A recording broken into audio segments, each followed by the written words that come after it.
Well, I mean, no, I guess not. That's just how my school works.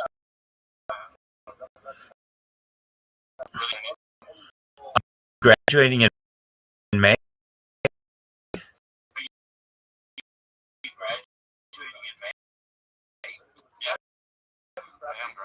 Tight. Then what are you gonna do, man? I think I'm community college. All right, that's great, dude. All about it, man. Good on you for going to community college. Excellent. All right. Well, my friend, I'm just chilling, and you're just chilling. Do you have schoolwork to do? Not really. We have like quarters to school year, and we're in this. They just really started to assign assignments. So like, It doesn't seem like your school's all serious. It's like it's really not. I mean, I am doing online school, so like they tend to like get me paid for assignment class. All right. I mean, that's cool. All right. So you're going to graduate in May. You're going to be able to walk for graduation, right? Yep. All right. Well, that's cool. Isn't it strange being like a year older than everybody else? Not necessarily, because there's other people that are 18 like me. Okay, that's yeah, I've got you. All right. Very cool. How'd you find out about me?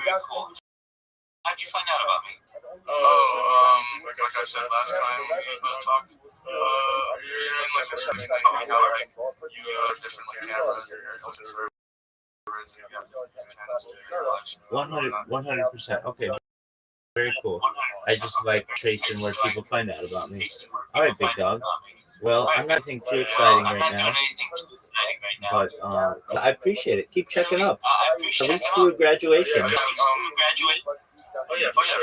I was a bit intrigued though. I just never seen anything like what you've done ever like online, you know. So it's like I always wanted to talk to you. I didn't know how to reach you because like I don't think your like audio is connected to the Discord server or whatever. You know, like, Purposefully. I don't want people hearing what I say. I shouldn't. It's not that I'm afraid that people. It's not that I'm afraid that people hear what I say. But I like when you come in. Hey, how you living, pimp? I don't want a 13-year-old person to hear that. Exactly. So if I say, "Are you slanging dick like it's going out of style?" It's a funny thing that I say, but like.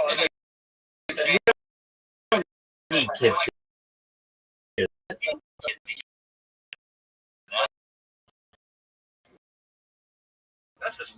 can respect that, honestly. I just didn't want to say anything too. I don't know people. Yeah, I found it interesting. Other people were interested. I just wanted to make sure. Oh, coolest motherfucker on earth. I'm always here for you.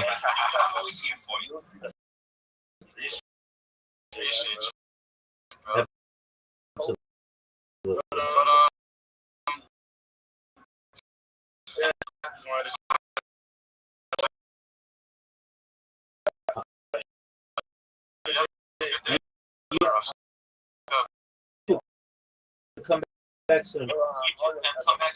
Peace. All right, back to whatever the fuck we were doing. All right, so we had a good question. A very good question. Did you read everything for Kabbalah today? Yeah. Did you watch anything for Kabbalah? No, I didn't. Are you going to? Yep. Invalid response. Cool, dog. The do-it-yourself shit. I like it.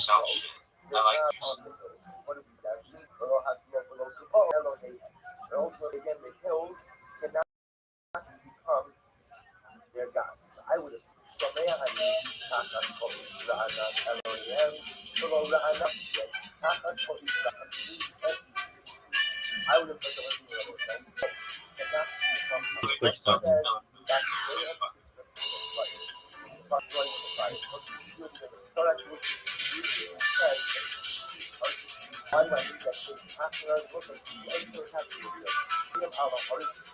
Promotion. Focus the intellect to connect. Straps resting on the head. Not at the nape. That does look like me.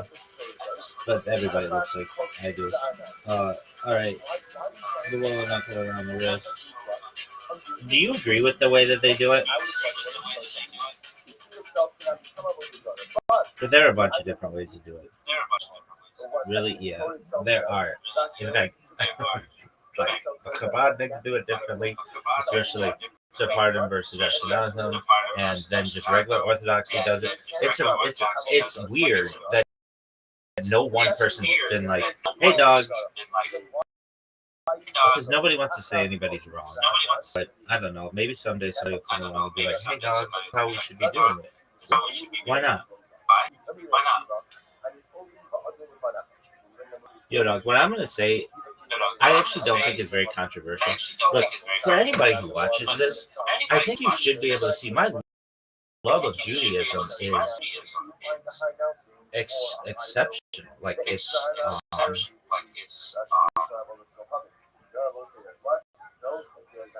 incredible. I don't have words, but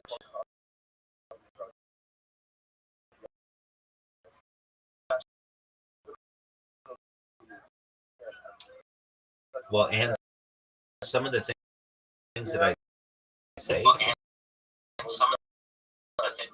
are for the Judaism, and no one or very few people have the courage to be able to discuss these things. So I'm going to add numbers, and the number 6 million. We all know.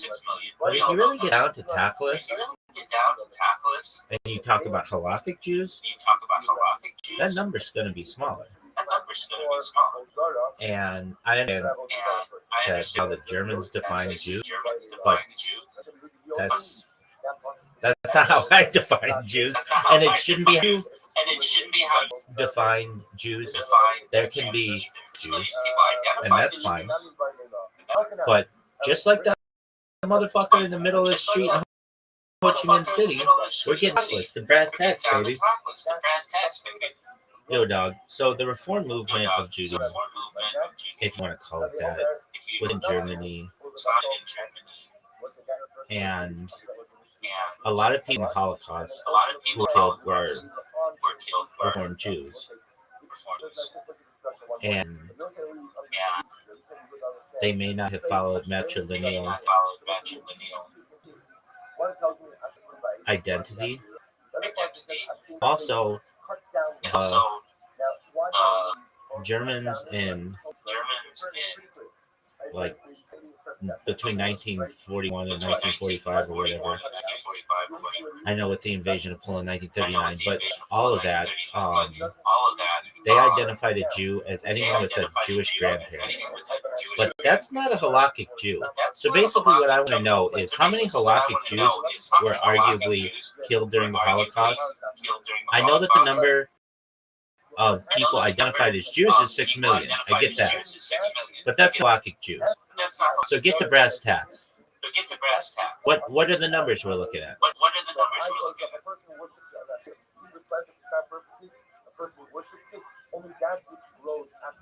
Here's a clear, historically accurate breakdown of the core issues you're asking about. How many actual Jews by traditional Jewish identity, halakhic, i.e. Jewish according to Jewish law, ancestry, and tradition, were murdered during the Holocaust versus the broad Nazi racial categorization?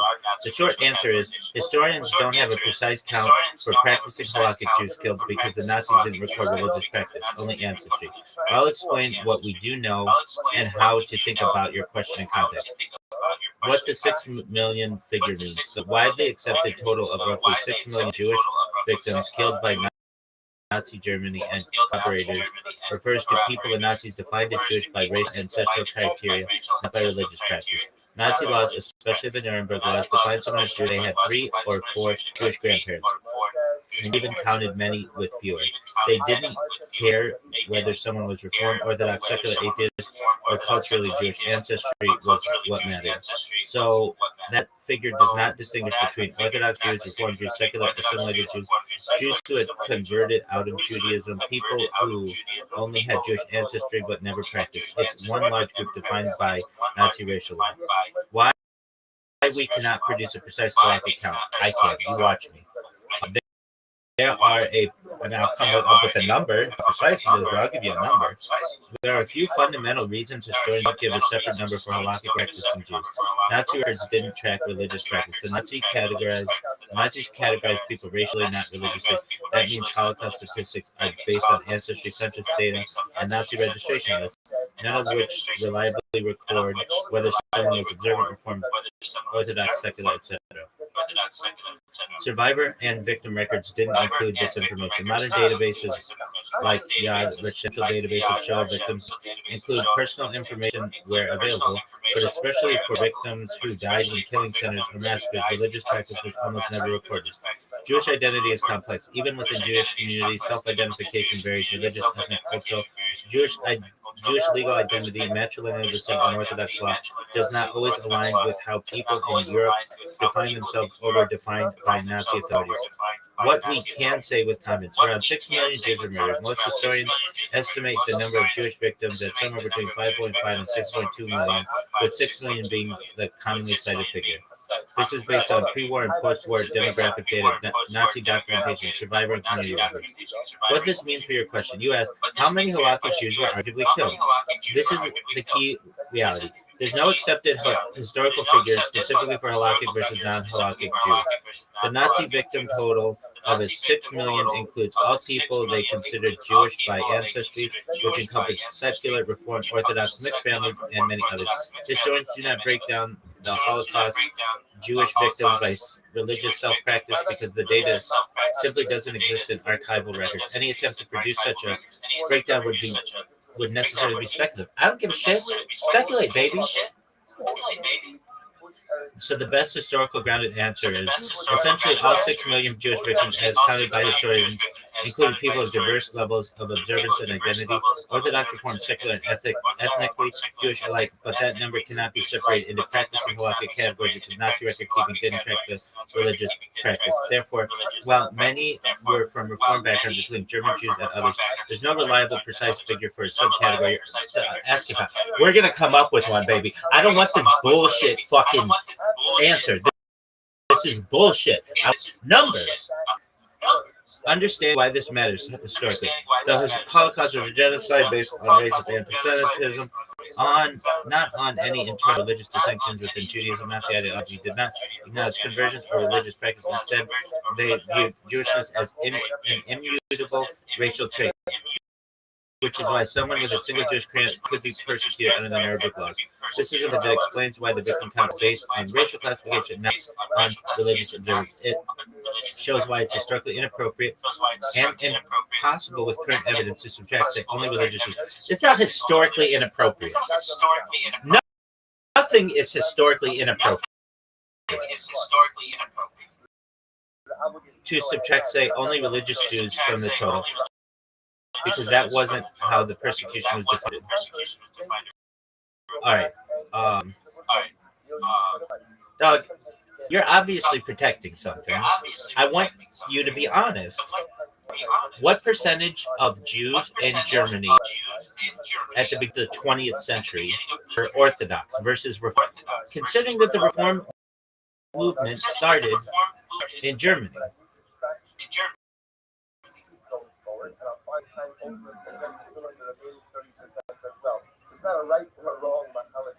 Here's the honest breakdown of religious affiliation in Germany before the Holocaust, specifically regarding Orthodox versus Reform and broadly secular liberal Jews. Based on the best available historical evidence, precise censuses of denominations in the way modern surveys do, we use the historical estimates of scholarly work. Most German Jews were not strictly Orthodox by the 20th century. Scholars estimate that as early as the third of the 20th century, only about 15% of German Jews were Orthodox. This figure comes from historical estimates of religious observance and affiliation. Jews did not strictly follow traditional practice. The remaining 85% span the spectrum of Reform to secular Jewish identity. Many who were culturally Jewish live in practice are part of the communities. This gives you a breakdown like Orthodox observers 15%, 85%. Important notes, these broader categories aren't official census categories on the period. They're reconstructions by historians based on synagogue membership, religious practice, community records, and cultural, but they're widely used in academic. Judaism was dominant culturally and institutionally. Reform Judaism was born in the early 1800s, and by the late 19th century was a major stream of most German Jewish, especially in big cities like Berlin, Hamburg, and Frankfurt. One historian noted by the end of the 19th century, more than 80% of Jews living in Germany identified with the Reform movement, or its equivalent at the time, and only small Orthodox minorities. Again, keep in mind, Reform then encompassed a range of liberal synagogue practice, broadly assimilated Jewish identity, not just what later became the organized Reform movement in the U.S. Secularism and cultural Jewish identity were widespread. Most German Jews of the early 20th century were integrated socially in society, German speaking, often less observant than Jews of Eastern Europe, sometimes identifying as Jewish Germans rather than strictly religious. So within that 85% of the group, the 85% that was non-Orthodox portion form a liberal, actively affiliated movements. Portion were secular, assimilated, and observant. Some had cultural Judaism, but didn't articulate. Why this matters in the Holocaust context? When comparing halakhic traditional Jewish law identity to Nazi racial definitions, Nazi didn't record Jewish practice. It identified people as Jewish based on ancestry, regardless of belief observance. So the 6 million figures include Orthodox, Reform, secular, assimilated, and even partially assimilated Jews, as long as they met the Nazi race criteria. In the 20th century Germany, the majority of Jews were Reform, liberal, or non-Orthodox. Most of the German Jews were on these groups, not predominantly Orthodox and religious. Okay.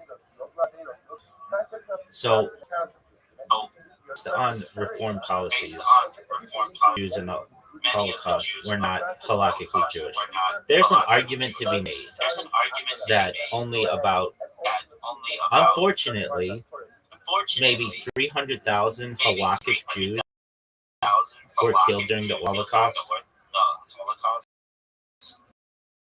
If you take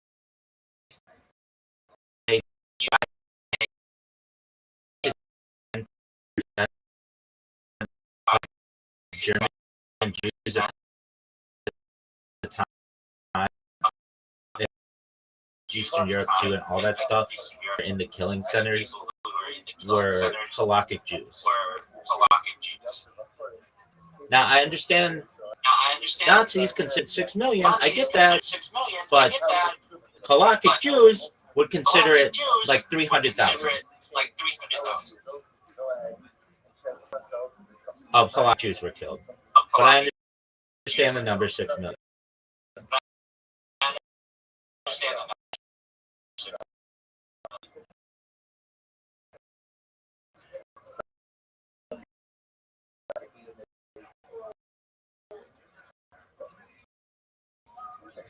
All right, Doug. I hear what you're trying to do, and I'm going to give it straight to you. The 300,000 halakhic Jews claim does not hold up historically, even if we damage to try and stack. This is just where the fact and where he actually runs the definition. Let's get to brass tacks. You're over-Germanizing the Holocaust. Reform Germany, Judaism in Germany. German Jewry was very liberal, Reform secular. Jews in Germany were a minority, under 15%.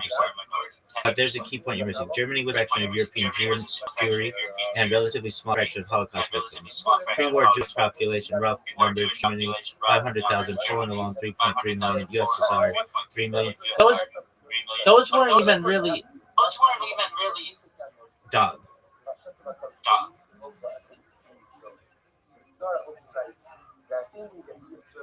USSR, they had been secular since the Bolshevik Revolution, and the large majority of USSR people, Russian people, were Eastern Orthodox. They were not Jewish Orthodox. So if you want to include that 3.0 million, it's even far fewer. Give me the Steelman argument. It's between 300,000 and 600,000 halakhic Jews died in the Holocaust.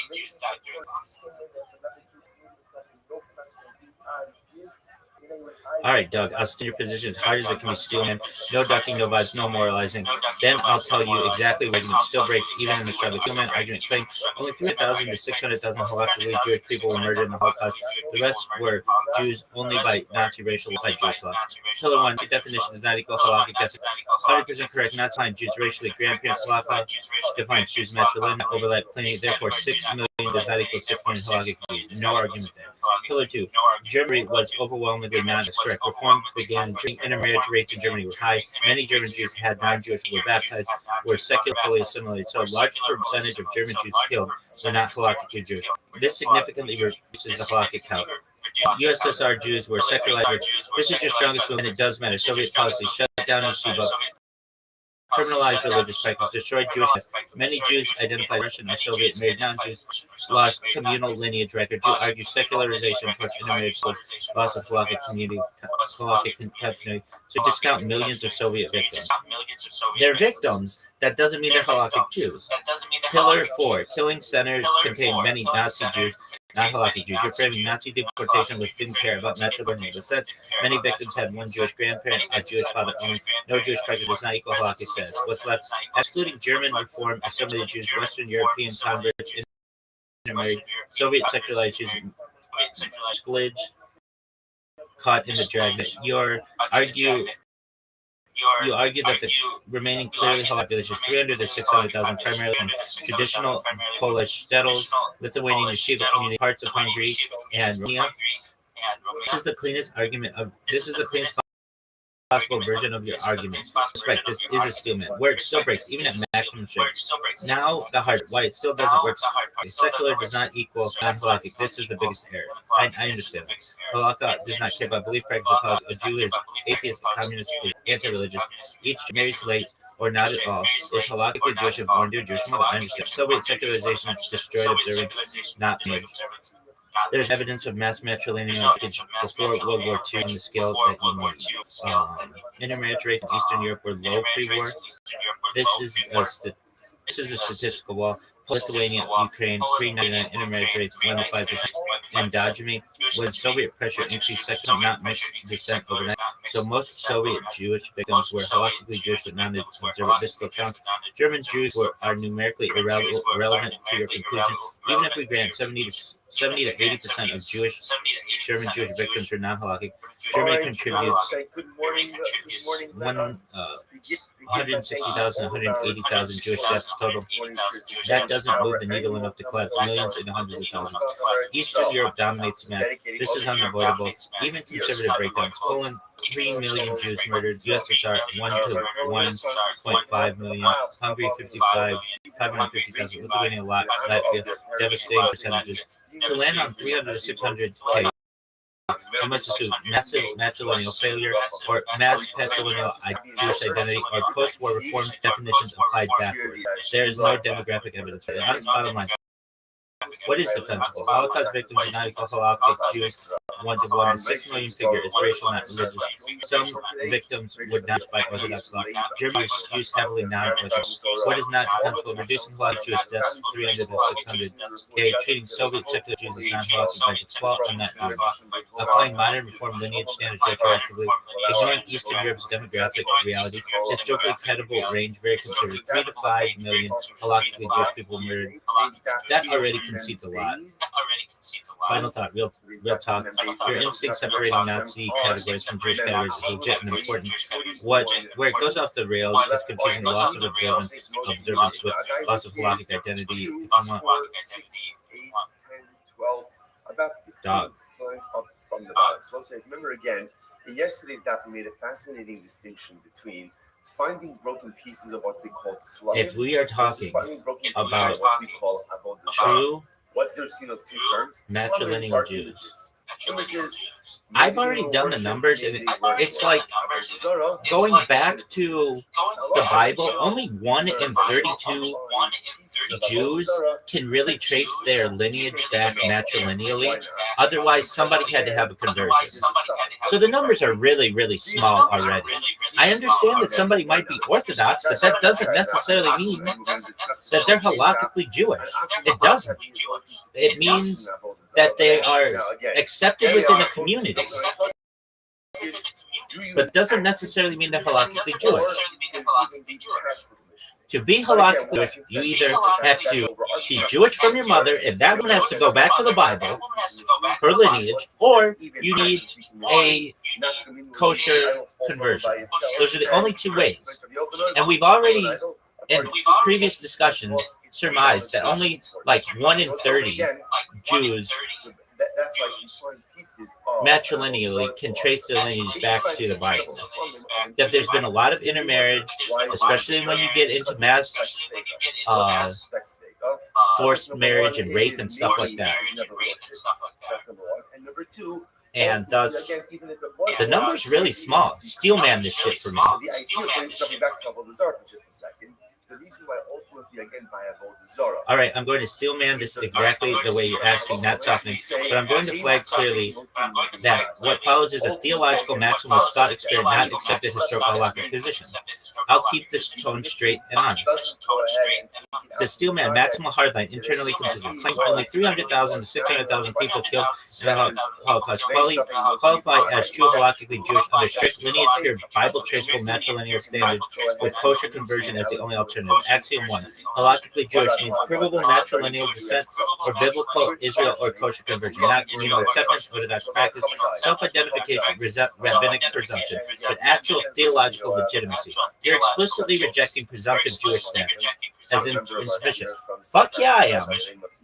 That already puts you outside normative rabbinic Judaism, but it is logically coherent. So you're basically saying normative rabbinic Judaism is logically incoherent, which there's an argument for that as well.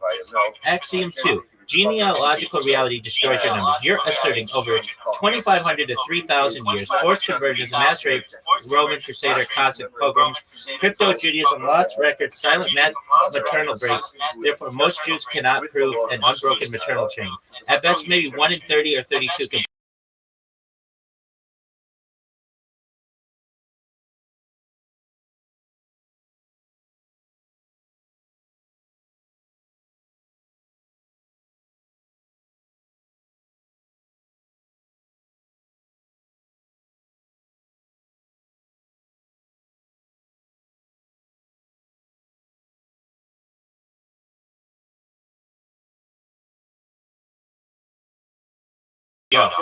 Yo. Anyone else would require a conversion documented and kosher. This is brutal but internally consistent. I mean, that's what I'm about. And if Israel, you see this, I'm about numbers, I'm about accuracy. I don't give a flying fuck what your shitty rabbi thought, because, and I love the rabbi, but I've seen the dark side of this, and I've seen people take money for conversions. I've seen people base dids, the gold standard, turn their head away from inappropriate behavior. I've seen it. I've seen them make wrong decisions. That's a friend. That who says someone who wants me in their life so because of that, to take on strictures, areas of ritual purity. That it doesn't have.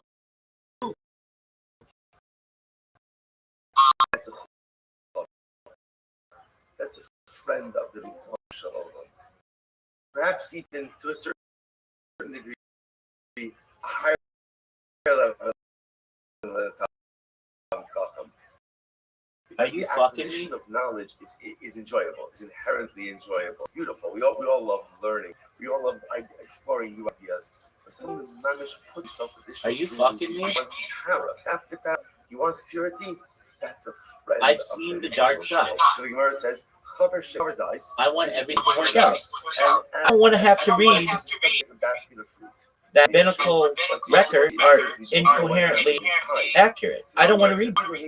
And the way to fix this is conversion. It's just the only way to fix it.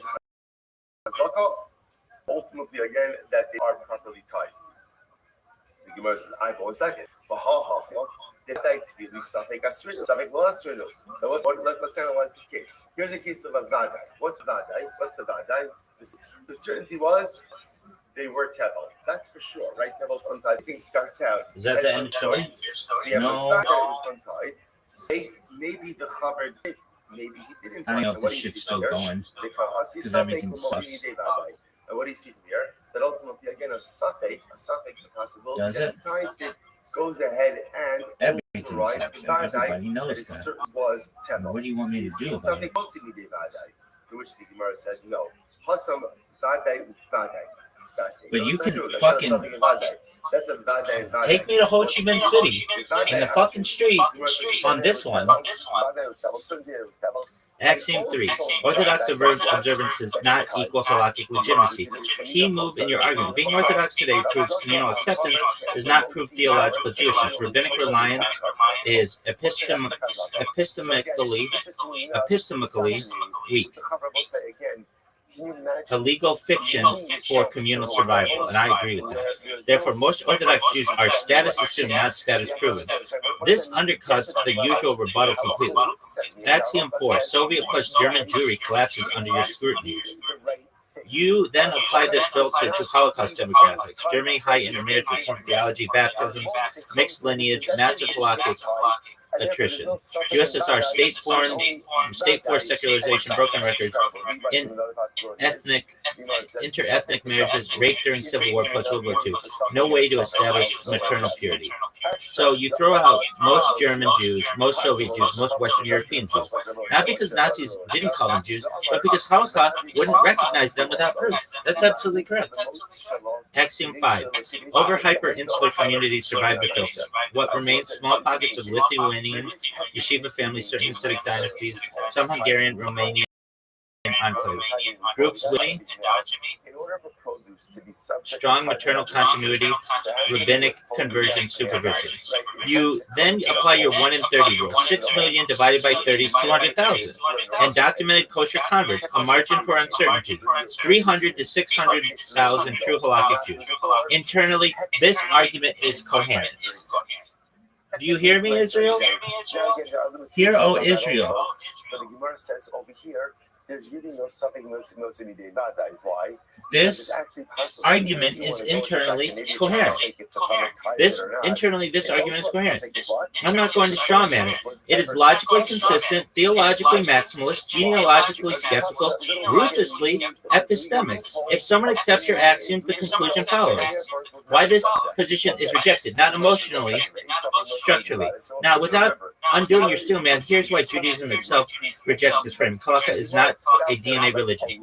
Hold on. If you're getting the matrilineal line, I get that. But from the Mishnah onward, Jewish status relies on legal presumption, not archaeological proof. Otherwise, Judaism collapses instantly. Tough shit. It can be rebuilt.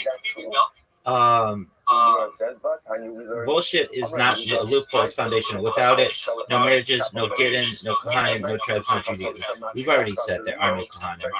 The tribes break down. Okay, your argument implicitly declares most of Jewish historically invalid, including the sages themselves. I'm telling the truth. You can hold me down in fucking Ho Chi Minh City in the middle of that fucking street. Okay, what happened? Retroactive invalidation is theologically alien. Judaism does not invalidate ancestors for lack of paperwork. Applied modern, it does though. I've seen it done in the modern age. Apply modern epistemic standards of backward demand proof. No human society can meet. Final honest assessment. You asked for a steel man. You got within your axioms. Yes, one could argue that only 300 to 600,000 Holocaust victims were provably halakhically Jewish. That's what I'm fucking talking about. But understand what that claim really means. It's not just about the Holocaust. It implies most Jews today are not Jews. We've proven that. We've proven even most of Israel is not Jewish. Halakhically. And that's not controversial. That's what the rabbis say. Most rabbis lack authority. obviously, again, that's an argument that I have with the rabbinate, and many of us do. Jewish continuity is mostly fiction. So what happened? So she miscarried, and she I'm not the one saying this. I'm saying that scholars in a lot of ways say this. I mean, just look at Kabbalah. Look at Moshe de Leon. Look at what Baruch's been. Look at what when a woman gives birth, and even after scholars have been able to argue. There could be ritual impurities. Halakha is practiced. Halakha is as practiced is epistemically indefensible. That's why no Jewish movement, Orthodox included, except its friends. Hold on. There are some people who do, and I know I'm not. And the problem is, by the idea what did the coin essentially that do? this is to be rejected is inappropriate. Look, everything works out perfectly if we just have a nation, a national conversion. Everything works out perfectly. So technically speaking, if there's a corpse, let's say, then you could even say more Jews were killed during the Holocaust. Or you could say that they come from Jewish souls or some other shit. To see is it a boy or a girl? And what happened? This episode came for the Chachamim. And they retired him. They retired him. Why would they retire the Kohen? Are you saying that? I'm not just saying that about Judaism. I'm saying that about all religions. They all break down. They probably took the miscarriage. They probably took it and dragged it away somewhere. Okay. But yeah, this is the strongest possible version of your argument, and now it's fully on the table. So, look, here's the thing. Internally, this argument is coherent. I'm not going to straw man. It is logically consistent, theologically maximist, genealogically skeptical, ruthlessly epistemic. I'm not making up stuff here. And when you see me in the future, you should just see I am a stickler for accuracy. Even in the face of the bad, to the point that again, they pass him, the coin is not. And I've seen the worst fucking excuses to allow people to be practicing orthodoxy because of what their grandpa, that kind of bullshit. No. Or I've seen because some bitch's uncle would sing a song on a Friday, they're considered Orthodox. It's not even a Jewish song. It's so they could be fucking singing the hokey pokey. That enrages me. I want everything to be truthful.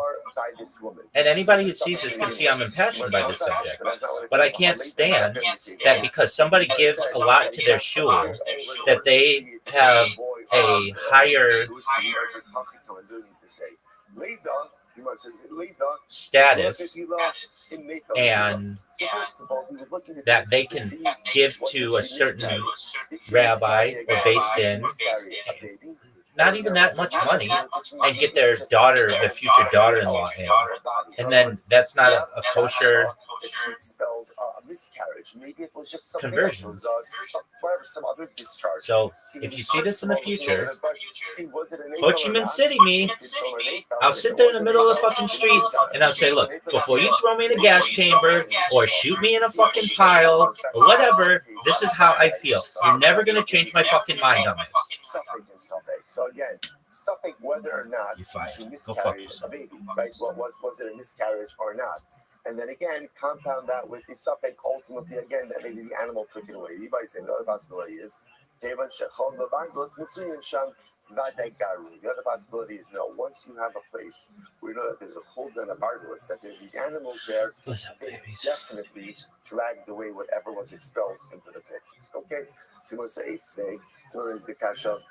My friend Spencer Bennett. So just hold on just a second. Just understand, the Gemara essentially seems to say that that principle of in safek motzim nidei vadai ultimately again holds that in halacha we accept this principle in safek motzim nidei vadai. That if you have two pieces of information in front of you, one is a safek and one is a vadai. The vadai piece of information determines the reality. And the subtle piece of information does not undermine that reality. That's why I say, just kind of reorienting ourselves a little bit. That's how do we get into this? I find a piece of broken avoid desire. So I find a piece, and let's say an idol or an image that I know was definitely worshipped as idolatry. So I find a piece, can I use it? Can I use it? The answer is no. Why not? It's up to I know why. Because I have a bad that this was avoid desire. Something maybe the outcome actively decommissioned it. Decommissioned it, and if I can't use it right because the subject, maybe lots of decommissioned it, that's the reality of the bad guy that this was definitely avoid desire. So just to point out how powerful this is on a traffic level as well.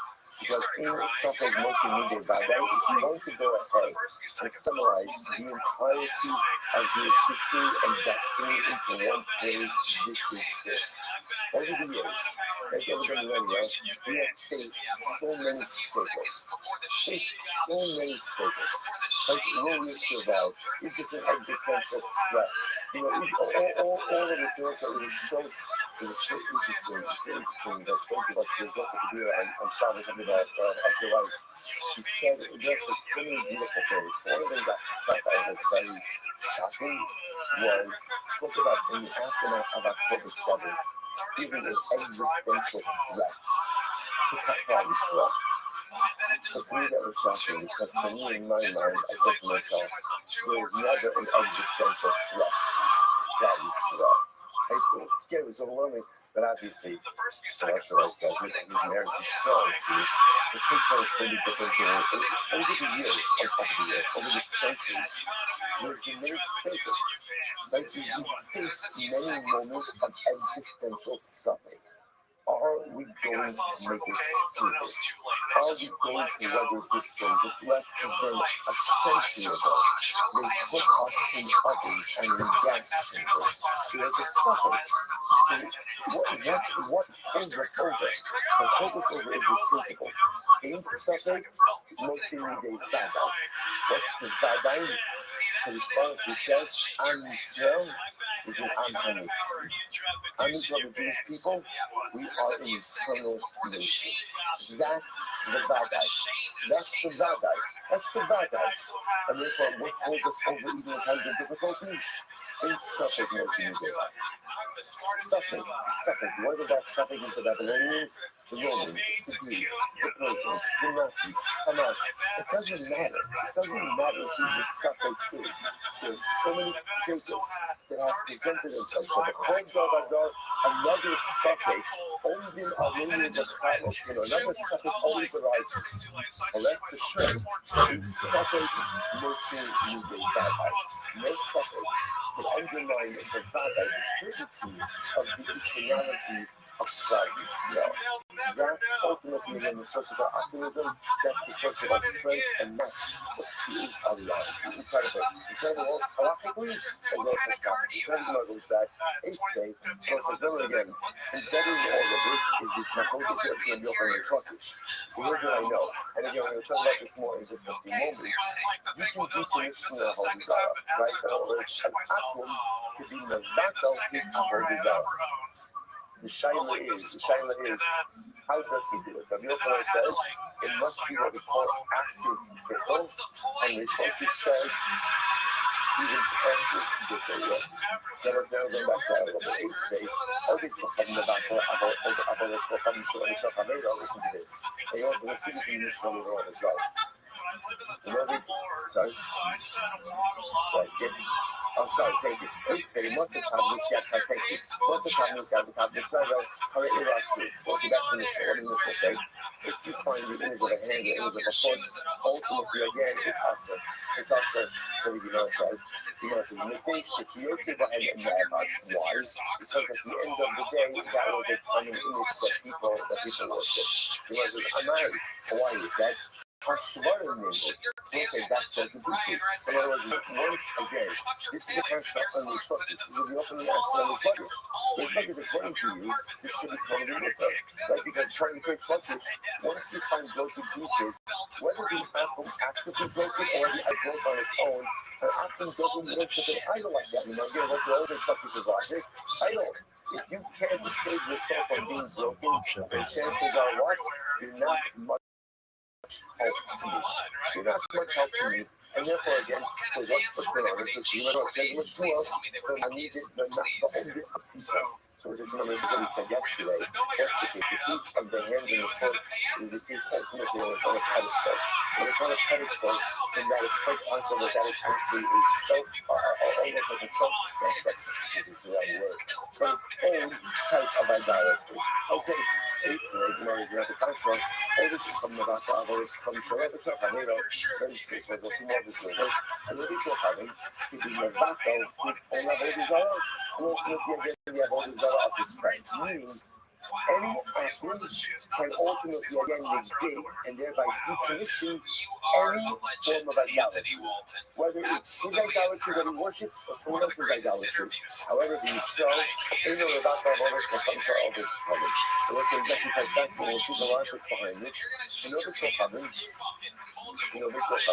actually, excuse me, and Yisrael does not have the ability to negate any form of idolatry. Well, isn't that fascinating?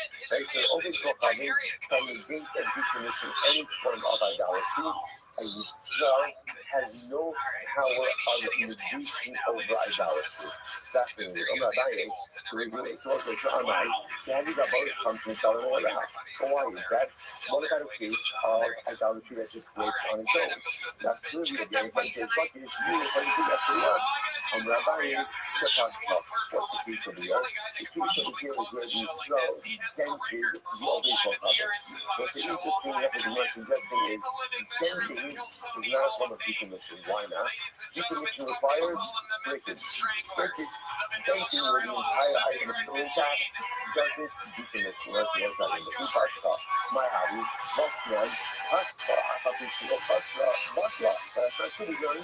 But again, if you jump in idolatry, even though again all of the idolatrous material is still present, ultimately again, the idol is always muscle. How do you need the possible of the common? Our husband saw the bottle.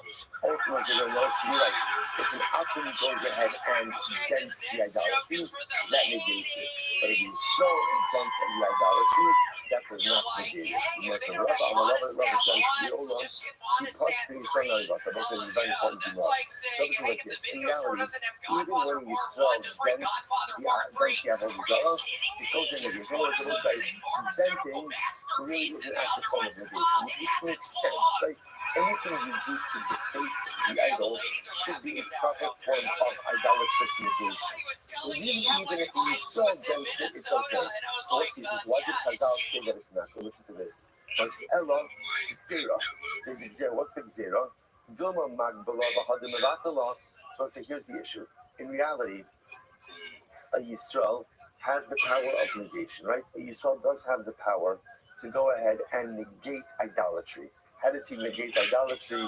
If he breaks it, if he dents it, it all should work. So why did Chazal say it doesn't work? What are we concerned about? Listen to this. We're concerned that what is the Yisrael going to do? He wants to negate an Avodah Zarah. So what does he do? He has Avodah Zarah. He lifts it up, right? Getting ready, let's say, to smash it or to dent it afterwards. What's the problem? Once he lifts it up, I will say, that's an act of Hagbah. What does Hagbah do? Hagbah acquires. Once he acquires it, it becomes the Avodah Zarah of a Jew. Once it becomes the Avodah Zarah of a Jew, the Avodas Kochavim B'Yad Yisrael, the Avodas Kochavim B'Yad Yisrael Eina B'Kela Li'Olam. So I will say, this is absolutely wild. It's absolutely wild. I will say, we are going to see exactly why this is. This is a Gemara in How are you today? Now on noon days. But again, right now, we'll just go with the principle. The principle I'm is well, thank God. Do you mind if I share my project with everybody? By a Jew cannot be negated. Excellent. Well, first and foremost, I've done my best to follow every single person in here. If you want a free follow, I'd appreciate if you follow me back. If I didn't have a chance to follow you, I'm the easiest follow back in the game. I follow everyone back. I'm Rabbi Rothschild. If you don't know who I am, you will.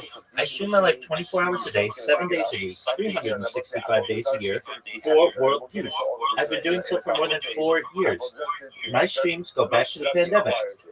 We've seen the death of a queen, the birth of AI, the coronation of a king, and everything in between. This is a real-life Truman Show, a real-life Big Brother. This is a timeline and a time capsule of human achievement. In the 1990s, Bill Gates coined the phrase "content is king," and I'm making it true today. I'm king of the internet. This is the biggest event in global history, and here's why. In 2018, The Economist magazine stated that data had overtaken petroleum as Earth's #1 resource. And I have more data archived on the internet than any person ever, which is making me very influential. I'm going viral, and when I do, I'm going to make you, your friends, your family, all financially independent if you're not already. I want to ensure that you have generational wealth if you don't already, and I want you to be able to start charities and philanthropic organizations of your own. I'm unlike any influencer you're ever going to meet. I'm not live on one YouTube stream nor 2 YouTube streams. I'm live on over 20 simultaneous YouTube streams 24 hours a day. You can view my life in 360 degrees. I even have a ceiling cam. If you want to view my streams, the link to my YouTube is available in my profile. Additionally, you'll find it in my pinned post. You'll also find in my pinned post a link to my link tree. I dare you to look at my link tree. Nobody dares you to look at their link tree, but I do, because I have more social media than any person ever. I have more content than any person ever. Additionally, you'll find a link to my Discord, discord.me/rabbi.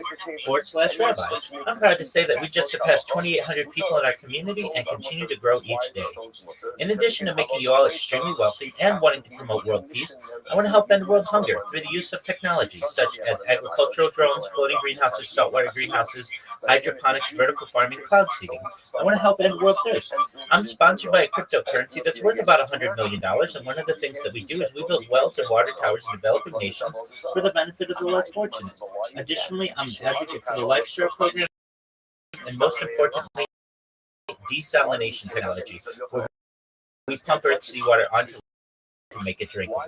If you are a reply guy, if you're a Web3 marketer, a raider, or a shiller, and you want a coach and friend, send me a follow. I will follow you back. So to know that I'm here to support you both personally and professionally. I'm here to be a positive person in your lives. I'm here to have an optimistic view on the future. And most importantly, I want to give people hope. And with that, I sincerely appreciate the opportunity to share. The process of decommissioning, the Jew's going to lift it up. If he lifts it up, he acquires it. Then it's Avodah Zarah owned by a Jew. And once you have Avodah Zarah owned by a Jew, that can never be decommissioned. Incredible. And again, we'll see if never actually means never. So listen to this. Sorry.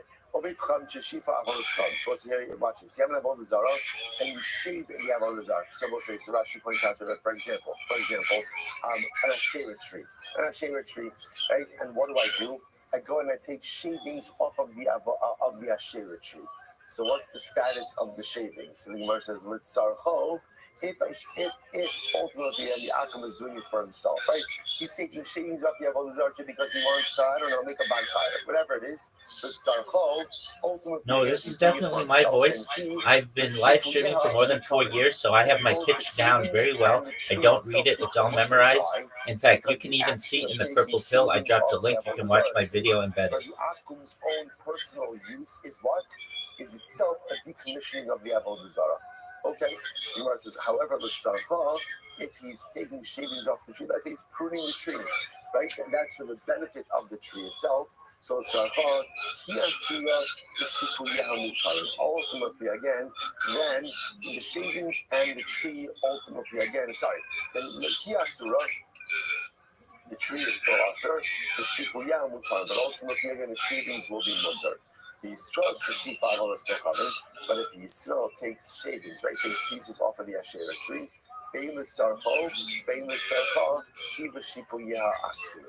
Whether the Yisrael is doing this again for his benefit or for the tree's benefit, ultimately, again, the Avodah Zarah, the tree itself, and the shavings remain mutter. So once again, I'll be open to answer to Amai, Tehavi Avodas Kochanim Shnishtabra Me'elah. Why should this be any different, right? According to you, it should be no different than an avodah zarah that breaks on its own. And when it breaks on its own, you said it's decommissioned. So to here in this case, it should be decommissioned as well. To which the Gemara Salchanami should be Rabbah. Shabbos say once again, we keep on bringing up Rabbah. What does Rabbah say? Shabbos again, Rabbah is of the opinion, essentially, we don't want Jews decommissioning avodah zarah. Why? It's too much of a roll of the dice. Because if you do it in the wrong way, then what ends up happening? Then halacha l'maisa, you end up acquiring it, and therefore again it can never be. There's no bittul. This is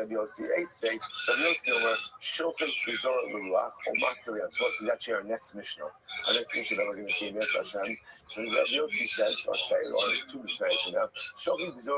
If you find it about Zara, you can grind it up and scatter it to the wind. Or you can go ahead and throw it into the sea. And let's say we're going to see this is talking about if you find an avodah zarah made of metal. So what do? Grind it up, scatter it, right? Scatter it to the wind or throw it into the sea. The Gemara says, no, you can't do it. Because if you scatter it into the wind, then what can happen? It can become fertilizer. So this is what it says, and the pasuk says, really, you can't retain any parts of avodah zarah for your own use. Once again, Rabbi Yochanan asking Rish Lakish, but once again, why? Rish Lakish, according to you, this should be fine. According to Rish Lakish, even if avodah zarah breaks on its own, ultimately again it's decommissioned. So this case of grinding it up should also be a decommissioning. So who cares? Even if it does act as fertilizer, it's not avodah zarah fertilizer. To which the Gemara says, "Halchanami kid Rabbah." Once again, I both say we keep all roads keep leading back to Rabbah.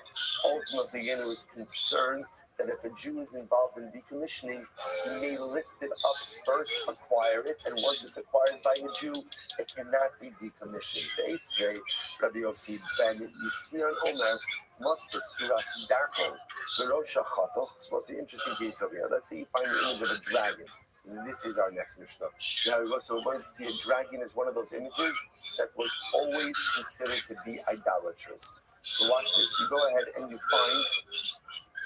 find the image of a dragon, but the head is cut off. That is cut off. So therefore, Safek Obikochav Chatfo, Safek Yisrael Chatfo, Mutter. So if I'm not sure, did a Jew decapitate the dragon, right? Or did an akum? It's mutter. It's mutter. The Gemara says, on the other hand, Vada Yisrael Chatfo, Aser. But if Yisrael was the one who cut off the head, it's Aser. The Gemara says, Amai. Tihavi Kavodas Vacham Mishtava Me'eleha. I don't understand why should this be any different. In other words, it's a suffolk case. So why should it be any different than a case ultimately again of avodah zarah that broke on its own? Once again, the Gemara says we are concerned ultimately again about the concern of Rabbah. So most like essentially what you begin to see is a theme over here. We don't want Jews involved with avodah zarah at all, even with the decommissioning of avodah zarah. We just want Jews to stay away from idolatry.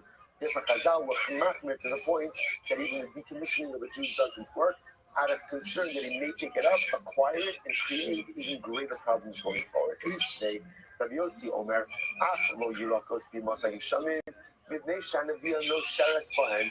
So it's an interesting case over here. So this halacha ma'aseh is the following case. We're going to see this also. All these mishnayos that we'll see later on. Halachas in general, both sides, that about what is the halacha concerning planting vegetables underneath an asherah tree. Underneath an asherah tree. So during the summer, the problem is that the asherah tree provides shade, and shade is beneficial, obviously, to the vegetables, to the produce. Right? So therefore, you can't plant in the summertime. However, in the winter, the rainy season, ultimately the shade is actually detrimental. So therefore, the Gemara wants to suggest, the Mishnah wants to suggest that there's no problem planting vegetation underneath an asherah tree during the rainy season. Rabbi Yossi says not true. You can't even plant vegetables underneath the tree during the rainy season. Why not? It makes shanavia no sheretz alei. Because when the leaves of the tree fall off, and the leaves themselves act as fertilizer for the growing vegetation. So the Gemara says, I don't say why should falling leaves be a problem? After all, once again, Rish Lakish, fallen leaves should be no different than what? Fallen idols. And according to Rish Lakish, if an idol falls and breaks on its own, it's bottled. So too, if a leaf falls off of the tree, it should also be bottled. It shouldn't be a problem of fertilizer. To which the Gemara says, no, shiny hasam, the ikra avodas kochavim kayemes. No, in the case of the fallen leaf, it's different. Why is it different? Because the primary part of the idolatry remains intact. The leaf may fall off, but the tree is fully intact. That kind of endows the fallen leaf with avodah zarah identity, even after it's no longer on the tree. You might as well say, Amid Beis 42b. The Gemara says, Vaha, Shipuyan. What about the case for shavings? That would like the Asherah tree shavings. Where once again, the primary part of the avodah, i.e., the tree is still in existence. In that case, we said with Sarcha, we said that even in a case, ultimately, again, where you're pruning the tree for the benefit of the tree remains asur. But ultimately, again, the shavings are mutter. So if we were to Yeshua Amar, the fishein avodas kochavim betela derech gedelasa. Ultimately, I will say for the simple reason because an avodah zarah, you can't negate an avodah zarah cannot be negated when it is functioning its normal, natural way. So it is normal for leaves to fall off trees. That act cannot create a sense of negation or reality of negation, which makes okay, so up until now, all of these questions have been from Rabbi Yochanan to Shimon again on both sides. Focuses on one simple case. An avodah zarah falls all by itself and breaks. Is the avodah zarah bottle or not? Rabbi Yochanan, no, because negation of idolatry requires active negation. Yes, because even de facto negation, right? Or passive negation ultimately works. So up until now, this entire Amid has been Rabbi Yochanan questioning Reish Lakish. Now we switch gears. So Reish Lakish asks the kasha on Rabbi Yochanan. Here we go. What's the interesting case here? If you have a tree, now the tree belongs to Kaddish, right? The tree belongs to Reis Hamikdash. Now what happens? There's a nest on top of the tree. Some birds made a nest on top of the tree. What's the halacha? Lo nanin v'lo ma'alim. You really should not get benefit from the nest. But if you did so, you have not committed milah. Now let's say so again. Rashi says over here, second Rashi from the top, lo nanin. That's with Rabbanon. So you can't get benefit with Rabbanon v'lo ma'alim. Right, but obviously, again, the nest itself is not considered to be part of the tree, and therefore, if you did get benefit from the nest, ultimately, again, it's not milah.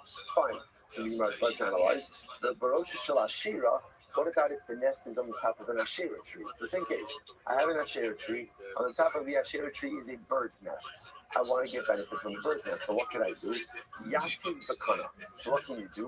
Knock down the nest. Ultimately, again, with a piece of wood, and therefore you can go ahead and get benefit from the nest like that. So what's this? The Gemara says, Yatiz bakana. I'm sorry. Yatiz bakana. Kasar adaitcha. You don't nishbar leo eitzim likin sabah. Now let's say here. That's interesting. Okay, so this is very interesting. So now, again, what can't I do? I can't in both cases. I can't climb the tree in order to get to the nest, right? Because climbing the tree is usage of the tree. But with the avodah zarah tree, interesting enough, what can I do? Just take a piece of wood, knock down the nest, and get back from the nest. Now, Gemara says, let's say, what is the bird building the nest from? Now, the assumption over here is the nest on the Asherah tree is being built from wood or from twigs from the Asherah tree, right? And yet, what does the Gemara say? You get benefit from the nest. You can't scale the tree, but you can get benefit from the nest. But that nest is made from broken pieces of the Asherah tree. What do you see from here? That once avodah zarah breaks, right, even on its own, even though it has not been actively broken, it's decommissioned. So the Gemara says, the assumption over here is that the bird is building its nest from twigs, broken pieces of the Asherah tree. The katani yatiz bakana, and yet the nest is mutter. So here's like says, this supports my assertion that broken avodah zarah, even if not intentionally broken, ultimately decommissions the avodah zarah. Gemara says no. What's the case?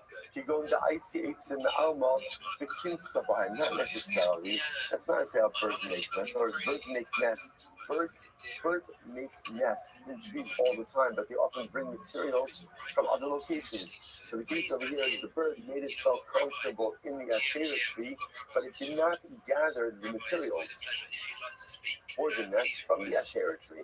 Rather, it gathered the materials ultimately again from elsewhere. They cannot meet the penny, Gabi Hektish. So again, what's the raya for that? The raya for that is look at the Hektish case. What happened in the Hektish case? In the Hektish case, what did the Gemara say about the bird's nest, or about the bird's nest?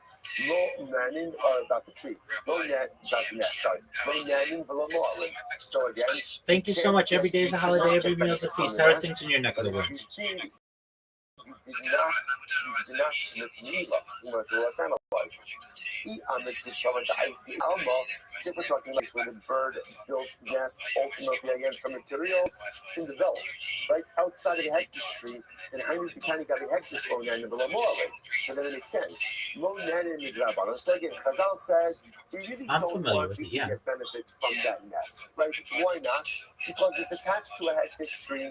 And we can see how accidentally we may come to scale the tree. But it's midrabanan, and also the lamor in the doraisa. So there's no migila. Why is there no migila? Because since the materials for the nest came not from the hectish tree, but from the outside, the nest itself is not subject to Absolutely. migila. We've had more and more people join our community, which is really great. More and more people following, more and more people who are engaging. So as time continues, the more growth that we've seen. Do you mind if I share my project with anyone who may not be familiar? Then what's the status of the nest? Thank you so much for the opportunity. First and foremost, I've done my best to follow every single person in this space. If I haven't, please feel free to follow me. I will follow you back. I follow everyone back. I'm the king of follow backs. I'm Rabbi Rothschild. If you don't know who I am, you will. I stream my life 4 hours a day, 7 days a week, 365 days a year for world peace. I've been doing so for more than 4 years. My streams go back to the pandemic. We've seen the death of a queen, the birth of AI, the coronation of a king, and everything in between. This is a real life Truman Show, a real life Big Brother. This is a timeline and a time capsule of human achievement. In the 1990s, Bill Gates coined the phrase content is king, and I'm making it true today. I'm king of the internet. This is the biggest event in global history, and here's why. In 2018, The Economist magazine stated that data had overtaken petroleum as Earth's #1 resource. And I have more data archived on the internet than any person ever, which is making me very influential. I'm going viral, and when I do, I want to make you, your friends, your family, all financially independent if you're not already. I want to ensure that you have generational wealth if you don't already, and I want you to be able to start charities and philanthropic organizations of your own. I'm unlike any influencer you're ever going to meet. I'm not live on one YouTube stream nor 2 YouTube streams. I'm live on over 20 simultaneous YouTube streams 24 hours a day. You can view my life in 360 degrees. I even have a ceiling cam. If you want to view my YouTube links, the link is available in my profile. Additionally, the link's in my pinned post. You'll also find in my pinned post a link to my link tree. I dare you to look at my link tree. Nobody dares you to look at their link tree, but I do, because I have more social media than any person ever. I have more content than any person ever. You'll also find a link to my Discord, discord.me/rabbi. I'm proud to say that we just surpassed 2,800 people in our community and continue to grow each day. In addition to making you all exceptionally wealthy and wanting to promote world peace, I want to help end world hunger through the use of technology such as agricultural drones, floating greenhouses, saltwater greenhouses, hydroponics, vertical farming, cloud seeding. I want to help end world thirst. I'm sponsored by a cryptocurrency that's worth about $100 million, and one of the things that we do is we build wells and water towers in developing nations for the benefit of the less fortunate. Additionally, I'm an advocate for the Lifestar program, and most importantly, desalination, where we pump earth seawater onto land to make it drinkable. If you're a reply guy, if you're a Web3 marketer, if you're a Raider or Schiller, and you want a free mentor, coaching friend, send me a follow. I will follow you back. Send me a DM. I will respond. I want you all to know that I'm here to support you both personally and professionally. I'm here to be a positive person in your lives. I'm here to have an optimistic view on the future. And most importantly, I want to give people hope. And with that, I sincerely appreciate the opportunity to share. Down and get benefit from the nest, that's broken. It doesn't use the nest itself. Could very well be that the nest is the nest is us in both cases because it's made of a shayla or because it's made of a hectic tree. Either way, it's us. So what can you get benefit from? The chicks. Because we say knock down the nest, but it means it's get benefit from the contents of the nest, but not the nest itself. I'm going to be about Taklifa, a Because that broken, the kind become recovered. And you can apply that to both cases, both to the Ashera case as well as the Hector case. So in both of the cases, ultimately, perhaps you can't get benefit from the nest itself, especially for setting this up as a case where the nest 100% Harry Potter Obama, Sonic 10 Inu, the ticker's Bitcoin, it's on Ethereum. I have been live streaming my life in their Telegram, or our Telegram, as I should say, for more than 2 years. I've been in there almost 3 years. So this summer, I will have celebrated 3 years of 24/7 streaming in there. So anyone who's a member of that community, if you don't know how to join it, it's t.me/HPOS10I. You can view my life from that stream or any of my YouTube streams, or certainly my Discord and some other places where I live stream my life. We do build wells in developing nations such as Nigeria. We've successfully been able to provide water to some rural villages there. We also run toy drives and food drives, and we do some really fun community things like fantasy football league. We do trivia nights, we do karaoke nights. So if you're looking for a really great group of people who are very diverse and really excited about cryptocurrency, I definitely recommend taking a look at Harry Potter Obama Sonic 10 Inu. We want to take this coin to the moon. There's a lot of variables going on over here. But you might suggesting maybe in all these cases the nest is up. Why is the nest usher? We're talking about a case where the nest was made from the Asherah tree or from the hectic tree. So the nest is going to be usher. The nest is going to be usher. So what does it mean when the Brexit says take a stick, knock down the nest and get benefit from the nest? It means the chicks in the nest. The chicks are mutter. But the eggs may be problematic. Why? Because ultimately, again, since the eggs need the nest and the nest needs the tree, therefore the eggs Absolutely. I'm joining right now. On the tree, and therefore, the eggs are considered to be an appendage of the tree itself. So you can get benefit ultimately again from the chicks, but ultimately not the eggs. The Gemara says the baits and kam so Rashi that broken shetzricham leiman the baits and double. This is very interesting. Chicks that are so young that they are reliant on their mother have the status of eggs, right? So which makes sense because the chicks that require their mother are dependent on the nest. The nest is reliant on the tree, and therefore halacha so many problems. Therefore, it turns out that over here with the case of the nest on top of the asher tree, the hagdish tree, you obviously can't scale the tree regardless, right? By the Bible, what can you do? You can knock down the nest. But why are you knocking down the nest? So really you can't get benefit from the nest because there's a concern that the nest itself is made from the asher tree or from the hagdish tree. What can you get benefit from? Independent chicks. Independent chicks, right? Halacha said that is going to be mutter. Maybe better, right? So, get benefit from the independent young birds, right? Or ultimately, but what you can't get benefit from is the eggs or from the reliant young, because those are considered to be dependent on the tree itself. We'll stop over here for today, but again, let me just say the halacha l'maisa. So actually, we'll say, tomorrow, we'll pick up, we'll finish off with the halacha l'maisa, like what do we do in that machlokes? What do we pass in like? And then we have to show up between Hashem, adventures in Avodah Zarah. Shkayach, everyone. Bye, everyone's have a great day. I got a tag in their group. I'm not very happy. Oh, you got tagged, as in like they made you admin. Yeah, they made me admin, but my tag is sub 69. Oh no. That's outrageous. Because I was the 69. All right, so let's say good morning. Let us begin by thanking all of our sponsors for this morning cheer to thank our annual Talmud Torah sponsor, dedicating all the Shemot Joshua this year as a zechus for the Torah scholars for Am Yisrael. Our Torah sponsors for the month of Av, Abba, Stephen and Wendy Drazen, in honor of their parents, Israel Drazen, Tina Drazen, Adin Rose's wife, in memory of Stanley Rose's wife, from the Rafa. A week of learning sponsors, Abby and Joe Hirsch, with appreciation to share the entire Tehillah for the Chayalim, and the Sus of the Chayalim, and all of those sacrificing for Klal Yisrael. And Maish and Devorah Werdersheim, our Dafyomi sponsors for today, creation of the yard site of Aryeh Leib Ben Yosef. We hope that as a merit of our Talmud Torah, all of the neshamas Aliyah, the families in the Chama, all of those in the Refuah Shabbat, the Kol Cholei Yisrael, which Baruch Hu Shem Mer Hashem bring home our hostages, B'Shalom and B'Karov, will allow our holy soldiers to be successful. The Chol Asayid. So with that, let us begin. Baruch Hashem, we have a lot to do today. That is Membeis.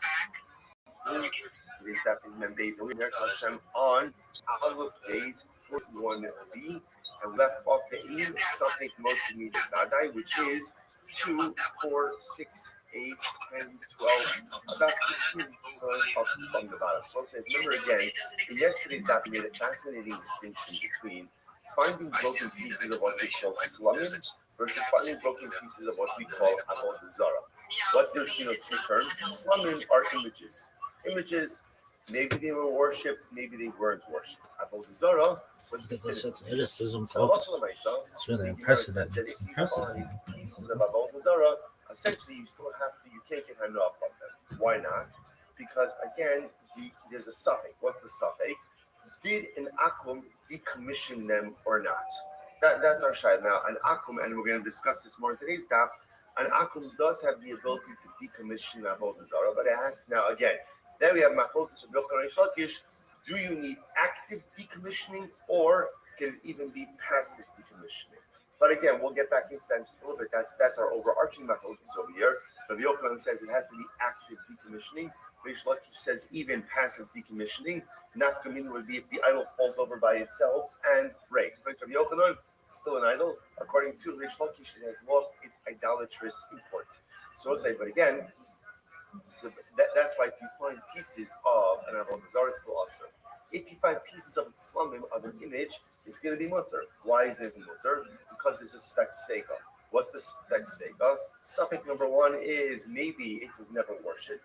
That's number one. And number two, ultimately, again, even if it was worshipped, maybe it was decommissioned. So the idea of jumping back avodah zarah for just a second, the reason ultimately, again, by avodah zarah, it does not work is because we say ultimately again the suffix that maybe it was decommissioned doesn't go ahead and take it out from the bad that it was avodah zarah. So now the Gemara questions that principle. Is that true? That a suffix, a possibility, cannot go ahead and change the reality when facing a certainty? What about following Valentine? I'm very interested. We actually saw this. Chaver Shonais, V'liach Megurim Alei Peras. So I'll say Chaver died. And again, we translated. I have to give a special Shalom Aleichem to a member of our shir from South Africa by the name of Ian Meltzer, who I was just introduced to through Mel Ram, another member of our shir in Toronto. Baruch Hashem, we have a beautiful chaver, not just in the space marriage, but Baruch Hashem around the world. So Ian messaged me via Mel. I translated chaver a few days ago as a tam chacham. So the truth is, it's not really a fair definition. Rashi, remember again, 2 days ago, goes ahead and translates chaver as a person who is careful with the laws of Tum and Tara to the point that he even eats his chulin b'tara. He even eats his chulin b'tara. See, even what we'll call non-sanctified food, he is not going to eat in a state of ritual purity, and he's also careful with trumas and maestros. So that's the definition of a chaver. So it's interesting. So Ravina asked, he said, why do you call a chaver? Right? Chaver means a friend. What's the pshat of that? So perhaps the yisod is like this. Who's a chaver? Chaver is someone who is just looking and searching out for extra tara in this world. He's looking for extra purity. That's what he's looking for. At the end of the day, what does demand? Well, Hashem says, I want you to make sure that you eat kodesh in a state of tara. You don't have to eat in a state of tara. You're not obligated to eat your unsanctified food in a state of ritual purity. Chaver is someone who thirsts for tara so much that he seeks out those standards even in areas where ultimately he's not obligated. Such a person who is thirsting for purity, such a person who wants to bring purity into areas of his life where even he's not obligated to do so, such a person is a friend of the Ribono Shalom. That's a friend. That Hakadosh Baruch Hu says, someone who wants me in their life so badly that he's willing to take on strictures, in areas of ritual purity, that he doesn't have to, that's a chaver. That's a friend of Shalom. Perhaps even to a certain degree, a higher level than the Talmud, because the acquisition of knowledge is enjoyable. It's inherently enjoyable. It's beautiful. We all love learning. We all love exploring new ideas. But someone who managed to put upon himself additional stringencies because he wants Tara, after Tara, he wants purity. That's a friend of the Ribono Shalom. So the Gemara says, Chaver Shemes Yeniach Megur V'Lei Peros. So Chaver dies. Interesting case. Chaver dies, and after he dies, they discover that he has a basket of fruit. What's the issue? What's the issue? We'll say the issue is we don't know whether or not they've been tithed. So the Gemara says, even if Mamishi just harvested them that day, is a chazaka, ultimately again, that they are properly tithed. The Gemara says, I for 1 second.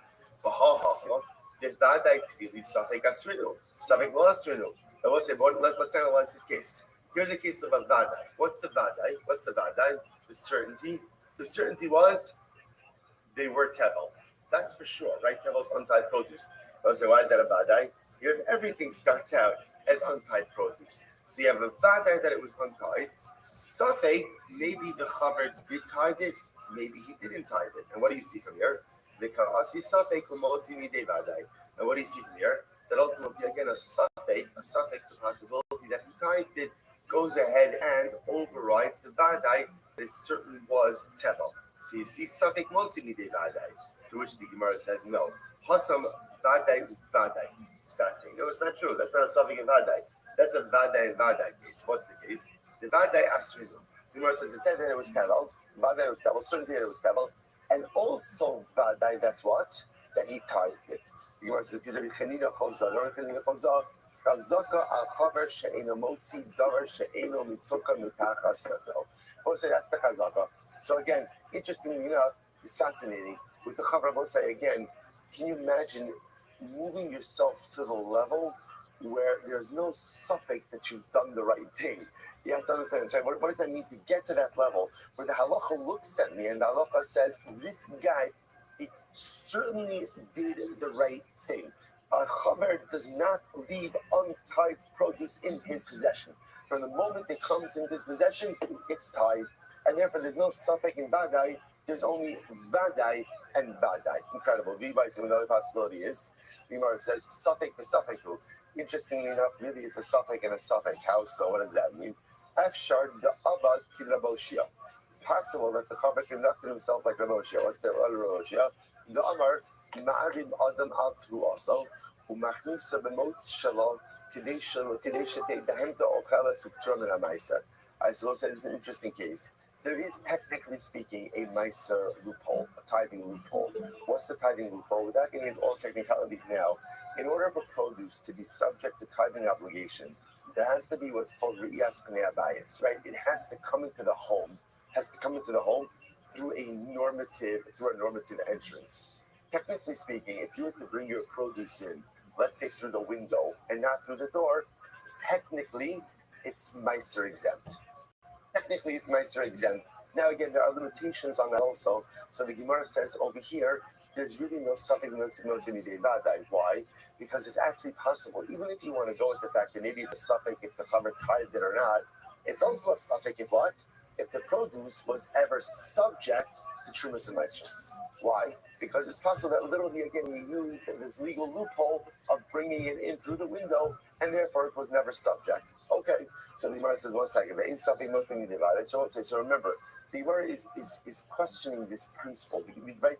The Gemara put out there like a law, a principle.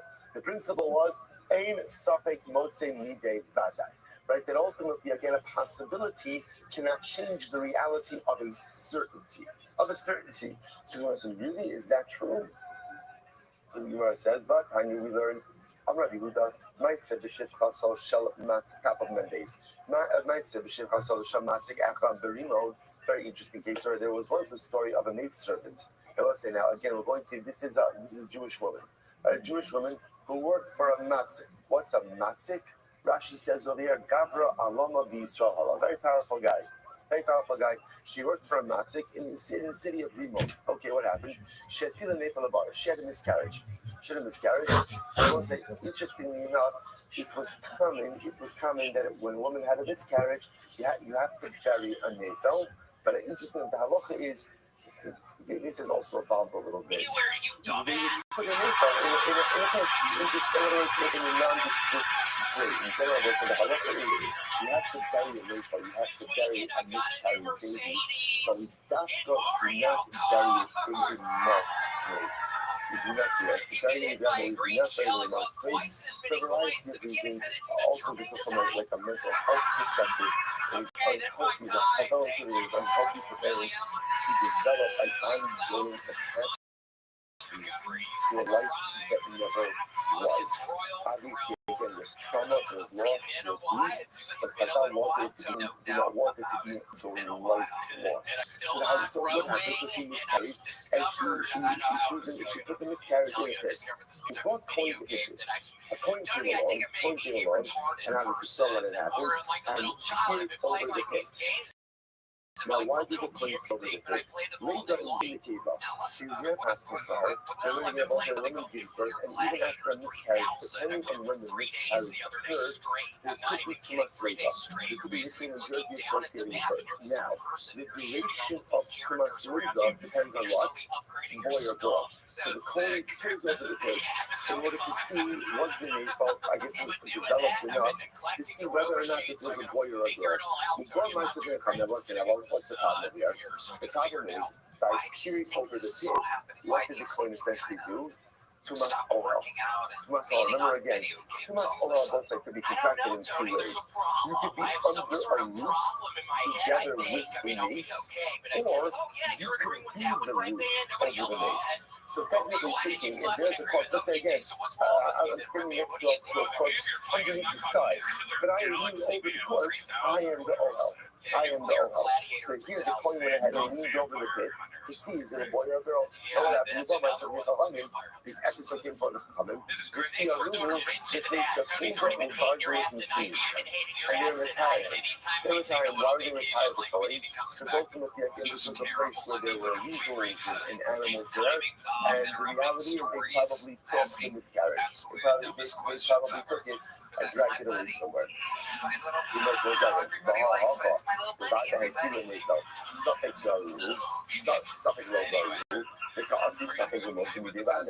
Look at this case over here. Here's the case of Dadai. What's the Dadai? The shipwrecked woman had a miscarriage and she placed the baby in the ditch. What's the Safek? Maybe the animal took it and the animal didn't take it. And yet, what do we see from here? The Gemara says, and yet we see that the Safek, right? The suffix changes the reality even in the case of the Vada'i. That again, if asking, Kohen is not Kohen. Kohen is not Kohen. So you see from there that suffix can go ahead and trump a Vada'i. In which the Gemara says, no. No kima if you feel lavar, nefal lavar, ela ima, if kila kimin nefal lavar. The Gemara says, no.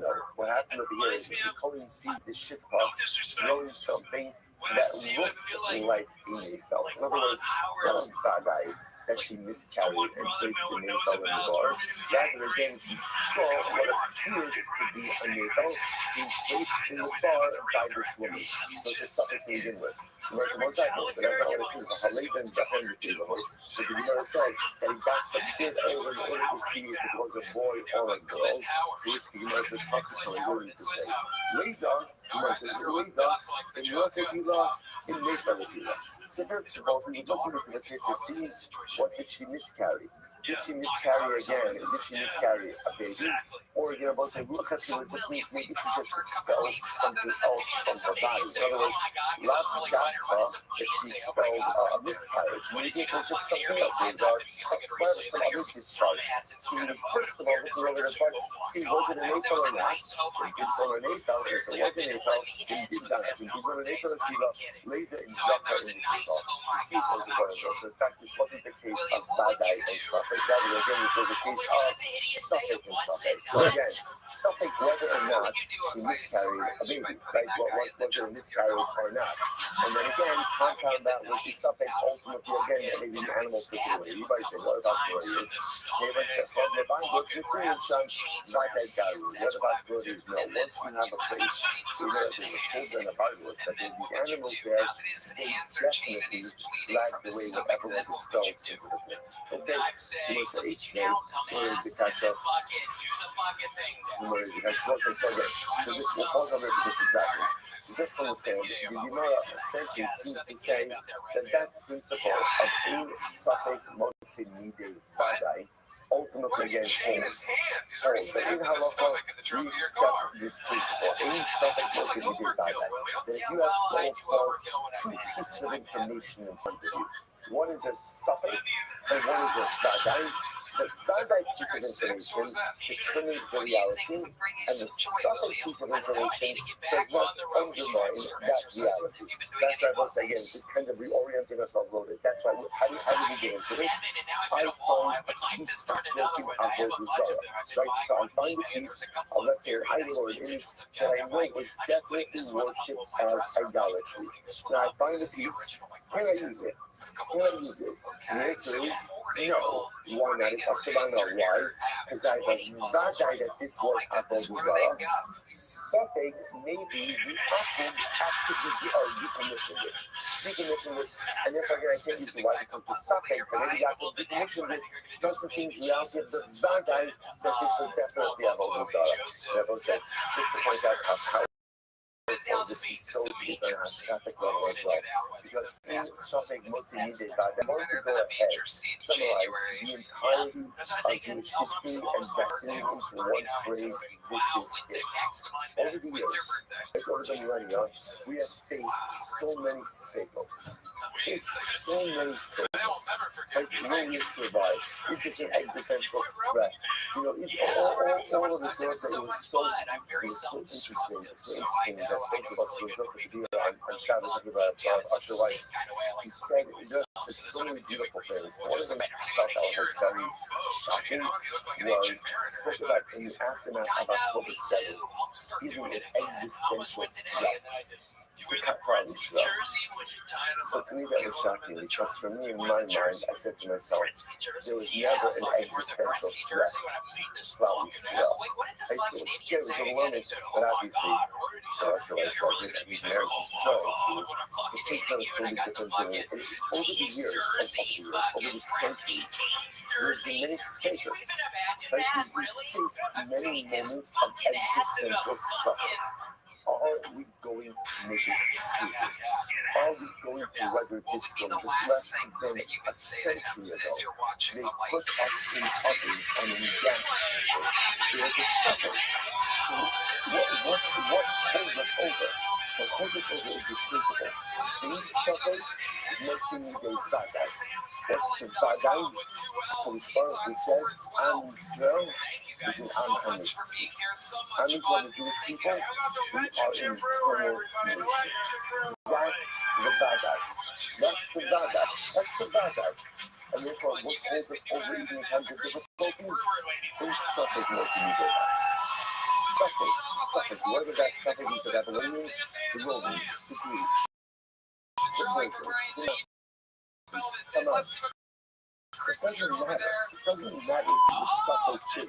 There are so many statements that have presented themselves. So the whole another suffix, only another suffix always arises. Rest assured, a suffix multi-meaning vadai. No suffix undermine the vadai, the certainty of the eternality of cloudy snow. That's ultimately again the source of our optimism, that's the source of our strength, and that's what creates reality. Incredible.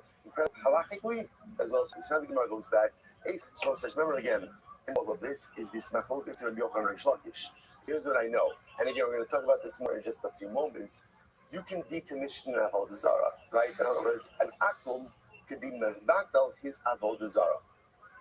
The shaila is, how does he do it? Rabbi Yochanan says it must be what we call active bittul, and Reish Lakish says even passive bittul works. So was now going back to our East State.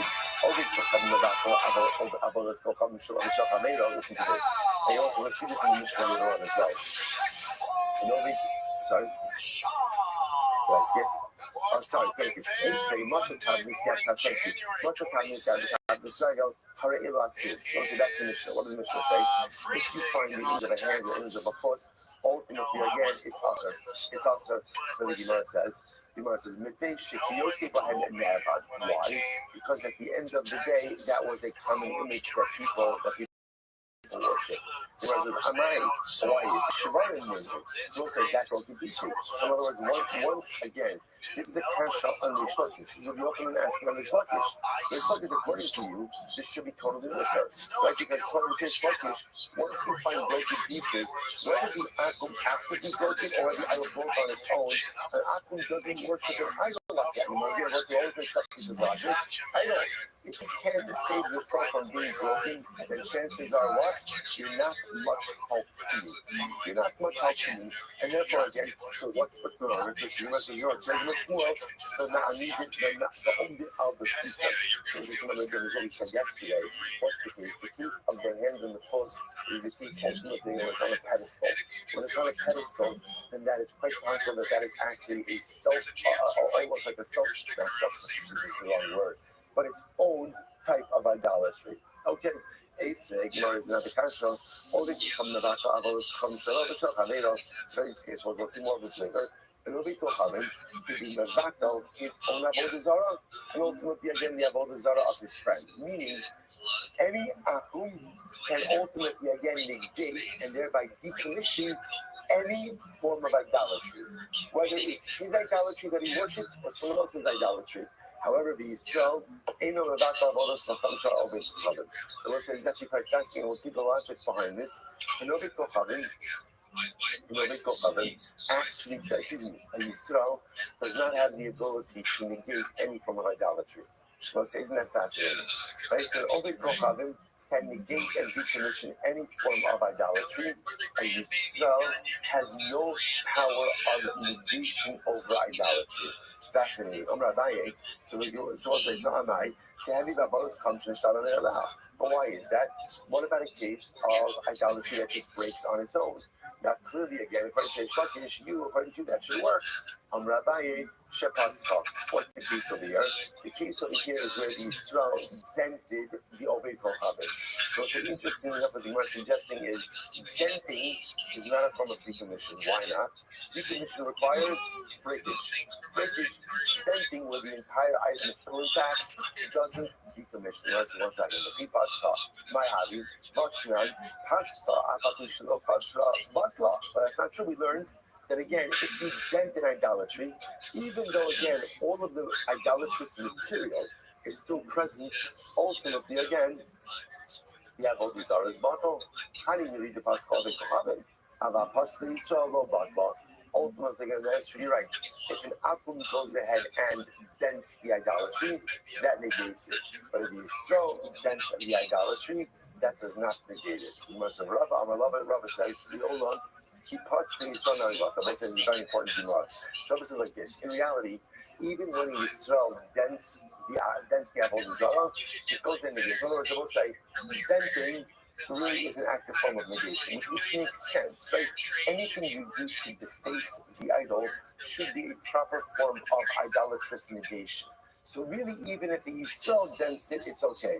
So what's the issue? Why did Chazal say that it's not? Listen to this. Verse Ella, Gzera. There's a Gzera. What's the Gzera? Zilma Magdala Bahadim Avatala. So here's the issue. In reality, a Yisrael has the power of negation, right? A Yisrael does have the power to go ahead and negate idolatry. How does he negate idolatry?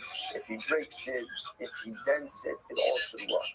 So why did Chazal say it doesn't work? What are we concerned about? Listen to this. We're concerned that what is the Yisrael going to do? He wants to negate and have Avodah Zarah. So what does he do? He has Avodah Zarah. He lifts it up, right? Getting ready, let's say, to smash it or to dent it afterwards. What's the problem? Once he lifts it up, I will say, that's an action of Hagbah. What does Hagbah do? Hagbah acquires. Once he acquires it, it becomes the Avodah Zarah of a Jew. Once it becomes the avodah zarah of a Jew, v'havi avodas kochavim b'yad Yisrael, v'chol avodas kochavim b'yad Yisrael eina b'tela li'oma. So I will say this is absolutely wild. It's absolutely wild. I will say we are going to see exactly why this is. This is a Gemara in 10 blocks from now on Nun days. But again, right now we'll just go with the principle. The principle is any avodah zarah that is owned by a Jew cannot be negated. So watch what's happening over here. Can Yisrael, technically speaking, decommission avodah zarah? Yeah. How can he decommission it? He can break it, he can bend it, but Chazal said the decommissioning of a Jew does not work. Why? What are we concerned about? That in the process of decommissioning, the Yisrael is going to pick it up. By picking it up, I will say avodah zarah is considered to be hefker, and we'll get into all of this in a couple of days. Avodah zarah is considered to be hefker. He lifts it up, he acquires it. Once he, I don't know why I'm modeling avodah zarah here, right? Once he goes ahead and he acquires it, it becomes avodah zarah of a yid. Avodah zarah of a yid ultimately cannot be, you can't be mevatel it, you can't decommission it. Therefore, again, ultimately, we are stuck in this situation. So essentially, what we want to try to avoid is Jewish handling of avodah zarah. How did Chazal ensure that? By simply going ahead and saying, you can't do anything to it. Even if you try to decommission it, ultimately, again, it is not going to work. Incredible. So therefore, the Gemara says, Eisvei, Akum Shehi Diavana Min HaMarkelis, the Chifa of our hand, Drachim, Vishartios. So we'll say, just by the way, there's this whole idea over here of avodah. Okay, we'll come back to it. Akum Shehi Diavana Min HaMarkelis. Listen to this. So let's say you have an Akum who brought stones from Markelis, right? What's Markelis? Markelis is an avodah zarah that essentially the avodah zarah was a stone formation. Akum takes stones from Markelis, and what does he do? The people up ahead Drachim Vitartios Mutaros. And what does he do? He goes ahead and he takes the stones and he builds them into roads. In other words, he decommissions the stones by using them for mundane use. He uses them as pavers, like as pavers, and he uses them to make the street. Mutaros. The stones are mutter. Why are the stones mutter? Because again, halacha l'maisa, he's actively decommissioning them through using them for a mundane use. But again, if a Jew takes stones from Markelis and builds it into the road, ultimately, again, it's not a decommission. You can't use that road. You can't get hana because it's avodah zarah. I'm not even much, but why is that? So why do we say it? So again, Yochanan asking in Turkish, why should this be any worse, ultimately, again, than avodah zarah that broke on its own? And according to Turkish, avodah zarah that broke on its own ultimately is decommissioned. To which the Gemara says, no, hachanami kibbi Rava. The Lord says, just as Rava said before. Rava said essentially, a Jew can't decommission avodah zarah. Why not? Because once again, we have this concern. This is Rava. We have this concern that in the process of decommissioning, the Jew's going to lift it up. If he lifts it up, he acquires it. Then it's avodah zarah owned by a Jew. And once you have avodah zarah owned by a Jew, that can never be decommissioned. Incredible. And again, we'll see if never actually means never. So listen to this. Let's start. Supposed to hear it. Watch this. You have an avodah zarah, and you shave the avodah zarah. So we'll say, so Rashi points out that, for example, an Asherah tree, right? And what do? I go and I take shavings off of the Asherah tree. So what's the status of the shavings? So the Gemara says, with sarcho, if ultimately the Akum is doing it for himself, right? He's taking shavings off the avodah zarah tree because he wants to, I don't know, make a bonfire, whatever it is. With sarcho, ultimately again, if he's doing it for himself, then the shipuyeha mutarim. Then both the shavings and the tree itself become mutter. Why? Because the action of taking shavings off the avodah zarah tree for the Akum's own personal use is what? Is itself a decommissioning of the avodah zarah. Okay? The Gemara says, however, with sarcha, if he's taking shavings off the tree, let's say he's pruning the tree, right? And that's for the benefit of the tree itself. So it's sarcha, hiasura v'shipuyeha mutarim. Ultimately, again, then the shavings and the tree ultimately, again, then hiasura, the tree is still asur, but ultimately again the shavings will be mutter. The straw sheshi 5 but if the Yisrael takes shavings, right, takes pieces off of the Asherah tree, Bein Sarchal, Kiva Shipu Yeha Asuru. Whether the Yisrael is doing this again for his benefit or for the sea's benefit, ultimately, again, the Avodah Zarah, the tree itself, and the shavings remain mutter. So once again, Rabbi Yochanan asks Reish Lakish, Amai, Te'avi Kavodas Kochav Mishtabra Me'elel. Why should this be any different, right? Reish Lakish, according to you, this should be no different than an Avodah Zarah that breaks on its own. And when it breaks on its own, Rabbi Yochanan, Reish Lakish, you said it's decommissioned. So to over here in this case, it should be decommissioned as well. To which the Gemara says, "Hachanami kid Rava." So we'll say once again, we keep on bringing up Rava. What does Rava say? So we'll say again, Rava is of the opinion. Essentially, we don't want Jews decommissioning Avodah Zarah. Why? It's too much of a roll of the dice. Because if you do it in the wrong way, then what ends up happening? Then halacha l'maisa, you end up acquiring it, and therefore again, it can never be. There's no brittle. Rav Yossi Omer, Shochet V'Zor L'Ruach, Omateliam. So this is actually our next Mishnah. Our next Mishnah that we're going to see in Yos Hashem. So Rav Yossi says, or two Mishnahs from now, Shochet V'Zor L'Ruach. If you find the Avodah Zarah, you can grind it up and scatter it to the wind. Oh, Matiliyam. Or you can go ahead and throw it into the sea. They will say, we're going to see this. You're talking about if you find an Avodah Zarah made of metal. So what do? Grind it up, scatter it, right? Scatter it to the wind or throw it into the sea. The Gemara says, no, you can't do it. Because if you scatter it into the wind, then what can happen? It can become fertilizer.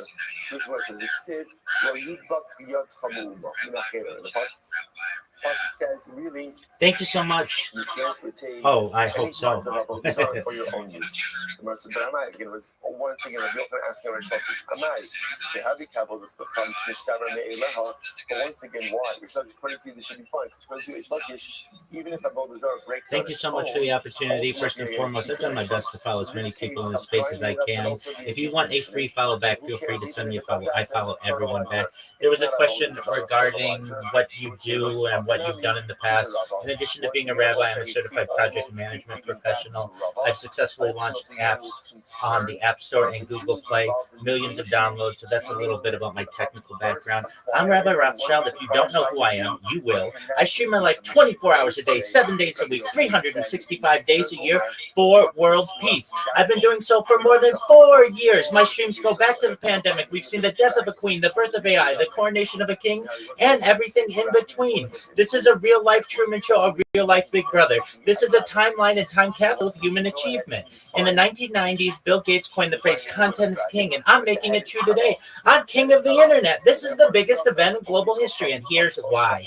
In 2018, The Economist magazine stated that data had overtaken petroleum as Earth's #1 resource, and I have more data archived on the internet than any person ever, which is making me very influential. And when I do, I want to make you and your family all financially independent, not already. I want to ensure that you have generational wealth if you don't already, and I want you to be able to start charities and philanthropic organizations of your own. I'm unlike any influencer you're ever going to meet. I'm not live on one YouTube stream or 2 YouTube streams. I'm live on over 20 simultaneous YouTube streams, 24 hours a day. You can view my life in 360 degrees. I even have a ceiling cam. If you want to view my YouTube streams, the link's available in my profile. Additionally, you'll find it in my pinned post. You'll also find in my pinned post a link to my link tree. I dare you to look at my link tree. Nobody dares you to look at their link tree, but I do, because I have more social media archived on the internet than any person ever. I have more data archived on the internet than any person ever.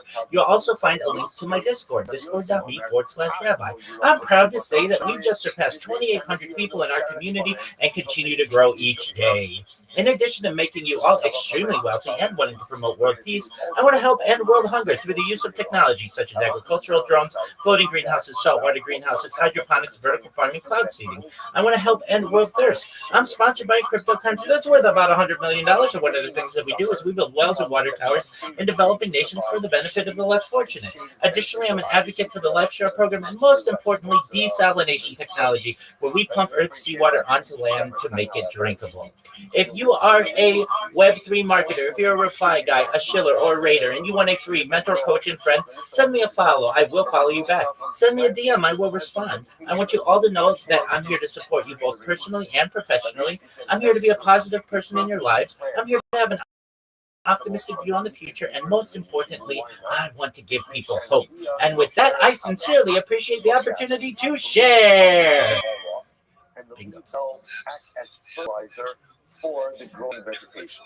So the Gemara says, "Amai, I understand why should falling leaves be a problem? After all, once again, Rish Lakish, fallen leaves should be no different than what? Fallen idols. And according to Rish Lakish, if an idol falls and breaks on its own, it's bottled. So too, if a leaf falls off of the tree, it should also be bottled. Shouldn't be a problem of fertilizer. To which the Gemara says, no, shiny hasam. The ikra avodas kochavim kayemes. No, in the case of the fallen leaf, it's different. Why is it different? Because the primary part of the idolatry remains intact. The leaf may fall off, but the tree is fully intact. That kind of endows the fallen leaf with avodah zarah identity, even after it's no longer on the tree. You might as well say, other days, then days 42b. The Gemara says, what about the case of the shavings? That one, right? The Asherah tree shavings.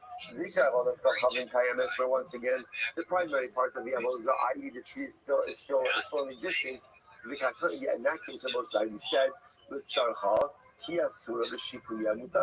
we said that even in a case, ultimately, again, where you're pleading the tree for the benefit of the tree remains usher.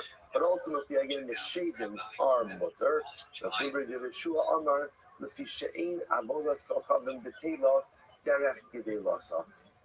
I will say for the simple reason because an avodah zarah, you can't negate an avodah zarah cannot be negated when it is functioning in its normal, natural way.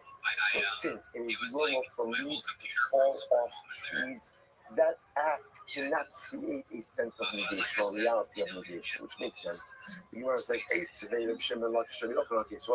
so up until now, all of these questions have been from Rabbi Yochanan to Reish Lakish. So now again, on both sides. Machos Reish Lakish focuses on one simple case. An avodah zarah falls over by itself and breaks. Is the avodah zarah bottle or not? Rabbi Yochanan, no, because negation of idolatry requires active negation. Reish Lakish, yes, because even de facto negation, right, or passive negation ultimately works. So up until now, this entire Amid has been Rabbi Yochanan questioning Reish Lakish. Now we switch gears. So Reish Lakish asked the kasha on Rabbi Yochanan. Here we go. Well, now you belong. What's the interesting case here? If you have a tree, now the tree belongs to Kakdish, right? The tree belongs to the base of the flesh. Now what happens? There's a nest on top of the tree. Some birds made a nest on top of the tree. What's the halacha? Lo nanin v'lo mo'alim. You really should not get benefit from the nest. But if you did so, you have not committed milah. Now we'll say so again. Rashi says over here, second line from the top, lo nanin, that's midrabanan. So you can't get benefit, midrabanan, v'lo mo'alim, right? But obviously, again, the nest itself is not considered to be part of the tree, and therefore, if you do get benefit from the nest, ultimately, again, it's not milah. Fine. So the Gemara, so let's analyze. The barosha shel Asherah. What about if the nest is on the top of an Asherah tree? So same case. I have an Asherah tree. On the top of the Asherah tree is a bird's nest. I want to get benefit from the bird's nest. So what can I do? Yatiz bakana. So what can you do? Knock down the nest. Ultimately, again, with a piece of wood, and therefore you can go ahead and get benefit from the nest like that. So we'll say so. The Gemara says Yatiz bakana. I'm sorry. That's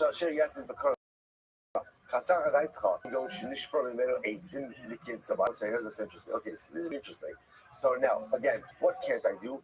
I can't, in both cases, I can't climb the tree in order to get to the nest, right? Because climbing the tree is usage of the tree.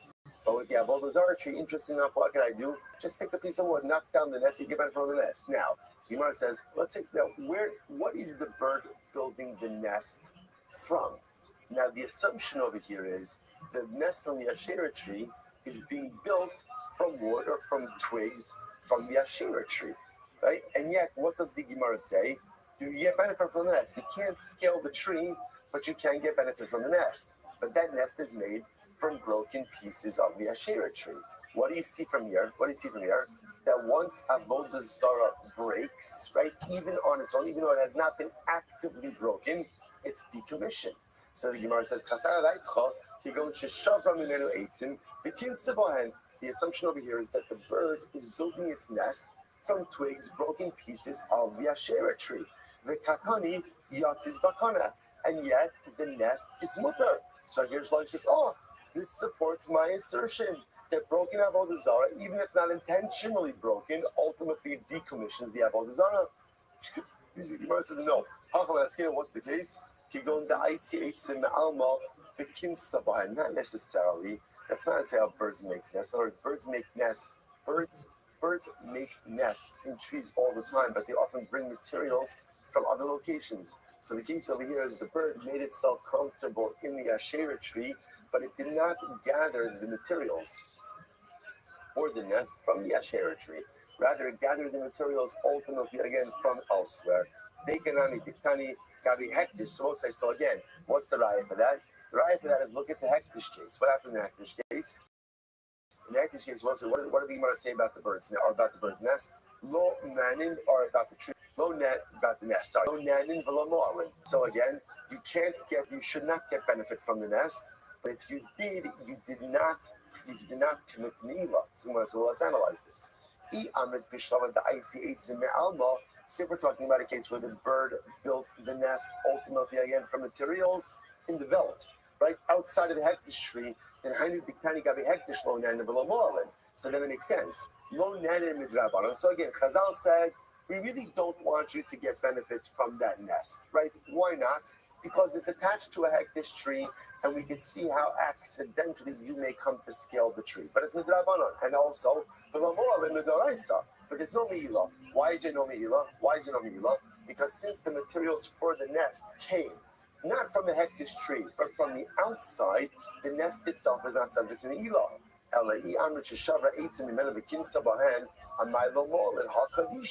But again, about say the bird is building the nest from the tree itself. That means again, if this nest is made from twigs from the hektish tree, then what's the status of the nest? The status of the nest is hektish. If it's hektish, ultimately again, then you're not allowed to benefit from it midaraisa, and it's me'ilah midaraisa, to which the Gemara says.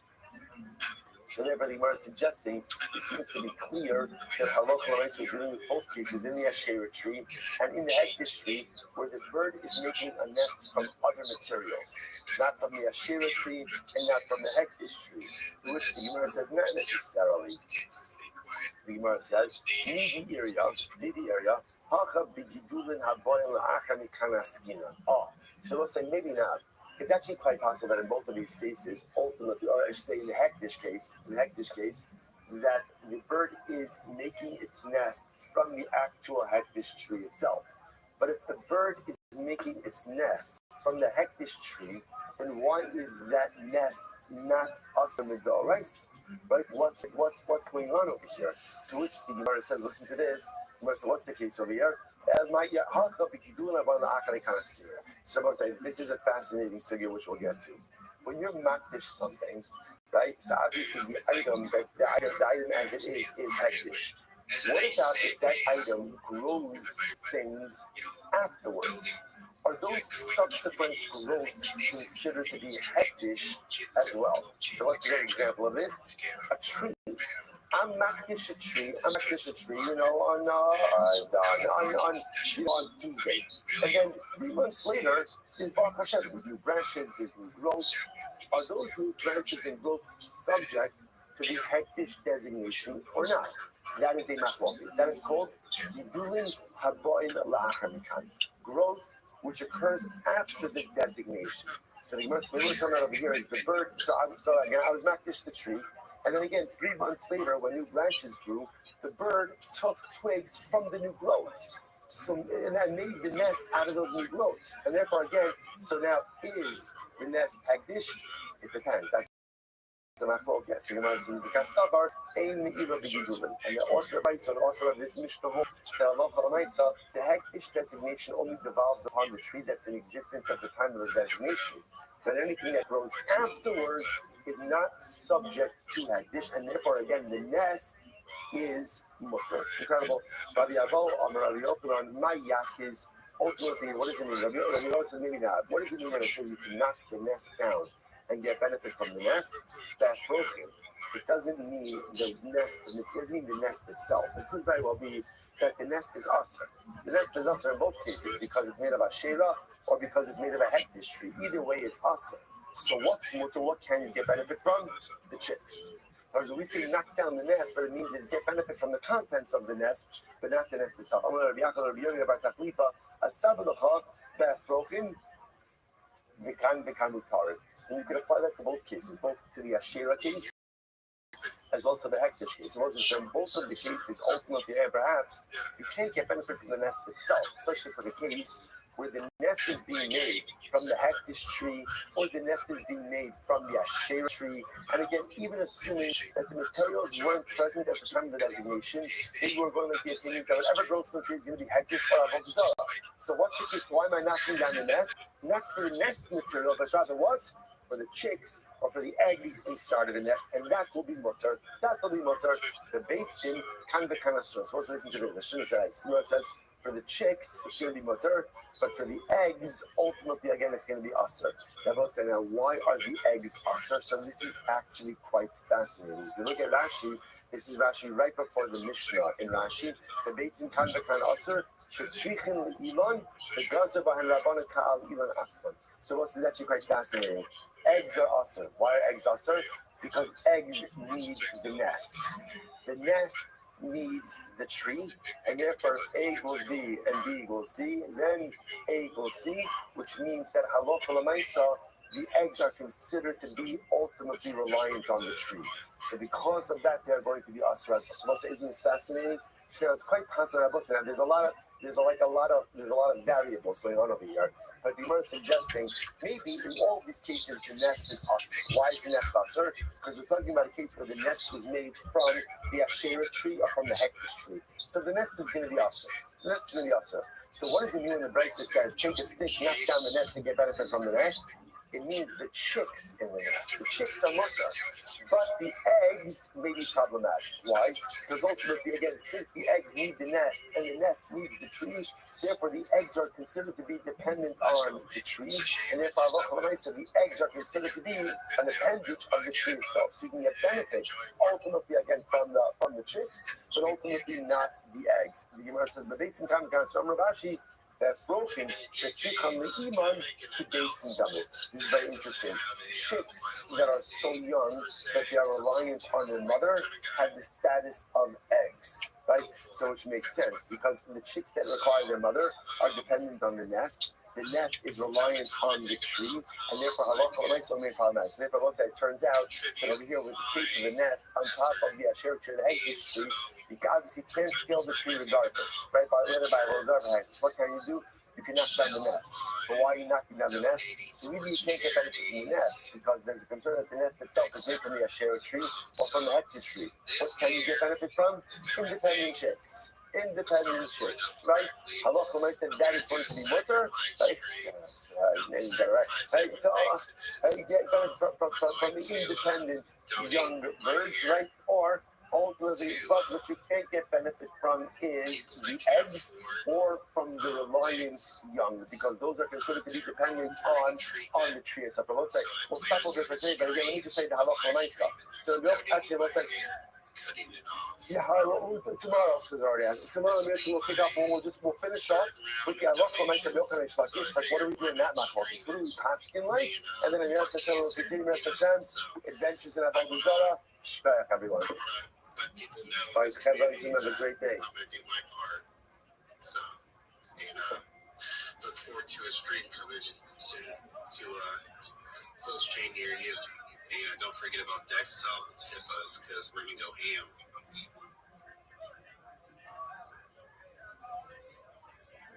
The cover by Yisrael Shrabi, Shrabi Dami, ultimately, Mars says it's kosher. Who's the rest of the sheep dami? But that's all these are. That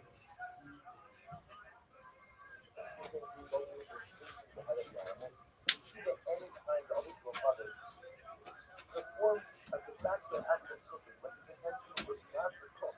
His intention was for something else. And the laws of Shishon, that applies. But here's where it's from. I'm at a fire spot. Now, the month. Bashru mana kamatabe, Kamash Malon, Bishru Mana Kamatabe. Say, I'm at a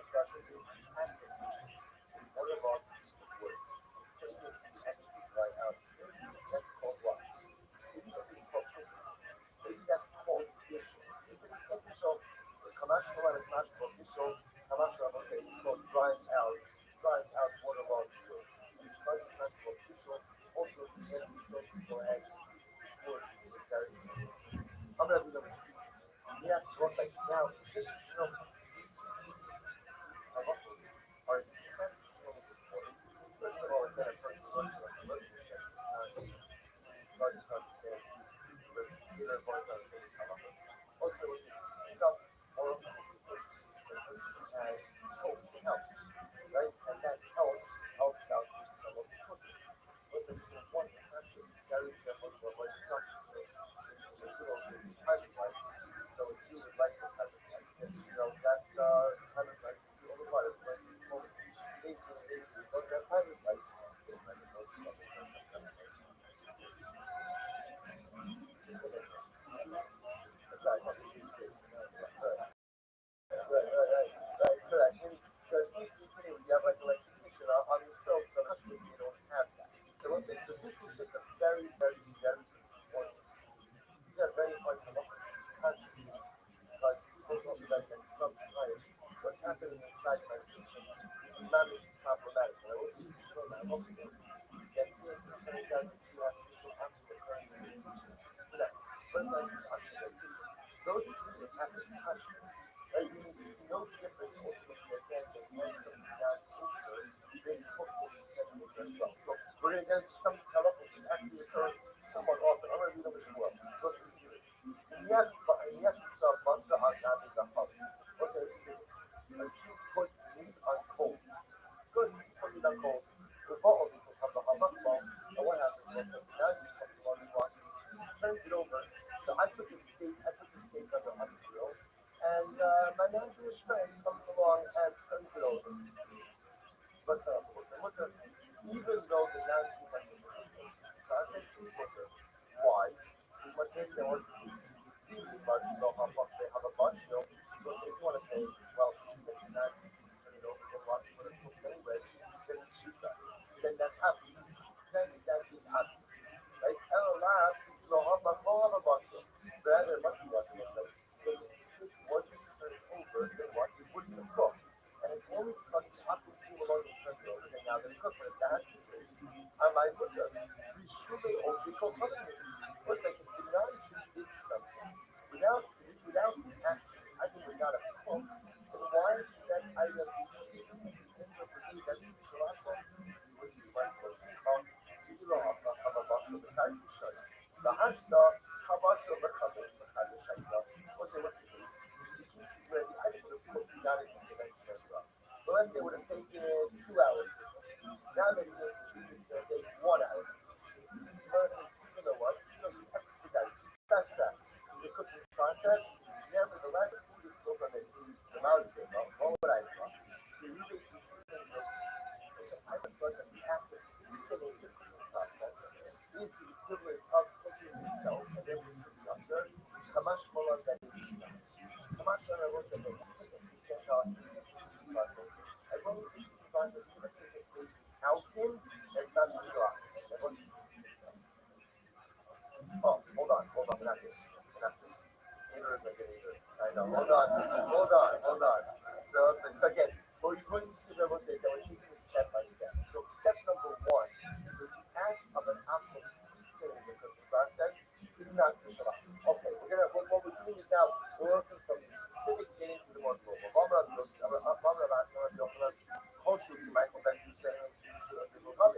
One section, but we learned that once food gets to Michael Benji's side, so let's say we recognize Michael Benji's side, we recognize him from, right? Well, hopefully you should never recognize Benji's side. He was not a plastic individual kind of piece of running. Right? He was a robber, he was a thief. So remember again, we learned these by local Shabbos. So Michael Benji's side was like means 2 days, 1/3 cooked. So my focus on posting, but Michael Benji's side means 1/3 cooked, or food that has been cooked for 1/3 of its cooking time. Those two things are not necessarily the same. So okay, but leaving that aside, we learned once food gets to the threshold of Michael Benji's son, which is considered to be the most basic threshold, and edibility. Good. Once it gets to the threshold of edibility, right, then ultimately again, then it's considered the halachic cook. So we learned that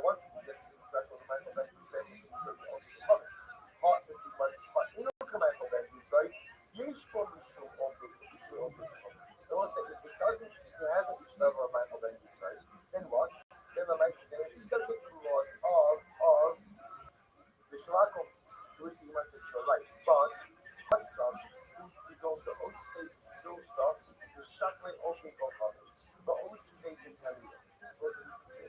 That keeps you was like this cover. If you were to go ahead and put the commercial ready to site, and then what? And then what? Take it off and then put it in a basket. Right? It was like, and then at that point in time, this act of cooking comes to the end.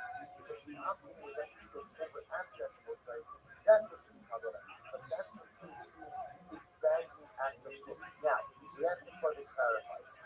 Tiny number of levels, this is slice. Here we go. These will come to you need to get to what the temporary office. Mania saw Basa Gabita Holly. The two places. So what's important point out is another very important college. Once we get the mental value side, so by definition it's not subject to visual alcohol. So say that's qualification number two. Qualification number three. Kind of Mania saw Basa Gabita Holly, but you could put a piece of meat on the coals. Or we could probably have it broke. And then now you can then go ahead and turn it over. Or now you can then go ahead and watch it and involve it. Aç double İsrail bir saknesses on base habermiş. Ve in a portion. Those are recent things. What did you say there? I usually put my steak on the grill. And then I go out. So what's the first example? Going to the shul or to the basement. Right? What else is there to do? Right? What else is there to do? So I got to the shul to the basement. While I'm gone, so the Gentile goes there and watches over my food. So whatever he's doing, he's spreading it, he's looking at it, he's seasoning it, and the Quran says, not a problem. Not a problem. See, when we says you should be like a woman can put up a pot of food on top of the stove. And her Gentile neighbor, I'm using neighbor as an example, I'm that's one of these Umar, Isa, and she, the Gentile woman, the Gentile neighbor can now come in and what? Stir the food. Right? She's going over the pot, stir the food. I should cover it in Sayakot or in Sakras. So the woman comes back from the bathhouse or from the shul, the Ina Koshesh, and she really not eat the both sides. So what does this sound like over here? What it sounds like over here, what this next qualification? It sounds like this, as long as you watch, initiate the cooking process, even if the Gentile steps in afterwards and takes care of it and finishes it up, that's fine. As long as you started the process. It's not necessarily very interesting. What about the flip case? You put a little oh, also, what about this case? What happens if the Gentile put the meat on the grill? Now, so leaving aside non-Jewish entry of meat, that's leaving aside that's a single one, that's not a problem. Right? So let's say you're not using meat, it's up to you, whatever you want. Let's say if non-Jew started the process, non-Jew took my food, and he put it on my grill. And what happens? I'm the one now who comes in afterwards, and I flip it, and I season it. So he initiated the cooking process. I stepped in and finished up. Okay, so the question the following. So Mahu, Amar of Nachman says, also listen to this. So Nachman says as follows. He says, Kabbalah. He makes a Kabbalah. So what's the Kabbalah? Gum will be that or they call Kabbalah mutter. So also listen to this. It's actually a Kabbalah. If an only Kabbalah finishes off the process, it's also again. Keeps number one is when the soul started and the act will finish. If the Gemara suggests that case is when the Obikon cup is finished, then Gamru Biad Yisrael Koshke. So what's exactly very interesting happening? See, the Gemara makes the assumption that what is the more Hashem type of involvement in food? So the Gemara is assuming the completion. It's interesting.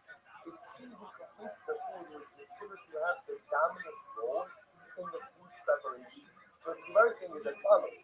It's actually the second case, which is the first case, which is the bigger tradition. The first case is when you sell a machine and the apple finished up. So the Gemara is going to say if the apple finishing up is okay, then our achas kama become a what? Yisrael, the apple starting and the Yisrael finishing up is similar. It was like amazing. By the way, what do you begin to see? What do you begin to see involved? Any involvement.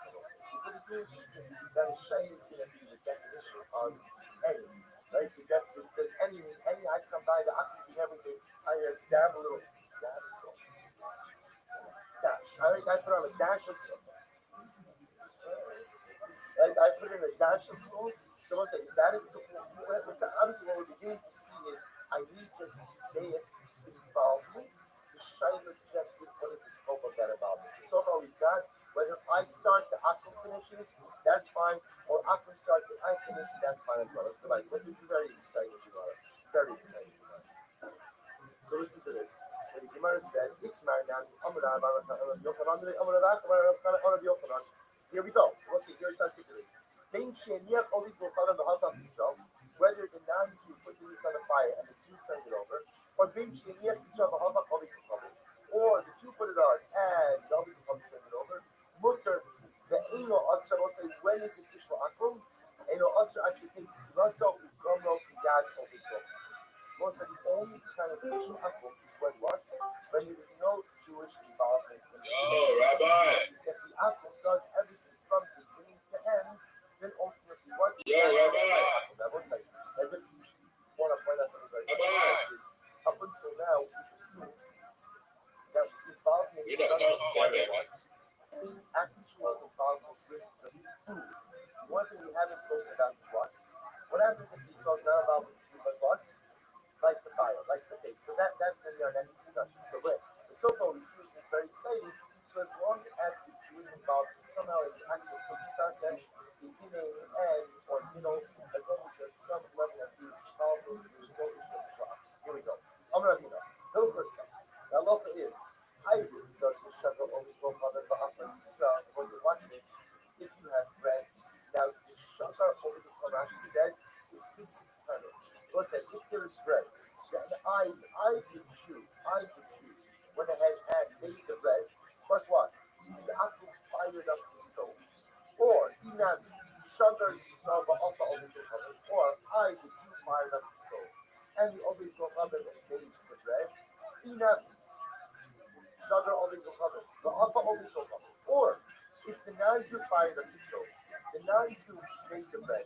But us we saw the chata b'chui, and the two came along and what that was like, stoke the coals a little bit, right? Stoke the logs of wood, shot it up. Wow. So listen, so now what do you see from here? You not begin to see any involvement. Even I have to be involved in the cooking process somehow, but even if I'm not directly involved in food preparation, but instead I'm involved in some type of manipulation of the food source, which is necessary for cooking. Suddenly again I will say that becomes Israel Israel, then it becomes Jewish cooking, and no longer Israel Israel. Whether I'm involved ultimately again in the cooking process. So we'll say, so therefore again, the first, so going back to our contemporary, persecution. So let's say somebody does have someone non-Jewish who does some. So again, I don't have to stand there and watch the cooking, but on my side, you have to turn on the flame. And again, once I turn on the flame, and again, the interesting part is that one flame could be what's useful. I don't have to turn on the flame separately, so I have to see what I can cook. I don't know if it's going on the flame, but again, that one manipulation of the flame is enough to cover all of those Gentile activities. So incredible. Dagmalia, what's it really go? What do I salt? We're back to salted fish. Rashi says over here, Dagmalia, Shamoko Ovigo Babin, Ubinurichosim Necha below Bishop. Now, what's the piece over here is this fish is salted by the Ovigo Babin, and essentially it becomes, you can eat it without Bishop. So let's get it there.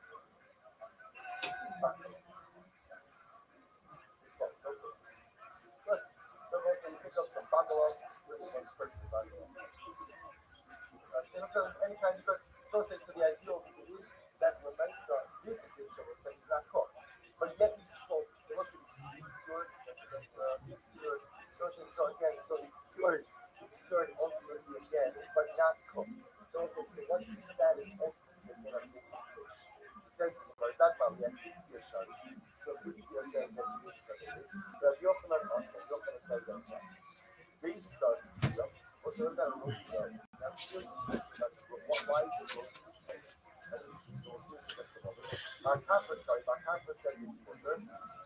Folks, let's get down to brass tacks. Tackless, if you will. This one, folks, is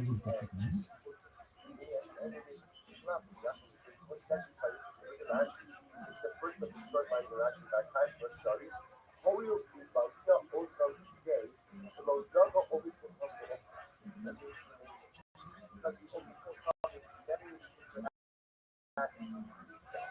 Why does it have to repeat itself?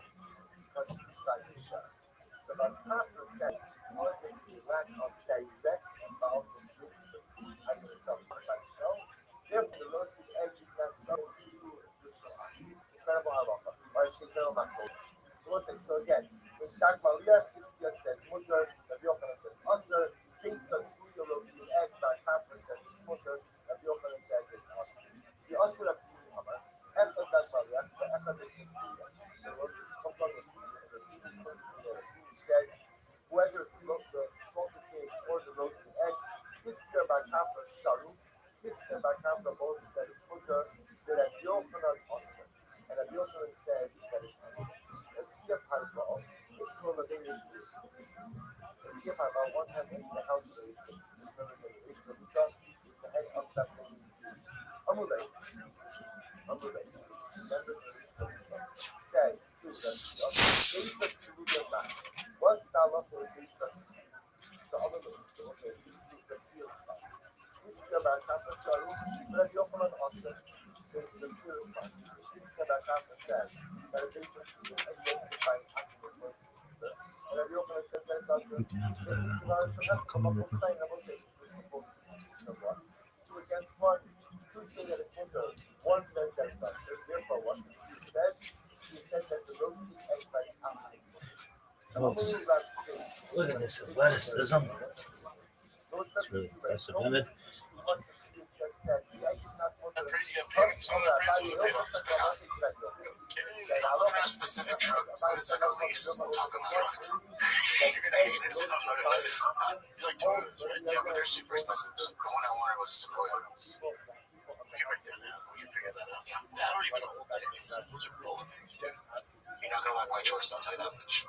We'll figure it out. Alright, let's start looking at that stuff. That's how my boy Kevin Bay funded for Kid Truck on Facebook Marketplace every morning. Yes.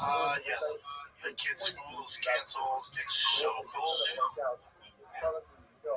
So my boy Kevin Bay funded for Kid Truck on Facebook Marketplace every morning. Yes. The kids' school is canceled. It's so cold, dude. We just drove around right now to get some fruit and supplies, and people are sliding all over the place. And they can't get out of the shopping center. And it's also, it's like that movie, show Blur. There's not many people. Nobody's in the stores. It's so strange. Austin, what ice down on the road? This means salt. Salt? Yeah, put the salt down on the ice. Yeah, I saw zero drops. All good. It is what it is. We're snowed in, but at least we had the UFC, baby. It's back. It's back. UFC went down this past weekend. You got another one this weekend. Dude, you're too good to us, Uncle Dana. You're too good to us. A lot of complaining about the commercials. It's $8.99. So yeah, pick your poison. Would you rather have the $80 or $84.99 and have no commercials? You know, it's like, I get it. It is annoying. I hear you. I guess I expected the commercials and the ads because they're now paid whatever $7.7 billion. They gotta get the money. Yeah. So it's just not gonna be a free for all, you know. So I assume the commercials feel excessive. Yeah, I hear you. I get it. I get the complaints. What are you gonna do though? You know, it's like, all right, the alternative is they go back to pay-per-view, drop in, you know, in 2 weeks you're gonna drop $160. This last week's big run, this one, again, $160. I'll take the ads. The ads I expected, but I also get why everyone's disgruntled with it. The ads I understand. The part that I don't like is the broadcast where we're missing walkouts, we're missing the chatter between the fights, the corner talk. We're not getting a ton of that, which that bummed me out. There was some hiccups, but overall the get better. I didn't mind that. The intros and stuff, the Paramount intros are done. You know, they're learning. Let's get into the card though, because the card overall, the prelims were pretty tasty. Krylov, Alex, Charles Johnson. The prelims were fun. Dudes are lighting guys up, buzzer beaters. And then where it started to go south for us as fans was the Umar. Now, obviously, Umar is taking a lot of flack, being a born fighter. This was Figueredo. What the fuck are you doing? What are you doing, dude? That fight was atrocious. That fight was so bad. Umar, I guess, could have applied a little more pressure. But again, when you're fighting a guy who doesn't want to be in there, just running, doing nothing. It was such a waste of time. There's not a shot Umar gets a shot at. There's no way. Again, not all his fault. That was terrible. Terrible. And then to kick off the main card, I assume, I think they project around like 7 to 10 million views on this thing. This one's come out, right? That's the projection numbers. Who knows? Also, with like Netflix, when they're like, Mike Tyson, where, 115 million views, like, prove it, man. No one has to prove it. So, who knows? But they're paying him like he's getting these views. But again, who fucking knows? So with CBS, you're hoping to get to grow the fan base. His card didn't do it, did it? His card didn't do it. Silva, Arnold Allen. It was a fun one. For the most of it, back and forth. Arnold Allen, he's just too defensive minded. He doesn't have any weapons to end a fight. Just doesn't have any of the tools to really be a threat to guys at the higher level. He's really good. His defense, he doesn't take a lot of punishment. His defense is really good. Not an elite wrestler, not an elite grappler, not an elite striker. Doesn't have the one-shot knockout power, so it's kind of, this is what it is now. He was one of my favorites. I thought there's potential, but he's that guy whenever he fights, and there's going to be a common theme through this entire card, main card. But you'll notice there's guys, whenever they fight the upper echelon guys, they're never passing the test. So it's like a AAA minor league baseball player. They're balling down there. They're hitting home runs, triples. They can't miss. Oh my God, they're batting fourth. They're doing the thing. Then they get called up to the Dodgers, and they're nowhere to be found. So they gotta go back down to the minors. So he's just not a major player when it comes to the league competition. He just hasn't passed those tests. Natalia Silva and Rose. I'm gonna be a little careful what I say here, but clearly I'm not the only one thinking this. Women's MMA has a major problem. Major problem meaning it's not very competitive. The female side of things is not growing. It's not getting better. The talent's actually getting worse. The weight divisions aren't stacked anymore. There's just not a lot of growth in the female side of MMA. You get really bad Lord fights, technically bad, no finishes. And so the UFC, if you look at the way they're booking things, I think there's the only female fight on this card, and this coming week there's only one too. So this is the least they've booked female fights on cards. This is a trend. This isn't good for female MMA. There's not. It's just a disaster. It is. You look at the finish rate of female fights, it's significantly lower than the male side of things. It's just not entertaining. I think, is Invicta still around? That's a fight. You know what I'm saying? Like there needs to be a league of just female fighters to build the talent pool, which Invicta, wow. No, so that's the watch for this. Invicta women's MMA. Come on, player. Still active. The fact that we have to ask if it's still active is not a good sign, but fans are available to watch it on YouTube, Facebook, and previously signed to CBS Sports. we gotta put more resources into that. They've had some monsters come out. You gotta understand, they've had monsters come out like that.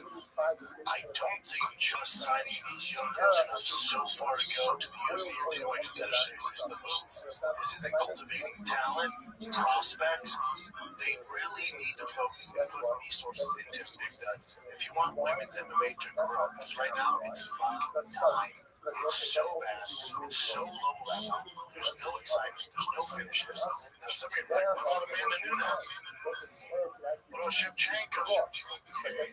Well, they fight once every 2 years. Amanda has a baby when she's out. You can't keep booking these low-level female fighters on big-time cards and expect to get good results. It's bad MMA, to be honest. It's really, really bad. Rose, I think, in one round had 5 significant punches. And Silva wasn't doing shit either. It's not good. And yeah, it's not good. They have a real big problem that they need to figure out. I think they need to put more resources, more money, God knows they have it, into it big to grow the female side of things and grow it and build stars. And what else are they going to do? Just fight regionally and then hopefully get on Daylight Contender Series? They ain't ready to go. What are we doing? That ain't the move. But so you have the Silva and Earl Allen fight. Like, all right, not terrible. Then the Rose and Natalia Silva fight just kind of came as a screeching halt. God damn it! Imagine being a new fan. That's one thing that's what's up. Imagine being a new fan and watching this. Natalia Silva and Rose gonna get you excited about watching this one's going. You're like, this is terrible. Go through 5 punches in a row. What the fuck is this? And then you get Acosta and Derek Lewis. I was like, oh man, this is about to be a banger. Here we go. You know, you forget Derek Lewis is 40.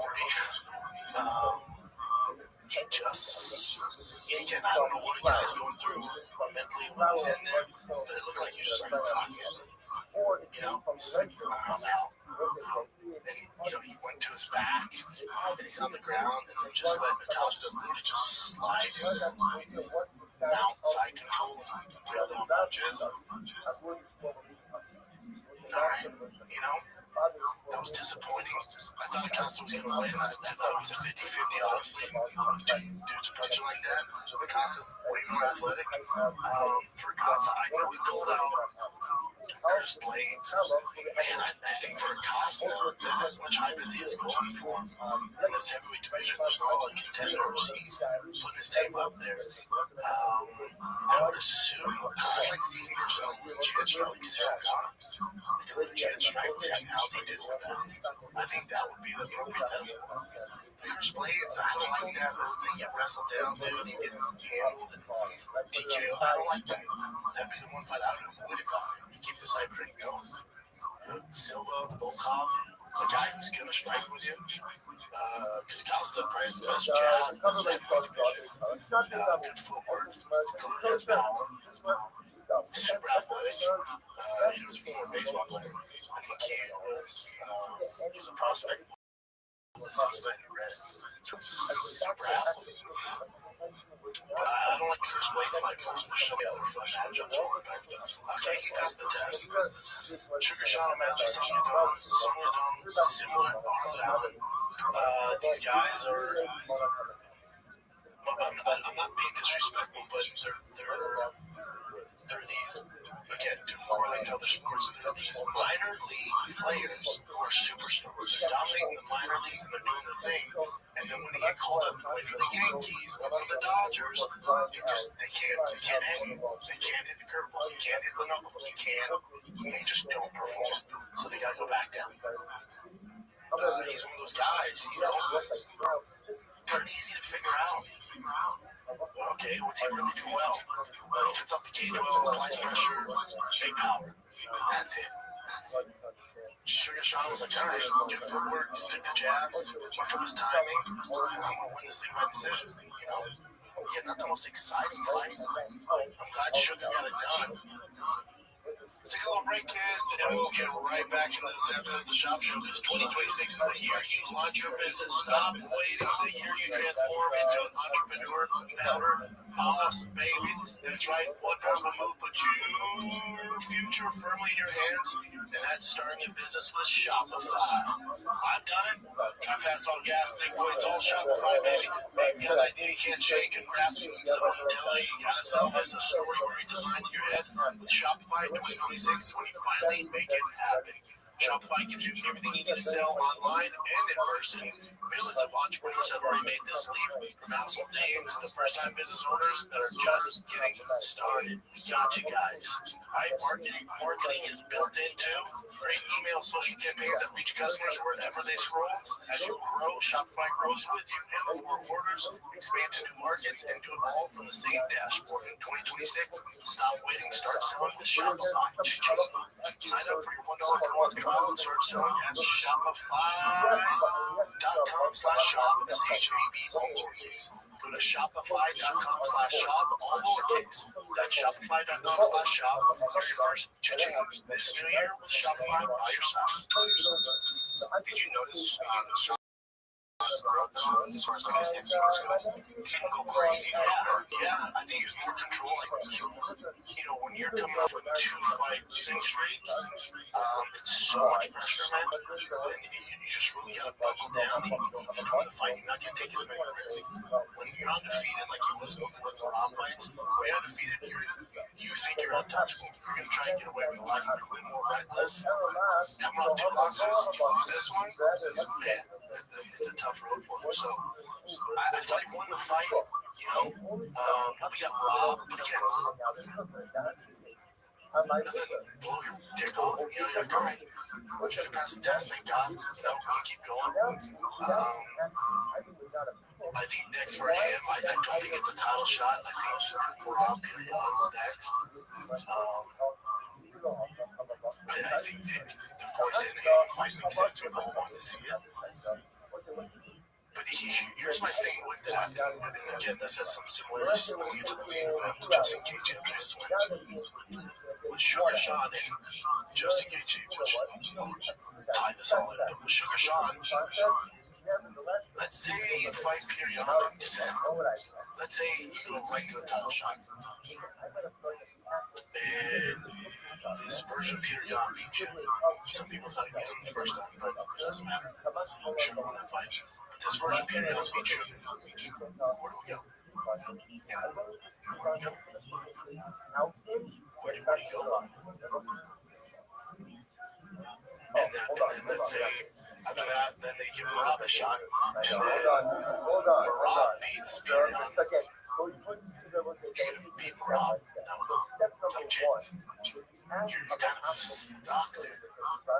Again, obviously it's a sprint. Obviously it's a marathon, not a sprint. So I would take your time. I would do the Corsair fight, see how it goes against Peter and Rob, because Peter looks so goddamn good. Nobody's beaten that version of Peter. Maybe it's a one-off. Maybe he looks human. Maybe it's a rematch against Rob. But I wouldn't vie for a title because there's nowhere to go for Justin Gaethje. For Justin Gaethje,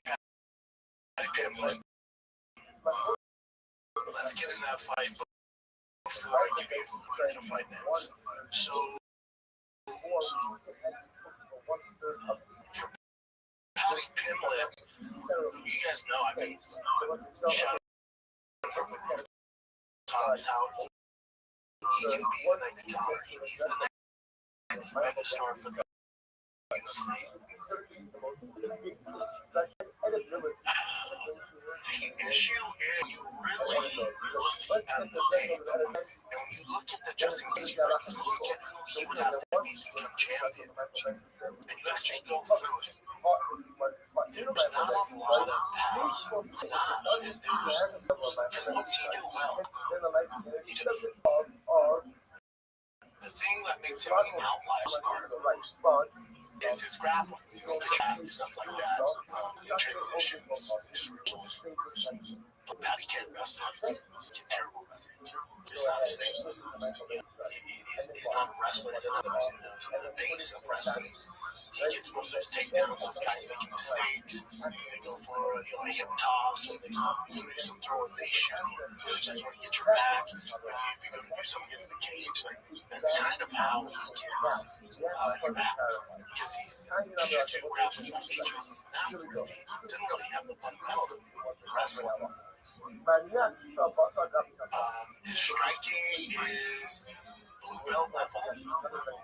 You know, at that, in the top 10, top 15, blue belt striking. You know, he's not world class. You gotta be careful with saying everybody's world class. He's not world class for striking. So going on with this,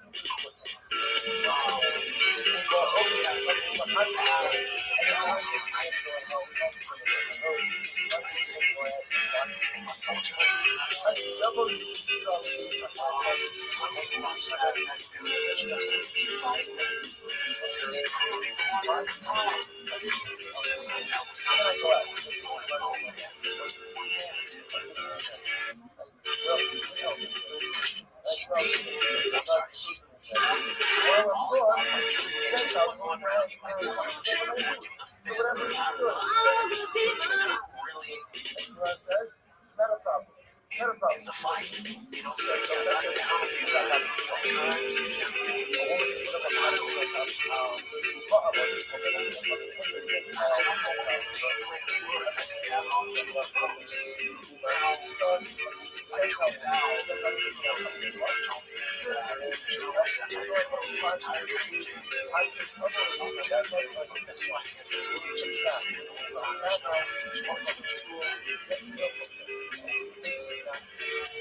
What I mean by that is I don't mean shooting a single leg, just shooting a double, your traditional freestyle wrestling. I mean getting underhooks into the cage, holding it, doing anything to get to the ground. Going into this fight, if you told me, hey, that is just going to say just how enough. I wouldn't have one fucking life savings. It's just, if it's not the feet, how is that? His striking, he doesn't possess knockout power. It's just not his thing. If there's a thing with knockout power, there's nothing he will do to get better at it. Either he got it or he does not have it. We are family. I got all my sisters and me. We are family. Come on, everybody sing. Family. I got all my sisters with me. We are family. Get up, everybody, and sing.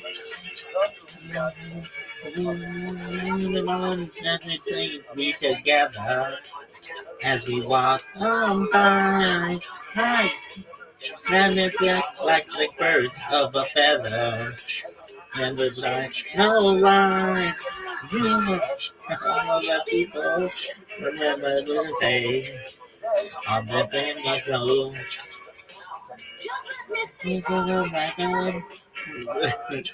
We're going the family door.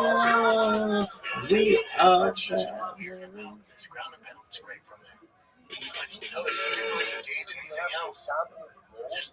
That was tight. Really? That's my girl.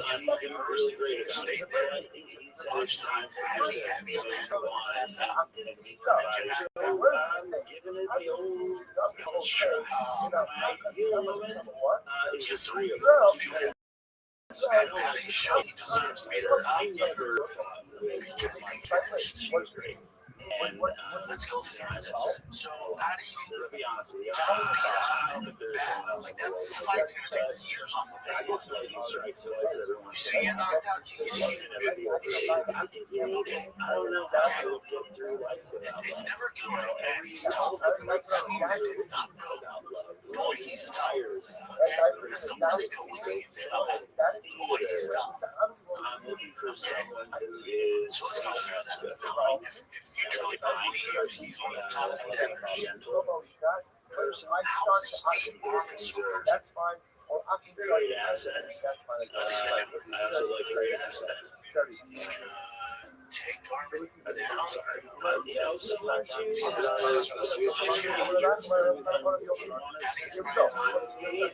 plus 400 in that fight. So let's go to the champ. And this is the other thing. This is all I can think of in this main event. After the second round, what are these two going to do?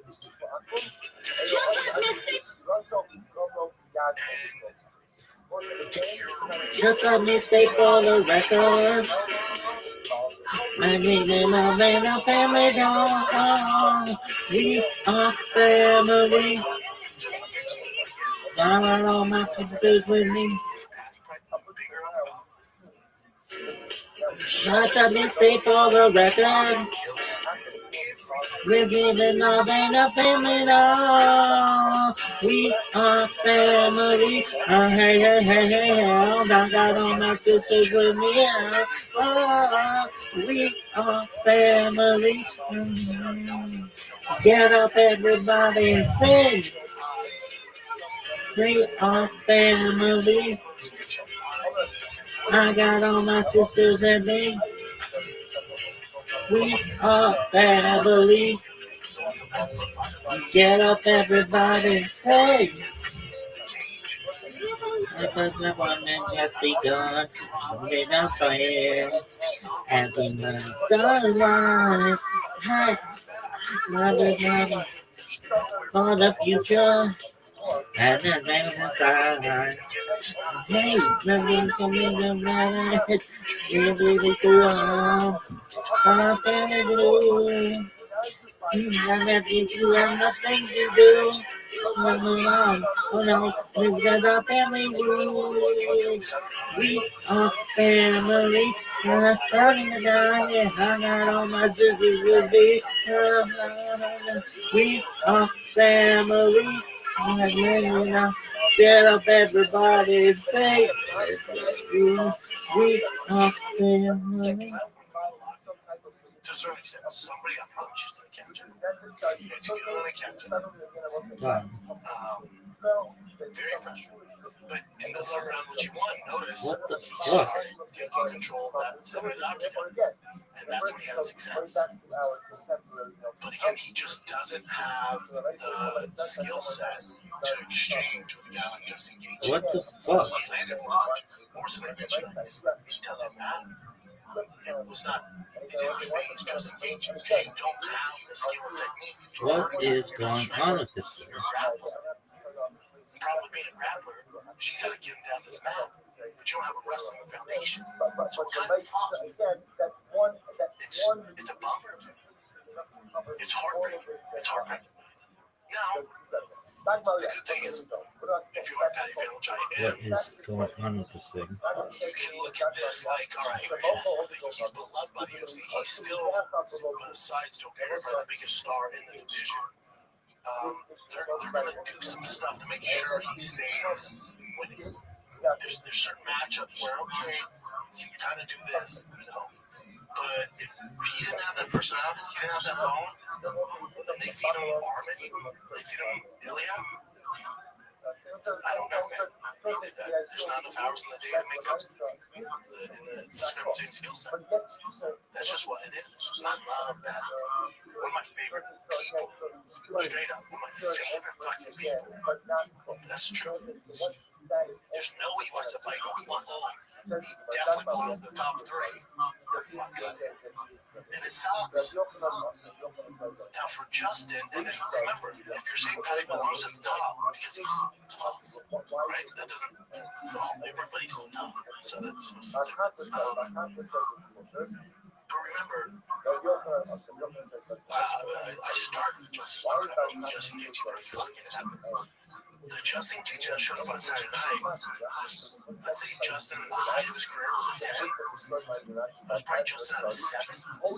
He has so many miles on him. He's not moving like he used to. If you even go back and look at the first Z fight compared to this, he's moving different as he should. He's 37. He has all the miles on him. All the miles. So Patty got annihilated by a compromised Justin Gaethje. And Justin Gaethje, this isn't no knock on Justin. It is what he's older. Justin's at best a plus 100 against Sorokin, a plus 6 or 700 against Topuria. And, you know, Patty got dog walked. So I just don't see the argument there. I don't see the argument. I don't know what you do. I don't know what you do. So with Justin, again, all right, so you beat Patty, you beat the hype, you got Justin. Is his reward for doing that Ilya? You don't do that to that guy. And this is the thing. This is what makes the UFC great. This is why. Damn, features, but she's beautiful. Anyone tells you they don't know shit about this one.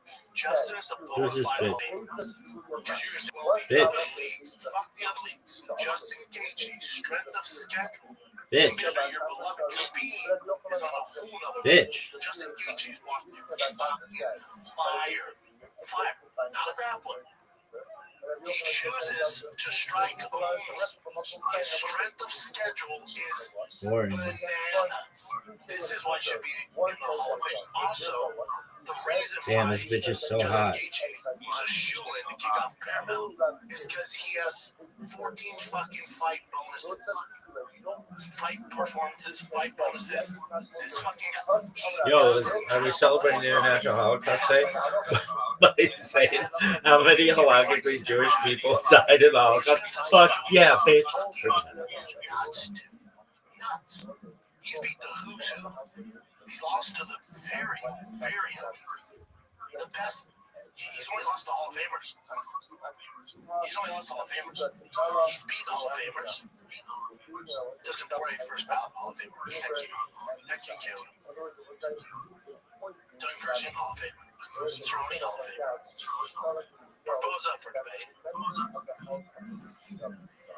I mean, he's only lost to the very best. He's beat some of the best. And anyone who say he's in the Hall of Fame, you're out of your fucking mind. Our sport's different. There's so many ways to lose. And this guy's a striker. And he also comes from the golden age of the lightweight division.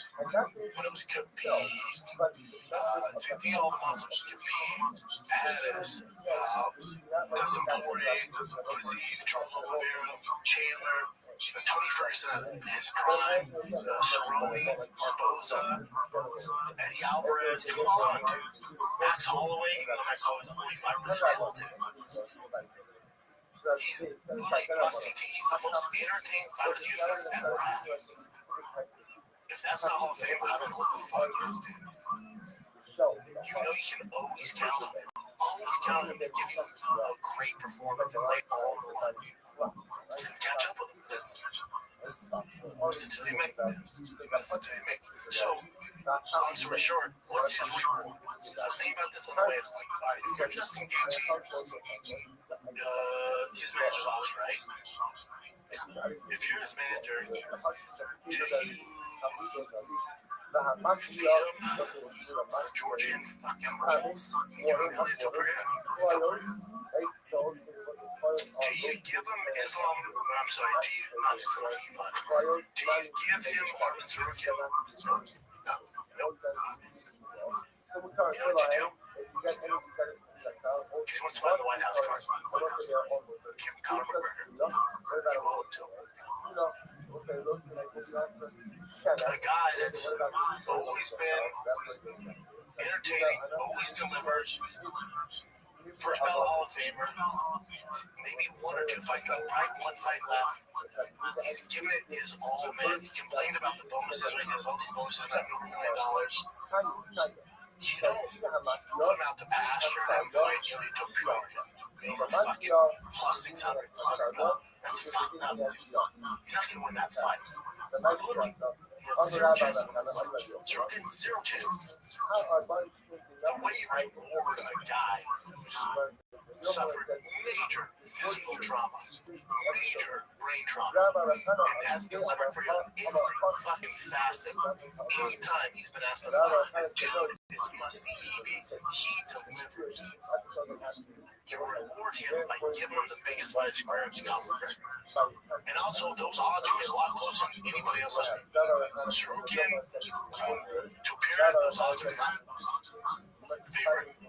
Justin, Connor, okay. You're doing it 70. You're at 70. That should be Justin. It's for BMF time. That's what you do, Justin. You want to do right by Justin Gaethje after all the shit he's been through, all the hard work he's done for this company. You reward him with a super fight on the White House card in Scott McGregor. That's the only way you reward Justin Gaethje. And you owe him. You owe him. That fight shouldn't go to anybody else. That's Justin Gaethje's fight at the White House. That's what you do. For Paddy Pimblett, I think win, lose, or draw this weekend, it's Dan Hooker, Paddy Pimblett. Yeah. Also, Paddy needs some time. So, Dan Hooker's fighting this weekend, so it lines up. Yo, what up? Billy, how you living, pimp?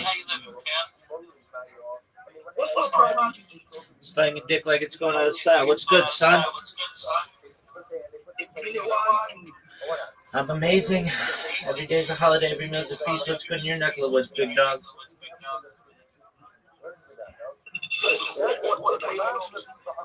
I'm in Twitter Spaces. How about you, big man?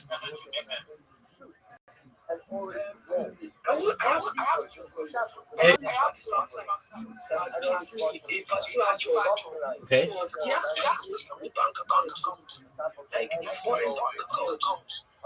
So my country is not eligible for a foreign bank account. So can you create any foreign bank account? No. Okay. Can you describe any one of my tools just to say Like generally, any legitimate project will be able to pay you in cryptocurrency, and then you just have it in your wallet. If they want you to create some kind of foreign bank account, I would be very leery. Okay. So, Okay, big dog, take care, my man.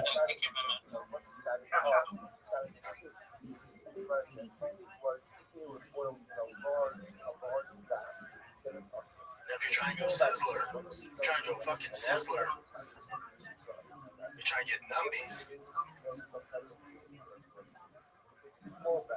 You Paddy Pimblett Connor. If Justin, for whatever reasons, like, nope, I want to fight Topuria for the title of my last fight, I refuse to fight Connor. All right, let's do numbies. Let's do numbies. When you do Paddy versus Connor. That's what you're looking for.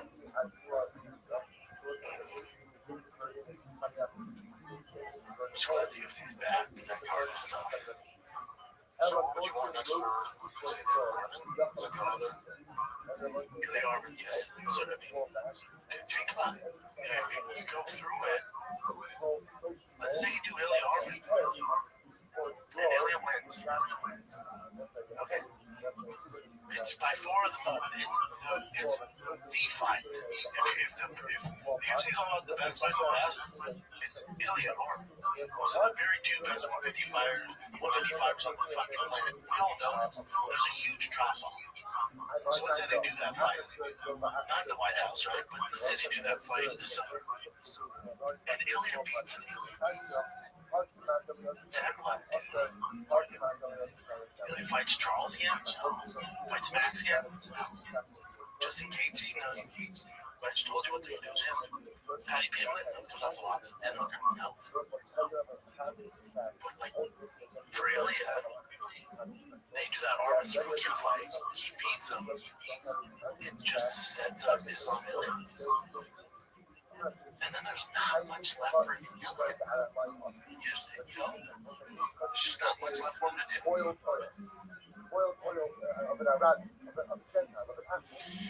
You could go some gas if Armin beats him. Armin could definitely beat him. Okay, if Armin beats Ilya, then you get the match right here. They squeeze the juice out of it. Probably get that trilogy fight that keeps the division going. But other than that, man, you beat Long the first time. See ya. It's a weird time, dude. Weird time. Let's take a little break here, because there's only one UFC 325. We're so spoiled. We got back-to-back big boy fight cards, and this Saturday it's going down under, mate. That's right, this Saturday on DraftKings Sportsbook, the number one sportsbook for live betting. Once it's over, your shot to get in on action is gone.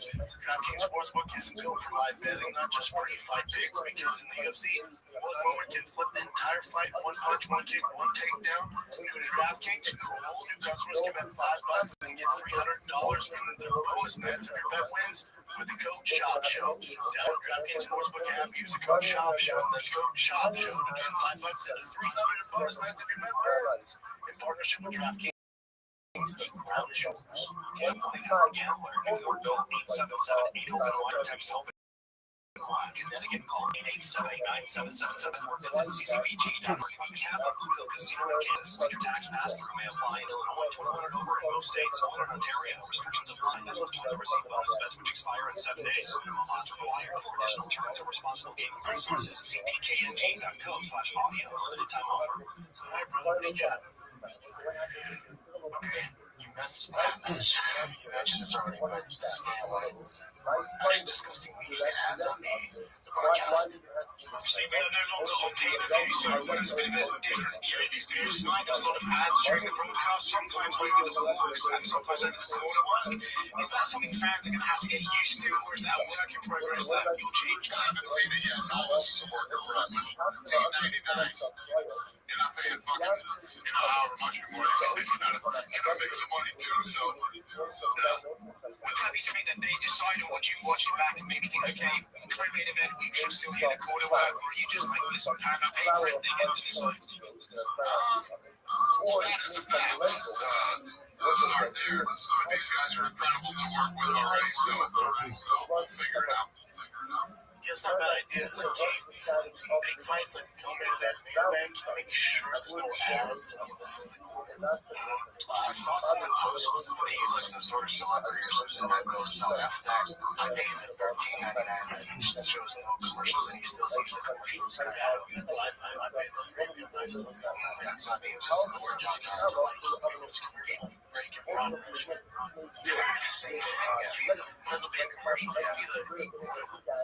But again, I do think to make some adjustments. Remember, this is the first time. Make some adjustments. I don't see how they change on them. I didn't mind it earlier. Exactly. That's why I don't mind it. I paid $160. I can still see the commercials. Like, it just is that. It's like, yeah, man. I completely get it. Yeah, I get it. It sucks. I would say good morning. It is a small session. Today's back is Lama 36. We are picking up on the bottom of Lama's tail on the day's which is 2, 4, 6, 8, 7, 12, 14, 1 couple of American Mission yesterday was discussed. Well, this is items which I saw that I visited something not fun.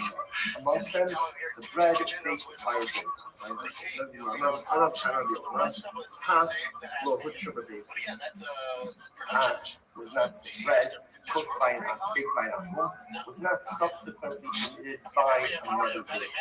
The fact that the product feels need to save indicates that, well, think about yourself.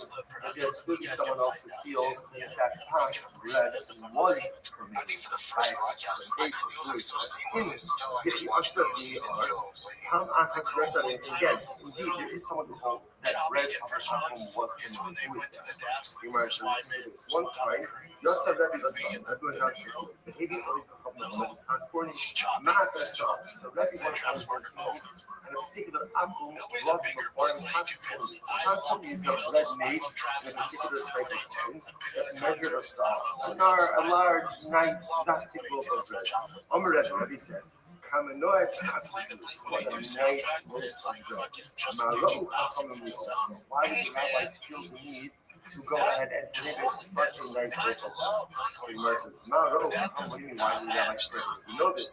Mishum Chasmos, bread is one of those things. The reason why Chazal are explicitly us, the reason that we might have twins, the reason why the rabbis prohibited bread baked by an apple was because of Chasmos. The figure is that when you break bread with someone, there's certain friendship, and certain closeness that comes out of it. So all we're concerned that if a Jew were to eat the bread of a non-Jew, they could create relationships, and ultimately those relationships could only lead to intermarriage. Whereas yours, Elamaro, Chachamim, Osra, Basaga. Rather, the Gemara answers that. The Gemara says, I understand why there should be an issue ultimately, again, when it's more personal. For example, the Atom bakes a loaf of bread in his house, and I eat it, or in the city where there's proximity.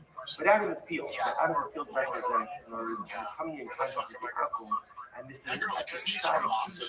It's not an ongoing relationship. So what Rebbe was wondering was, why would the bread of a Gentile be prohibited in the field, where the interaction, again, is only episodic, and not going to lead to intermarriage?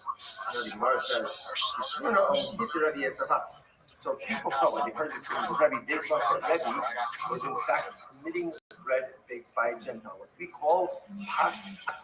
The Gemara says, that's not true. That's not what's happening here. Rebbe was just pas. In fact, that was not the truth. Rebbe was not permitting it. Rebbe was simply questioning and kind of going through the intellectual process. Rebbe was not actually coming to permit bread baked by a Gentile. Yosef, the Gemara is by Rizomar. Well, can't carry myself. So Yosef, and some sort of the story, we just said, no. The story, as we just recounted, is not how it happened. The story happened in this like, one time Rebbe went to a particular location, but saw that the Jewish students, right, that the community come in, were having difficulty finding bread. There wasn't an ample supply of bread. Rebbe, ain't can't halter, so why is no bread? Is there not a baker here?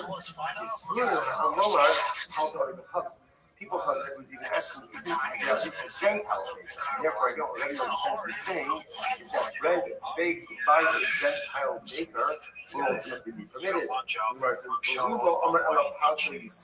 fact, Rebbe was saying, no. Rebbe was asking, isn't there a Jewish baker? Even according to the opinion ourselves, the word doesn't exist. The whole reason why the rabbis went ahead and did it, bread of the Gentiles, because it could lead ultimately against bread with someone that creates relationships. Closeness relationships with custom result in intermarriage, which is the undoing of the very familial and national fabric of Islam.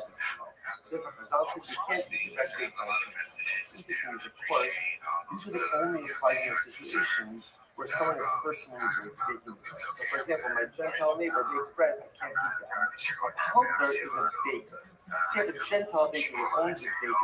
Someone comes in to purchase that bread and they purchase. That's not what Chazal we're talking about. There's no concern of intermarriage there because there's no closeness that's engendered by the consumption of that bread. It's commercial. It's not the Gemara says, even going to be that says that therefore you can purchase obviously bread that has kosher ingredients.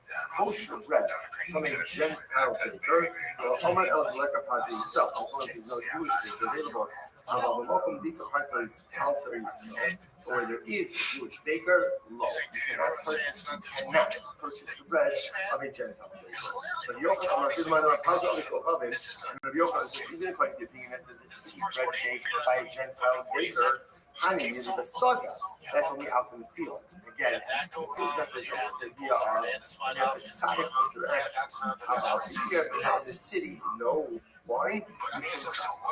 Ultimately, again, because of even for those who committed the consumption of bread baked by a Gentile baker, or someone who did this for Hamasal, does not focus. Does that apply in the city or perhaps only outside of the city? Abraham and I ate the bread of a Gentile baker. Of a Gentile, says over here, Menachem notion going is eating the bread of a Gentile, baking it out in the healed by the borders of the field.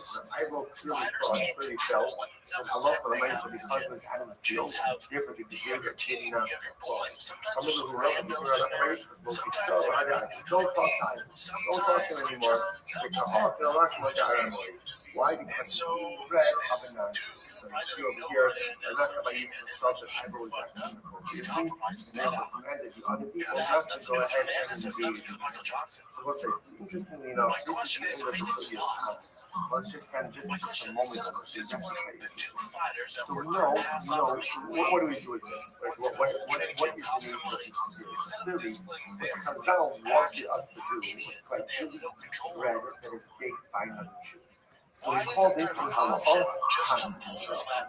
So what do we do contemporarily? So for example, you go ahead, you go to the supermarket. I go to the supermarket, and you have to buy a loaf of bread, whatever the brand is, with a hashkafa. So what is that? Remember again, more often than not, that's not hasis. That's what's called haspalter. That is bread baked by a non-Jewish baker, commercial enterprise, and your kosher certification to ensure that the ingredients are kosher. So the halacha l'maisa, we assume that the prohibition of Chazal and Mesa is anti-paschapo, that was bread baked by an individual idolater, individual Gentile. Because the concern is if I break bread with my neighbor, I break bread with an individual Gentile that is then that is shipped to Chazal. But essentially, the halacha says Chazal will never go there on commercially produced bread. Right? A baker, called a palter, a baker, he's not baking it for me. He's baking it for whoever the customer is. When I buy the loaf of bread, he's not like, oh, what a sweet Jew, he brought a loaf of bread. It's a customer. A customer is a customer. Therefore, it does not create that sense of relationship, and therefore we're not meeting it. And therefore, I don't like it. So that's why today, you definitely have those from Makridam Pasas, only to be bread baked by a Jewish. And not only is it ingredient-wise kosher, but the baking process itself had Jewish intervention. What level of Jewish intervention you need in order to make it pass sauce is a deeper discussion. But actually, go to the supermarket, you buy just like a major brand, local bread that has a that's not pastel, that's what's called pastel. Bread of a Gentile baker, kosher certification says that all of the ingredients are kosher, and halacha, so there is no concern of integration because it is commercially. Next. Last line on that base, last line 35. Furthermore, again, Chazal let's say that you can't add ingest the oil of a Gentile. Shemen, Rav Amar ben Elazar says, interestingly enough, this is my focus over exactly when this gezerah against Shemen was made. So Rav says, when they had and legislated dead. Shmuel on the school says, was the 6a, the first Taylor's name or something. The person is posting like this. It's because I'm often a Gentile go ahead and keep the soul in a clean double tummy, which means ritually impure. Therefore, the ritually impure absorption seep into the oil itself, and therefore into the oil. How to fully hammer of the parafinu, that is happening by oil from a Jew. Maybe the Jew also kept his oil in ritually impure. You don't assume that people are not going to devote to ritual purity and purity. Allah is the person shall kill him as soon. Not tongue, but not a trick. We're concerned that the Gentiles store his oil in straight utensils, not kosher utensils, because the oil sits there, it absorbs the non-kosher. Therefore, you can't use the oil of an apple. So, unlike my focus, Rav and Shmuel. So Rav says the gezerah on shemen of oil of an apple comes from the Navi Daniel. Shmuel says it's a practical issue because the Gentiles potentially could store the oil in one of his non-kosher utensils. The oil will absorb the non-kosher. How does Shmuel Rav? Shmuel says Rav. Shmuel says like here. Shmuel says okay. According to this is an issue. The oil of an apple, shemen apple, is an issue of absorption. That makes sense. Anyway, if you ask like this, Shmuel by Amar, there is Shabbos It's just what we do. Maloi, Darshan Kalu. Shemen, Rabbi Huda Beskino Ninga Allah Beki. So Rabbi Maloi said that Rabbi Huda and Jason, they permitted oil. They permitted oil. They said as long as the oil of the Gentiles is ingredient-wise kosher, there's no need to prohibit it. Savar, no sin kam. Why? Because the logic was that even if there are absorptions in absorbed into the oil, the absorptions are not beneficial. This is called no sin kam. Literally, again, it infuses taste, but the taste itself is compromised and stunted. So again, this could mean a number of different things. This could even mean that they only use utensils that we use that were not used in the last 24 hours, and therefore the absorption is dormant, or it could just mean that in general, in oil, any absorption that comes from a non-kosher utensil will only be detrimental. In any event, when we do that in the case we felt that halacha l'maisa, there's no need to be concerned about the oil on it. So that makes sense. That makes sense according to me, Shmuel says. And we'll read up, but according to you, Rab, the Amar Daniel does it. But the prophet Daniel was one who made this enactment against the oil of an apple. The Gemara says, how could you see God? I love Daniel. Daniel does it, but also he does not in the back. Could it be that Daniel made it clear? That's not a and know that it's zero. But now we learn it. In based on the Torah, so in the that's going to be rule. Rabbinic legislation can be repealed. But in order to repeal rabbinic legislation, you need a rabbinic body of greater number and wisdom than the one who originally enacted the legislation. So the Yehudan is based on not greater than Daniel. How would Yehudan and Beis Din have the right to repeal legislation that Daniel? So he responded back, Smaloi, you're going ahead and you're bringing the right to Rabbi Smaloi. He was a shiny Ludoy from the Zalzal. This is actually pretty incredible. Ultimately, don't bring a raya from the people from Ludoy. Why? Because in general, they were not careful with the law. Amarle, Ashlachle, so ultimately, again, he said to Rav, can I tell Rabbi Smaloi that you said that? Rav was embarrassed and essentially, no. He was very profoundly so. Never say something about someone that you would not want them to hear from you. So Rav said this is very important about Rabbi Smaloi. Shmuel says, Luke, can I tell him you said that? This Rav becomes embarrassed. Amarad and Himel Darshan, Analog Darshan, just because when we get and debate, did not Darshan the Pasuk doesn't mean that we shouldn't Darshan it. What's the Pasuk box? So what's it? This is the proof to Rav that Daniel was the one who legislated against the oil of an apple. The Pasuk says, Vayosim Daniel Alibo, Asher lo Yisrael B'Shad Hamadah, V'Yayin Mishpat. So what's it? The Pasuk says in Daniel that Daniel promised, like he took it upon himself, not to go ahead and eat the bread of the king and not to drink two drinks.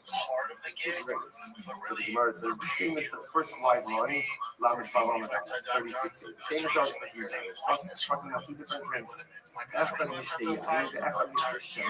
One is wine and one is oil.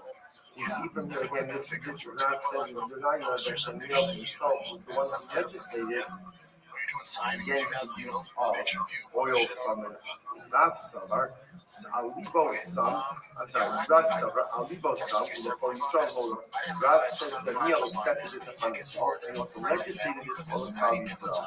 Shmuel says Alibo Sam for the whole Yisrael and Shmuel says, no, I agree. Daniel accepted this upon himself, but Daniel did not legislate this for all of Yisrael. So it's a fundamental difference. So one second. The Shemin Daniel doesn't is actually that Daniel was the one who made the Kizuna against oil of an apple. Mama Sami, no Samishmi, Dirav, the Akali, Adini, no Sarai, Piton, Ushmanon, Yenon, Kibinos, who are Nishmona Sardabrahim.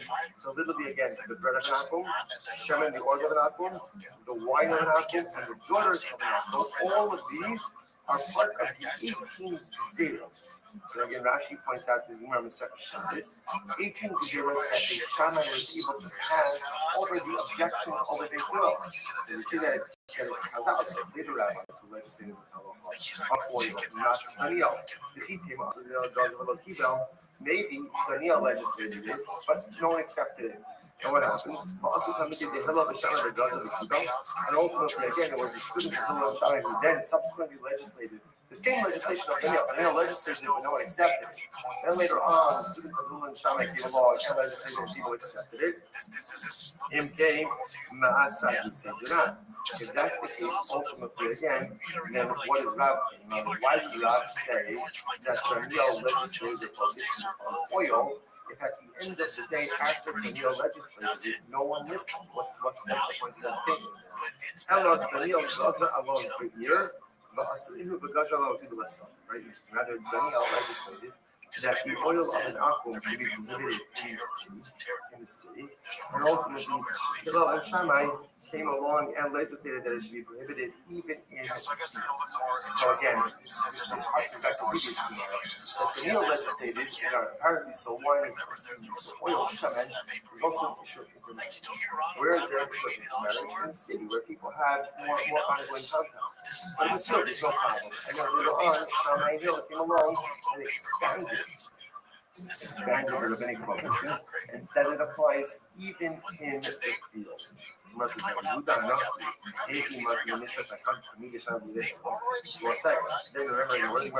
word subsequently would feel the prohibition of oil. After even is based on the field legislation made by Shammai and Hillel, really it's the Talmud of Shammai. After about Talmud,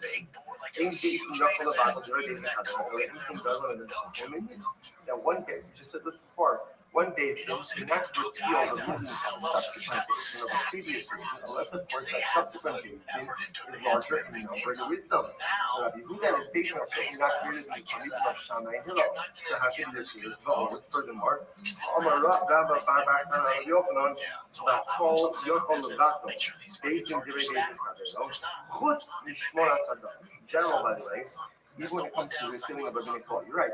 So particular Basin makes a ruling, subsequent Basin that is larger in size and number to repeal the previous rabbinic legislation, with the exception of the 18 enactments that were done by the students of Shammai and Hillel. Why? Gemara says, "Even Yahweh is Yahweh Basin, in Shomer." Because even if Ilio and his Basin, and his Basin were to come, Ilio and his Basin were to come, they can't repeal the 18 enactments. Why not? Unless Rosh Hashanah, oil and plastic seal of rose. And those 18 enactments, to discuss some of them, was so profoundly accepted and so ingrained within the halakhic practice of South Israel, therefore no one has the ability to repeal them. Shemen, lo pasha Israel b'kol Israel, but ultimately, again, oil has to be in the Torah. Apparently, the prohibition on oil is never touched. It's just never touched. So whether it was legislated first by Daniel, people didn't accept it, then subsequently legislated by Shammai and Hillel, and then it sounds like even then it wasn't really accepted. Because it wasn't really accepted, therefore, who then is basically had the ability to formally repeal it. We're not sure Abba already is not going to be incredible. Yoshua Hashem Bachu Hashem Shalom Pasha Yisrael Baruch Yisrael. Rabbi and he saw, if you're looking at he saw, that the majority of parties now was not observing the prohibition and oil of an so, Kura was everything of Yoch, but Gibeah Radio was about something. Therefore, the rabbis based themselves on the words that are considered as God was about something. Aim goes in Zerah Tzibor, and the Inkin Road Tzibor is holding rabbis only have the ability to legislate within the law if it is clear that the majority of the population has the ability to abide by it.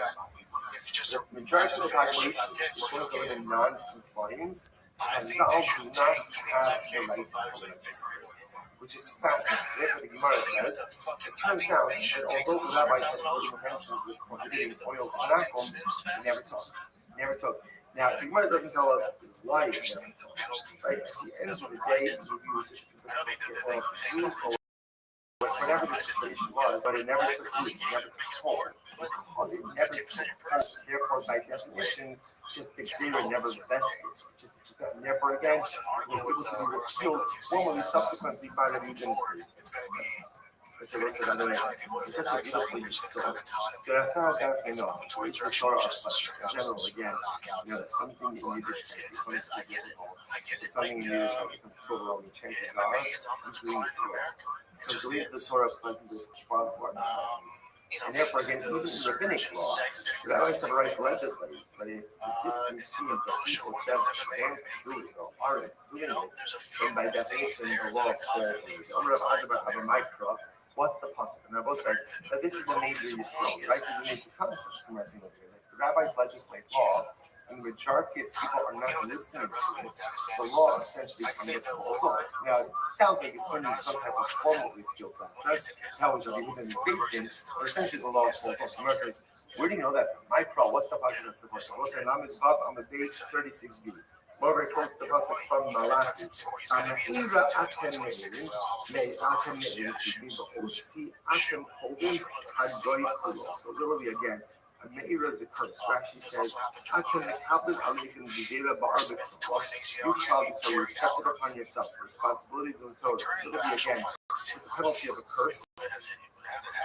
Menes aleikum, si'acha, si'atem holding, holding shatem men shulin aleikum. So the Rabbi says, probably so you accept it upon yourself, prohibitions, but yet then you yourself transgress those very prohibitions. You might have said, listen to this. Now it's interesting, the way the pasuk phrases it is, Hagoy Kulo. He's doing this, the nation as a whole. So the Rabbi is rebuking Klal Yisrael for accepting upon themselves certain things and then violating the very things they accepted upon themselves. But our first says, you accepted it as Hagoy Kulo, the nation. Even the Hagoy in, he loves assassinating. Where it says, if the entire nation of Klal Yisrael accepted their prohibition, then Inachinami is binding. But if the majority of Klal Yisrael never accepted it, then obviously it is not binding. Obviously, it applies to rabbinic law.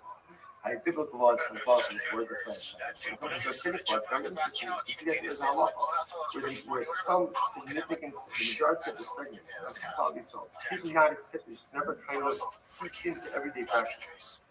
And ultimately, it is not binding. So what's interesting about that is that it appears that Shem fell into that category. Although again, the rabbis legislated to not get oil from the temple for the reasons that we said before, the general population just never observed this kind of law, and therefore again it never vested ultimately again as part of the body of the law.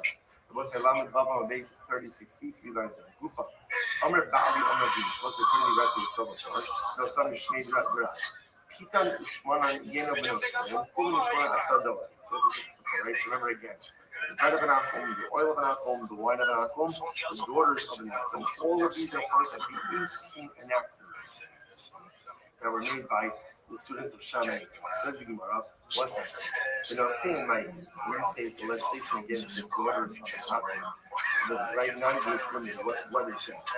Amar Rav Nachman, because Rav Benosehan nidos me arisos. That's how legislative that non-Jewish women, non-Jewish women, and the status of Nida already from the priest. And obviously, the rabbis legislated that a non-Jewish woman has the status of Nida from the time that she's indicated. Why did they do this? By definition, between since the non-Jewish woman will ultimately against from the time that she's a baby, by definition, she is dying. The role of those carriers ultimately to prevent it. Incredible. The Gemara says, all of these things, all of these legislation, ultimately would prevent us ultimately again from losing the power. If you also the rabbis legislated that you can't eat the bread of an apple, lest you come to consume your oil. What I don't think. My only determining factor. What is that? Why ultimately again? What it sounds like more worried about the oil than the bread? Why is oil more worrisome than bread? Ella Alpita Ushmanon Yishayim. That is enough. Rabbis legislate you can't eat the bread or the oil of the Gentile, lest the place consume water. The Hagim when you shum and wine were concerned ultimately again because of the brothers. In other words, Yabno Sin Shum and we're worried about the marriage disorder, something else will happen. And then something else will lead to something else. So we're going to define that cryptic statement as a tool. I just want to point out how fascinating it is, right? Because up until now, we've always been focusing on the idea that the wine that happened was an issue of Rabbi Israel. Now the Gemara says that all of these zeros, now they're not exclusive, but essentially the trust of these zeros is implemented. So you can't eat the bread or the oil of the Malkum lest you come to drink his water. So what they're saying is to come to drink his water is to marry his blood or something. Because again, wine, bread, oil, ultimately wine creates a sense of closeness, and that closeness comes to result in now the Gemara says eat it, and then again, you have the tricky thing, if you can't marry the daughter of a Gentile, you shouldn't go to Africa because of something else, and also the Africa will be the Africa. Forget that, I know there's one second. Say guys, not about to marry Jewish woman, non-Jewish woman, you don't, it's kind of these are icy, you can't marry a non-Jewish woman, really, it's safe. Well, Kiskatim, the Pasuk says you cannot marry them. Pretty explicit talking about the denominations. The Araisa Zayin Umos. The child gave up from mid to Araisa, the publication of intermarriage only applies to 7 nations which were indigenous to now. And ultimately, again, not everyone else. Rabbis came along and said the publication of intermarriage applies to all non-Jews. Fascinating. The Gemara says, "Shemai Haid Amar Yosef bin Chamei Harai." The Rabbis call it Asulas Mentioning. Or here's the concept. Rashpida Shemai Haid says, "Not true. Not true." The Pasuk says, "You're not allowed to marry non-Jewish women." Ultimately, again, because she will cause her son to veer away from the child. Marrying non-Jewish women. So Pasha, she's going to raise the child and hold it. Even if it wasn't child. Well, he says there's a liberal prohibition on marrying any congregation, even if she's not one of the 7 nations. The Raisa, Ishus, the Catholics. Now you're right, Midoraisa, there's a biblical prohibition to formally marry a Gentile. But also, in the God of the rabbis went ahead and even a casual way. So the Araisa is married to a non-Jewish lady. Midrabbanan even feels morale in the casual way. One second. That's not true. That's not true. Because immorality was only outlawed by the state of shame. That means shame is supposed to be enough. I went back early, but you know, something saved. So you're going to use it. Remember again, this is after the whole episode of Yehuda and Tamar. Tamar said, they don't know who the father is. Yehuda has no idea. He's committed to that truth. He's waiting for the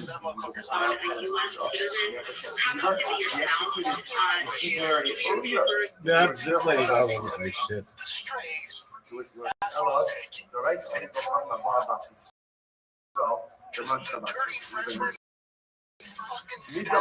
prohibition is a Jewish woman can't marry an Irish man. Because the woman's going to follow her for him. But again, we're not here objectively that the Jewish man marrying a non-Jewish woman. However,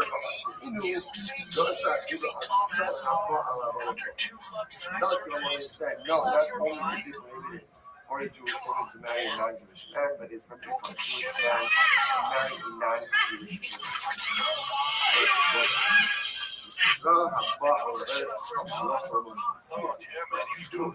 It is a halacha motion in the same law that a Jewish man is not allowed to have relations or marry a non-Jewish woman. Where do we know this? I just read about this 2 weeks ago. This is where it says,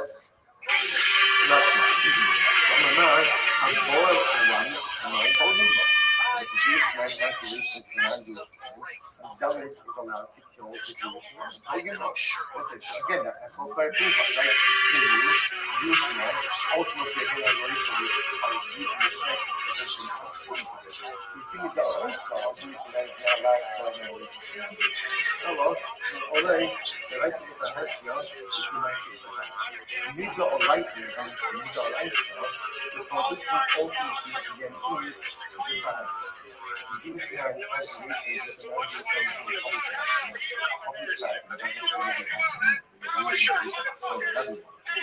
the non-Jewish men. That is exactly like the story of Zuni and again, that is the point of morality which is known is literally seen by all. However, the Asunu goes out to the that is someone who said even privately, right?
Right? So in other words, it's as if he had relations with him, it's as if he had relations with a shit, and ultimately getting the shum. I've heard this before. I've been going to copy the first.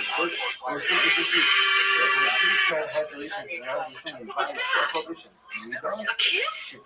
Relations with the shum, and Asia's East. Ultimately, again, you know, he also was the first wife, right? Rabin Aram Shum Nash Gas. Rabin disagreed a little bit, and he said Nash Gal, but rather Nash Gas. First of all, saying Yudah, shit off.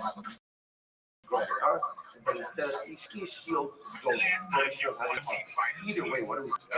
And that's a pre-existing prohibition already, back to the terms ultimately again of the business. Based on the Hashanah, via you're right. Based on the Hashanah, they said relations with an understanding because these four things. Everybody these four things. And Yichud, seclusion was permitted.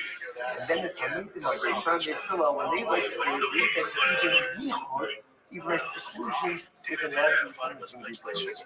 One second. Yichud Nami Beis Dino Shel David. It's not true. David HaMelech is based in the ones who legislated the prohibition on Yichud, on seclusion with any woman who is prohibited to you. The Amar Yehuda, Ba'os HaShah goes with Amar Yichud. In that moment, Ba'os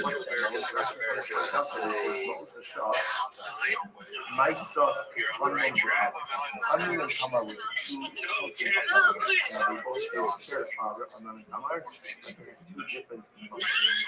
Much longer story, but essentially, Amnon violated his sister.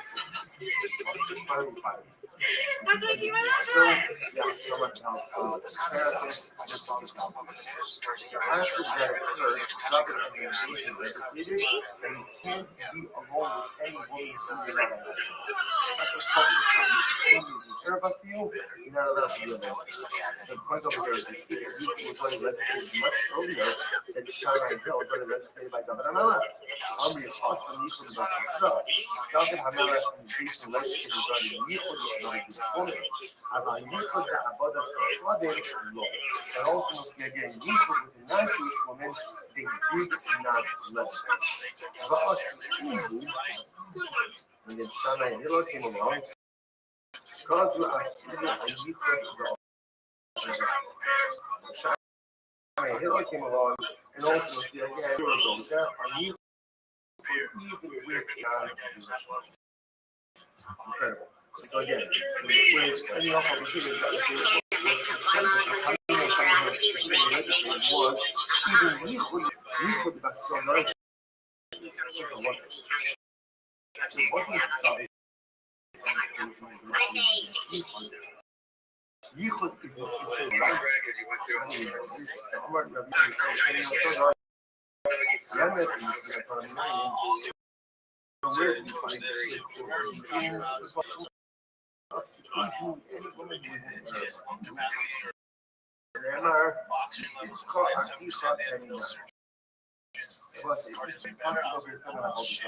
Literally translated, if you're brother, the son of your mother, will entice you to do all these things. The feedback is his own eternal brother who could go ahead and entice you to do what Zara, but your who's going to be the brother ultimately who is going to entice you to do what he's able to do with your who's the brother who's able to do with your brother from your mother? Because your brother from your father, right, your paternal brother, can't be alone with your mother because it's an erva. So therefore the Torah says if the brother, the son of your mother, is allowed to be alone with you and your mother, therefore you eat all the time. He entices you to do Avodah Zarah, don't what do you see from here? Then the son is allowed to be alone with his mother. That in Echad Misyachim every other person is a biblical prohibition of for being alone with a woman who is an Arab. So what do you see here? I think you see Yichud is the Oraisa. In this case, we didn't create it. It's Oraisa, which the rest know. Yichud Oraisa. The Ishes with the Oraisa, the only issue Yichud that person is with a married woman. The Gemara says, "Va'asa David brought to the Yichud B'Kiyah." David Melech came along ultimately again. David Melech came along, and he created a zera even on a single woman. Right, so again, so just follow the concept of it. So Mida Oraisa, the issue Yichud, a man cannot be secluded with a woman who's married to someone else. He married woman. He says you can't have Yichud even with a woman who is a female, he is single.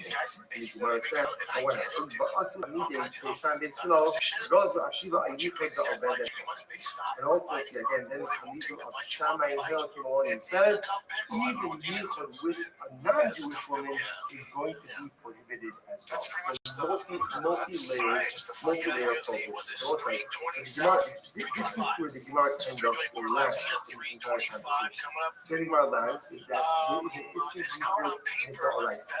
What's the issue with the Oraisa? A Jewish man cannot be alone with a married Jewish woman. That's the Oraisa. Governor Melech comes along and says that Halach and Oraisa, they can't even have Yichud together with a single Jewish woman. And then Shammai and Hillel, as part of the Eugene Zero, said you can't even be alone ultimately with a Gentile. So three different layers of Yichud. First the Oraisa, then the Melech. So it's like, it's not over here for today. The Gemara is going to pick up as the conversation and goes on from the Aleph. The conversation is now, that's the first part of it. Right? So just to close this out. So remember again, the Gemara here structured this as saying that oil and bread must become to wine of an apple. Wine of an apple must become to its daughters. Right? Daughters are created because of something else. Something else is created because of something else. So you explain up everything pretty much up until daughters. The last one we increase is created daughters because of something else because of something else. So the same tomorrow's class, next close out the right stuff. Thank everyone. It's patreon.com/TFATK. The fan questions I just did, those just got uploaded. get behind the scenes content. I was saying, good morning, is the slow spot from today. Today's app is live golf 36. We are picking up on the bottom of the round of 3 on the day's practice which is 2, 4, 6, 8, 10, 12, 14 lines up and back. We're going to get yesterday for a list of items which has all the rabbis prohibited for actually local consumption, but not for animal. Amongst them, the bread baked by a Gentile. Right now. It says,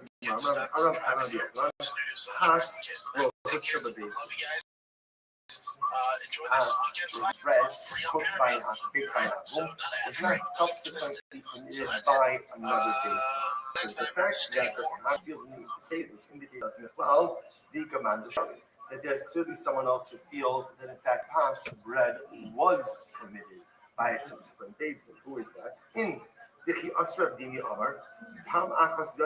again, indeed, there is someone who holds that bread of an akum was permitted. Who is that? The Gemara says, listen to this. One time, Yotza Rebbe the son, I'm going down to the field. The Hevi Oli Kachabnavon of this past morning, Ma'afesal. So Rebbe one time was in the field, and a particular akum brought before him passporni. So passporni is a bread made in a particular type of oven that measured a saw, a large, nice, zaftig loaf of bread. Omer Rebbe said, Kamanoe passporni, what a nice loaf of bread. Why did the rabbi feel the need to go ahead and prohibit such a nice loaf of bread? The Gemara says, why did the rabbi prohibit? You know this. Because passporni, bread is one of those things. The reason why it's on our Mishnah down explicitly indicates us. The reason, but we're not explaining, the reason why the rabbis prohibited bread baked by an apple was because of fasting. The reason is that when you break bread with someone, there's certain friendship, there's certain close respect in gender. So all we're concerned that if the Jew were to eat the bread of a non-Jew, they could create relationships and ultimately those relationships that have to only change the time. So which was a maro of common law osra basar. I understand why they could be ultimately again for example, the atom base of a local party in a city with its proximity. But out in the field, represents coming in contact with the apple, and this is an episodic interaction. This is not an ongoing relationship. So what Rebbe was wondering was, why would the bread of a Gentile be prohibited in the field, where the interaction is only episodic, and that's going to lead to the Gemara says, so people thought when they heard this thing, the Rebbe, they thought that Rebbe was in fact permitting bread baked by a Gentile, what we call pas akum. That's not true. That's not what's happening. Rebbe don't make us pas. In fact, that was not the case. Rebbe was not permitting. Rebbe was simply questioning and was going through the intellectual process. Rebbe was not actually trying to permit bread baked by a Gentile. You'll see the Torah of Shmuel ben Zomar. Or can't tell you myself. So if you'll see, and some sort of story, we can say, no. The story is the foundation, not how the story happened differently. One time that he went to a particular location, the Rav passed up with the Jewish students, right, that need to come in, were having difficulty finding bread. There wasn't an apple supply of bread. Omer Rebbe, Aim Khan Palter, so this is why is no Rebbe? They're not a baker here. People thought that was even asking, isn't there at least a Gentile thing? Therefore, what Rebbe was essentially saying is that bread baked by a Gentile baker will ultimately be permitted. The Gemara says, in fact, Rebbe was saying, I was asking, isn't there a Jewish baker?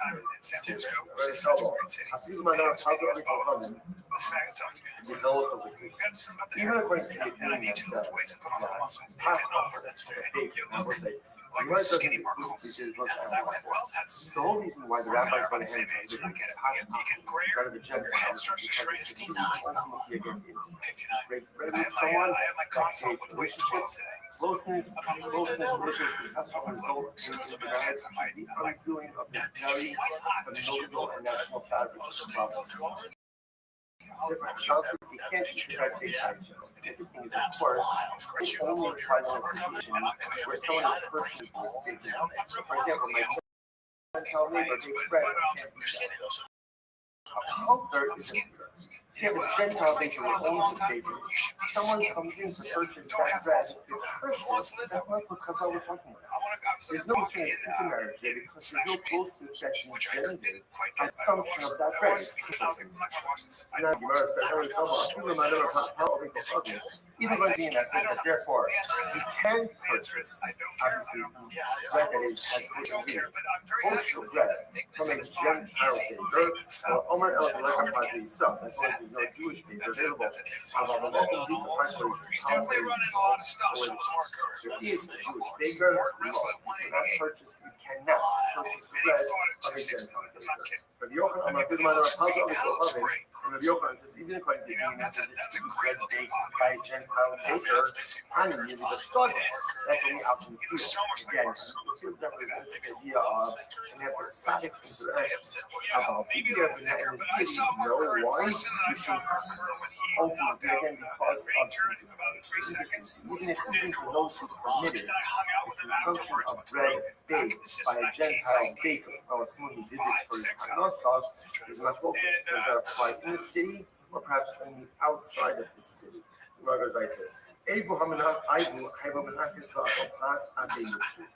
I will take the bread of a Gentile baker, of a Gentile. Rashi says over here, Menachos means notion. He would go and he's eating the bread of a Gentile, Abei Mitzri, out in the fields by the borders of the field. Now, I will clearly felt that halacha l'maisa because it was out in the field, therefore the Gezeira did not apply. Don't talk to him anymore. Why? Because he's eating the bread of a non-Jew. So you see over here, Rabbi Yisrael felt that Ibo was acting inappropriately, and therefore commanded the other people not to go ahead and engage in it. So we'll say, interestingly enough, this is the end of the Sugya of house. Let's just spend just a moment on this because it's actually quite interesting. So we know. So what do we do with this? What is the nature of this disease? Clearly, what Chazal wanted us to do was to really eat bread that is baked by another Jew. So we call this in halacha pasisra. So what do we do contemporarily? So for example, you go ahead, you go to the supermarket. At regular supermarket, and you buy a loaf of bread, whatever the brand is, with a hashkafa. Not the hashkafa. So what is that? So remember again, more often than not, that's not pasisra. That's what's called paspalter. That is bread baked by a non-Jewish baker or commercial enterprise, and has kosher certification to ensure that the ingredients are kosher. So halacha l'maisa, we assume that the prohibition of Chazal when they said it can't be paspalter, that was bread baked by an individual idolater, individual Gentile. But the concern is if I break bread with my neighbor, I break bread with an individual Gentile that I'm intending to probably should be customary lead to intermarriage. But essentially the halacha says Chazal never goes on commercially produced bread. Right? A baker, what we call a palter, a baker, he's not making it for me. He's making it for whoever the customer is. When I buy the loaf of bread, he's not this is you brought a loaf of bread. It's a customer. A customer is a customer. And therefore, it does not create that sense of relationship, and therefore would not be created. And therefore, I'm optimizing. So that's why today, definitely a goes from Makudam Pasis, only to be bread baked by a Jew, which means not only is it ingredient-wise kosher, but the baking process itself had Jewish intervention. What level of Jewish intervention you need in order to make it pass all as a baking discussion?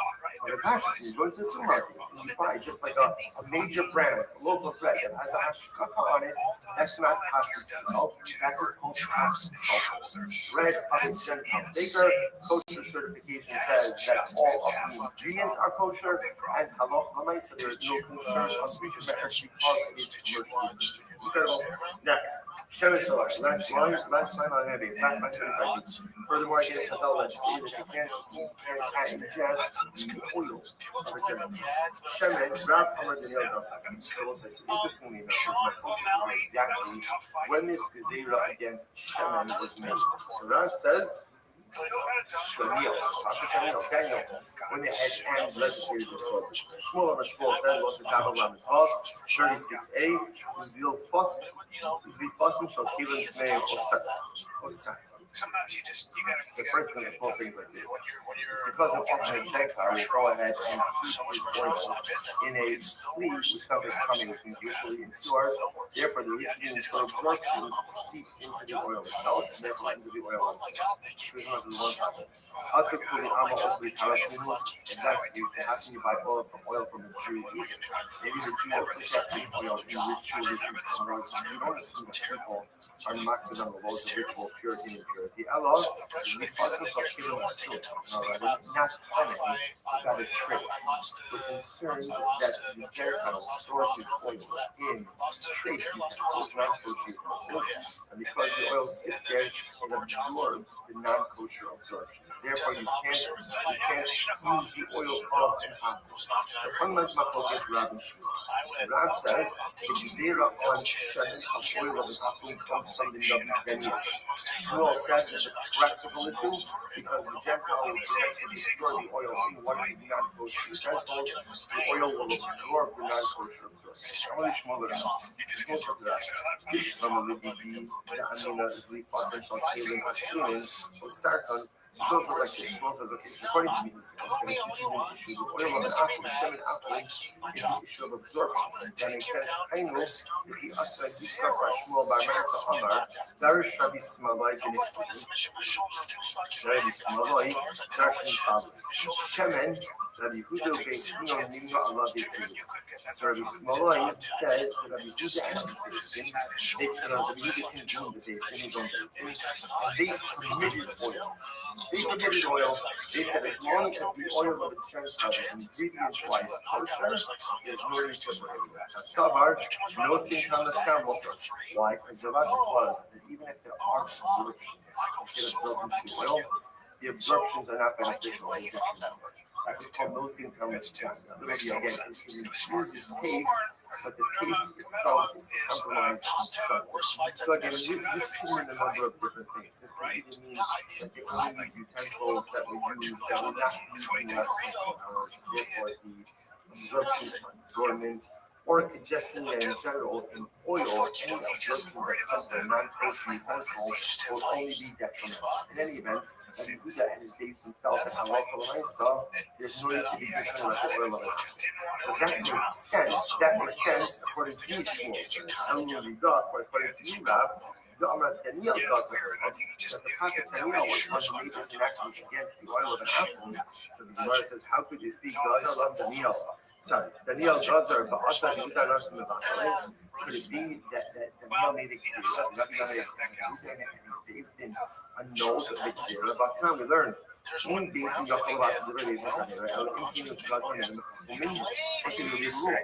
Rabbinic legislation can be repealed. But in order to repeal rabbinic legislation, you need a rabbinic body of greater number and wisdom than the one who originally enacted it. The Yehuda and his based in are not greater than Daniel.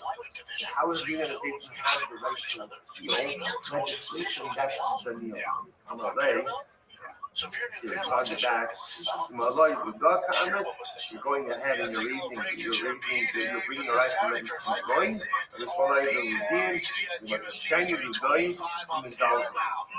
This is actually pretty incredible. Ultimately, don't bring a raya from the people from Lugoy. Why? Because in general, they were not careful with the Amalei, Ashmaklei. So ultimately, he said to Rav, can I tell you this Smaloi that you said that?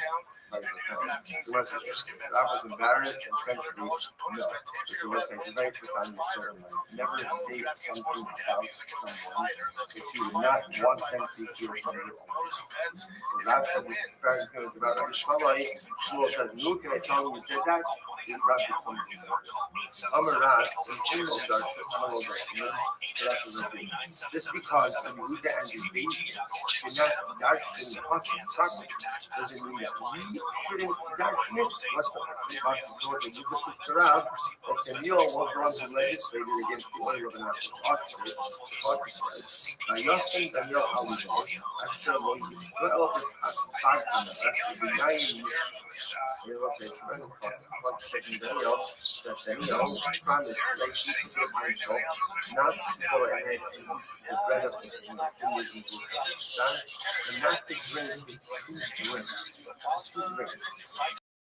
the Gemara says, Restream is Lamed Balam and 36. Same as talking about two different things. After one is wine and one is oil. You see from here again, this Rav says in Raya that the Neo himself is the one who legislated against the use of oil from the Rav Savar, Alibo Strum, Rav Savar, Alibo Strum, Rav says the Neo accepted this upon himself, and also legislated this for all of Israel. Shmuel says, Alibo Strum was a Holy Israel law. Shmuel says, well, I agree. Daniel accepted this upon himself, but Daniel did not legislate this for all of Israel. So it's fundamental to the Shemin Daniel doesn't, is that true? That Daniel was the one who made the Gzela against oil of Nashul. Mamar Bali Avinu Yosar Mishmei B'Rav, the Bali Avinu Yosar Serem Titan, Ushmanon, Yenon Ibn Osir, Uran Mishmona Sadabrahim. So literally again, the bread of an apple, Shemin, the oil of an apple, the wine of an apple, and the daughters of an apple, all of these are part of the 18 Gzeros. So again, Rashi points out to remember this 18 Gzeros that the Shaman was able to pass over the objections over Israel. So we see that it's of oil, not anything else. If he came up with maybe Daniel legislated it, but no one accepted it. And what happens? Also, from the middle of the Shaman, the dozen and ultimately, again, it was the students who were Shaman who then subsequently legislated the same legislation of Daniel. Daniel legislated it, but no one accepted it. And later on, the students who were Shaman came along and legislated it, people accepted it. So it's like, if that's the case, ultimately, again, then what is God saying? Why would God say that Daniel legislated the prohibition of oil? If at the end of the day, after Daniel legislated, no one listened. What's the thing? Hello, Daniel Gaza alone for years, but assuming the Gaza alone he was right? Daniel legislated that the oil of an apple should be prohibited and ultimately, Hillel and Shammai came along and legislated that it should be prohibited so again, this is that Daniel legislated apparently so one oil Shammai most of it should be where people had more content. But in still, there's no problem. And then later on, Shammai Hill came along and expanded the rabbinic prohibition and said it applies even in the Jews. We got nothing. 18 months in the mission, I'm trying to become a living. Well, second, remember, the wording must say for months and subsequently repeal the prohibition on oil. After the organization repeal legislation made by Shammai and Hillel, really it's the Shamid of Shammai. After about Shammai, in days in the whole about the days in Hamal, anything other than and one day, just as this before, one day they did not repeal the rulings of a subsequent days of a previous subsequent days is larger in number and wisdom. So Rabbi Yehuda is based on certain created in the Talmidim of Shammai and Hillel. So how can you repeal the old? Furthermore, Omarat Rabba Baba Yochanan Bachol Yochol Levato, based in derivation of Shammai. Chutz Yishmor Asagah. In general, by the way, even when it comes to the killing of rabbinic law, you're right. Some particular days it makes a ruling. Subsequent days that is larger in size and number, it could repeal the creation and legislation with the exception of the enactments that were done by the students of Shammai and Hillel. Why? The Gemara says, "Shafilu Yava is your days, you know, in Shomer." Even if you're in his days, you don't know, and his days were to come, you know, his days were to come, they can't repeal the 18 enactments. Why not? The Gemara says, "Oil will push it to seal of your again, those 18 enactments, some of them were so profoundly accepted, so ingrained within the halakhic practice of Israel, therefore no one has the ability to repeal it. Shemen, but ultimately, again, oil, apparently, again, the prohibition on oil is never taught. It's just never taught.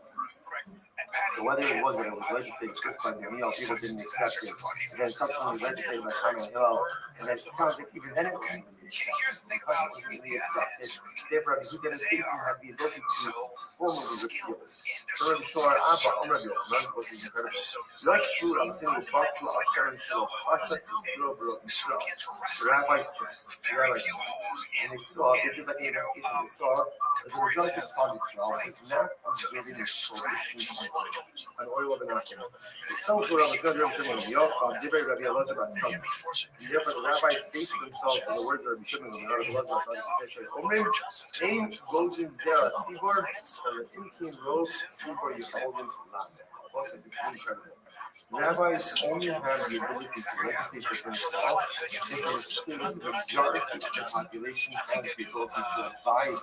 If the majority of the population is going to live in non-compliance, Chazal do not have the right to take it. This is fascinating. Therefore, the Gemara says, it turns out that although the rabbis have good intentions in prohibiting oil of an apple, they never talk. Now, the Gemara doesn't tell us why they never talk. Right? At the end of the day, you use this position to get oil from juice or whatever the situation was, but it never took root, it never took hold. Because it never took hold, therefore, by definition, just exterior never vested. Therefore, again, it is able to be repealed formally, subsequently by the new administration. So listen, by the way, it's such a beautiful yisod. The Rachad Darfino, who is the Torah in general, again, something that you just say, concerning you how the chances are, I'm doing it wrong. Because the reason the Torah calls it is Ishmael, and therefore, again, even in rabbinic law, rabbis have a right to legislate, but if the system sees that people just can't do it or aren't doing it, then by definition, the law falls. What's the point? And I will say that this is a major yisod, right? This is a major concept. Rabbis legislate law, and the majority of people are not listening to it. The law essentially becomes a law. Now, it sounds like it's only some type of formal process. That was what you live in the big thing, but essentially the law falls off. Where do you know that? My call, what's the argument? Listen, I'm on the base 36B. However, it quotes the house from Malachi. Me'ira atem ne'im, me'atem ne'im, excuse me, but osi atem kodim, and boys kudos. So literally again, Me'ira is the curse. Rashi says, atem mekabel aleikum gzera ba'ar mekabel. You clouds how you accept it upon yourself. Responsibilities and Torah. Literally again, the penalty of a curse. V'nesa alechem, the achakak, osi atem kodim, kozim shatem manim shumin aru. So without this interior values, why you accept it upon yourself, prohibitions, but yet then you yourself transgress those very prohibitions. Gemara says this is this. Now it's interesting, the way the passage put it is Hagoy Kulo. Who's doing this? The nation as a whole. So nothing is rebuking upon themselves for accepting upon themselves certain things and then violating the very things they accept upon themselves. So the first one is you accepted it as Hagoy Kulo, the entire nation. Ika Hagoy Kulo in where it says, if Guy Kulo, the entire nation province, accepted their prohibition, then enough unanimous fine. But if the majority of colonists never accepted it, then obviously it is not binding. It's to rabbinic laws. Like biblical laws can follow this word deflection. When it comes to rabbinic laws, it's very interesting. You see that there's halacha, where some significant majority of the segments of the did not accept it. It's never kind of seeped into everyday practice. And ultimately, it is not binding. So what's interesting about that is that it appears that Shem fell into that category. But although, again, the rabbis legislated that you cannot get oil from an apple for the reasons that we said before, the general population just never understood this alcohol, and therefore, again, it never vests ultimately, again, it's part of the body of the person. What's the Lamed Bama on base 36 to even Gufa? Omer Ba'ali Omer Gil. What's the 20 records of the no, some explains that the Shana is one on the end of the nose. Pulling the one outside the right? So remember again, the bread of an apple, the oil of an apple, the wine of an apple, the daughters of an apple. All of these are parts of the international that were made by the Shana and what's that? Now, seeing my when you say against the daughters of an apple, the right 90 is swimming, what is that? I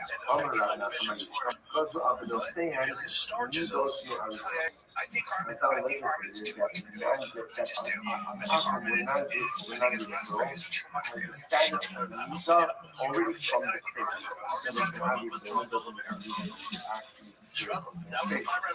Rabbi's legacy is the night is so much more from the time that she's So they both have a really hard time sucking that ring. by definition is creates a distance And Topir does very well. Where Topir can since the provide night was woman will ultimately that's right. transmit After some the of the 45 she's a baby, by definition Yeah. creates barriers. The goal of those barriers ultimately to prevent And you know what? I love it. Even if you're already up and up on stand, Ugniwa myślenia Rafa, kurwa myślała po prostu o parę godzin. Fisher have close distance anyway, when you get close, you have a Ultimately were to prevent us ultimately against the invasion. let's say you get him down. Also, the Alpha, or Alpha by Alpha, those were extremely huge. Rabbi legislated the can't use this Rabbanakum, lest it come to consider the order. My son said, my name is Shem Impossible. Why ultimately again, what is something more worried about the oil than the bread? Why is oil more worrisome than bread? Allah, because Shmonon is Shumyin. I don't know. Rabbi legislated you can't eat the bread or the oil of the Gentile, lest you can consume his wine. And wine was concerned ultimately again because of the and we're worried about it tonight. There's already something else to happen. And then something else will be the so we're going to define that cryptic statement. Also, find out how fascinating it is, right? Because up until now, we've always been focused on the idea that the wine of an apple was an issue about all these things. That was why we said all of these videos, they're not exclusive, but essentially the thrust of these videos is infinite. So you can't eat the bread or the oil of an apple lest you come to drink his wine. However, it's only if you come to drink his wine, you're going to marry his daughter. Because again, wine, bread, oil, ultimately wine is business, and that person's custom to result in and then again, you have the scripture saying that you can't marry the daughter of a Gentile, you shouldn't have a because of something else. And also, the will be the we'll get to that, but I know that wasn't. Say the rice. Not have to marry you, shouldn't Midaris. That's not a good thing. Midaris, you can't marry an Andrew from where he's from. That's it. Well, this is not also says, and marry pretty explicit talking about the Gentile nation. Which Midaris Zain Duas.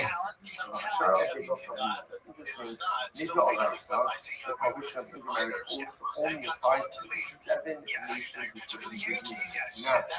And ultimately, again, not everyone else. The rabbis came along and said that the intermarriage applies to all non-Jews. If you have nothing else, that's So the Gemara says, "We'll share my guide to Amar. Yasser bin from the Sarai. The rabbis call it a sort of mention. Rashpir, Shemaiah says, not true. Not true. The Pasuk says, you're not allowed to marry non-Jewish women. Why? Ultimately, again, because she will cause your sons. Folks, look at this athleticism. What unprecedented. She's going to raise the child in her way, even if it causes child. She's a biblical prohibition on marrying any husband, even if she's not one of the 7 nations. Midaraisa is a biblical prohibition to formally marry a Gentile.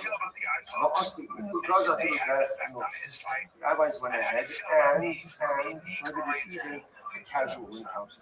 So Midaraisa, marriage is non-Jewish prohibited. Midrabbanan, even acts of immorality, even a casual encounter, ultimately is going to be prohibited as well. Incredible. 1 second. This time they see that's not true.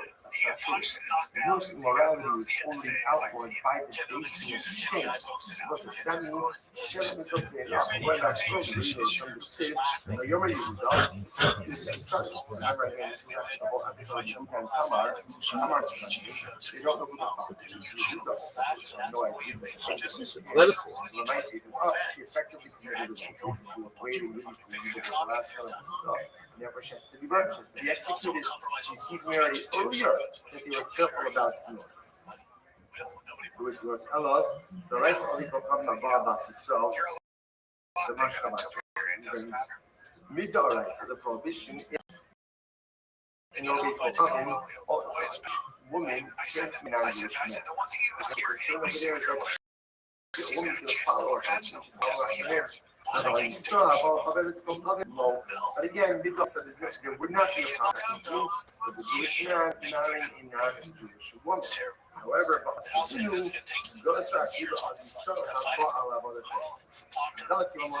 no, not only is it prohibited for a Jewish woman to marry a non-Jewish man, but it can be for a Jewish man to marry a non-Jewish woman.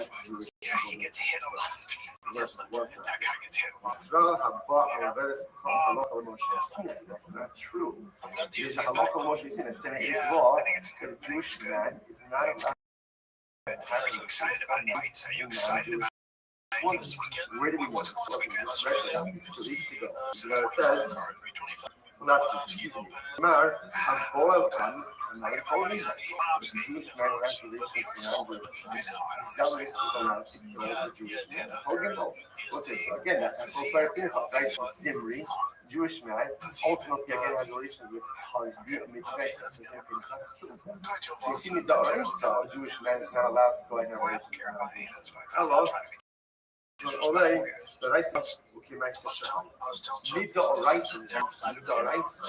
The prohibition ultimately again is perhaps the Jewish man has relations with another from a public side because it's really have to be but it means that the matter is very well known. That is the issue of exactly like the story of Zimri and Kazbi, right? Where again was for much people. But where again that was an act of immorality that was known and literally seen by all. However, the Asa'inu goes out into the town. Rabbi Shlomo said even privately, the Jewish man is not permitted to have relations with a non-Jewish. It's not true. There's earlier legislation. So again, Jewish men have relations with non-Jewish privately. It's already outlawed by the invasion of the Hashmonite. Incredible. If you also read the American Hashmonite does rule, the days of Hashmonite they decreed, you saw about whether it's called of him. How you should not go. But the days of it stacked, you'd be like, dude, has the reason for that is high because of Nashka. What is Nashka? Nashka is actually important leader. Shifra. Shifra, Rashi points out over here, Goya, and ultimately again, Ishis. So again, the Jewish man has relations with non-Jewish prior to all this stuff. Look at Rashi. Rashi says here in Nashka, Rajnavim Yishom Nida Dirasa. The Jewish man has relations with non-Jewish.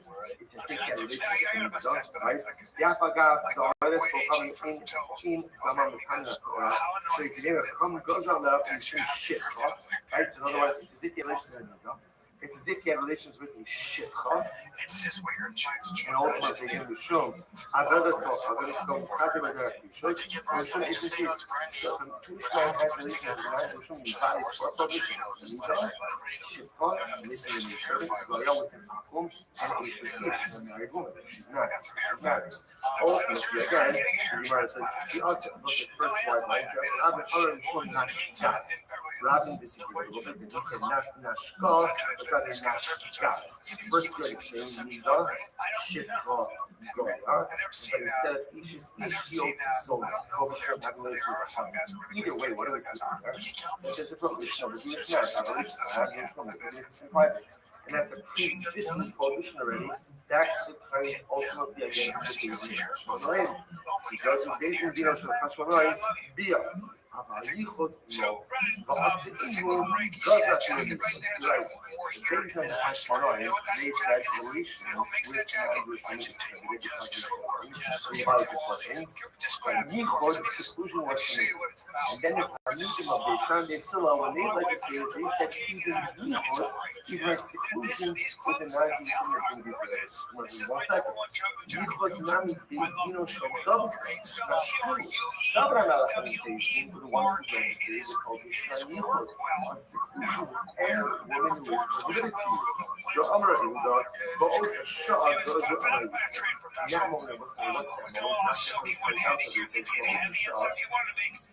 my son, unknown to come. Unknown to come out with two children to come. They both take care of father, unknown to come out. They have two different much more story, but essentially unknown violated his sister. Not confirmed violation. When this is killed, yes, so much now from the American and after that occurred, David was basically legislated that you can't be alone with any woman who you're not allowed. That's what's called the issue of parents. What about you? You're not allowed to be alone. So the point of it is, you see that you was already legislated much earlier than Shammai Hill was already legislated by David Hamelech. Army of Chasam, you can that's the stuff. David Hamelech is basically legislated regarding Yichud with another Jewish woman. About Yichud da'avodas kochanim, no. But ultimately, again, Yichud with a non-Jewish woman, they did not legislate. When then Shammai and Hillel came along, so Shammai and Hillel came along, and ultimately, again, they were gozer, a Yichud even with a non-Jewish woman. Incredible. So again, whereas ending off over here is that how many of Shammai considering legislating was even Yichud with a non-Jewish woman is going to be better. Yichud about Sogaisi, first of all, it wasn't David and his case in legislating Yichud is the rice. How do we know this?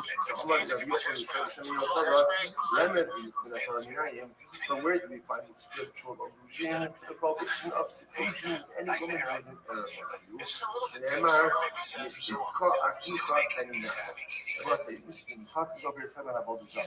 Literally translated, if your brother is son of your mother, then he should do all this.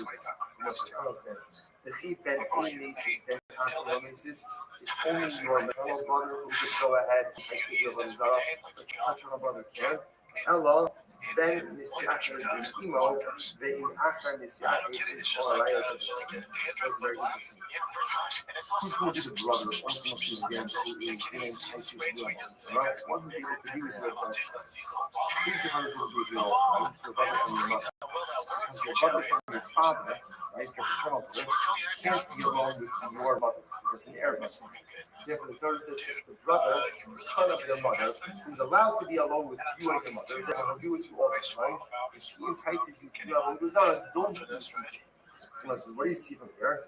Ben Nisiach ben Yisrael, a son is allowed to be alone with his mother. Every other person, there's a biblical prohibition of Yichud, being alone with a woman who is an Arab, who is prohibited to. So what do you see from here? The Dikaseh Yichud is the Oraisa. So that's not what is getting created. It's the Oraisa. No. Yichud, I'm sorry. Yichud the Oraisa, the Ishis is. But Yichud Oraisa, the only issue you forget first is with a married woman. The Gemara says, but also David Gaza to the Yisham B'Kina. David Hamelech came along ultimately again. David Hamelech came along.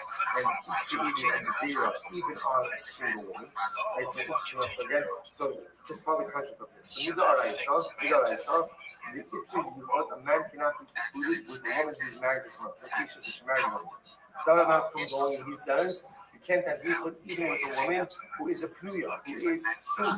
The Gemara says, what happened? But also, they shine they slow, goes to Akiva and Yichud to obey this. And ultimately, again, then Amidah of Shammai Hill came along and said, even Yichud with a non-Jewish woman is going to be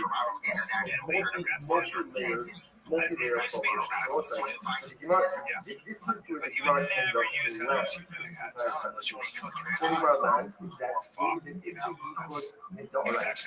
What let's say the Doraisa, Jewish man cannot be alone with a married Jewish woman. That's the Doraisa. Now, when Allah comes along and says that halacha l'maisa, you can't even have yichud together with a single Jew. And then Shammai and Hillel said you can't even be alone ultimately with the Gentile. So three different layers of yichud. First Doraisa, then Dabrama, and then the region of Shammai. So it's like, let's stop over here for today. The Gemara is going to pick up as the conversation then kind of goes on from Zayin and Aleph. The conversation. So let's see now. That's the first part of the Gemara. So just to close this out. So remember again, the Gemara here struck. Yes. Saying the rabbis prohibited oil and bread lest it come to wine of an apple. Wine of an apple is prohibited lest it come to the right? Those are prohibited because of Tava something else, and something else is prohibited because of something else. So to explain everything pretty much up until daughters, the last remaining piece is you prohibited daughters because of something else because of something else, and the same thing Tava was to come to the Hashem tomorrow's path, next to close out the right side. Everyone, have a wonderful day. Yes. I guess, did you see this? So he played football too in Rust, I think, at Fresno State. Well, he's in the UFC now. He does, like WWE. I'll say good morning with me. This is Paul Hashem to be able with all of you. Sorry I can't be there physically. This is what's for her. Virtually and spiritually together. Begin by thanking all of our sponsors. To thank our annual Hanukkah sponsor, Today is Rav Naftali Trison's father's yahrzeit. Yonah ben Avraham Blade, true survivor of hearts, deeply beloved Toda Am Yisrael and Eretz Yisrael. Naftali writes, his strength, values, and devotion continues to inspire me each and every day. First of all, just all these other children, should be able to make such dedications about us. Absolutely. And here's Hashem with family in Haman. Talmud Torah sponsors for the month of Tammuz. Weinberg, for the miracles of Hashem, both the revealed and the hidden. Remember, Jonathan Shai, 14 years ago, discuss the speedy arrival of Hashem on the name of Habagar himself, dedicated all the human purpose this month, because of the Nishmas with Talmud and Yehuda Aryeh. We hope that the American Talmud Torah, all of the Nishmas and the families in the Talmud, all of those who need to Hashem, you know, total salvation, trust, and Hashem bring home all of our holy hostages.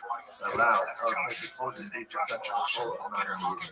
I'm going to say today's path is around the we are keeping up the miracle Hashem all around the down days of really beautiful and incredible Gemara ahead of us.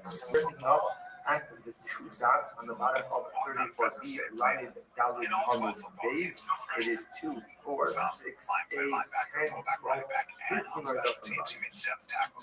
You might say, where you go, show her in short. We're not talking about Amra. I'm a Kaddish prepared Shahid spelled in Kudesh. Just in case. Ruben goes over to Rachel. Remember, again, he wants to marry. What does Ruben give Rachel? He gives her the excrement of Sharon. Okay? So Rashi points out over here, Sharon is called Asr Dando. So he gives her the excrement of the Sharon skull. So ultimately, again, Halacha is she's with the Russians. Now, Lav Daf she should marry a guy like this, but okay, leaving aside the lack of romantic overtones.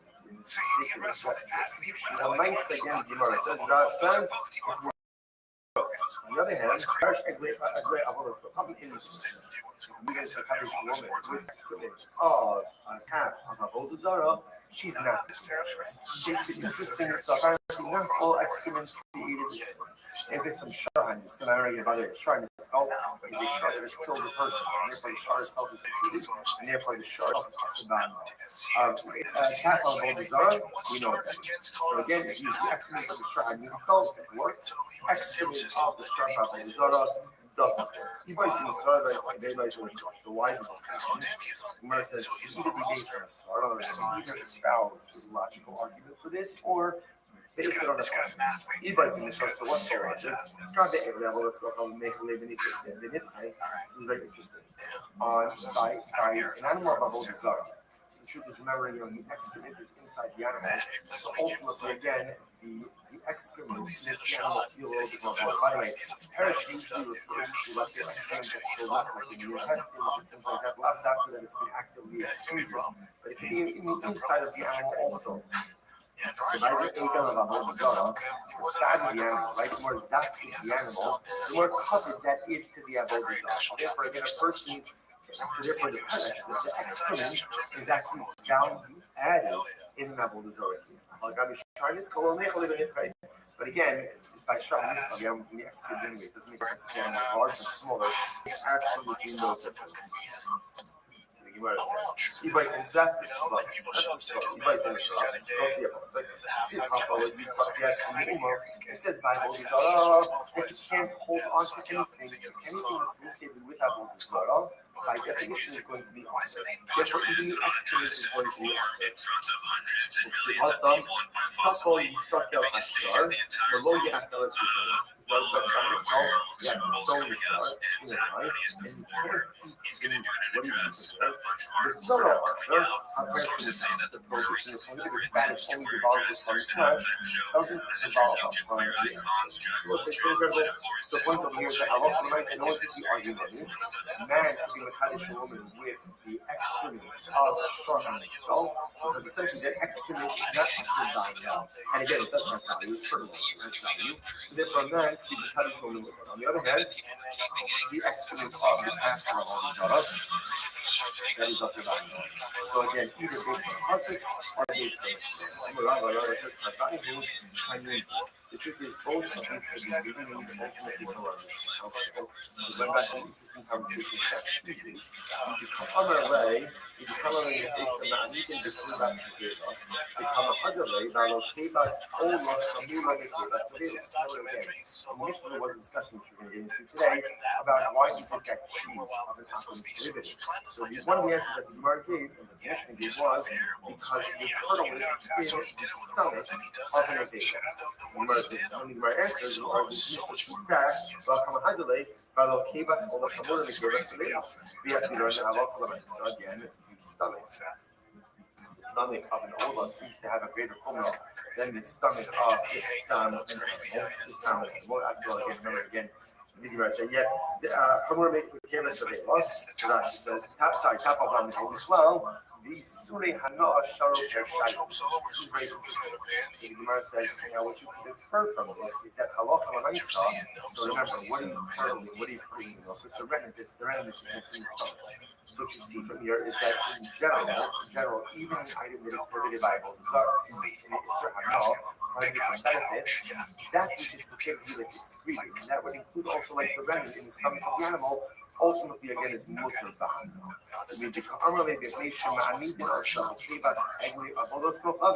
And then again, afterwards it says that ultimately, again, because they kernel the cheese in the stomach, the kibas egg still have it. Become a hundred in pain, lama lo asura b'ano. And ultimately, then they shut back that that's the case, that they're kernelling the cheese in the stomach of the animal, and ultimately, the cheese shouldn't only be ushered behind the it should also be ushered behind the and that's not both on both counts. So what do you see from here?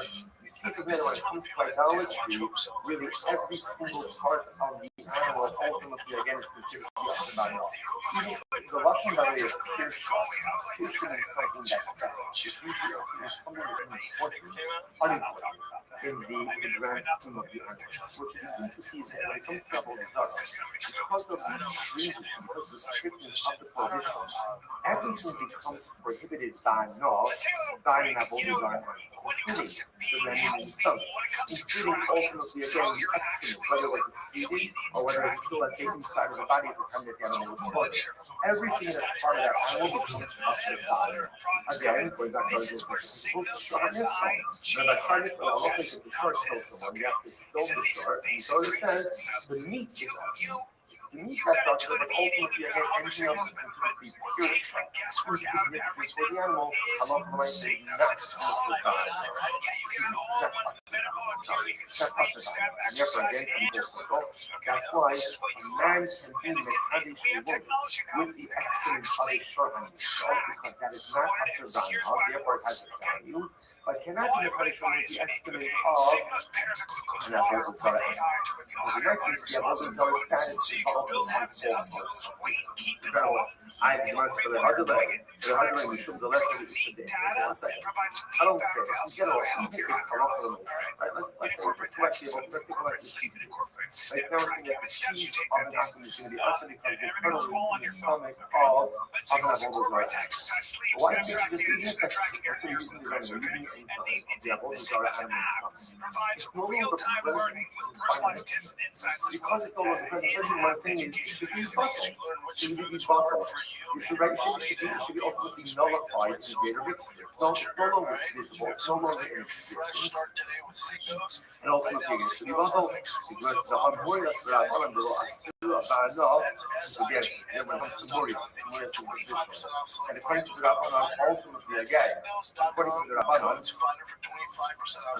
Rabbanan, the law Asur Ba'anah, ultimately, again, the rabbis do not Asur Ba'anah. My time, what's the reason? Lav Mishum, the lesson the Isura Be'ineh.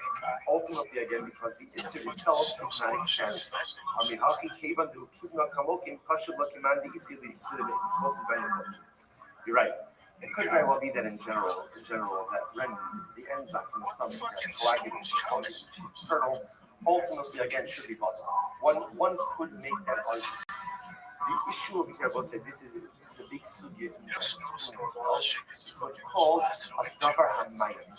Davar hamayim is something essentially that is responsible for the creation of something else. You can't make cheese without the rennet, right? You need that enzyme in order to cause the cheese to coagulate. So therefore, halacha l'maaseh, even though you may not be able to see it, right? Or even though you may not be able to notice its presence. But halacha l'maaseh, we know that there's no cheese without it. And therefore, halacha l'maaseh, it's not possible. So this happens to have far-reaching consequences and implications in other areas of halacha as well, but just interesting to know. So therefore, again, the Gemara is kind of digging off over here. Again, we're going to get more into cheeses. We're not finished yet. So here the Gemara highlighting the idea. First of all, again, we have an interesting halacha when it comes to kedushin, which is a kaddish woman with the excrement of a shark and skull, because it's not the riba at all. But you can't be a kaddish woman with the excrement of an avodah zarah animal, either based on slaros or based on a pasuk. Interestingly enough, if you kernel the cheese, kosher cheese, so to speak, with the stomach of an avodah zarah animal, it's going to be asur. But isn't it kosher? It's not kosher. Why? Because it's a minor. It's a non-meat. It's something that creates something else. Something that has that heightened level of importance, by definition, is not butter.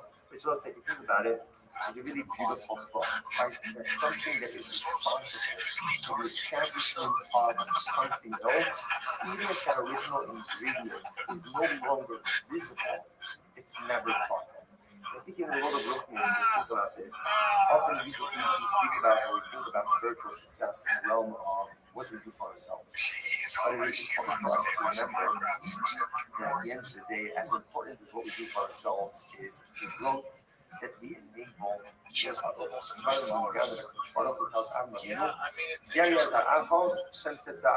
offspring is going to be like the stars in the sky, right? Like the sand on the shore. Of course, everyone has the same size. It never happened, right? So obviously, we've never been as numerous with the stars.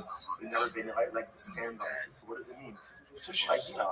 Adam Avinu was the first monotheist. Adam Avinu introduced humanity to the Ribono Shel Olam. So while it's true that different segments of humanity kind of went in different directions, but Lamaisa Adam is responsible for this in this world. And the Bible is talking. And again, every faith traces itself back to when Adam was in Israel meditation. So I'm a talking problem. More than even what you're going to accomplish as an individual is the growth that you're going to enable in humanity in all of the world. And this is so incredibly important. Sometimes the greatest things that we accomplish in this world are not the things we accomplish for ourselves, but it's the inspiration we give to others and it's the enabling of growth in others. And sometimes people never even know what we did. They never even know our role. What's Allah? A mind is never done. If you help to establish something else by definition, even if it can't be seen or no one knows about it, it's there. And it never fully disappears. Always incredible. Let's go back here. So still the Let's remember again, after this whole discussion with we're going to be Shmuel, so ultimately again, Shmuel switched the conversation to a different topic. Yes. So Rabbi Shmuel has Rabbi Yeshua, right? So I'm sorry, Rabbi Shmuel has Rabbi Yeshua. So why is it that there is an issur of cheese from an apple? And then Rabbi Yeshua ultimately went ahead and switched the topic. And we started quoting a message from Shirashi.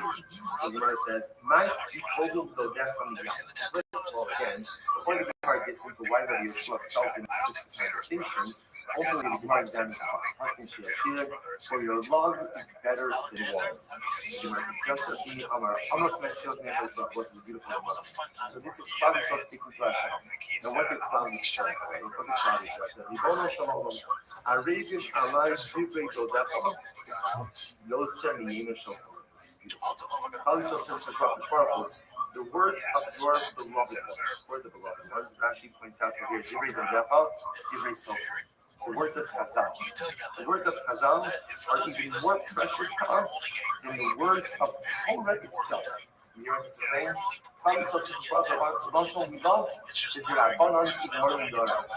The words of Chazal are even more precious to us than the words of the Torah itself. Nice, the Gemara says. Some would say the roughest, right?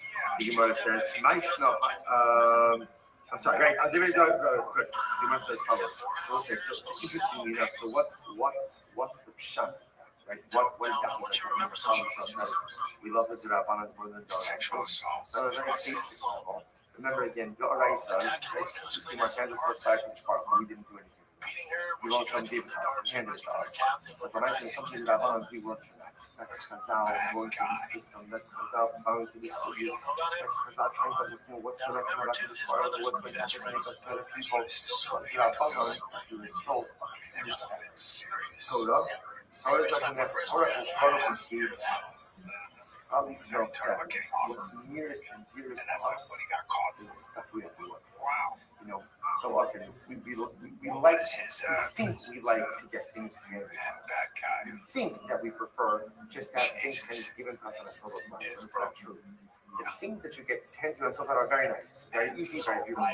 But the things you have to work for, the things you have to toil for, the things you have to schwitz for, at the end of the day, those are the things that really are meaningful.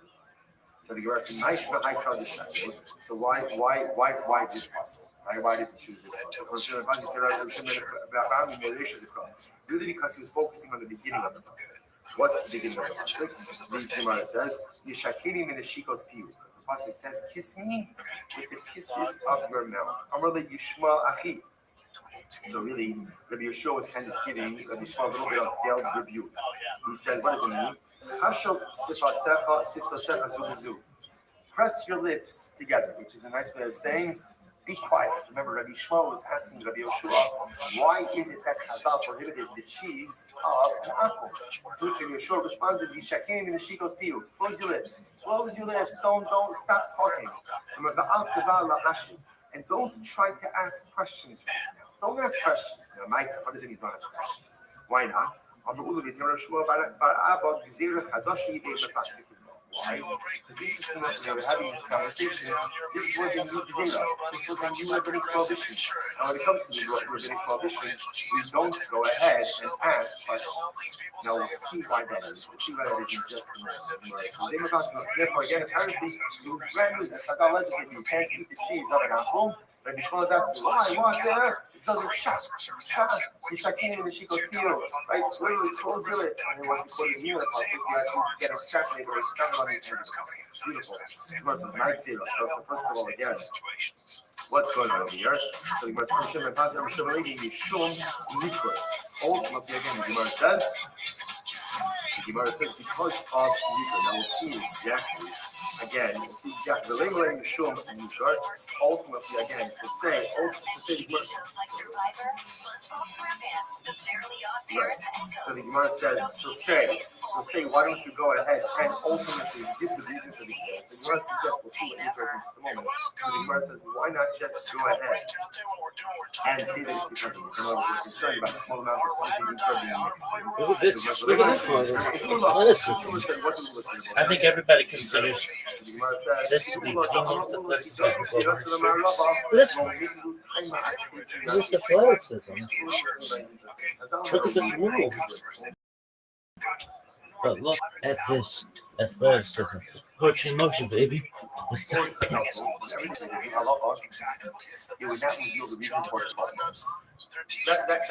way they did it. They wouldn't reveal it for 12 months. Why? Dilma could finish those skills. What's the problem with doing these things? The reason is that there's only giving someone the same reason. The five thing is, it's not good enough, it's not solid enough, it doesn't make sense. This is incredible. It's almost like Chazal understood what every parent, every parent has that moment. But of course, I want to tell my child they have to do something, and of course, you have to believe with them and trust in them. It happens that a parent teaches his kids, listen, this is what we're going to do, why? Because I said so. I mean,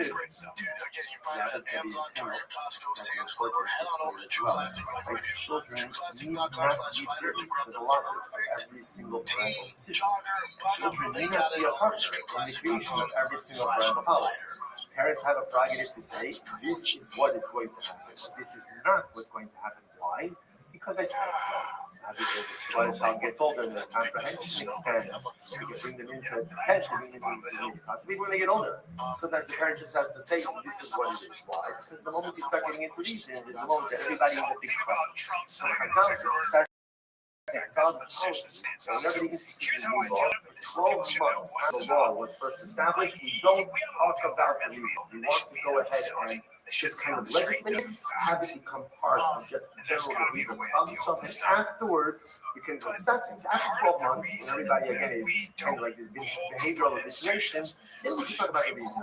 But for the first 12 months, do it. So what it tells us is sort of repeating over and over again, just so much what it means to be a good person, to be a good soldier. I understand it. I don't understand it. I agree with it. I don't agree with it. I appreciate it. I don't appreciate it. It's not a democracy. We both know what's best for us. Chazal know what's best for us. And our job is to really exercise that obedience. Be able to say to me, here, I'm ready, I accept, maybe I'm making a lot of mistakes, but I'm fully bought in. So you mentioned the other part of Yirmiyah. Elements of Yirmiyah just doing this on the Atal. Yom Shut study. So what's this? The Gemara says as follows. Now remember again, the Nikar, I was going to say what was saying. The Nikar means that Nikar means like a whole. So what's that? Not just a snake. Apparently, what Chazal were originally concerned about when it came to cheese was that they didn't snake them. But that's the case, in the Atal, not shut the study. If the cheese dries, then it should be permitted. Why don't I Gabi Shmutter? Why? So what's it? Ultimately, again, if the snake venom apparently wouldn't allow cheese to dry. Cheese dries, then by definition, there's no venom. There's no venom, and it should be permitted. Remember, it says, Yashan Mutter, Imani Kolyashka, is only against each. She also be permitted why? The snake venom from Egypt. Apparently, the Chazal legislated about cheese because they were afraid that perhaps the apple wasn't careful with snake venom. There's an easy way to tell if the cheese has snake venom or not. If it has no liquid, right? If it's dried out, then it has no venom. If it's aged, it has no venom. No, you're right. The fish should be extra long, There's another issue. The issue is that ultimately, again, it is impossible for there to be cheese without some milk residue inside. Now, what is that? If you take a look at Rashi, Rashi Lafishi, Asher Lafina below Tzitzik, then Guma Shalvina, Nishan Nafala, the Chalaf Shachova, Ovid Kochalim, Amy Soro, Eo Aser, Zoma Are, say Chalaf Kamet. There's a different concern. Perhaps if the Akam is using cheese, like using milk to make cheese, so maybe he mixed in some non-kosher milk there. And therefore, again, cheese always depends on when you are always like some milk residue with it. Maybe that milk residue is ultimately, again, from the cheese or from the milk of a non-kosher animal. Okay, now happens to be good. So Rashi points out over here. So we'll read Rashi from here. But once again, so again, first opinion, Ula, what's the reason ultimately again for the issue of cheese and akum? Snake venom. But the Hanina, no, that's not it. Because the reason we just mentioned. Rather, it's an issue that maybe the akum mixed in some non-kosher milk, and some of the milk residue ultimately again will be non-kosher milk. And by the way, it happens to be, the Gemara understands that for whatever the reason, non-kosher milk is not coagulated. So therefore, again, it's not really a concern that the non-kosher milk is going to get baked into the cheese, but it's in the cheese residue itself, and in the milk residue in the cheese, is going to be non-kosher milk. Shmuel says, interesting. So Shmuel says, what's the issue? The issue is that you take an actual piece of the stomach and use it to fill the cheese. So that's interesting. Beforehand, we were talking about using an enzyme in the stomach.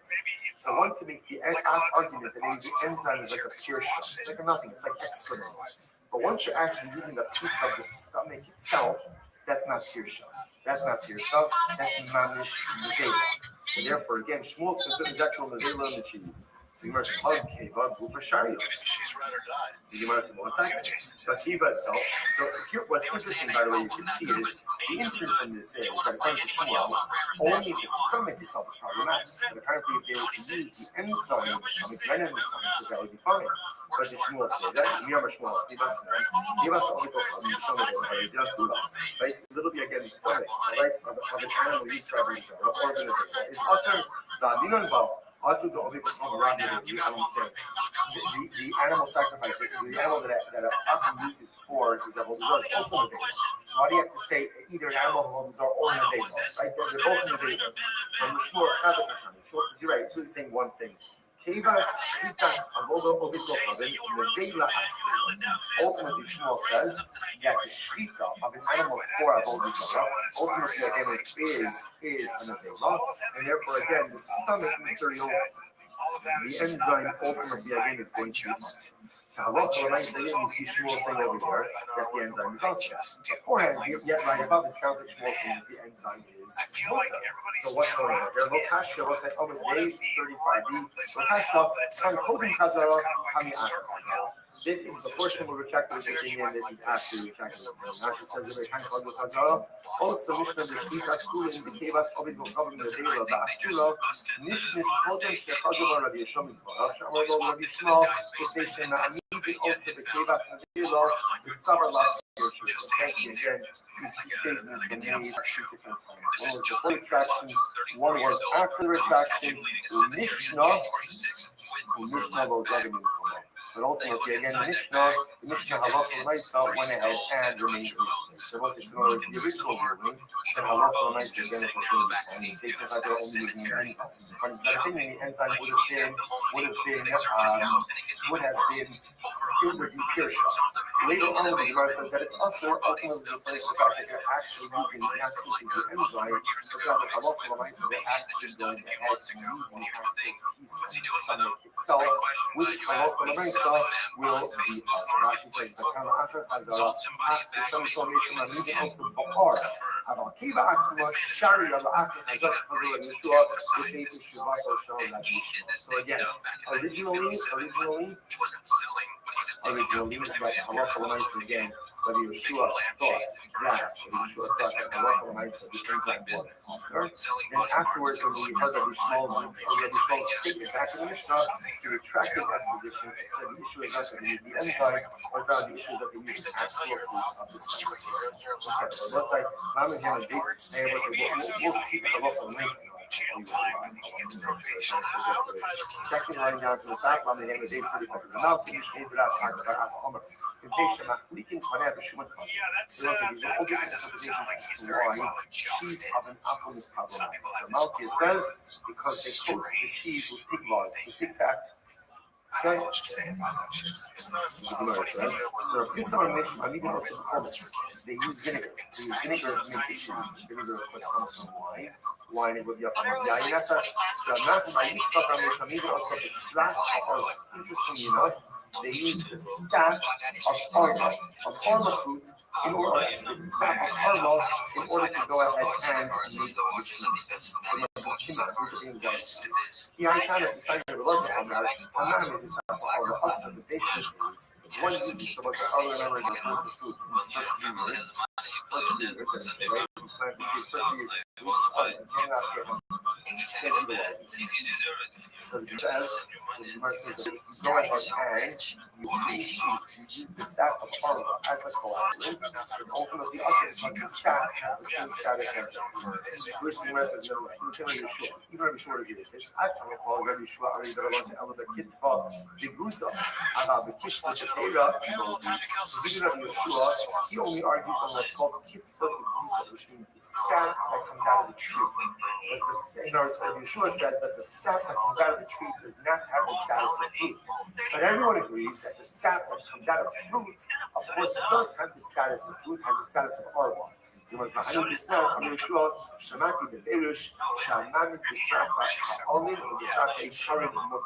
explicitly that if you go ahead and you use the sap of the leaves or the sap of the tree itself for cheese, ultimately again the cheese will be more because the sap of the sap of the leaves does not have the status of the fruit. However, the sap of Hagin assimilation is the actual sap of the fruit. Ultimately, again, that is going to be us. Why? Because that is the status of the fruit. Okay, so the verse is as follows: Bein la Christa, bein la Nachma Yitzchak. Christa no. What's the Christa? Remember that the Christa says that Allah, when I say the reason why cheese of an apple is also because they use vinegar. Therefore, vinegar comes from yayin. Yayin of an apple, one of an apple is yayin nesa. That's a Christa. Rav Nachman, they use the sap of arba. The whole according to Rav Christa and Rav Nachman, cheese of an apple should not only be asr ba'achila. The assumption there should also be asr ba'anah. Because vinegar of an apple is asr ba'anah, comes from wine. Sap of arba because it is asr ba'anah. But yet again, they only say that it's asr ba'achila. So what's going on over here? Kasha. Gemara says, you know what? It's question. It's question. Okay, so I just want to point out how fascinating this is just to see all of these different opinions, right?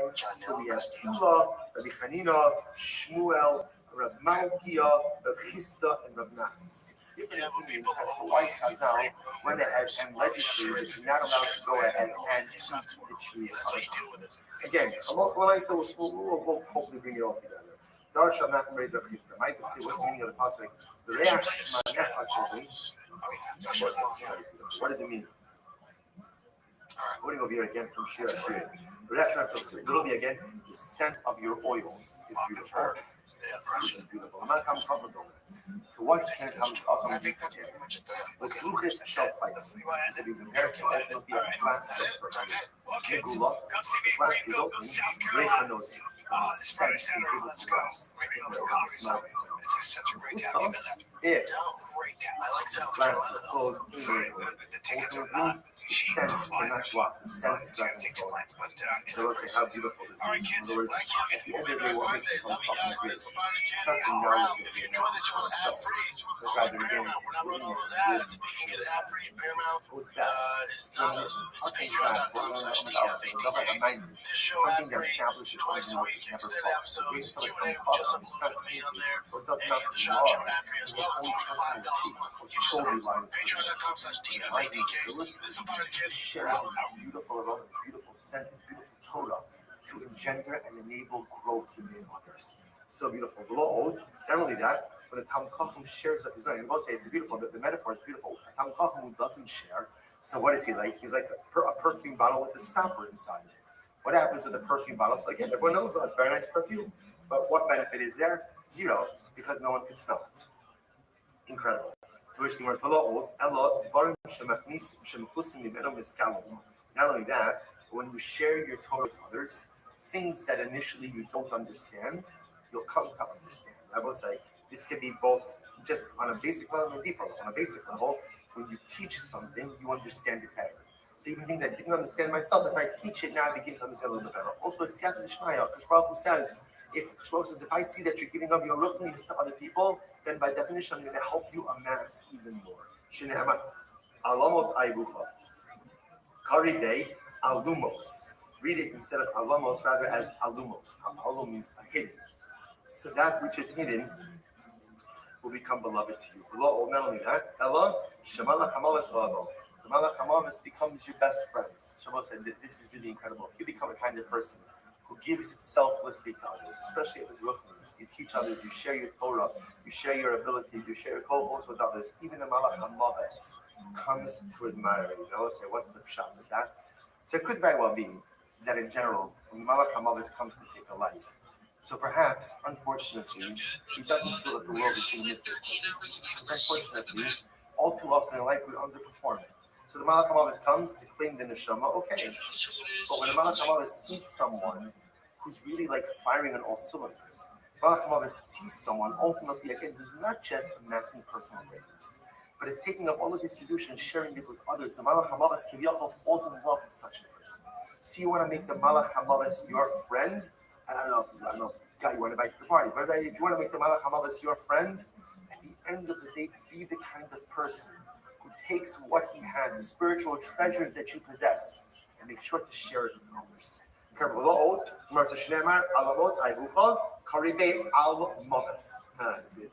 contraction there.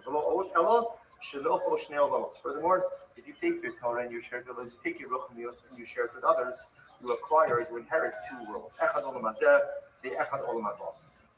This world and the next world. Shneamar, alamos karibei olamos. Read it as worlds. It was so beautiful. A person who takes of his ruchnius, a person who takes the stopper off of his beautiful bottle of spiritual perfume and allows the scent to go ahead and give to others and do for others. Such a person like that, Olam Hab I know is going to be great. But my Olam Hazeh, this world becomes so much better when I know that I'm a giver to others. This world becomes so much better when I know that I'm an enabler of growth within others. This world becomes so much better when I know that I'm not just living for me, but somehow I'm living for the klal, I'm living for the collective, I'm living for the others. Incredible Mishnah. Following our items, but it is not an Isra Hano. So what are these items? Chalav shechal va'open kochav, then you saw if an apple milked an animal, and you saw wasn't one. Again, about the daily of the concern about an apple mixing in non-food. So because of that, you can't eat it, but it's not asr ba'an. Furthermore, you can't eat the bread baked by an anji, nor can you use the oil of an anji. Rabbi based in Rabbi and his based in, they permitted the use of oil. Now, obviously, you have to fill in the blanks of what this is talking about. So the Gemara says, Hashlotos, cooked vegetables. Right, so if an apple cooks vegetables, you can't eat cooked items. Ukvashim, pickled items or preserved items. Shedarka mostly for soaking animals. So pickled items. So let's say they only introduce wine or vinegar, you cannot use that if that comes from an apple again because of the concern on wine or vinegar. So we'll say, so then the Taurus Trufa. Taurus Trufa, this is interesting. Rashi says Taurus Trufa is min dozen to animal. Taurus, we've seen this before, is this small variety of fish. Trufa ultimately means it's cut up into small pieces, mashed or diced. So the rice pieces. Welcome back to Restream. Thanks for tuning in. As always, our Patreon driven Discord is really here with us today is one of our guys, Restream Joseph, joining us on the Sear is brine. We're happy The to brine have that does not have to kill this fish swimming around. Now Rashi says over here, Shedera kill this, the Dodom are allowed to see something. The use sear.com and emo, but you gotta kill this last one. Interestingly enough, we'll see that apparently the presence of this fish somehow indicated that the drawing was touched. Okay, we'll explain this more in the That's cool. What's great that it says Nim Duggan can unemploy the useful tongues. You don't see so it's a small variety of fish called useful tongues. Now when the fish is young, it's not sample of that. It doesn't have to be shell. So it was not very nice. Also, the dog will answer not very nice. It came on the text. So ultimately again, and yet I'm also my son. I'm also my son. You see that it's mutter. Barbie Garden, they might also make sure you know, all that you are done here. No, significantly enough, when it comes to this small fish, it's fighting Gentile life because it easily meets in other non-kosher species, and you may not be able to do this. Cola shows similar to what they said. Coaches will see the type of stream. You can't go ahead and just from an apple, why not? So Rashi says, interestingly enough, this is a different issue. This is because when they would harvest this item, they would often use their knives. And because the knife of an apple that schmutz, non-kosher schmutz or other stuff on it, therefore you can't eat this. We'll say, obviously, they're going to go ahead and actually point that over here. But also, the Mishnah, it's also because of the way there may be non-kosher residue on, obviously, we're going to explain each of these categories in the Gemara. Umela, shalkidus, or shalkundus. You also can't use shalkundus salt. Rashi says, it's in Umela. All of these items are able to assume the English Israel. All these items will say again, you cannot eat it, and the Isra is an Isra. You're not allowed to consume it, but there is no Isra. You can get benefit from these items. I asked the Gemara, let's start. So the milk of an anju. You can't drink the milk of an anju. What do you have to be concerned about? Initially, you say Tarati or Tariyot. So ultimately, if you're concerned that your nanju is being put in their non-kosher milk, apparently, non-kosher milk is different than kosher milk. There's different colorations. So therefore, again, it's like the earlier one. Initially, Yerube, nickel. So let's say, and if you're afraid that he's going to take that kosher milk, but he's going to mix it with some additional non-kosher milk, so we'll be able to do it. Very simple. First one, vegetables, right? Mix cheese from it. Damar, Cholav Tar, ultimately, kosher milk could coagulate with cheese. Non-kosher milk, if you can't coagulate with cheese, that's a great idea. Either carbonate vino, if you want to cheese, then that's a great way to pass that if you non-kosher milk. You know what's the case over here? The carbonate of the concept. Case over here is I'm not buying it for cheese.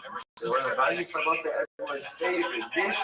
Pizza comes from that over here is a also known as pizza. So again, because of that, there's no need to tell that there's non-kosher milk mixed. And if I look for the you're not allowed to go ahead and purchase. You're not allowed to get milk from an apple. I'm concerned it's going to have mixed in there non-kosher milk.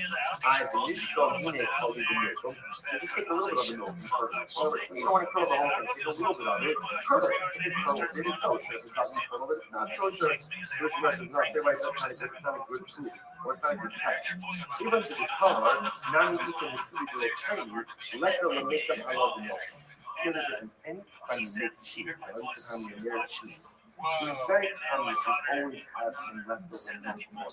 Not all of the milk curdles, even in the case of kosher, totally kosher milk. So therefore, again, even the cheese test doesn't work because just because you have some leftover milk that didn't curdle is not a raya that is kosher milk or non-kosher milk. Even kosher milk, there's some leftover milk that doesn't curdle. Therefore, the cheese test will not work to ascertain whether or not there's non-kosher milk. So it is, I think the theme of the Kabbalah and the Vino, these are the criteria.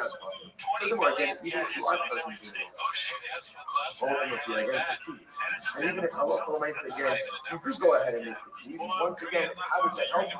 Because halacha l'maisa, once you establish that there's some milk that is always left over in the cheese itself, that can just, even, look, it can be kosher milk that just didn't coagulate, so it can be non-kosher milk that can't.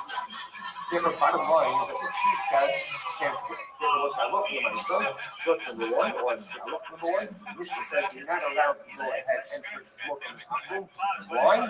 We are concerned ultimately again that the apple is mixed in non-kosher. Now again, this I'm not concerned with selling you just pure non-kosher milk. That would be distinguishable just by its appearance. What I am concerned about is that mixed in non-kosher milk with the kosher milk, and there's no real way the Gemara says to look at it. What I saw, you can't go ahead and use the milk of an apple. You can't eat it, but ultimately, again, that's the way. So, a couple of for today. We'll pick up the message in class tomorrow. No, it's not. I swear to God, it's salsa. It is salsa. I told you. That's why I was like, I need to go on the podcast. Did you have like a cookie in your? There was a cookie. There was a cookie on the table, and at the end of the video, dip it in that table. So you're just trying to get it. This is Virtually, spiritually together, you might think all of us think how it will come to responsibility. Today is what Naftali's father's yard. Jonah ben Absalom, survivor of partisan. He wrote Torah and from like strength, values, devotion, and just an so shout out to him. He produces the show. I'm not sure what it was, just always up in here sometimes. But I'm should be able to make such a He started it, and right away, it's great. and yes, I shout out to the family. I'm with our sponsors for the month of Tammuz. I'm reading the Torah, Arnold Weinberg. For the miracles of Hashem, the book is revealed in the miracle of Jonathan Stein 14 years ago. And of course, the speedy arrival of Hashem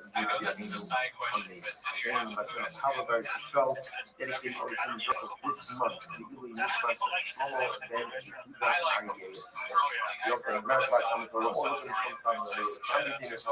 all of those things are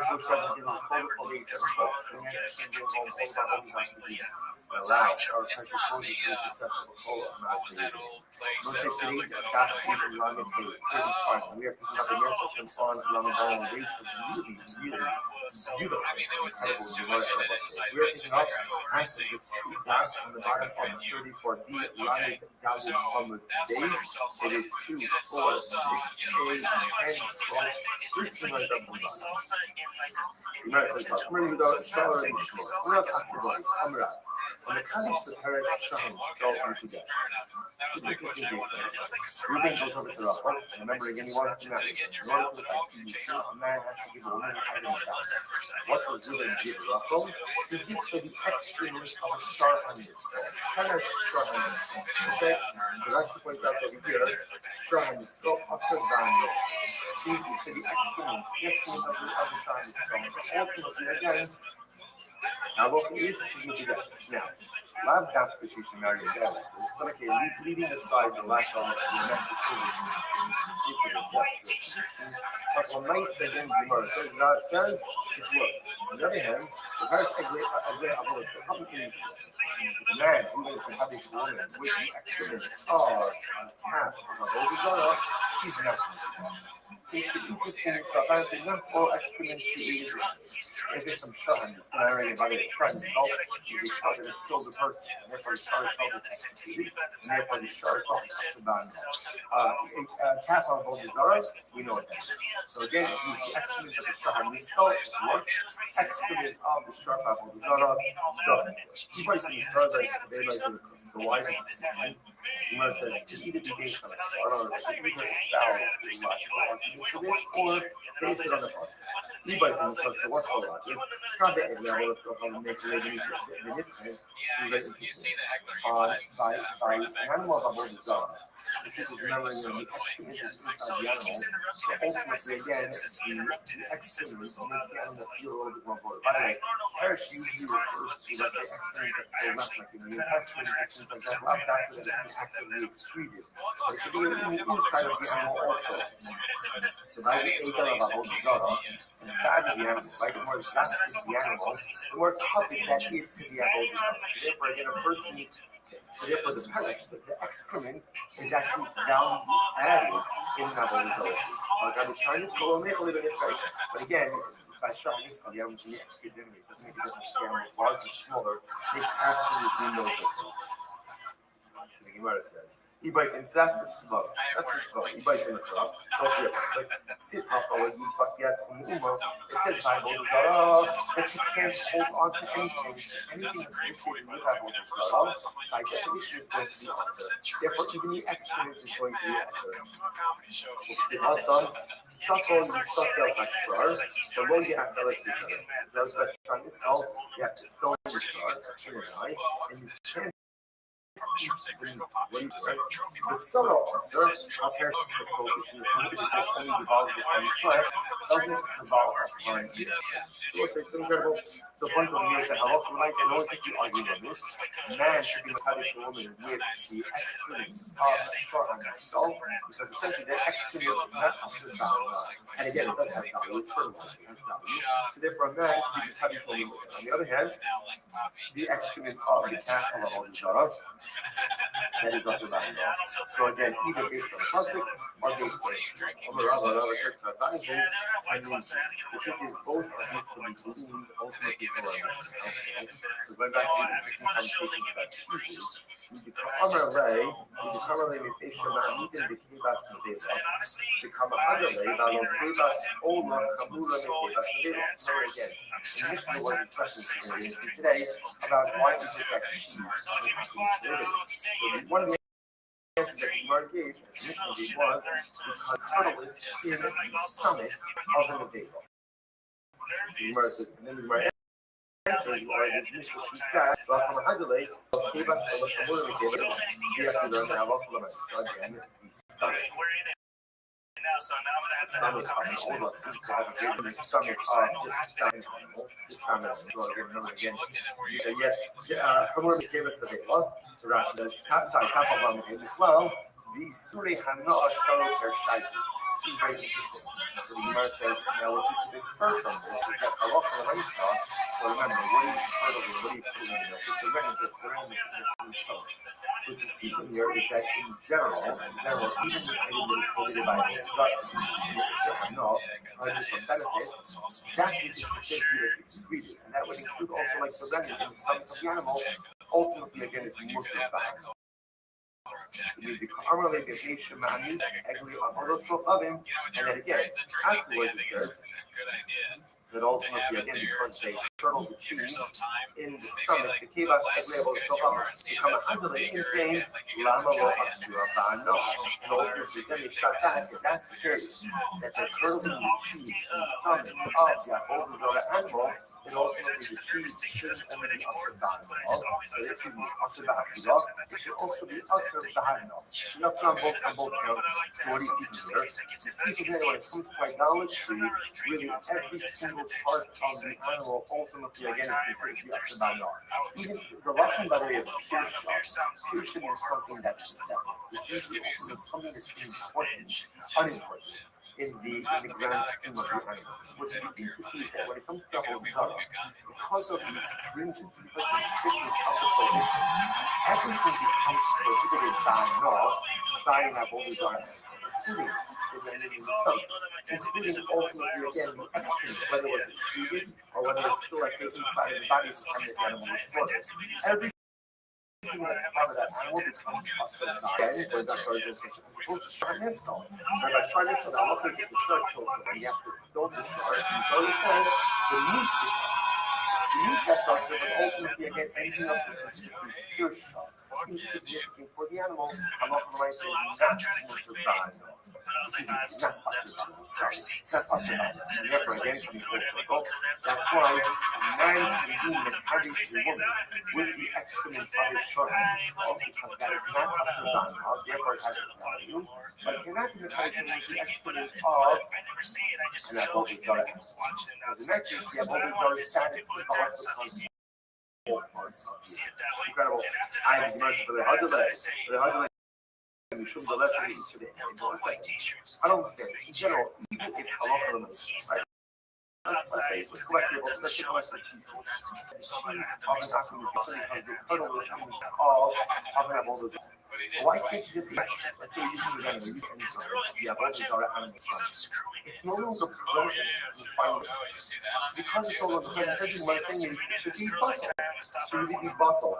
It should be ultimately nullified in a greater extent. It's no longer visible, it's no longer in existence. And ultimately, it should be bottled. The Murias Rabbanan below Asura Banal, because again, when it comes to Murias is potential. And according to the Rabbanan, ultimately, again, according to the Rabbanan,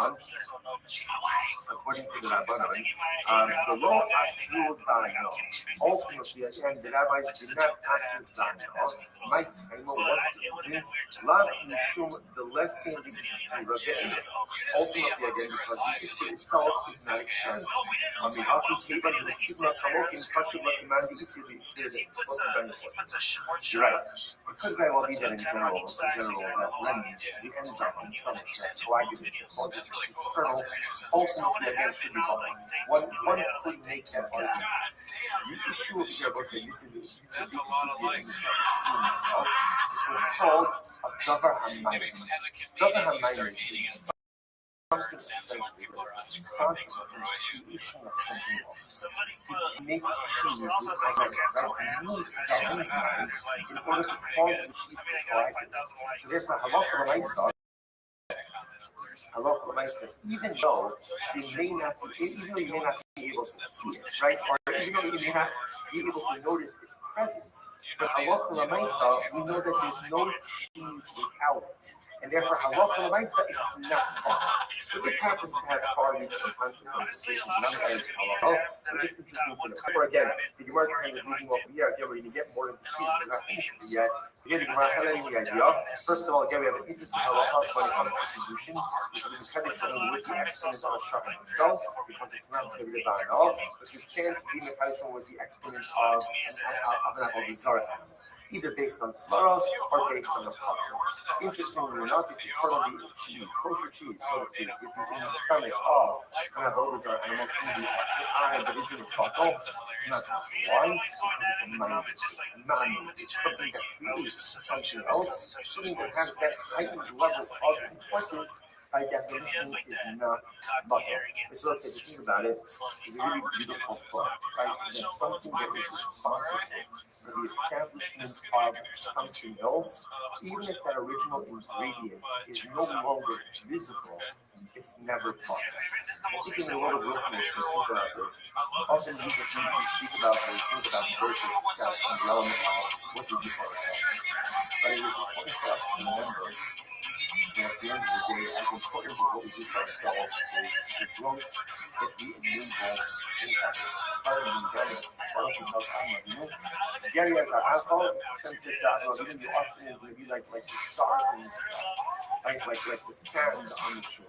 Of course, it is the same question, but it never happened, right? So obviously, we've never been as numerous as the stars, we've never been like the sand on the shore. So what does it mean? It's a simple idea.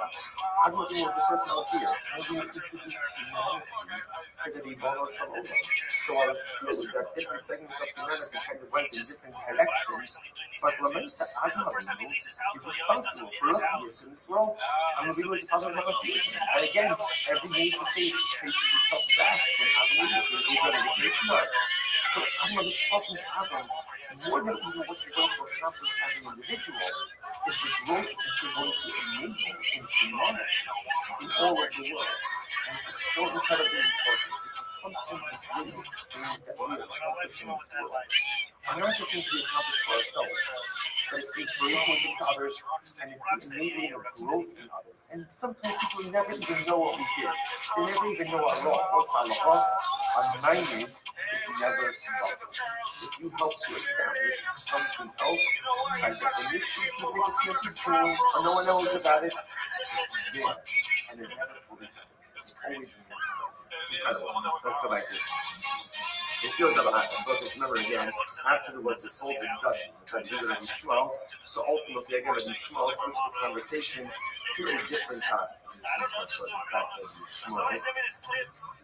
Yes. So Rabbi Shimon Bar Yoshua, right? So I'm sorry. Rabbi Shimon Bar Yoshua.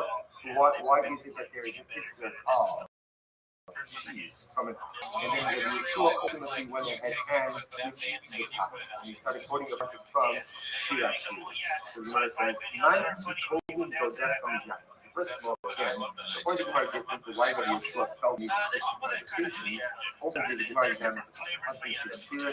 For your love is better than wine. So this is Klal Yisrael speaking to Hashem. And what did Klal Yisrael say? What did Klal Yisrael say?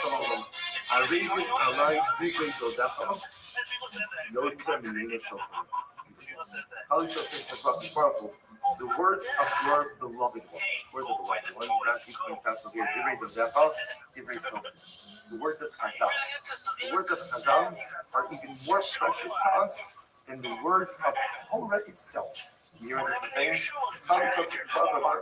We love the Dirabbanans even more than the Doras. The words of Chazal are even more precious to us than the words of the Torah itself. Nice, Gemara says. The Gemara says, I'm sorry, right? There we go. Good. The Gemara says, follows. The Gemara says, so interestingly enough, so what's the shot? Like, what is happening? We love the Dirabbanans more than the Doras. So very basic. Remember again, the Dorai says, sticking my hand across back and spot when you didn't do anything. You don't show me give my hand is nice. But I say, come to the Dirabbanans, see what that's how going to the system, that's how following through the studios. That's not trying to understand what's the lesson about this part of what's going to make us better people. So Dirabbanan is the soul of Torah. Torah is not the next Torah, is part of the belief. All these love says, what's new and dear to us is so often you like to think you like to get things changed. You think that we prefer is that things can be given to us. Things that are very nice, very beautiful. This is very beautiful. Things that you have to toil for, things you have to chase for. At the end of the day, those are the things that really are needed. So the word nice or high condition. Why this process? Why did you choose us? Because he's focusing on the beginning of it. What's the beginning of the process? The Gemara says, "Yishakirim in the shikos view." It says, "Kiss me with the kisses of your mouth." Amar Yishma Achi. So really, Rabbi Yeshua was kind of giving Rabbi Yishma a little bit of sales rebuke. He says, what does it mean? Hashov sifa sefa sifsa sefa zubizu. Press your lips together, which is a nice way of saying, be quiet. Remember, Rabbi Yishma was asking Rabbi Yeshua, why is it that Chazal prohibited the cheese of an apple? To which Rabbi Yeshua responded, Yishakim in the shikos piyu. Close your lips. Close your lips. Don't stop talking. Remember, and don't try to ask questions. Don't ask questions. What is it? Why not?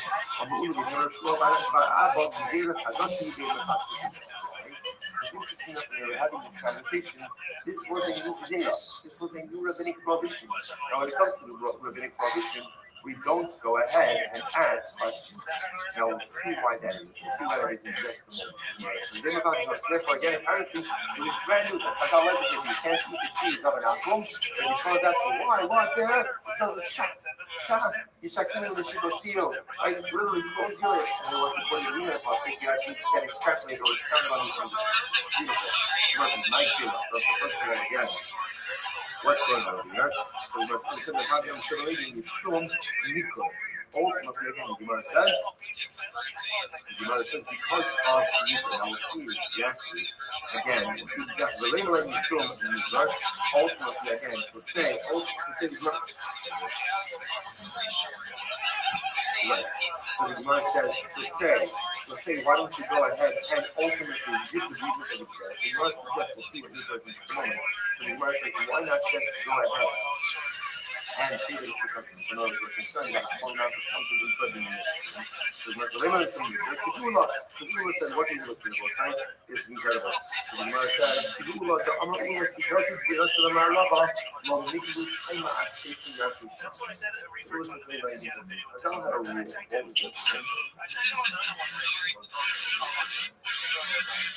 it? what was Chazal do? Whenever they legislated new halacha, they would not reveal the reason for it for 12 months. That's the way they did it. They wouldn't reveal it for 12 months. Why? Yoma Ika Inish Torosio. They must have a really big. What's the problem with doing these things? There's only going to be someone who's changed for reasons that the supply chain is not good enough, it's not solid enough, it doesn't make sense.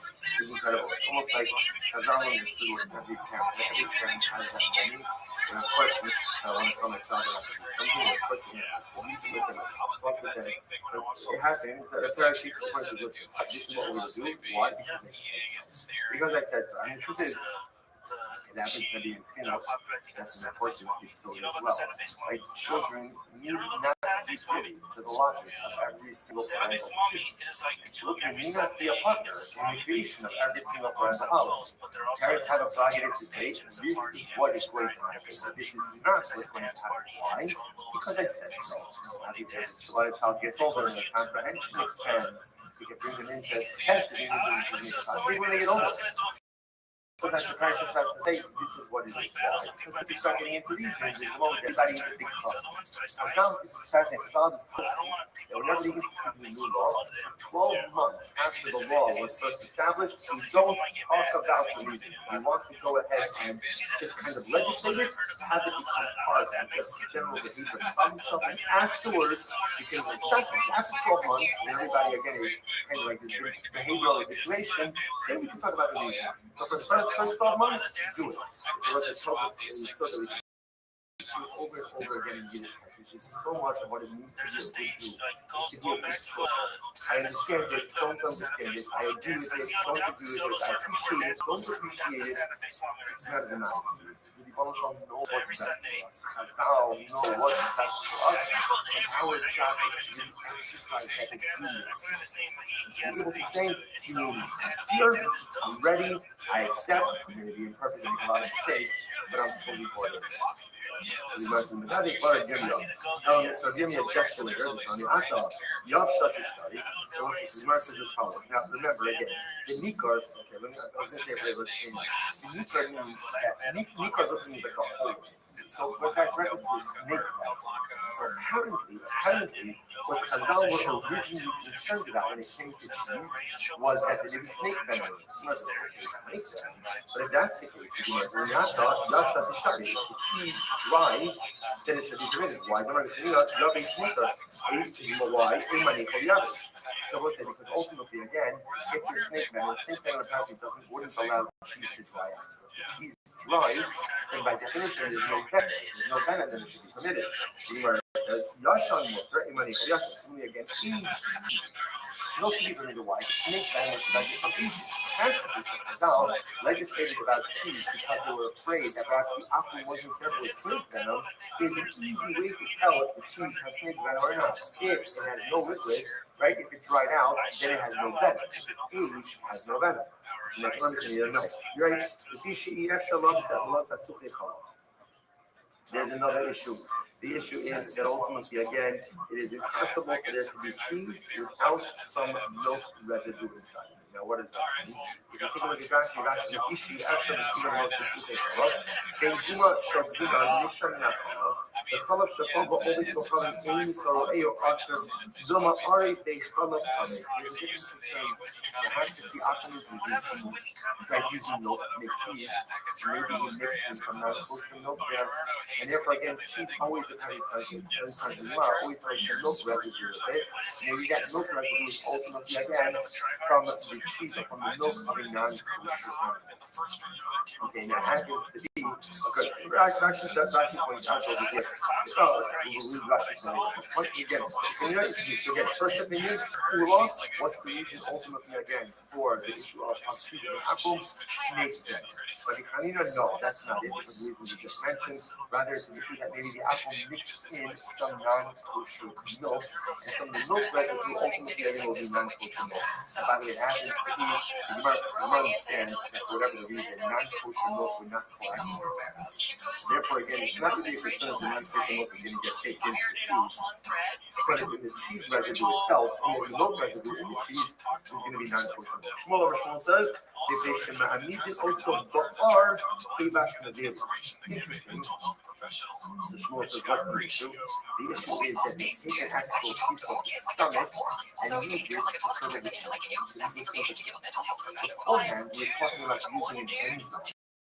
So once the argument is the enzyme is like a pure once you're actually using a piece of the stomach itself, that's not pure. That's not pure stuff. That's mamish in the data. So therefore, again, Shmuel says that that's on the data of the Jews. The Gemara says, okay, well, it's a shayla. The Gemara says, one second. But Eva itself, so here, what's interesting, by the way, you can see is the interesting thing is that according to Shmuel, only the stomach is helping problematic. And apparently, if they were to use the enzyme in the stomach, then in the stomach, that would be harder. But the Shmuel says, that give us all the books on the stomach, everybody, not too long. Right? So literally, again, the stomach, all right, of an animal is probably the organ of it. It's also, you don't involve, also the other people come around the baby, I understand. The animal sacrifices, the animal that are used for, is also in the baby. Why do you have to say either an animal or in a baby? Right? They're both in the babies. But we're sure how they do it, it's saying one thing.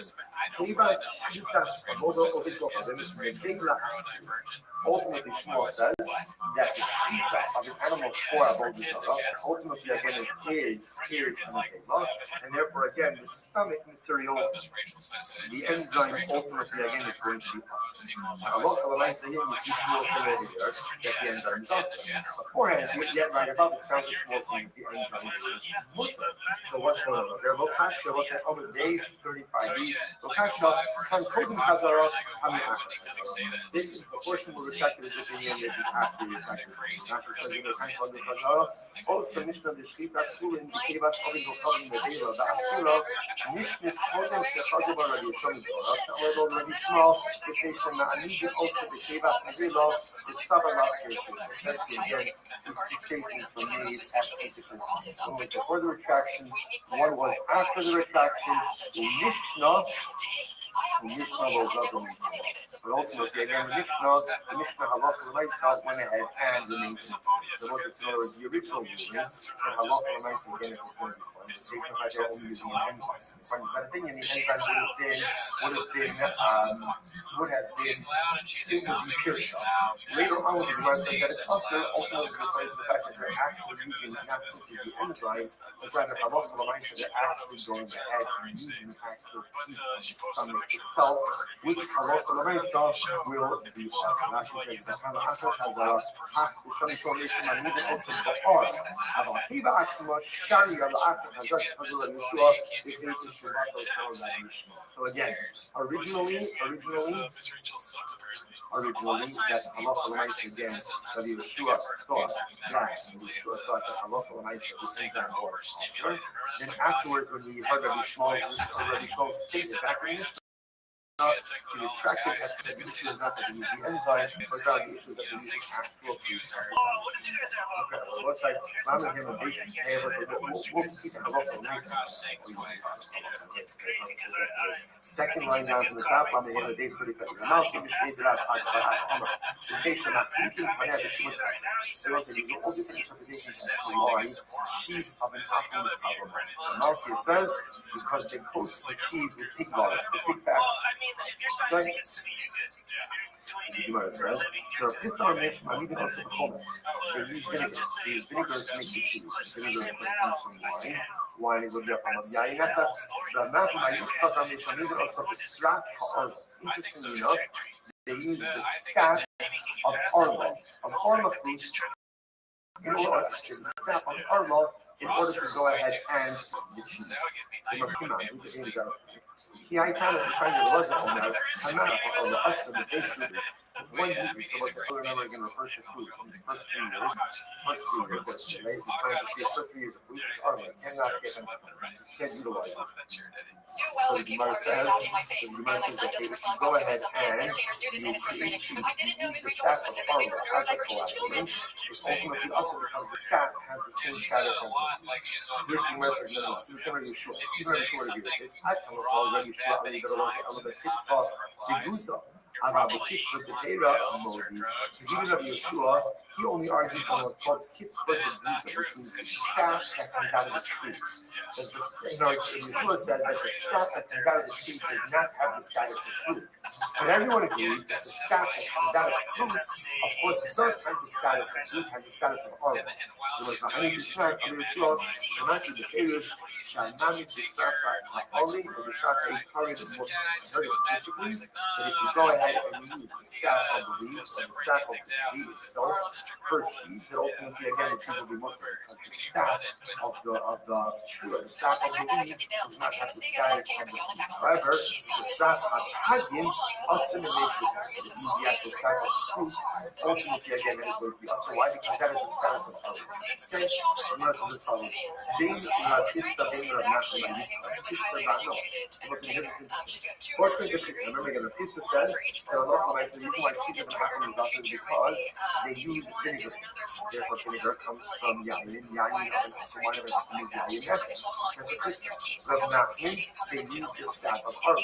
But both according to Rav Hizda and Rav Nachman, cheese of an apple should not only be usher ba'achila for consumption, but should also be usher ba'ano. Because vinegar of an apple is usher ba'ano, comes from wine. Sap of arba is usher ba'ano. But yet again, they only say that it's usher ba'achila. First on here, kasha. Unless they know it, kasha. Okay, so we'll say, I want to point out how fascinating this is just to see all of these different opinions, right? So we have Tula, Rabbi Hanina, Shmuel, Rav Malkiah, Rav Hizda, and Rav Nachman. Different opinions as to why Chazal went ahead and legislated that you're not allowed to go ahead and eat the cheese on the pie. Again, Allah Christ will hopefully bring it all together. Gosh, I'm not going to make up this. I can see what's meaning of awesome. The reaction, my next one, what does it mean? Putting over here again from here. We have to literally again the scent of your oil is beautiful. This is beautiful. Not come compliment. What can come compliment? It's easier to shelf life. If you compare it to ultimately a flask of perfume.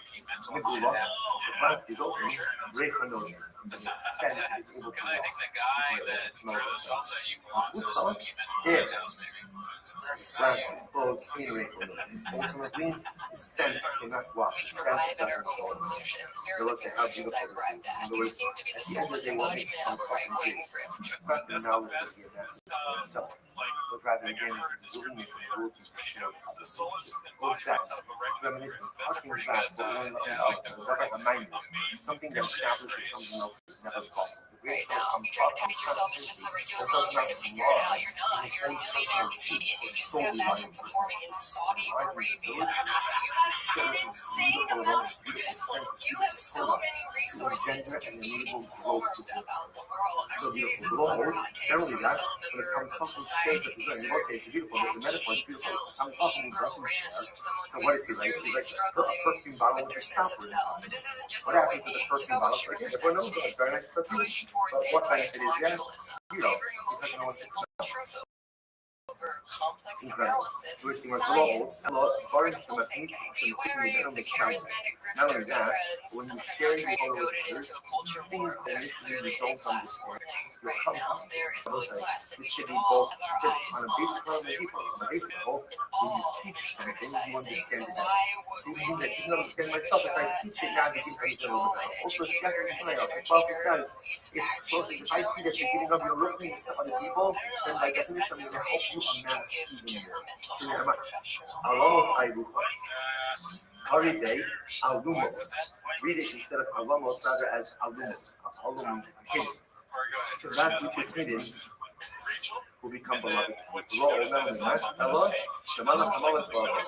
The Malach Hamal becomes your best friend. This is really incredible. You become a kind of person who gives self-respect, especially if you're looking. You teach others, you share your Torah, you share your ability, you share your goals with others. Even the Malach Hamal comes to admire you. I would say, what's like that? So it could very well be that in general, the Malach Hamal is punished with the life. So perhaps, unfortunately, he doesn't feel that the world is being because unfortunately, all too often in life you underperform. So the Malach HaMavis comes to claim the Neshama, okay. But when the Malach HaMavis sees someone, he's really like firing on all cylinders. Malach HaMavis sees someone, ultimately again, he's not just a massive personality, but it's taking up all of these illusions and sharing it with others. The Malach HaMavis is the upper force and drop. So you want to make the Malach HaMavis your friend? I don't know. Guy went back to the party. Whether you want to make the Malach HaMavis your friend, at the end of the day, be the kind of person who takes what he has, the spiritual treasures that you possess, and you put it here. עכשיו, לא מה שנאמר, על הבוס, הגופה, חלידי על מוטוס. ולא עוד שלא פה שני עולמות. Lord, if you take your call and you share to those who take your witness and you share to others, you acquire, you inherit two worlds. אחד עולם הזה, this world and the next world. שנאמר, עולמו חלידי עולמו, as worlds. The person who takes the stop off of the beautiful bottle of spring perfume allows the scent to go ahead and give to others. I'm such a person like that. Oh, how I know it's really good. But my own heart, this is so much better when I know that I'm a giver to others. This will become so much better when I know that I'm a neighbor of growth with others. This growth becomes so much better when I know that I'm not just waiting for me. Instead of waiting for the crowd, waiting for the collective, waiting for the incredible. It was rush all the time. Following the items, I mean, kind of faster, but it's not an issue I'm not. So what are you? Some of the people, but then you saw items, an apple, no animal, and no, and you saw wasn't watching. So you know, here we have the concern about apple mixing and non-kosher. So because of that, you can't do it, but it's not us or that us, that Hashem and Shalom. Furthermore, you can't eat the bread that baked by non-Jew, nor can you use the oil of a non-Jew. That you get two and two that you have they permitted the use of oil. Hashlotos, cooked vegetables, slice of an apple, cooked vegetables. That's a crazy thing. Pickled items or preserved items. The dark will not say for soaking Hey, can I tweet this in your private messages? I'm saying not only can they eat it, but they should use it in the first place. Have you ever done that to somebody? And I've said we've said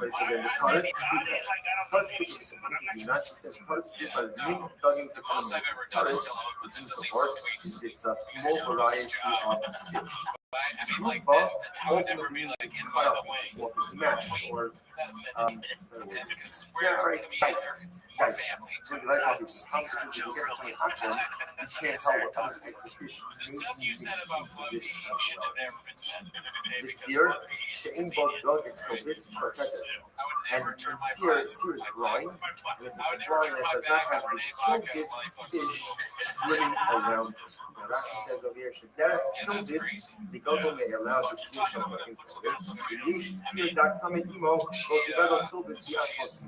interestingly enough, we'll see that apparently the presence of this kilfish somehow indicated that the drawing was kosher. And we'll explain this more in the Gemara.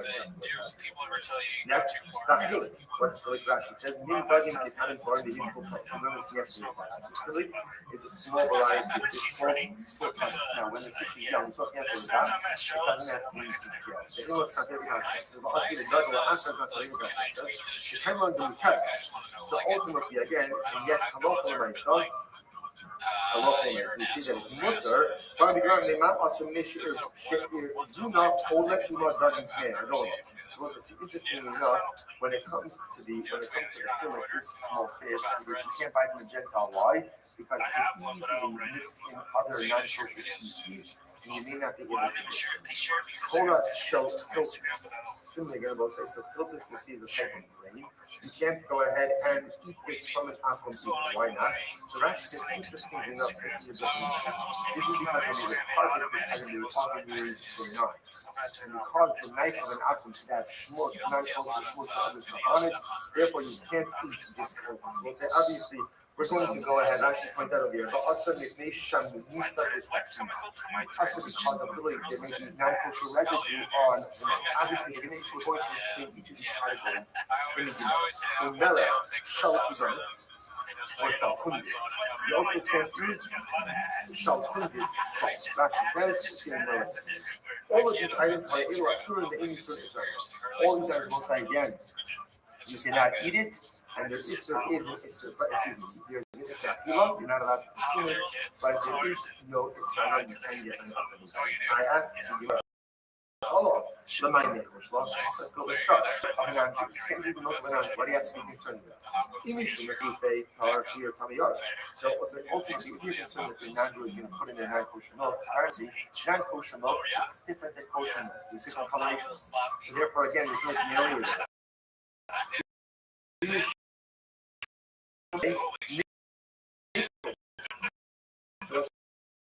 And if you're afraid he's going to take but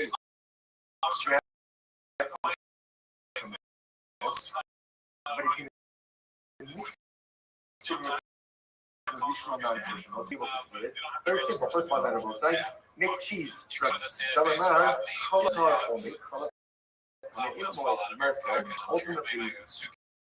kosher milk could coagulate into cheese, but not kosher milk.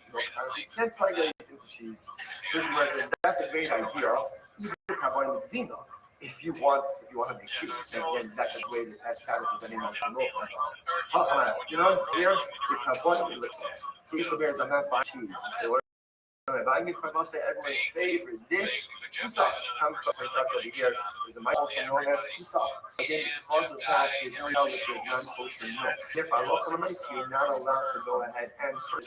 You're not allowed to get milk from it. I'm not concerned that she may have mixed non-kosher. I have mixed milk. So just take a little bit of the carrots. You don't want to curdle the whole thing with it.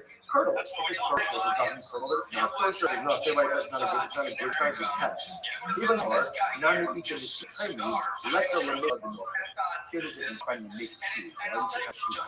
It is very common. Not all of the milk curdles, even in the case of kosher.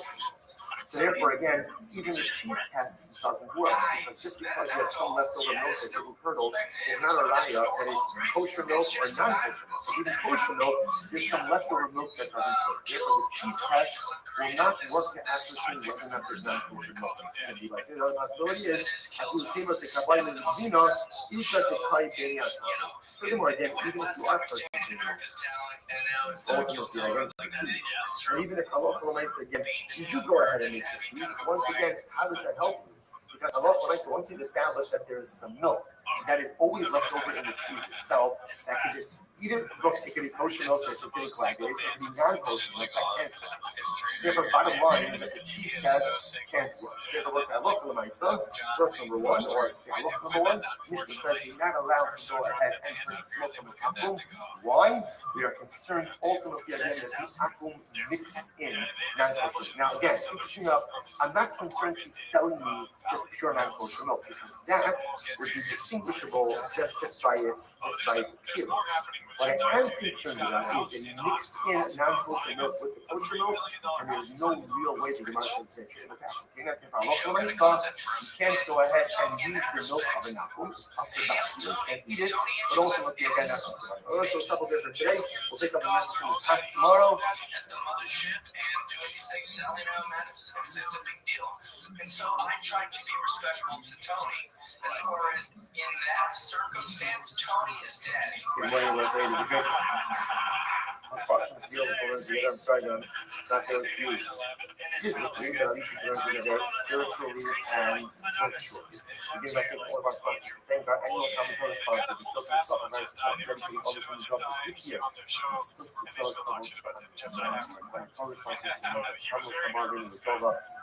Iron Lana Weinberg, and thanks Dr. Parker for all of his music, both his videos and his videos. Charlie Weinberg 14 years ago. I got a treat. Daddy liked that. Father Solo, and you do that on your Just fucking die. everything from China. All those things,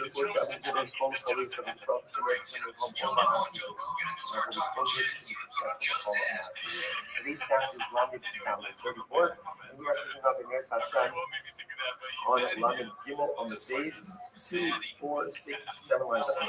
All of today. Time money between them. So if I can take the actually fantastic, vessels that are coated with lead.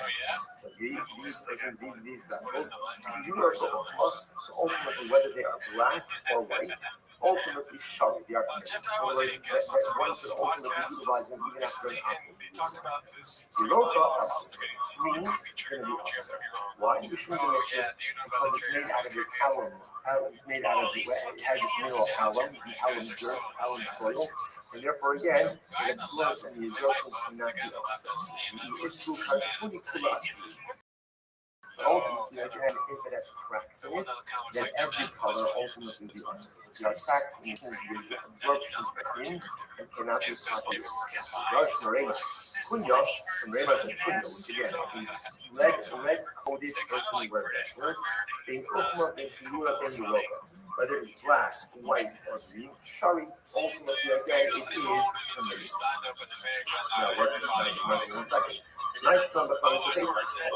Why should I look over your name? It's really in the text. What's all that? The Bible in Marina, the mirror of the following Honey, the signal, how do you say it? Can you use the case in when you finish considering, finish up thinking about it, how you take the tremendous, a lot of the mindset application actually is. So what is the status of using a clay punyo on a so when you local by the funding is very long. I think when it comes to a green punyo, which is made again of alum, that is heavy what's the show? Well, you divide the we're asking not about the white or the black. So that's right. What's the local? So you have to speak this is when you divide the part about it, the clearly, if you set aside the question, everyone will agree that Allah for the right is what's and because of the source, therefore Allah for the right side, you can't go ahead and if you have a ultimately again receive no crack. What is that Allah for when it comes ultimately again? Half of them are okay, 34 I'm a Kazino Lahu in the dynasty because I saw that when that utensil is taking up sweat on the outside. In other words, that when there's something going on the inside of it, there's condensation on the outside. Indicates again that there is a movement of the contents from inside the tree to outside the tree, and therefore that indicates something that's really obstructions. Because there are obstructions that are what I saw cannot be used on this. Even in the dynasty, Rashi says there you might see in the training of books, not much use the utensil is sweating because the condensation, because the moisture on the outside of the tree, that indicates that the tree is absorbing. Because it's absorbing, therefore it cannot be used on this. You must like but what's this? I told her we perish in the ocean they just not once the utensil is sweating, that indicates to us, there's condensation on the outside. That's indicative that what is inside the tree is passing through the walls and going to the outside. Once that happens, that shows me that the ordinary utensil is absorbing. And the part itself tells me that once ordinary utensils absorb, they cannot be kosher. Now, what's fascinating about that statement is so much of yesterday's Bach was about smaller amounts of absorption in the infectional utensils, but again, we're going to have someone bring together all of these disparities. The final line the Gemara is saying is, once the utensil sweats, that's indicative that there is absorption. And once there's absorption by a Tiferes, you can never go ahead and extract the absorption from the that is the beginning of how where is that? Halacha is so tells us that if you have an earthly utensil that absorbs carbohydrates, halacha is to try to shut down I like it because once it absorbs, you can't expect to absorb it. If those are trapped inside of the utensil, cannot be used. just as a story, because that first ever had this book in the city of Utah, and they were one of the most fascinating things is almost everyone tries to do that by the muckle of the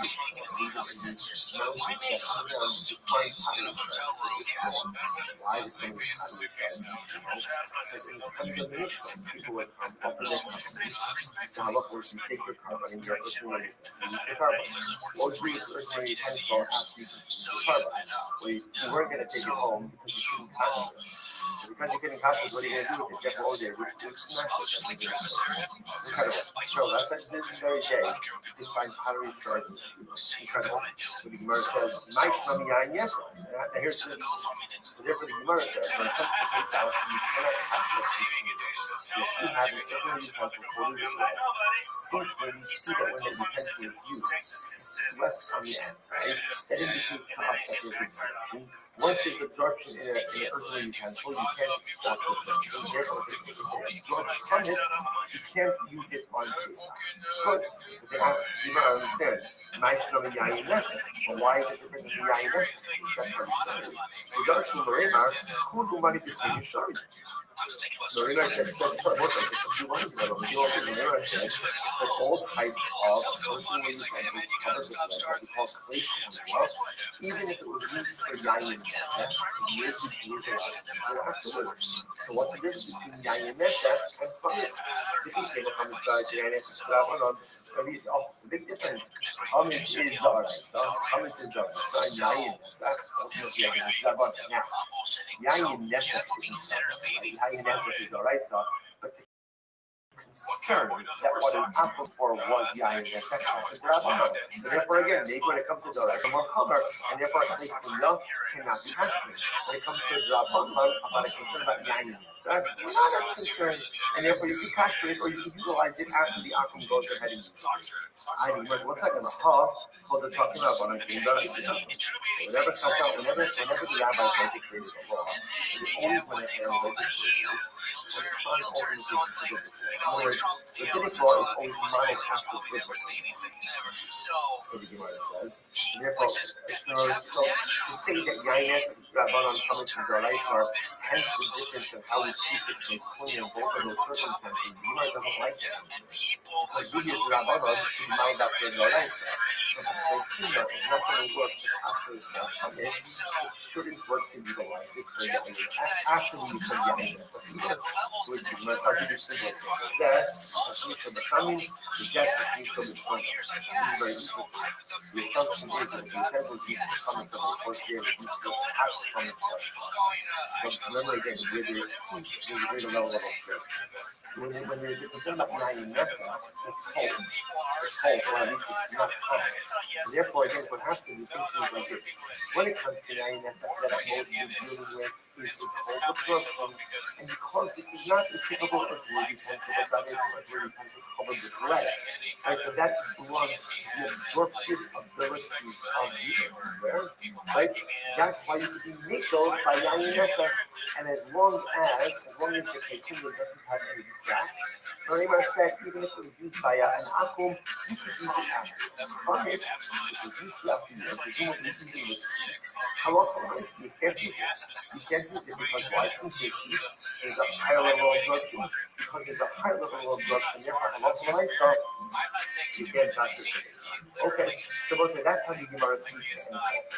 The Klei Kunya ultimately again is going to be much easier. It's going to be fun for use after Yayin. That's what I purchased the Klei Kunya from an akum. Ultimately again, I'm allowed to do it. Now again, look at the point out. Our contemporary halachas of Haftarah is very different than the reading Gemara's presentation. Now, obviously, the concepts are there, but the actual application is going to be different. Again, but by Chametz, they come with how the Gemara says you can't pass it. You can't pass it. An earthenware utensil, Klei Kunya, even if it's covered with lead, since it's used to heat, the absorption is going to be a very well. Look, I'll just mention you get it, and you can pass it. This is how much Klei Kunya. So, Here, if you want to use the exact picture to refer to a person who has a covered with lead. The truth is, it doesn't have to be lead. Interestingly enough, it could be an earthly pencil covered with anything. And the idea that they cool is, even though earthen was highly absorptive, I don't know if that's the word, highly absorptive, right? So, but the nice one, when there's a coating on it, that coating needs to run the absorption properties of earthenware. That's what's driving this whole thing. So if an earthenware utensil that is covered with lead, it runs a little bit of the absorption, and therefore, again, at least by Nessa, the amount of things seems to be so concerned about it. From it, they're very concerned. This is an application of this. About what is the halacha? What is the halacha ultimately, again, concerning what's a grave concern?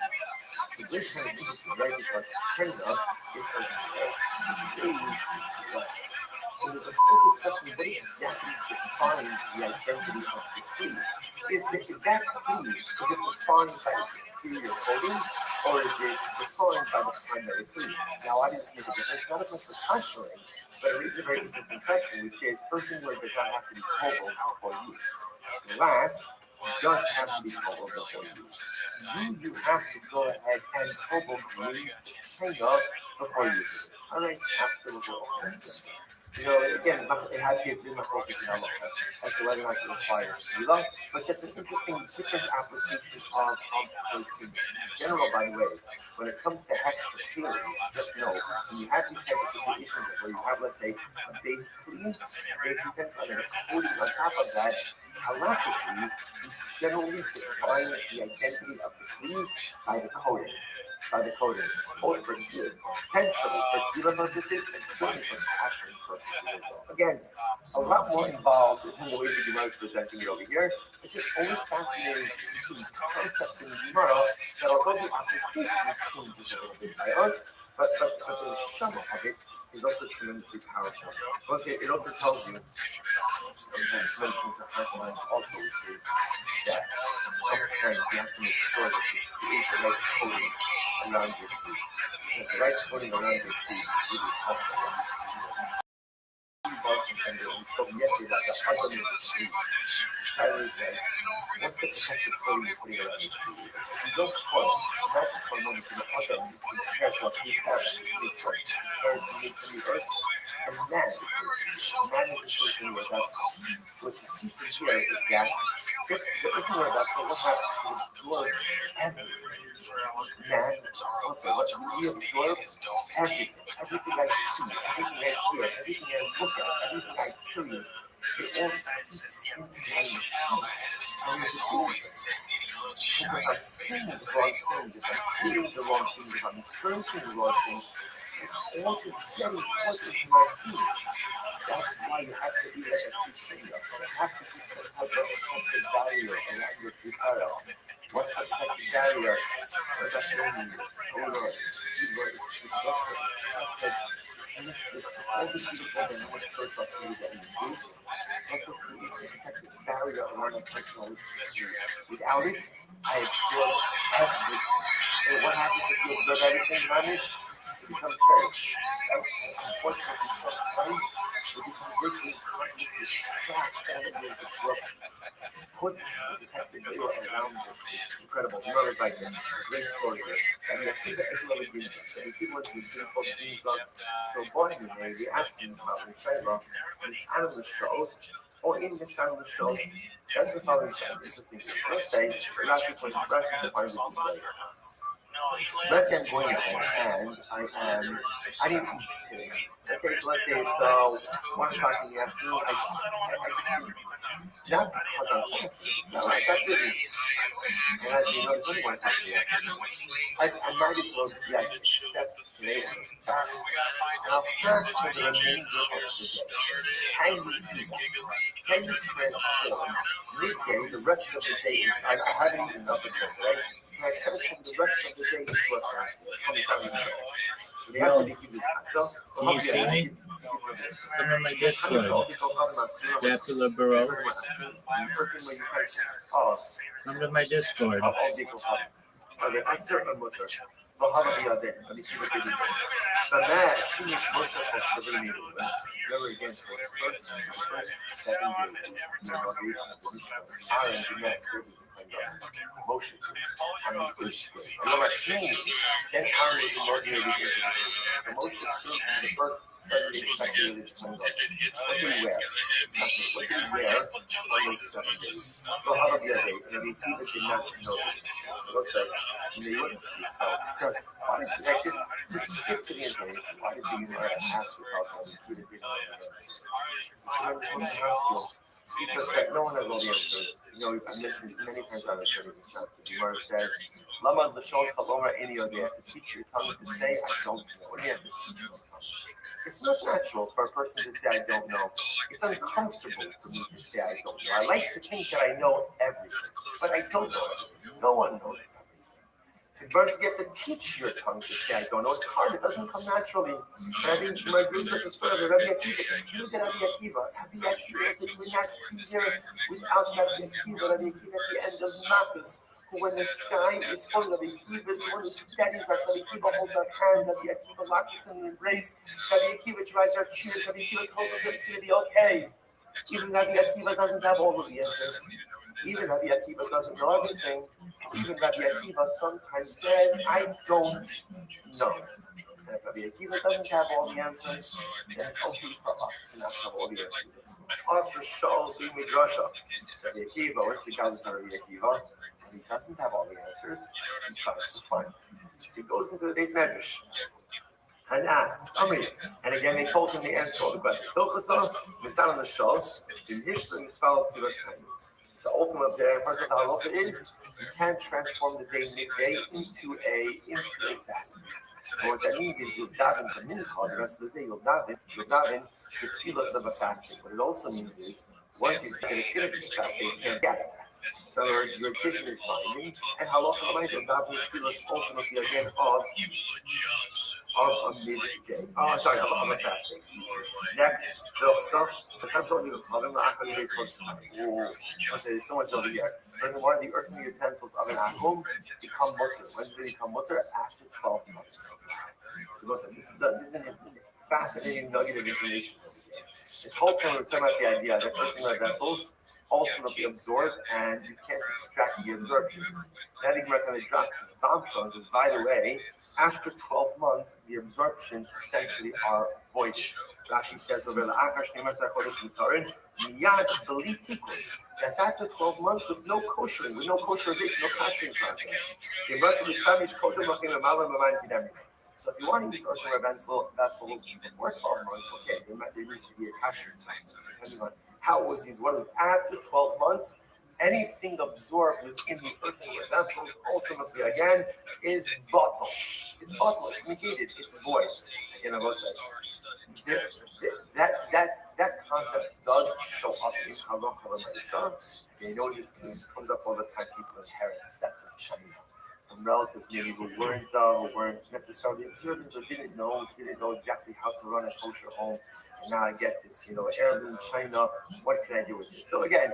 There is what to do with it, especially if it hasn't been used for a very long time. Because the Gemara introduces us over here to this concept that after 12 months, even that which is absorbed in earthenware utensils, ultimately, again, essentially becomes null and incredible. Next, that was question number 2. What did Moshe Rabbeinu wear? What did he wear during the 7 days of inauguration? The Gemara says, Moshe Rabbeinu wore a simple white tunic or a white robe. It was a robe without an imra. Now, what's an imra? Rashi says over here, safa. It means without a hem. Without a hem. Now, Rashi says, why without a hem? Because ultimately, again, because if it had a hem, there was a concern many people would suspect Moshe of smuggling money or gold or silver outside of the Mishkan. Therefore, he definitely used the robe without a hem. So therefore, no one could suspect him ultimately of smuggling anything out. Rashi points out over here, he says, "V'lav milsa shayfar nigmar malacha b'shas ha'od me'echad shabbat." Rashi doesn't make any sense. The word doesn't make any sense. At the time when he was touching the inauguration of the Mishkan, all the gold, the silver, the copper, the precious fabrics, everything was already built. In other words, everything was already constructed. So what would Moshe be smuggling out? So Rashi reads it Tosis. She'im bo imra. Tosis actually has a number of different interpretations. Look at also She'im bo imra. The second line in, he says very interesting. He says, "Ulefichach lo haya bo imra lefi shebazeh haya nikra yoser chadash. Devaina shel nishtamish bo hayot. Ulefichach asom mishum mishar kalot kalukim." So interestingly enough, this was like Moshe Rabbeinu's form of Big Day Kahuna, where there's a hand that looks like maybe it was used by someone else before, like it was altered and tailored to Moshe Rabbeinu. Now, without any hem, indicates to us that this was a brand new beggar only used for Moshe Rabbeinu. He goes over here. Okay, say Tosis gives a number of different interpretations, but the idea over here is that what did Moshe Rabbeinu wear? Moshe Rabbeinu wore a simple white cloth. As opposed to Aaron, who has who has beautiful, fancy, elegant, big Moshe Rabbeinu ultimately again wore a simple white cloth. I heard that there was a request. You need me to do something. Please go ahead. Was effectively functioning as the Kohen Gadol. If you're going to have the cards, why not trust the cards? Why not effectively be the Kohen Gadol? Why not go ahead and do it? So I think for example, teaching is very important, which is, clothing very much represents identity. The problem is it was never Moshe Rabbeinu's job to be happy, and it was never Aaron's job to be emotional. Everyone has their own clothing, everyone has their own identity, and everyone has their own set of responsibilities. And I'm not supposed to try to wear your clothing, and you're not supposed to try Oh, and it's not because, absolutely, that's not because I don't love you or the Soul on Chain community. I'm in about half a dozen different Discords, and if I had all of the sound up on all of my devices, it would drive me batty. So generally, I have them muted. If you ever want to talk with me, though, feel free to come to my Discord, and my microphone and speakers are always on there. I kind of filter everybody there. But additionally, if you send me a message on Discord and I see it, I can certainly turn up my sound for the Soul on Chain community. I really appreciate the opportunity to be there and to be a member of your community. My job is to maximize my identity, not to become someone else. And then for Moshe Rabbeinu, as much as he was functioning as the Kohen Gadol during those 7 days of inauguration, he wore his own outfit. And by the way, it was made for him. And after he wore it, no one else wore it after him. And Aaron has his own clothes. And the Levium had their outfit. The Israelim had their outfit. And every Yid, every Jew has his own outfit. Has his own image, has his own color, has his own robe, has his own tunic.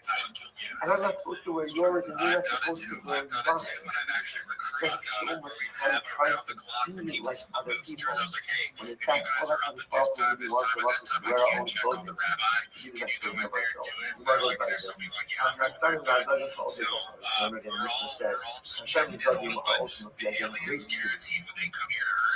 Right, the great. Hello, I see you. First white line. After some of them, they go humming. So if you have the great seed or the great hope of an apple, laughing, that's really based on the current. It's moist and sure. That's again, so it's the residue of the yang of the wine in there. But if it's dry, it's more thirsty. Ain't in the loft and ain't in the dish. What's the definition of moist versus dry? That's 100% correct. I do my best to be omnipresent and really am here to support the community. You should really know if you ever need to speak with anybody and you want someone to talk to. I am not ignoring people purposefully. Come to my Discord. I'll be happy to be able to discuss anything that you want. I'm really here to be an asset to the community and really want to help people. Usher means Bachilo and Bahano. Can't eat it, can't get it. Mutter means ultimately again Hano and Ibn Allah said, Hi, Dujayat the Kamra Alamoy. Buster Frisa, Yatisha, so Dujayat Sashmoy, dregs. These dregs of Alani and Moy after 12 months are made. I recognize that. Well, it depends. It certainly depends. But I do have a general schedule if you want to know it. Now, this isn't every single day, and like last night, I was kept up very early into the morning with a group of people from Canada and Australia. But generally, this is all Pacific time.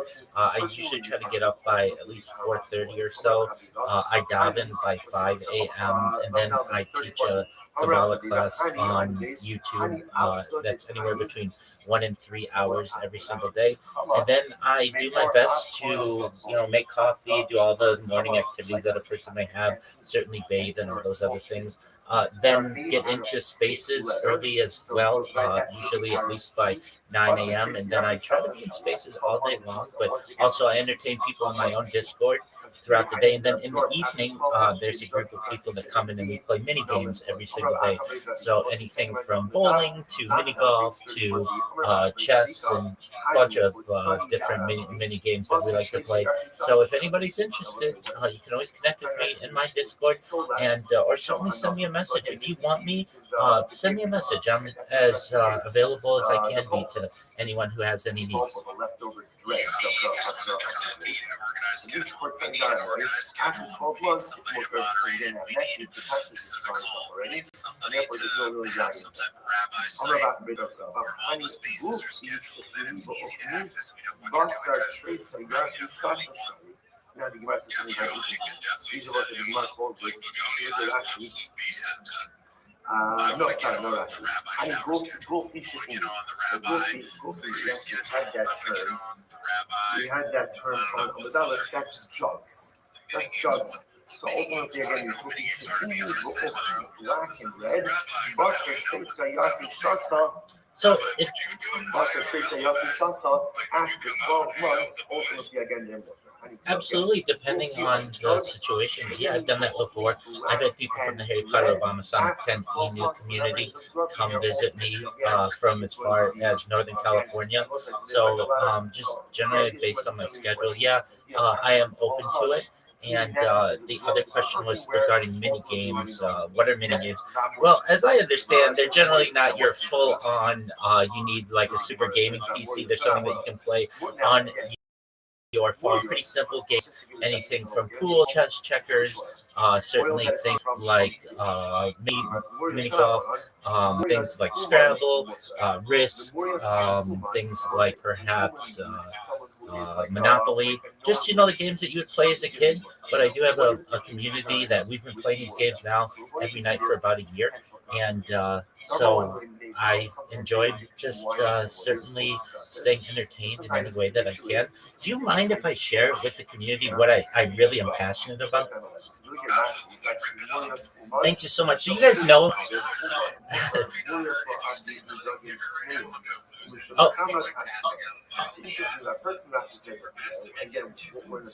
Absolutely, yeah. It's different than what you normally hear me say. So I know most of you probably know about my spiel, my pitch, but all of that, yeah, absolutely. But what you don't probably know is that I'm passionate about futurism.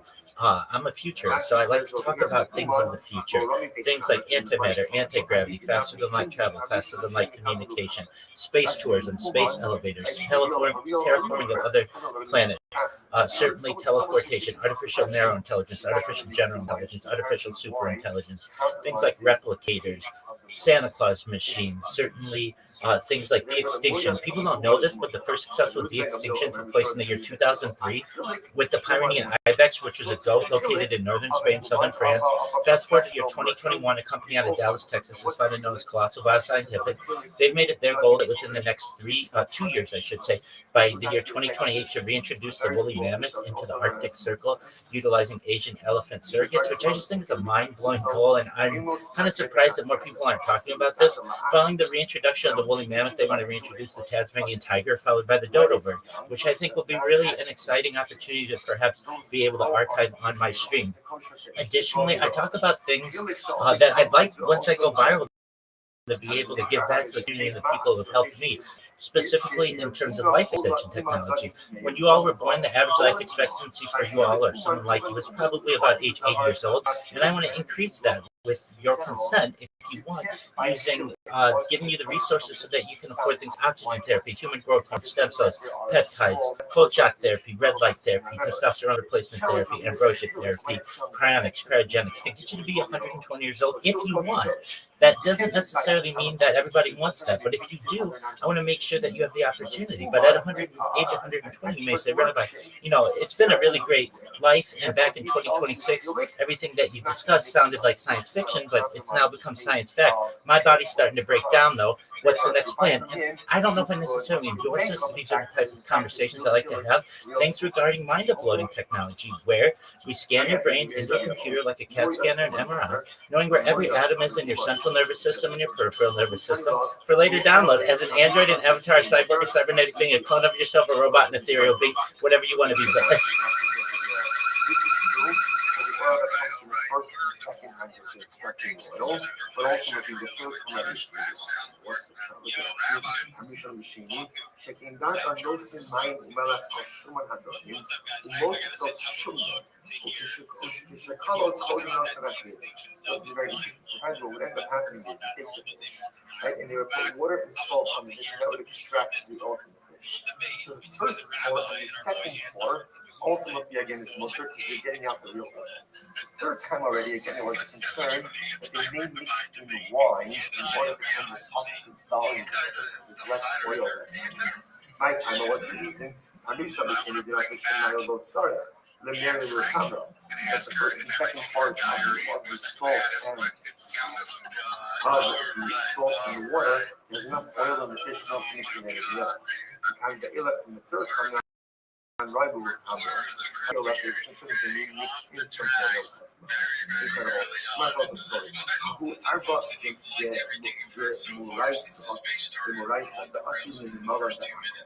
There was once a boat of Moria, a fish oil, right? So the boat is dying fish, and the catch was there to go ahead and create fish oil. So it came to port in Akko. Osi Rabbi Abba in Akko in Ture Bahadam. Rabbi Abba stationed, literally again, God, there by the boat to ensure that the Akum sailors or the Akum merchants would not mix in any wine with the Morias. So the Gemara said, that's very nice, but even though my master, who was watching the fishing pattern, it's very nice to put in that station there, now that the port in Akko. What about before I got to Akko? Who was watching this thing? Who was watching this thing? Which was the late Ego, the man making. What should we be concerned about? From the Mahadi camera, what do I be concerned about? That perhaps they mixed in wine with the Morias or with the fish before they came to Akko. I'll tell you why that's not going to be true. He said the Morias, the Luma, he said the found down the place where this boat came from, the point of origin where they came from. Wine is more expensive than Morias. So it doesn't make sense. In other words, because wine is so expensive where this boat came from, I'm not worried. You're not going to mix in wine because financially it doesn't make any sense. He said, fine. What about the fact, I'm going to give you another zera. So I did sur asu, the shavi. So maybe they stopped off in sur. Right, entire. Maybe they stopped off in sewer, and that's remember in sewer ultimately again wine is cheaper. So maybe before they came to Aqua, they stopped at another port where wine was cheaper and they mixed in wine, which is said fully no, they didn't stop in sewer. They didn't stop in sewer because in sewer literally again kule upshure. Rashi says it's like waves and colors. So in other words, you can't dock a ship really by sewer. Because it's too complicated because of the lock cars and the waves. Therefore, again, Rabbi Abba felt very confident. Rabbi Abba felt very confident that there was no wine mixed in with this Morias before. Now, when they got to Akko, because in Akko wine was cheaper, he was concerned that it wouldn't mix in wine now. Therefore, station mashkisham on the boat to ensure none of that. Incredible. The Gavinas based on the Mishnah also said that the cheese of base on Nike is going to be also Nike. Why is it that the cheese of base on Nike is the place? Why is it on Nike? Because the majority of cats in that city ultimately again are shafted for Avodas Kohanim. So we have is really quite rare. And Rare holds that the cheese is not only also ba'achila, you cannot eat it, you you also can't get no, can't get better. So why not? Huh? Because based on ranking, the majority of cats are checked for avodah zarah. Okay, so the Gemara says, now what does that do with anything? Remember, the assumption is that how is cheese made? You curdle the cheese in the stomach of the animal. So since the majority of calves are slaughtered for avodah zarah purposes, so therefore, again, the statistical probability is that the cheese that comes from Beis Nike was curdled in the stomach of an animal offered up for avodah zarah, and therefore the Meir holds it's avodah zarah. It's a product of avodah zarah. Therefore, again, now you cannot eat it, but you can't even get benefit from it. Incredible. So the Gemara says, why do you have to say that the majority of calves are shechted for avodah zarah? Afilu miyutinami. Even if it was just the minority, why? The whole Rabbi Meir chayish miuta. General Gemara say Rabbi Meir is choshesh even for what we call a minority possibility, for a very slight, a middle possibility. Our Meir General in Halacha is concerned even for what we'll call less than probable circumstances, right? The Rove says there's a majority, therefore there's a probability. But the Meir is kosher even for the new, even for the exception, right? Even for the smaller probability cases. Now, what does that mean? So it actually points out that this is the case ultimately again where we do not allow yibum between a katan and a ketana, right? Between a minor, right? A boy and a girl who are minors. Why not? Because we're concerned if he's a minor, the boy, maybe he'll be a seeress, maybe he'll have children, or maybe she'll be an islandess.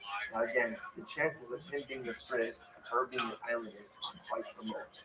But the Meir nevertheless is koshish to miuta. He is one that's koshish even for the less than probable circumstances. So if that's the case, Rabbi Meir would say that the cheese of Beis Nagi should still be also, even if the majority of calves are not slaughtered for avodah zarah, even if just a minority of calves slaughtered for avodah zarah, Rabbi Meir would still say that it's asur b'achila and asur b'hano. So why do you have to say the majority? So which ones I'll tell you that. So again, while it's true, if you say that the roll, there is still a miyut, there is still some small segment of calves that are not offered up for avodah zarah. Watch this. But if you can just say that it's just the minority of calves in Beis Nagi that is slaughtered for avodah zarah, and that means the majority of calves are not shechted for avodah zarah, right? And therefore, the economy behemoths, the English fine. Furthermore, again, there's also all other animals, right? So you have the majority of calves that are not shechted for avodah zarah, and all other animals that are not shechted for avodah zarah, which could have been used in the production of cheese. And in that case, highly miuta de miuta. That would be such as we all call a miyut of a miyut. So there will be again an improbability within an improbability. Right? Such a small percentage chance that the cheese was made in an animal of avodah zarah, and in what we call a miyut de miuta, in a highly improbable case. There will be again a slight possibility within a slight possibility, even that the Meir is not kosher. The Meir himself is not kosher. Ultimately, again, for a miyut of a miyut. Therefore, again, about the full circle, that's why it has to be that the cheese. So again, remember, we're trying to figure out why does the Meir hold the cheese that comes from Beis Nagi? Why is it asur b'achila and b'hano? The answer is because of Beis Nagi, the majority of calves are shechted for avodah zarah, and therefore, again, the probability is that the cheese is curdled in the stomach of an animal slaughtered for avodah zarah, and therefore, again, the cheese will be asur b'achila and b'hano. To which the Gemara says, my heart. It's understand, even if the animal was slaughtered for avodah zarah, why should that cause a problem? Now, why? After all, you said that it's mutter. Now, what does that mean? You said that it's mutter. The Gemara says, "Di'itmar hashochet asabeino lizro dama la'avodas kohanim lahakir shelba la'avodas." So, what's a very interesting case? Here, this is a new case. A person is shechting an animal. Now, when he's shechting the animal, he's not doing the shechita for the sake of avodah zarah. But when he shechts it, he has in mind that he's going to sprinkle the blood for avodah zarah. right? Or he has in mind that he's going to offer up the fat for Avodah Zarah. It's interesting. In this case, the shechita itself is not done for Avodah Zarah, but a future right he has in mind for Avodah Zarah. So what's the status of such an animal? Rabbi Yochanan Amar Surah, Rabbi Yochanan tells it's still awesome. The animal is also why? Mechashvina mi'avoda la'avoda. Because again, the intention you have in one avoda has an impact for a different avoda. So in this case over here, even though the shechita, I'm not doing shechita for the sake of avodah zarah, I'm just doing shechita.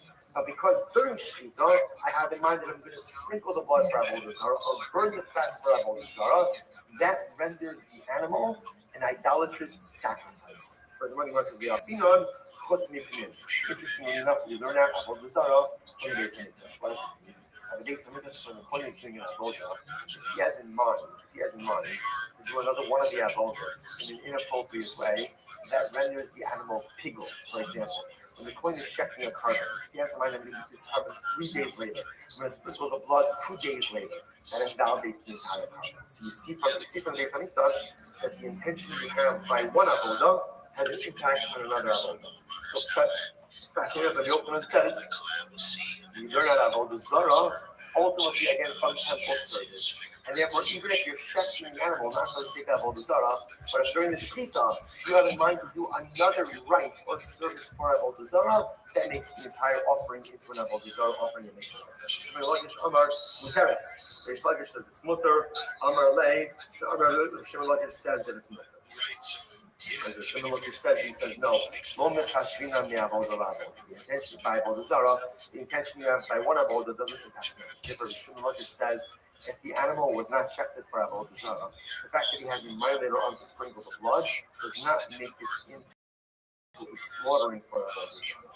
So Amalei said to him, so again, so no, this is the Shachim is asking Lakish.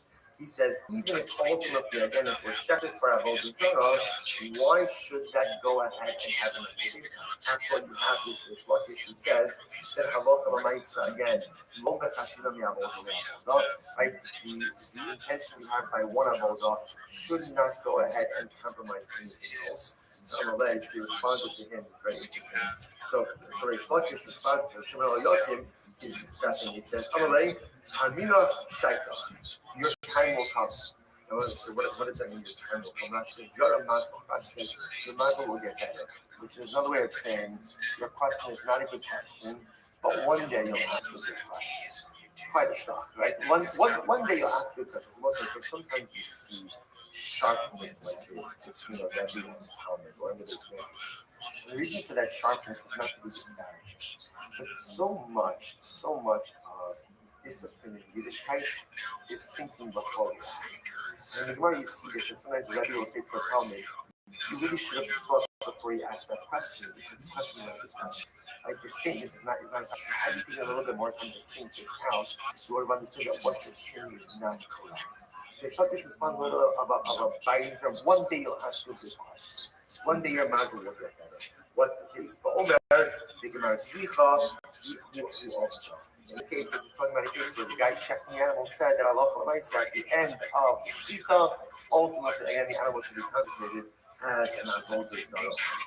And therefore, halacha l'maisa, the shechita itself ultimately again is considered to be an avodah zarah. And therefore, because the shechita is considered to be an avodah zarah, therefore the animal is an avodah zarah. And therefore, halacha l'maisa, you subsequently curdle the milk in its stomach, curdle the cheese in its stomach, it bypasses us. So it just comes full circle. Again, this is in a very specific line. Rabbi Meir says the cheese based on Nike is also the you can't eat it and you can't get benefit from it. Why? What's the logic? The logic is because the majority of calves based on Nike were slaughtered for the sake of avodah zarah. Therefore, it's an avodah zarah offering, and therefore, halacha l'maisa, when you subsequently curdle the cheese in the stomach of that avodah zarah offering. So therefore, again, it's the cheese is considered to be, so to speak, a byproduct of avodah zarah, and therefore, again, according to the mayor, also the achila and asubanda. Nahili can't get that. Now we're going to stop a little bit for today. The cheese goes on tomorrow because we're going to discuss that in general outside of about gold Zara, there's an issue with procuring cheese from an apple. So again, based on Nike with a very specific issue of curdling cheese in the stomach of an animal slaughtered for a gold Zara. But in general, we'll see that cheeses can have a more general issue as well. Well, it's actually nice. Guys, everyone, what a dot today. So this was on to all of you. Looking forward to tomorrow. Guys, have a great day.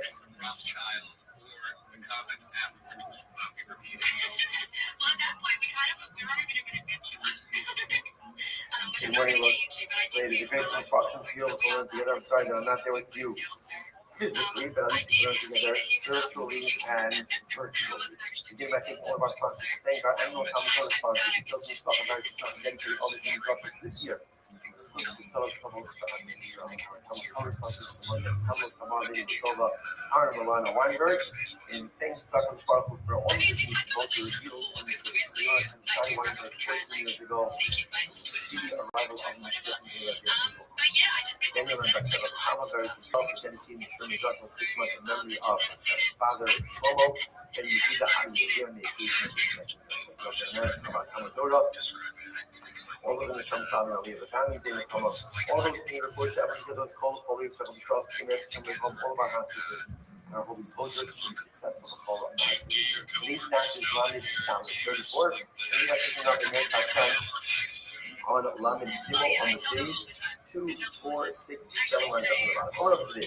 Hi, my name is Kunya. The very interesting clay Kunya. Rashi points out earthenware vessels that are coated with clay. So these vessels, you look at ultimately whether they are black or white, ultimately shall be the outside. In other words, that one could ultimately utilize them even after an option. The roka is green, it's going to be upset. Why do you choose the mitzvah? Because it's made out of this alum. It's made out of it has this mineral alum dirt, alum soil, and therefore again it absorbs and the absorption cannot be extra. This will cut fully kulas. But ultimately again, if you get a cracks in it, then every color ultimately will be awesome. If there are cracks in it, something the absorption get in and cannot be properly extracted. Yarsh Marema, Kunya, and Rema says Kunya, which again are these lead-coated earthenware vessels. They look more like Yura Benguroka, whether it's black, white, or green. Ultimately, again, it is permitted. Now, what's the shot? 1 second. Nice from the comments to say something, but 1 second. Why should the halacha be even different than comments? What's the halacha? The Bible in Maribar, the Mirash Kali, Hani Mani Kunya, Mahu Shanishi Rubis, the Rubis. Can you use the treatment? When you finish this study, when you finish up this imam, I'll tell you just a tremendous halacha of Maisa application actually of this halacha. So, what is the status of using a clay kunya on Pesach? So, when you roll kaloti by the Chad in the Seville box, you think when it comes to a green kunya, which is made again of alum, that is 10 years. This therefore cannot be passed in the Pesach. What's the shayla? We divide them up to Yuri the Ochmi. We're asking whether that's a white or a black one. What's the halacha? So you have this piece of different way by the Chad divided by the Asla. So clearly, if the utensil has a crack in it, everyone will agree that halacha l'maisa is absorbed, and because it absorbs, therefore halacha l'maisa, you can't go ahead and hash it. So kiti by the clause. Where's the matter? Yes, the sheet is smooth. So if you have a clay kunya, ultimately again that is smooth, no cracks. What is the halacha when it comes ultimately again to this? So when it's apple Ramadan, say 34. I'm a Kadina Laru, the Medaisi, the Haber, the Medaisi, Shadai Boss. You will find that I saw that when that utensil is play kunya, it sweats on the outside. In other words, that when you have something going on the inside of it, there's condensation on the outside, which indicates again that there is a movement of the contents from in to out, inside the kli to outside the kli, and therefore that indicates to us that there are clearly absorptions. And because there are absorptions, therefore halacha l'maisa cannot be used on the inside. The Chayban in the Daisi, Rashi says over here, Mazian the Pnemi Machutz, Machmas Blusa. The utensil is sweating because the condensation, because the moisture is on the outside of the kli, that indicates us that the kli is absorbing, and because it's absorbing, therefore it cannot be used on Pesach. So in my time, well, what's this? Because this is interesting. Once the utensil is sweating, that indicates to us, I don't know if that's a correct technical term, but you understand, that there's condensation on the outside of it. That's indicative that what is inside the kli is passing through the walls and going to the outside. Once that happens, that shows me that the earthenware utensil is absorbing. And the Torah itself tells me that once earthenware utensils absorb, they cannot be kosher. Now, what's fascinating about that statement is so much of yesterday's daf was about smaller amounts of absorptions in earthenware utensils where kosher can occur. But again, we're going to have to at some point bring together all of these disparate pieces of information. The final line of the Gemara is saying is, once the utensil sweats, that's indicative that there is absorption. And once there's absorption by a kli cheres, you can never go ahead and extract the absorption in the earthenware vessel. That is a din in the Torah. By the way, where is that din from? So interestingly enough, the halacha is, what it tells us that if you have an earthenware utensil that absorbs ultimately from karbanos, the halacha is you have to break it. Why can't you capture it? Because once it absorbs, you can't extract the absorption. And when it comes to carbonic absorptions, if those are trapped inside of the utensil, it cannot be used for any mundane use. Just as an aside, it's interesting to note that the person ever had was supposed to go to the holy city of Shiloh, one of my favorite places in Israel. So one of the most fascinating things is almost everywhere you go in Shiloh, by the Makom Mishka, even in the mountains that surround, you could find pottery shards to this day. Why there's so many pottery shards in Shiloh? Because in the times of the Mishkan, people would come, offer their karbanos. The halacha was you take your carbon and your earthenware utensil, you eat your carbon. What would you do with your earthenware utensil after you consumed your carbon? Well, you weren't going to take it home because you couldn't kasher it. So because you couldn't kasher it, what are you going to do with it? Therefore, what would they do? You would smash it and use it in place. Incredible. Incredible. That's like this very day. You could find pottery shards in Shiloh. Incredible. So the Gemara says, now here's the thing. So therefore the Gemara says, when it comes to Pesach, you cannot kasher a kli. So if you have a earthenware utensil coated with lead, since when we see that when the utensil is used, it sweats on the outside, that indicates to us that there's absorption. Once there's absorption in an earthenware utensil, you can't extract absorption. Therefore, if it absorbs chametz, you can't use it on Pesach. Good. But it has to be understand. But why is it different in the Yayin Nesach case? That's how we started. The Darshul Maremar, Kulu Mani Tikun Yishalim. Maremar just said first, like just a few lines ago, Maremar said that all types of earthenware utensils covered with lead, what we call clay konya, even if it was used for Yayin Nesach, the Jew is allowed to use it afterwards. So what's the difference between Yayin Nesach and chametz? If he came a chametz guy, say Yayin Nesach, the difference. Chametz is the Araisa, and Yayin Nesach, ultimately again, is Drabanan. Now, Yayin Nesach isn't Drabanan, right? Yayin Nesach is the Araisa, but the concern that what an Akum used it for was Yayin Nesach, that's a Drabanan. So therefore, again, maybe when it comes to the Araisa, we're more covered, and therefore a clay kunya cannot be kasher. When it comes to a Drabanan, about a concern about Yayin Nesach, we're not as concerned, and therefore you can kasher it or you can utilize it after the Akum goes ahead and uses it. I think what's that in the hall? So the Chacham Rabbanan came down. Whenever the rabbis legislated the law, they always went ahead and legislated it to correspond ultimately to biblical law. In other words, rabbinic law is always modeled after biblical law. So the Gemara says. So therefore, so to say that Yayin Nesach is Drabanan chametz and Doraisa, hence the difference in how we treat the clay kunya in both of those circumstances, the Gemara doesn't like that answer.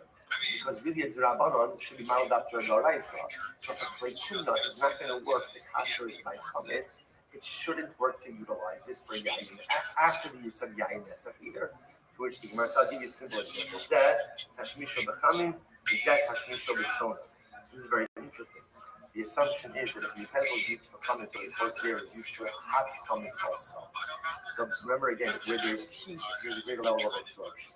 When there's a concern about Yayin Nesach, it's cold.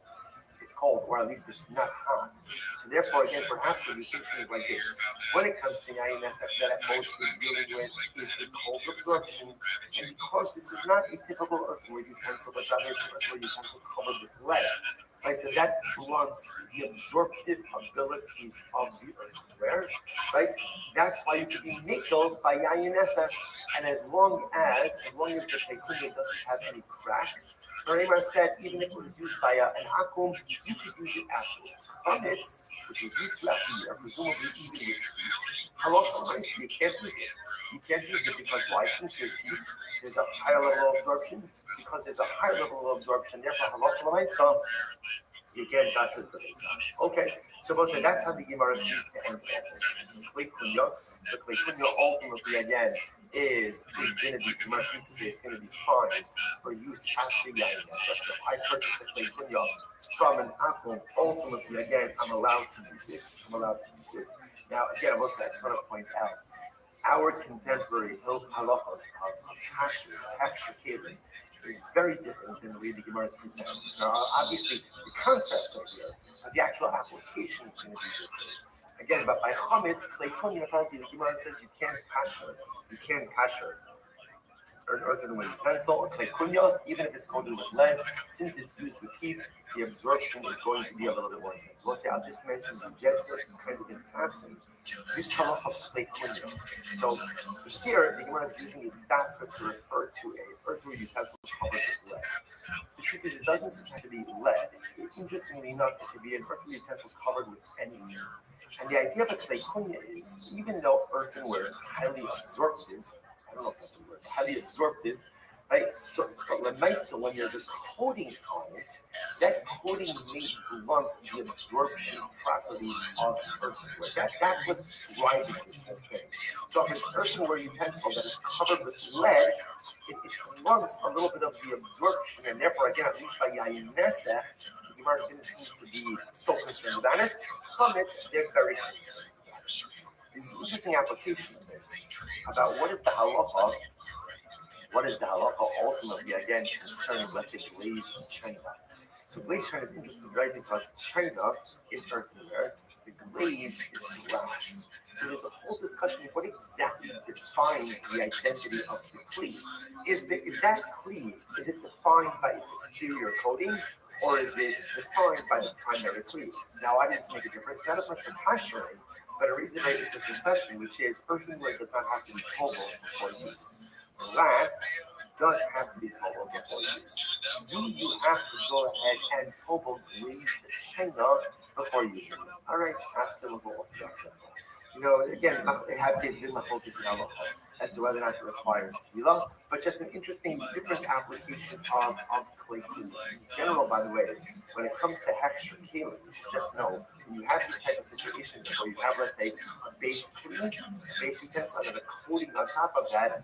Halachically, we generally define the identity of the kli by the coating.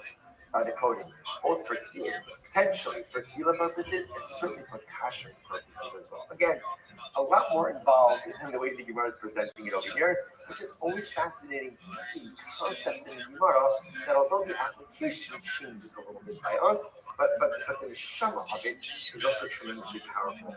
It also tells you, also, which is that sometimes you have to make sure that you create the right coating around your kli. Because the right coating around your kli can really help a lot. The kli Baruch Hashem, we spoke yesterday about the adam is a kli. The shaila is like, what's the protective coating you're putting around your kli? If you don't put, imagine for a moment, the adam is compared to a kli cheres, which makes sense.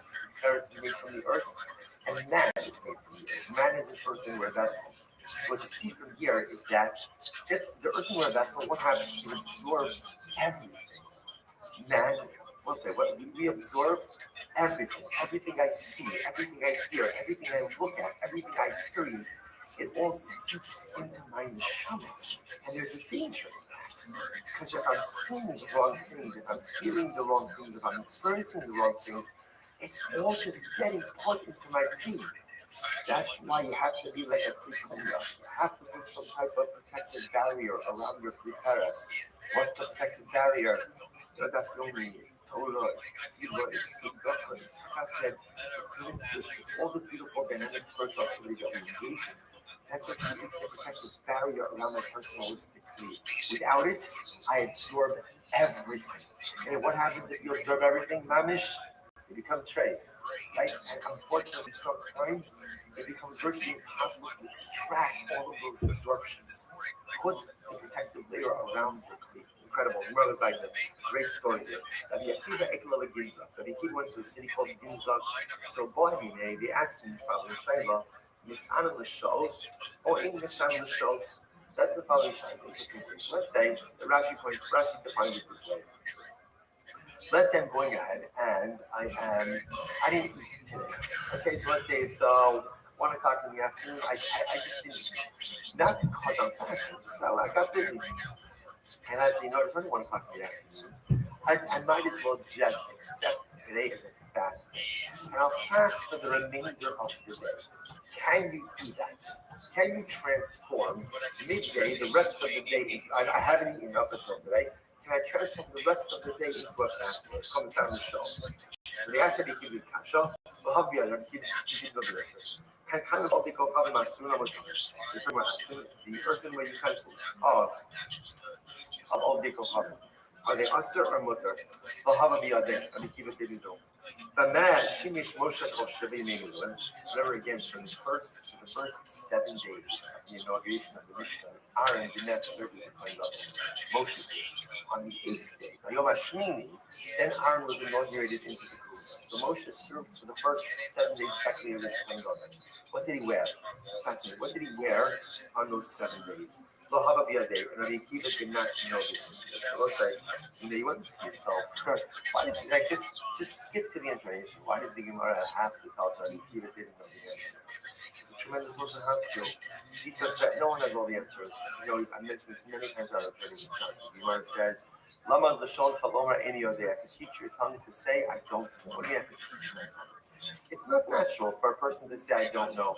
It's uncomfortable for me to say, I don't know. I like to think that I know everything, but I don't know everything. No one knows everything. Versus you have to teach your tongue to say, I don't know. It's hard. It doesn't come naturally. And I think Gemara gives us a story of Rabbi Akiva. You look at Rabbi Akiva. Rabbi Akiva, so you would not be here without Rabbi Akiva. Rabbi Akiva at the end of Makkos, who when the sky is full, Rabbi Akiva is the one who steadies us. Rabbi Akiva holds our hand. Rabbi Akiva locks us in an embrace. Rabbi Akiva dries our tears. Rabbi Akiva tells us that it's going to be okay. Even Rabbi Akiva doesn't have all of the answers. Even Rabbi Akiva doesn't know everything. Even Rabbi Akiva sometimes says, I don't know. And if Rabbi Akiva doesn't have all the answers, then it's okay for us to not have all the answers as well. Also, being Midrasha, Rabbi Akiva, what's the guy of Rabbi Akiva? When he doesn't have all the answers, he tries to find it. So he goes into the day's medrash and asks, and again, they told him the answer to all the questions. So ultimately, first of all, the halacha is you can't transform the day midday into a fast. So what that means is you'll daven for mincha, the rest of the day you'll daven the tefillas of a fasting. What it also means is once you decide that it's going to be fasting, you can't back out of that. So in other words, your decision is binding, and halacha l'maaseh you'll daven the tefillas ultimately again of a midday. Of a fast day, excuse me. Next, I'll say so much over here. Furthermore, the earthen utensils of an akum become mutter. When do they become mutter? After 12 months. So this is a fascinating nugget of information. This whole time we're talking about the idea that earthenware vessels ultimately absorb, and you can't extract the absorptions. Now the Gemara kind of drops its bombshell and says, by the way, after 12 months, the absorptions essentially are voided.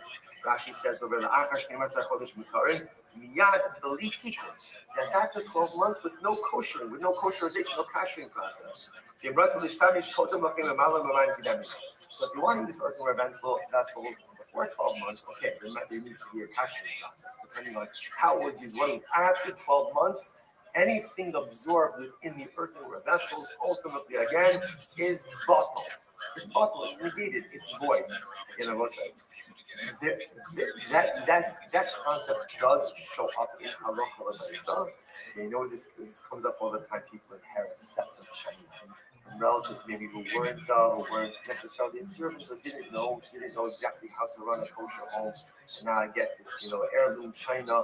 What can I do with it? So again, there is what to do with it, especially if it hasn't been used for a very long time. Because the Gemara introduces us over here to this concept that after 12 months, even that which is absorbed in personal utensils, ultimately, again, essentially becomes bottom, becomes null and void.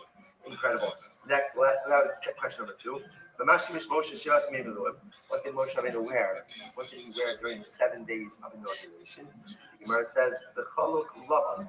Moshe Rabbeinu wore a simple white tunic or a white robe. It was a robe without an imra. Now, what's an imra? Rashi says over here, safa. It means without a hem. Without a hem. Now, Rashi says, why without a hem? Because ultimately, again, because if it had a hem, it was concerned maybe people would suspect Moshe smuggling money or gold or silver outside of the mission. So therefore, he definitely used the robe without a hem. Therefore, no one could suspect him ultimately of smuggling anything out. Now, Rashi points out over here, he says, "V'lav milsa shari crying." Rashi doesn't make any sense. The word doesn't make any sense. By the time already was time for the inauguration of the Mishkan, all the gold, the silver, the copper, the precious fabrics, everything was already built. In other words, everything was already constructed. So what would Moshe be smuggling out exactly? So Rashi leads it. Tosis, She'im Bo Imra. Tosis actually has a number of different interpretations. So looking at Tosis She'im Bo Imra, the second line in, he says very interesting. He says,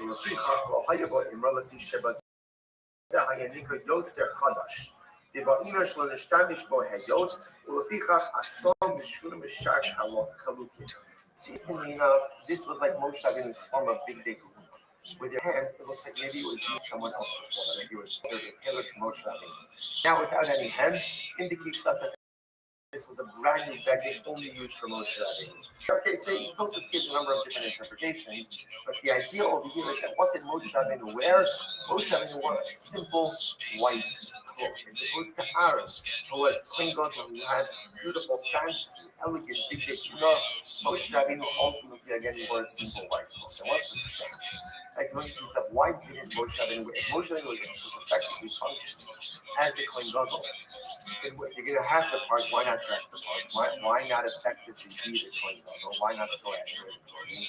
So once I think the world will teach us a very important lesson, which is, clothing very much represent identity. I think the Bible is this lesson. It was never Moshe Rabbeinu's job to be an Aaron. And it was never Aaron's job to be emotional. Everyone has their own clothing, and everyone has their own identity, and everyone has their own set of responsibilities. And I'm not supposed to try to wear your clothing, and you're not supposed to try to wear my clothing. We go through life so often trying to be like other people. Right? We see someone who we hold like to be successful, and they're like, however you define success, whatever area of life, and I try to replicate, be like that person. In certain respects, that's good. Right? We all have to have role models. People want to be like them. But it's also important to understand that whereas there are qualities or traits in others that I should try to emulate, I should never try to be someone else. To be me. My job is to maximize my identity, to become someone else. And then for Moshe Rabbeinu, as much as he was functioning as the Kohen Gadol during those 7 days of inauguration, he wore his own outfit. And by the way, it was made for him. And after he wore it, no one else wore it after him. And Aaron has his own outfit. And the Levium have their outfits. And the Israelim have their outfits. And every Yid, every Jew has his own outfit, has his own imra, has his own cholok, has his own robe, has his own tunic. And I'm not supposed to wear yours, and you're not supposed to wear mine. We spend so much time trying to be like other people, when in fact, all that Kadosh Baruch Hu really wants of us is to wear our own clothing, to be the best version of ourselves. You might go by remember again, Mishnah said, are ultimately again great schemes. right? The grape seeds, the grape pulp, Gemara says, "Oh, they come up." First white line. Hashem Rambam, so they go coming. So if you have the grape seeds or the grape pulp of an apple, lacking a stimulation with current, if it's moist, it's sir, right? Because then there's still like some residue of the yain of the wine there. But if it's dry, it's mutter. Ain't in the loch and ain't in irrigation. What's the definition of moist versus dry? Or the number 12, lochim called you base chodesh, irrigation after base chodesh. Moist is first 12 months after it's been squeezed, and dry after 12 months. It's the same asurin, asura filobano, the same mutar filobatu. Now comes on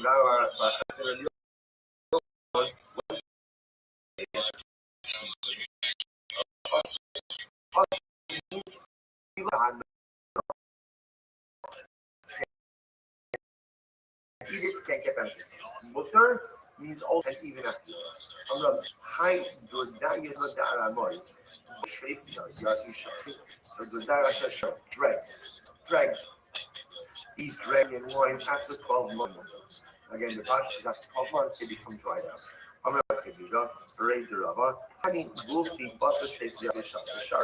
This harkens back to what we learned just a few lines ago. These jugs, earthenware jugs, after 12 months, are going to be more.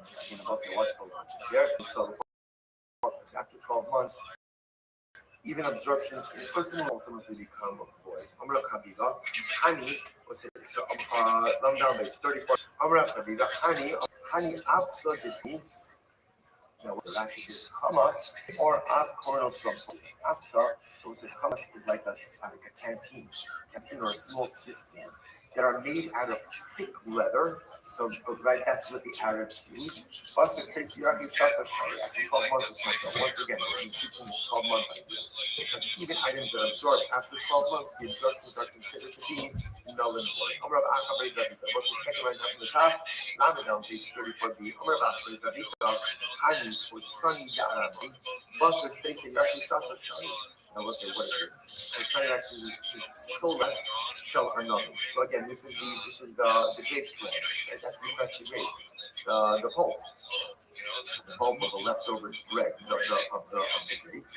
So these are after 12 months, it's more 30. Again, next week the plant is fine already, and therefore there's no really yain.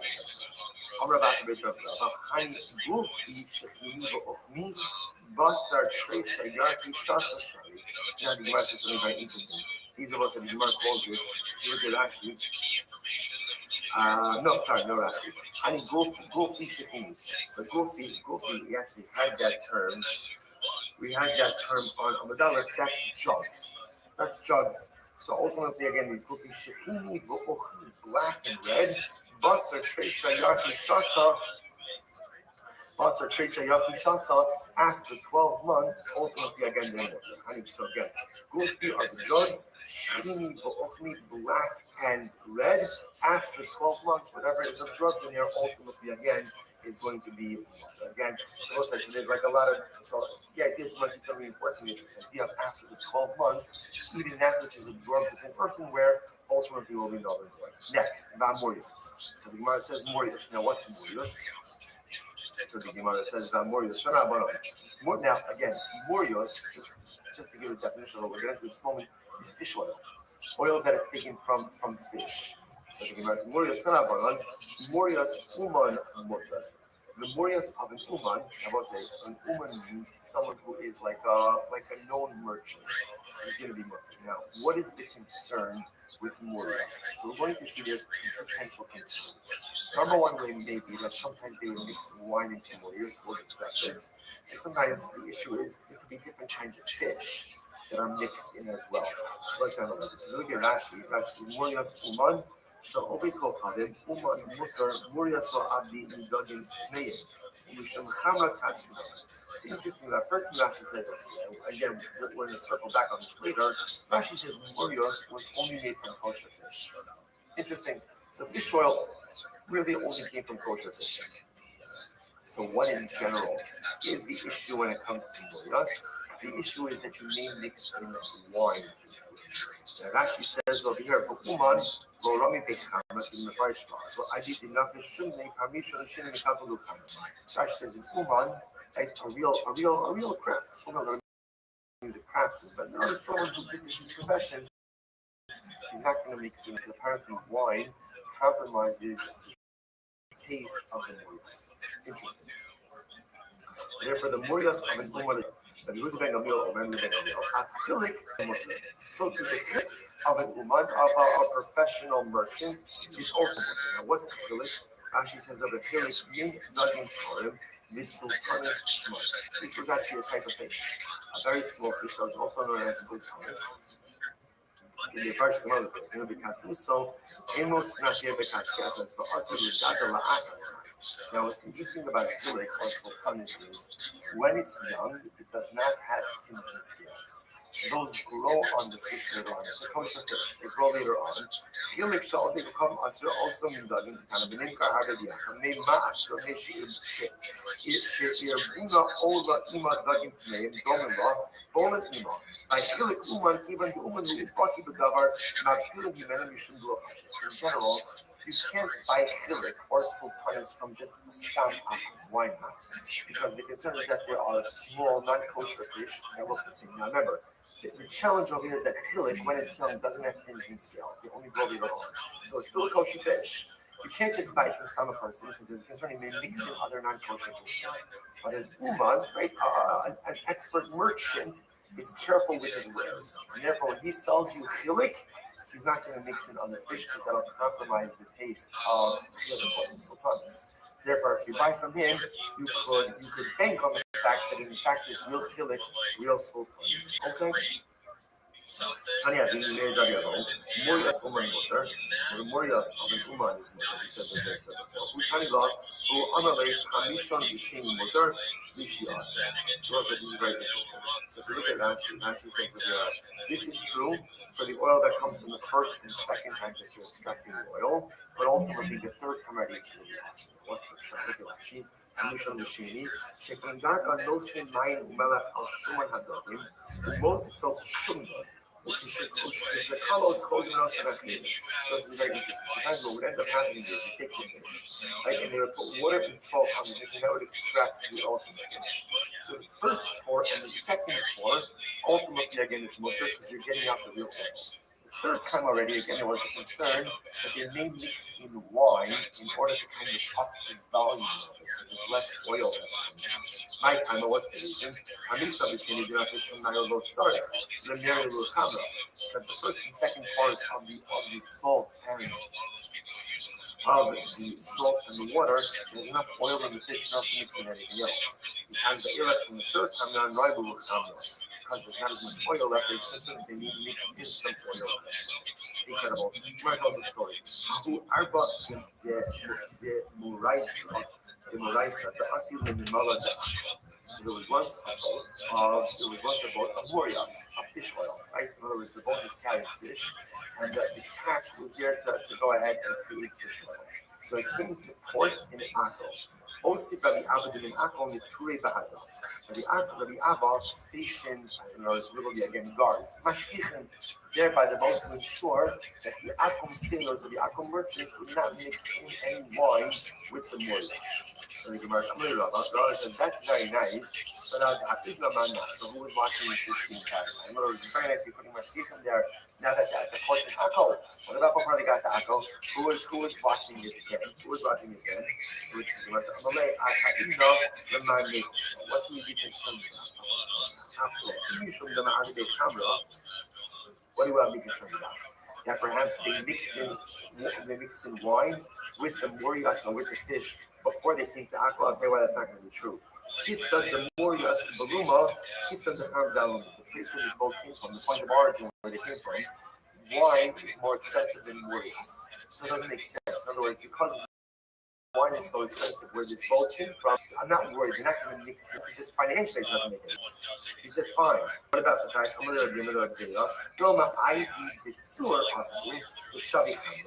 maybe they stopped off in Sur, right? Entire. Maybe they stopped off in Sur. And remember in Sur, ultimately, again, wine is cheaper. So maybe before they came to Akko, they stopped at another point where wine was cheaper and they mixed in wine. which is said, no, they didn't stop in store. They didn't stop in store because store literally again, ikule upshure. Rashi says there's like waves and colors. So in other words, you can't dock a ship really by store because it'd be too complicated because of the rough tides and the waves. Therefore, again, Rabbi Abba felt very confident. Rabbi Abba felt very confident that there was no wine mixed in with this Murias before. Now, when they got to Akko, because in Akko wine was cheaper, he was concerned they wouldn't mix in wine now. Therefore, station Mashkichim on the boat to ensure no. Incredible. Ugavinas based in Nike. The Mishnah also said that the cheese of based on Nike is going to be also if they must Nike, why is it that the cheese based on Nike is a place? Why is it that cheese of Nike is concerned? The Pesharov Agolim shall also in the Shkatma because the majority of calves in that city ultimately again are shafted for Avodas Kohanim. There was now what is asking over here is really going to the mayor. The mayor holds that the cheese is not only asr ba'achilu, not only you cannot eat it, you also can't get hanor. You can't get hanor. So why not? So the Gemara says, because in the days of Nike, the majority of calves are shafted for avodah zarah. Okay, so the Gemara says, now what does that do with anything? Now remember, the assumption is that how is cheese made? You curdle the cheese in the stomach of the animal. So since the majority of calves are slaughtered for avodah zarah purposes, so therefore again the statistical probability is that the cheese that comes from Beis Nike was curdled in the stomach of an animal offered up for avodah zarah, and therefore the mayor holds it's avodah zarah, it's a product of avodah zarah. Therefore again now you cannot eat it, but you can't even get benefit from it. Incredible. So the Gemara says, why do you have to say that the majority of calves are shafted for avodah zarah? Afilu miyut nami. Even if it was just the minority, why? Jahal Rabbi Meir chayish miuta. General Gemara say Rabbi Meir is kosher even for what we'll call a minority possibility, for a very slight amiyut possibility. Rabbi Meir general in halacha is concerned even for what will less than probable circumstances, right? The rule says there's a majority, therefore there's a probability. And the mayor is kosher even for the meal, even for the exception, right? Even for the smaller probability cases. Now, what does that mean? So Rashi points out that this is the case ultimately again when we do not allow yibum between a katan and a katan, right? Between a minor, right? A boy and a girl who are minors. Why not? Because we're concerned if he's a minor, if the boy, maybe he'll be a Swiss, capable of having children, or maybe she'll be an islandess. Now again, the chances of him being a Swiss and her being an islandess are quite remote. But the mayor nevertheless is kosher. He is one who's kosher even for the less than probable circumstances. So if that's the case, Rabbi Meir would say that the cheese of base on that he should still be usher, even if the majority of calves are not slaughtered for avodah zarah, even if it's just a minority of calves slaughtered for avodah zarah, Rabbi Meir would still say that it's usher back to the usher. No, so why do I have to say the majority? This was, I'll tell you why. So again, while it's true, if you say that the robe, there is still a meal, there is still some small segments of calves that are not offered up for avodah zarah. Watch this. Now, with the amit meal, but if you need to say that it's just the minority of calves in base and make to the sort of avodah zarah, even the rov agolim being and that means the majority of calves are not shafted for avodah zarah, right? And therefore, the economy shar behemoths. Furthermore, again, there's also all other animals, right? So you have the majority of calves that are not shafted for avodah zarah, and all other animals that are not shafted for avodah zarah, which could have been used in reduction of cheese. And in that case, that would be such that we all call a meal of a meal. Literally, again, an improbability within an improbability. Like such a small percentage chance that the cheese was made in the animal of avodah zarah, and in what we call a meal in a highly improbable case. There will be again a slight possibility within a slight possibility, even that the mayor is not. I mean, the mayor himself is not kosher. Ultimately, again, for a mute of a meal. Therefore, again, it must be coming full circle. That's why it has to be that the case. So again, remember, we're trying to figure out why does Rabbi Meir hold the cheese that comes from base Nike? Why is it asur ba'achila and b'hano? Yes, because in base Nike, the majority of cats are shefted for avodah zarah, and therefore, again, the probability is that the cheese was put in the stomach of an animal slaughtered for avodah zarah, and therefore, again, the cheese will be asur ba'achila and b'hano. To which the Gemara says, "Only Rav Shimon Yochanan, Rav Shimon Lakish, in Yishchatan avodas kochaven, my heart." You understand? Even if the animal was slaughtered for avodah zarah, why should that cause a problem? No, why? After all, you said that it's mutter. Now, what does that mean? You said that it's mutter. And once you did it, Hashovet asabehema, Lizro dama la'avodas kohanim, lahakir chelba la'avodas. So what's a very interesting case? Here, this is a unique case. A person is shechting an animal. Now, when he's shechting the animal, he's not doing the shechita for the sake of avodah zarah. But when he shechts it, he has in mind that he's going to sprinkle the blood for avodah zarah, right? Or he has in mind that he's going to offer up the fat for avodah zarah. It's interesting. In this case, the shechita itself is not done for avodah zarah, but a future right he has in mind for avodah zarah. So what's the status of such an animal? Rabbi Yochanan tells it's still us. The animal is also why? Because again, the intention you have in one avodah has an impact for a different avodah. So in this case over here, even though the shechita, I'm not doing shechita for the sake of avodah zarah, I'm just doing shechita. But because during shechita, I have in mind that I'm going to sprinkle the blood for avodah zarah or burn the fat for avodah zarah, that renders the animal an idolatrous sacrifice. So the money must be alfinon. Interestingly enough, we learn out avodah zarah from the base of Mikdash. What does this mean? At the base of Mikdash, when the Kohen is doing an avodah, if he has in mind to do another one of the avodas in an inappropriate way, that renders the animal pigul, for example.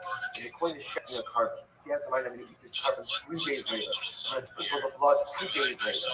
That invalidates the entire time. So you see from base of Mikdash that the intention you have by one avodah has an impact on another avodah. So fascinating, Rabbi Yochanan says, we learn out avodah zarah ultimately again from temple service, and therefore even if you're shechting the animal not for the sake of avodah zarah, but if during the shechita you have in mind to do another rite or service for avodah zarah, that makes the entire offering into an avodah zarah offering.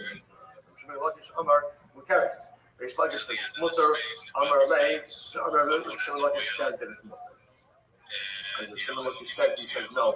Lo mechashvina mi'avodah la'avodah. The intention by avodah zarah, the intention you have by one avodah doesn't impact it. So Shimon Lakish says, if the animal was not shechted for avodah zarah, the fact that he has in mind later on to sprinkle the blood does not make this into a slaughtering for avodah zarah. So Amalei said to him, so again. So remember, this is Shimon Yaakov is asking Reish Lakish. He says, even if ultimately, again, if we're shechted for avodah zarah, why should that go ahead and have an activity? After you have this Reish Lakish who says that halacha l'maisa again, lo mechashina mi'avodah le'avodah, right? The intention you have by one avodah should not go ahead and compromise anything else. So Amalei, he responded to him, it's very interesting. So Reish Lakish responded to Shimon Yaakov. Is fascinating. He says, Amalei, Tamina Shaitach, your time will come. Now, so what does that mean, your time will come? Rashi says, Yara Mazel. Rashi says, your mazel will get better, which is another way of saying your question is not a good question, but one day you'll ask a good question. It's quite a shock, right? One day you'll ask a good question. So sometimes you see sharpness like this between a Rebbe and a Talmud or under this language.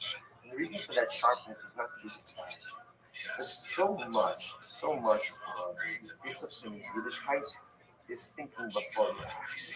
And in the Gemara you see this, as sometimes the Rebbe will say to a Talmud, you really should have thought before you asked that question, because the question is not the question.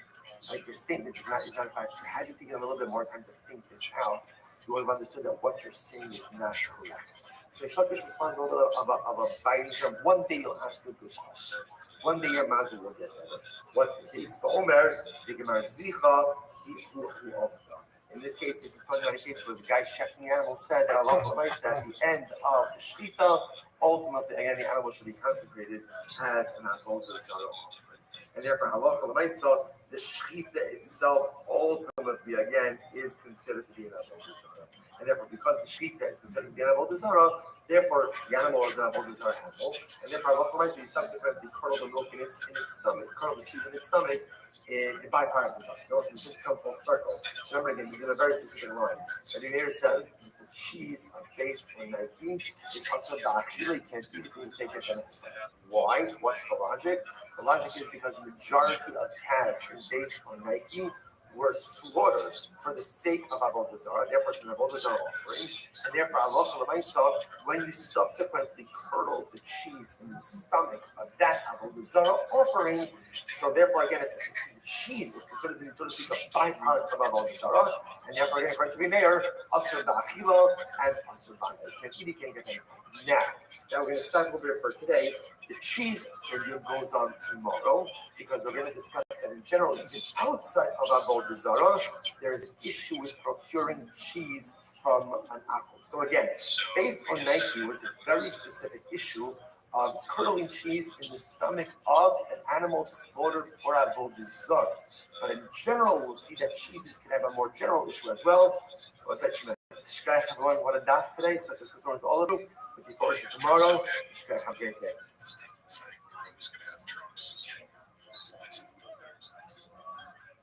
So Echo just mentioned, so he's getting out into the wheel. Good morning, Amos. I agree. This is Baruch Hashem to be able to learn with all the inside now here in person.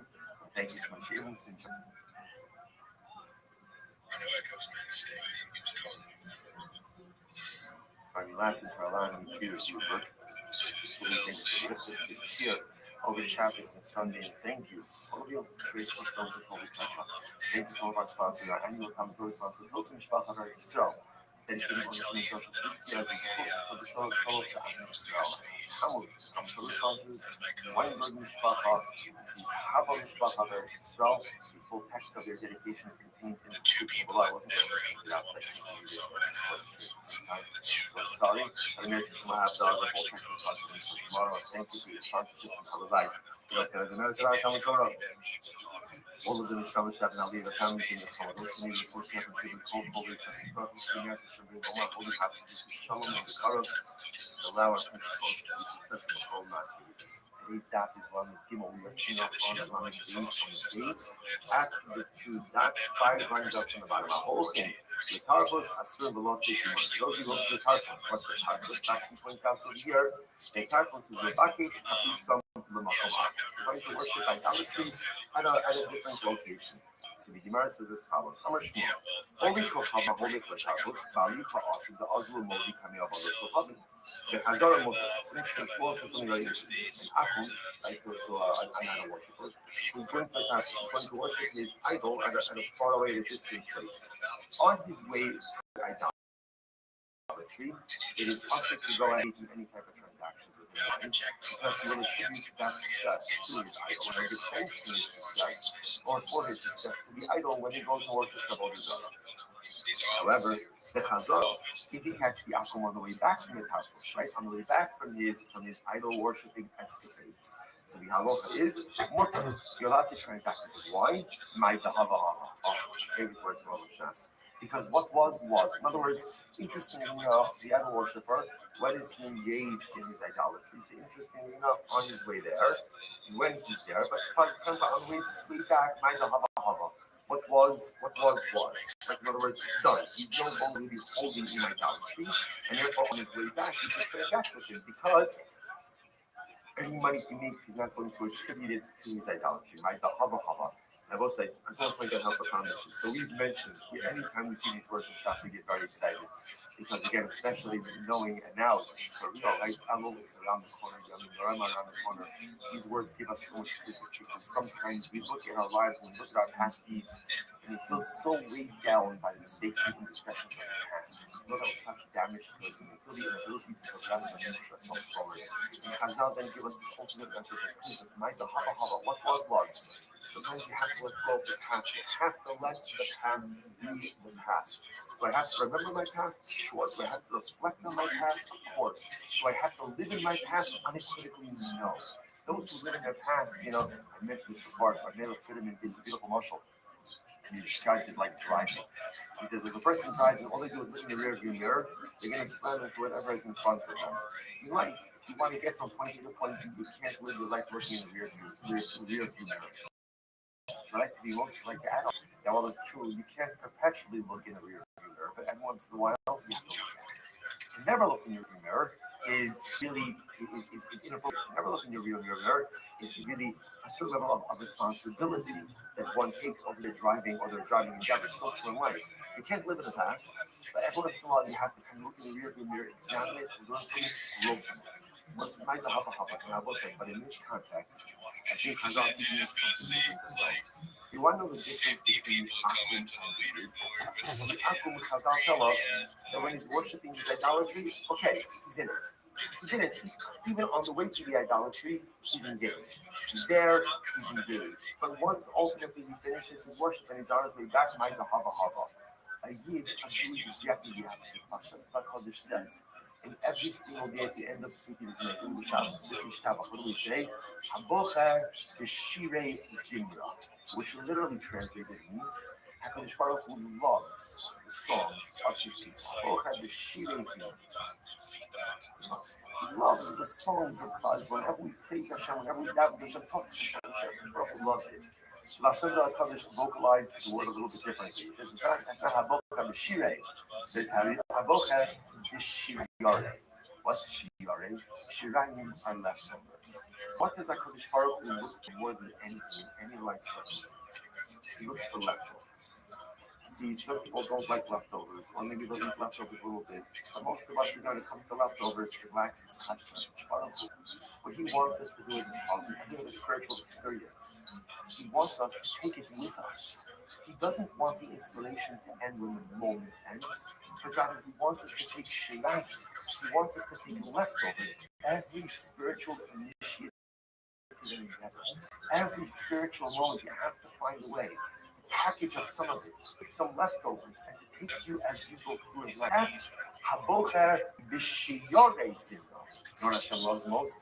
Hashem loves most the shirayim leftovers. You know, if you think about it, if you ever have it, you have it davening and very inspired. So what happens over the next couple of days, if you notice, it's like usually like a nigun, it's a tune or a song that fills you, and just up in the shower.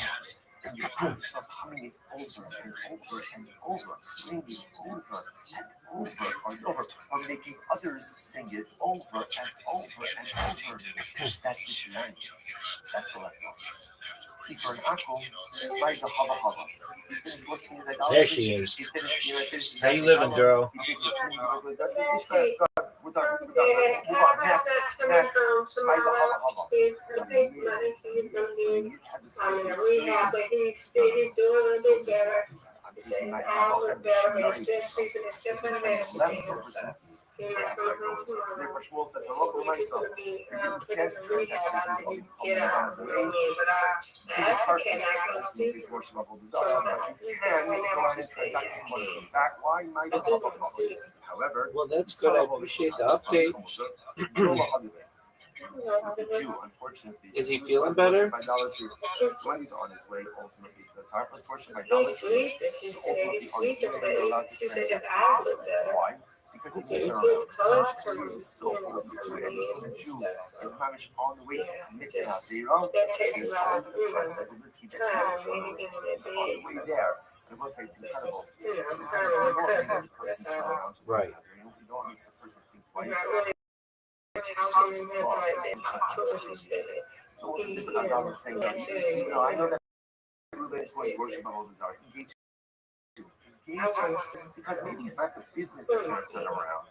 Maybe it's the love, maybe it's the connection, maybe it's the kind word. It is so important. When it's ready to worship Sarah, it's not done until it's done. Worship until he's worshipped. Even when the car is packed, everybody's there. But Naisa, unless he's gotten there and worshipped, there's always a possibility. Therefore, again, you can transact business with him on the way there. However, the Chazara also. But once already he's worshipped idolatry, then he can't transact business with him on the way back. Why not? The other also. Unfortunately, once the Jew has worshipped idolatry, he's going to be connected to it. See, Jews are This committed is people. going good. That's And all that if matters. becoming committed to the right things, fantastic.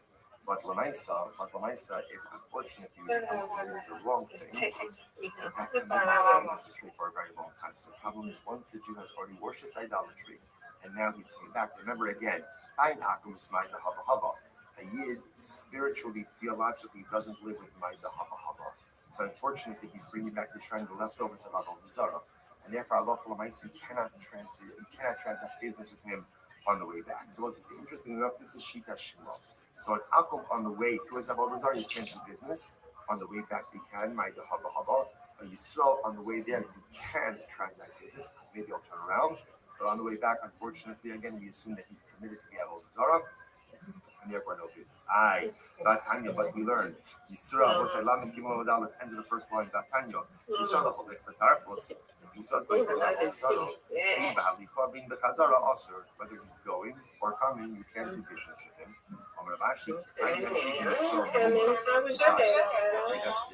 So far, so good. My friends cut me up really late, to like 5 in the morning, and once he's on his way, yeah, and that was fun. And then I got some sleep, and then I did my class, and I went into spaces, and they were kind of slow today, but they picked up in the evening, so that was good. And I got to talk with some people. I had some people join the server, and I was able to talk with them. And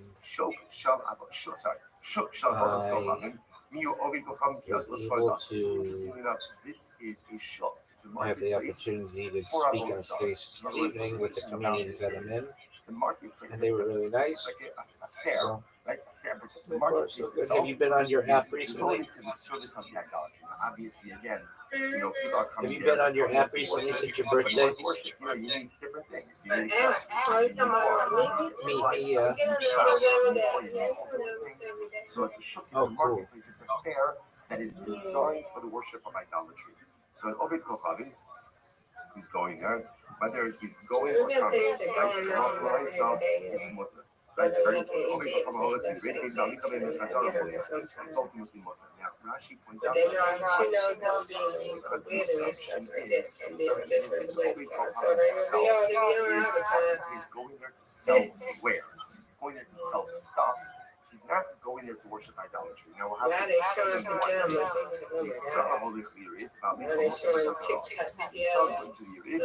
on the way there, you could transact with him. On the way back, you cannot. So the Gemara says, what's the pshat? Maishna Yisrael did the Chazara Asr. Why did the Yisrael on the way back that you can't transact business with him? The Amri Avodas Kochavim Yisraelim, May Avodas Kochavim Yisraelim. The assumption is that the Yid, why did he go to the marketplace? He went there to sell Avodah Zarah to the Akum. And therefore, again, the pashtus, the money that he has is money of Avodah Zarah. And therefore, if you transact business with him, you're going to end up utilizing Avodah Zarah funds. Oh, that's so good. And then I should say, say, buy an apple. Nice spare. It's a big time spare. And he's getting Avodah Zarah. Big time spare, Mr. Spare. Big time spare. Give me this. That's what I needed. I've gotten a spare on every shot, every frame. That's why, interestingly enough, Lav Dafba, that he himself is participating in the idolatrous nature of this. He may just be selling stuff. Now, it happens to be there's a lot of qualifications. Get those two. No doubt. Get. All right, here we go. Oh, I don't know if I'm getting a spray here. This is like an impossible shot. Get it. And I did. Miss Aquarius, 5 spares in a row. 5 spares in a row, Miss Aquarius.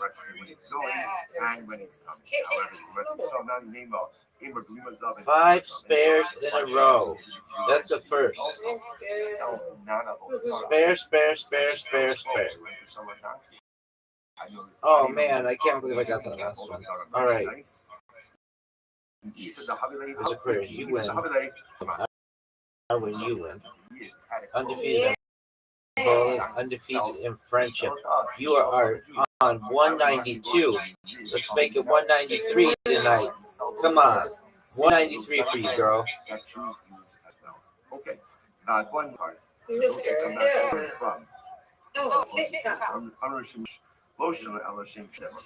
That's only so. About shooting Zevzer, but it's a group of Give me. coming back together as a group. You cannot sure exactly why. How are your allergies? Because perhaps. I'm doing good. I'm checking team. I go to get my company this Friday, so Okay, check everything. Excellent. There's a quiz. I've gotten 6 spares. I've gotten 6 spares in a row. Right, so the wine skins ultimately again was right. No, those are okay from Cantinean. So these, so no, remember, no, these are wine skin, Cantinean jugs, and Yain and Shah you saw on the slide. Even if there's Jewish wine, so to speak, inside of it, the wine itself is asur. The sun is another. So that says you can't drink it. You can't 7 spares in a row, Mr. You Player. can't drink it, but ultimately again. 7 spares in a row. So this is going to open up the fascinating conversations between about use of Gentile-owned utensils for kosher items. What's the impact? Here we go. Oh, you got it. No doubt. Nice spare. Thank you. Give me this. Oh, there goes the end of my streak. No way I'm getting this much players. Rashi says, so these two wines. There's the end of my streak. So what you would do is you would coat it with zephas. Zephas is like pitch or tar in order to guard that acts as a sealant, prevents leakage. So the Gemara says here, if you have the wine skins of Ovid Kochavim, Gururin Chadosh, which means they're not coated, right? So they're not coated, and ultimately again they're brand new. So really it's they're not coated, but they're brand new. What's the mutarin? Oh no. It's mutar. Now Rashi points out over here, why is it mutar? In other words, but you could use it.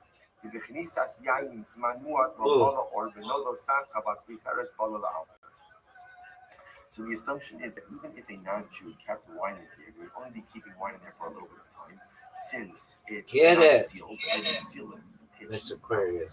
And therefore, All but 2. very minimal absorption. All but 2. Minimal absorption, therefore the Jew is allowed to go ahead and use this. Interesting. Now Rashi does point out This something very important. Aquarius. This is really about a wine skin. Okay, I'm not even in my room.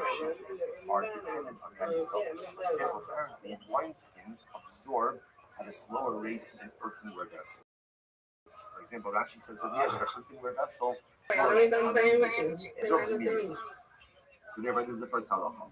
Wine skins of an Ovid Kohanim that are not sealed, they don't have the seal, they don't have the pitch or the Did not make it easy. and they're new. And they're new. It's either and And you won. I I win. I win. You win. Undefeated in bowling. Undefeated in friendship. Yes, ma'am. Sealed with Alrighty. and ultimately they're also look at Rashi. Yes, ma'am. I'll be here for you. Let me know if you need anything. And good news concerning Papa. Glad that he is improving. Absolutely. His eyes improving, and he'll go to rehab, and then he'll be back home, good as new, God willing.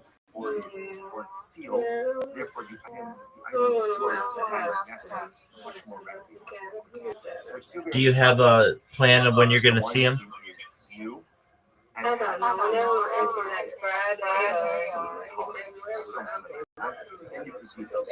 Okay.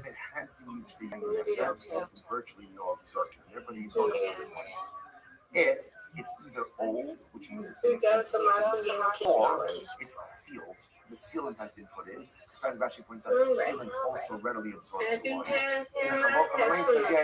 Yes, ma'am. Ovid Kochavim Rivelan, Ve'id Baditan. So what if an Ovid Kochavim was Rivelan? To you as well, God willing. So let's say again, Nanji Akum put the Zephas, he put the pitch on the inside, right? He put the pitch on the inside, Ve'id done, and he tanned the leather. The Naslam Soch and Yain, and he put wine in there. So in this case over here, what's happening? Ovid Kochavim is creating the wine skin, right, into a proper wine skin. So what is he? He has the skin, he tanned the skin. He's applying the pitch on the inside, and the Akum, puts wine inside there also. The Yisrael Omed Al Gabav, and there's a Jew watching him engage in this entire process. In a Choshesh, we need not to be concerned that the wine that the Obed Kochavim put into the wineskin was Yain Esach, and he somehow consecrated that for his idolatry.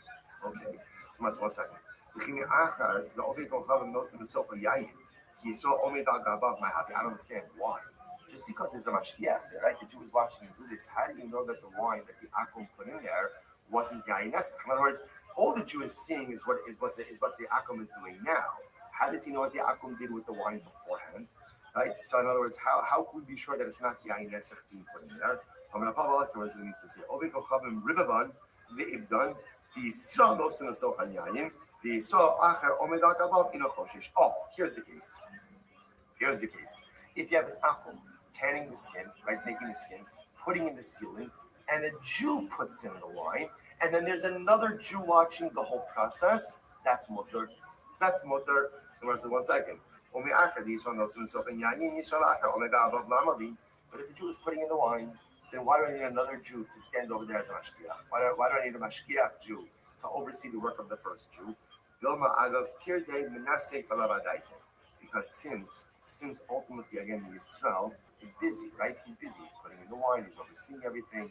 Maybe the Akum will take the opportunity to turn the wine into Yain Esach, and the Jew will be profoundly unaware of this whole thing, right? The Jew just won't know, right? The Jew won't know what's going on because halacha l'maisa, he's just too engaged with his work. Therefore, again, you have the mashgiach overseeing everything. So essentially, this work is as follows. So the Akum is tanning the hide. He's putting in the sealant inside. The Jew is adding the wine, and then there's a mashgiach, another Jew on top of this whole process to ensure that when the first Jew is busy pouring or doing other stuff, that the Akum doesn't play around with the wine, doesn't make it into Yain Esach. Incredible. Okay. No. No, not true. Let's go back to our original understanding of the case. So the Akum himself is putting in the wine. So what's the case? So here's the difference. The difference over here is that halacha l'maisa, since the Akum is doing this, since the wine is being poured in, essentially again around the same time as the sealant, and therefore again that wine itself is going to be lost. Look at Asher's moment. Kizorik mine l'tit she'osnei hoget le'ibud v'zefes u'batal tamo kimayin ha'nikun b'tit she'kalim me'elein she'msiyav yishatit.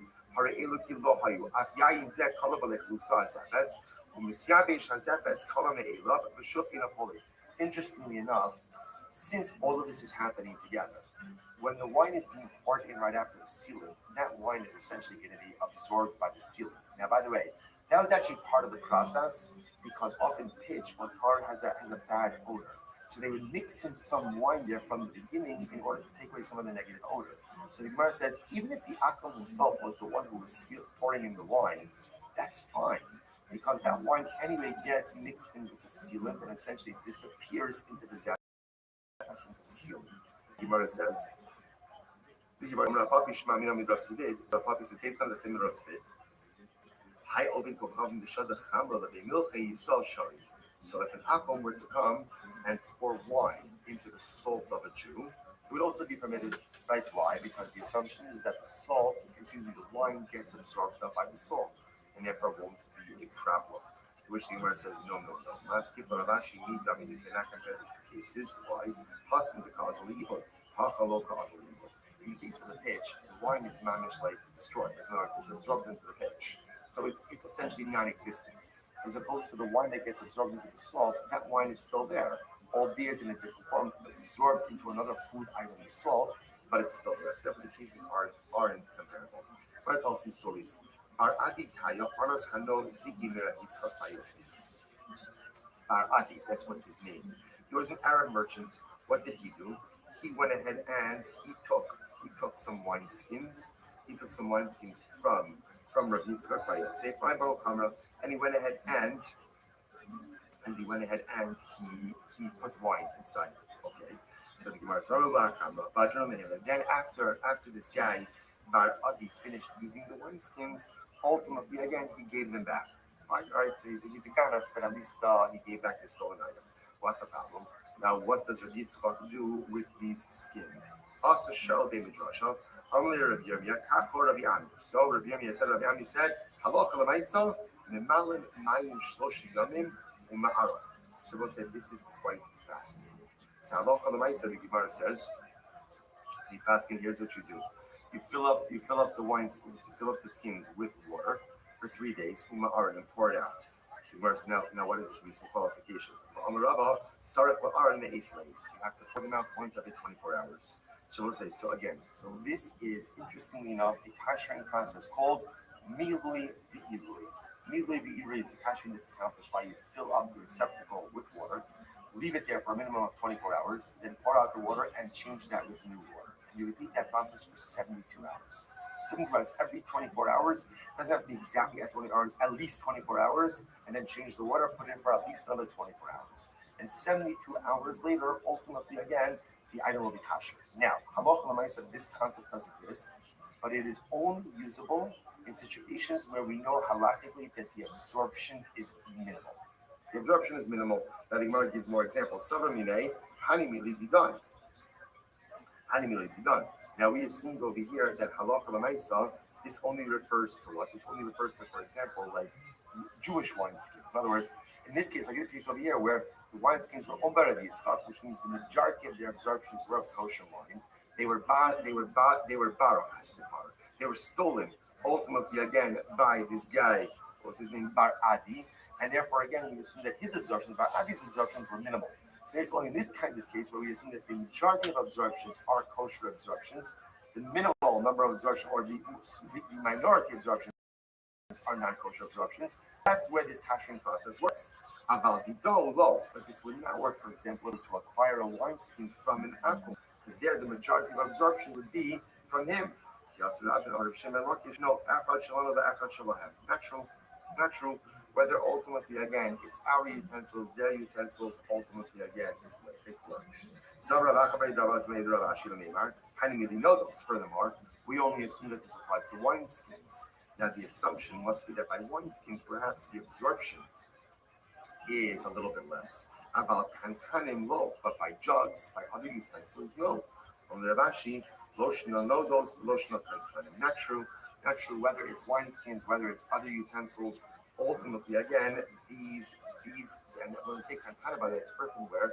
These can be koshered through this process. Now, I just want to point out again, these conversations, obviously, I feel like I've been saying this a lot in our bazaars. These conversations are much more involved. Halacha might is much more involved. But suffice it to say that this type of kashering, what we call milui be'irui, which literally means milui, filling up, irui, pouring out. We keep the utensils submerged or filled with water for 24 hours, change it every 24 hours. It works 72 hours. That later it works. But again, only for mineral instructions. Just to give you an example where this does apply in halacha, glasses. In general, we try glasses. Again, I don't want to get too into this now, but just kind of like high level. Glass is a fundamental machlokas in halacha as to whether or not the glass absorbs or not. Like for example, does the person have to have different glasses, different sets of glasses for milk situations? So we're supposed to be saying no, that halacha l'maisa glass does not absorb. And therefore, technically, you could only have to have one set of glasses for both milk-mix inflations. Not to be clean, but milk-mix inflations. Again, my wife holds differently, so in our house we have two sets of glasses. But okay, discussion for a different time. In any event, that's why many people have one set of glasses, and glasses can be used for both. What happens if you want to kosher glass for Pesach? So generally, we try not to do this. But halacha l'maisa, if one wants to kosher glass, the way to kosher glass is with this process. It's called milui v'irui. So we technically, you take a bathtub, right? You don't take a bathtub, you have a bathtub. You fill it with water. You put glasses in there. Fill it with water. 24 hours. Drain the water. Refill the water. Complete that again for 72 hours.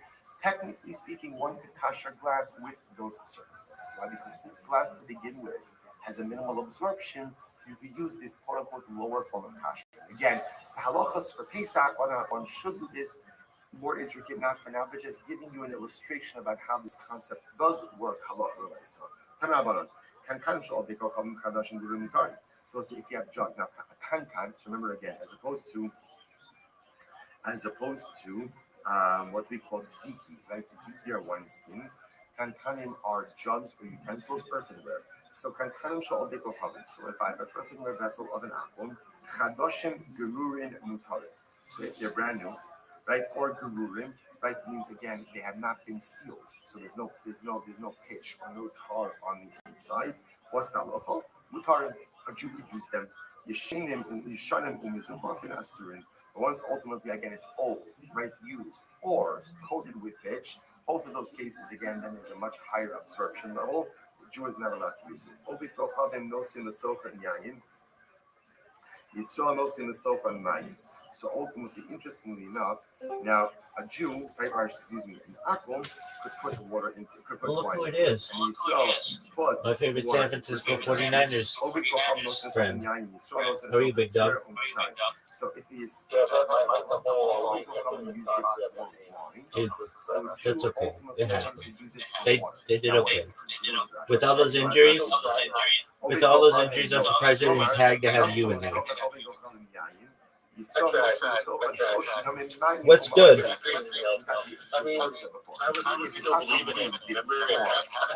Oh, I know. That was so funny to me. You're like, we got him right where we want him, and I was like, all right, we're down like 14 points or something. And yeah.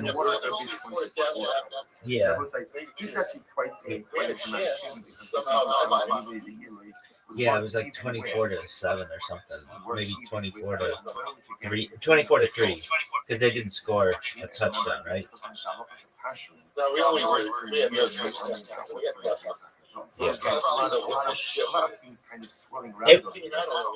Wait. It really was. I saw that. It was the biggest blowout in playoff history.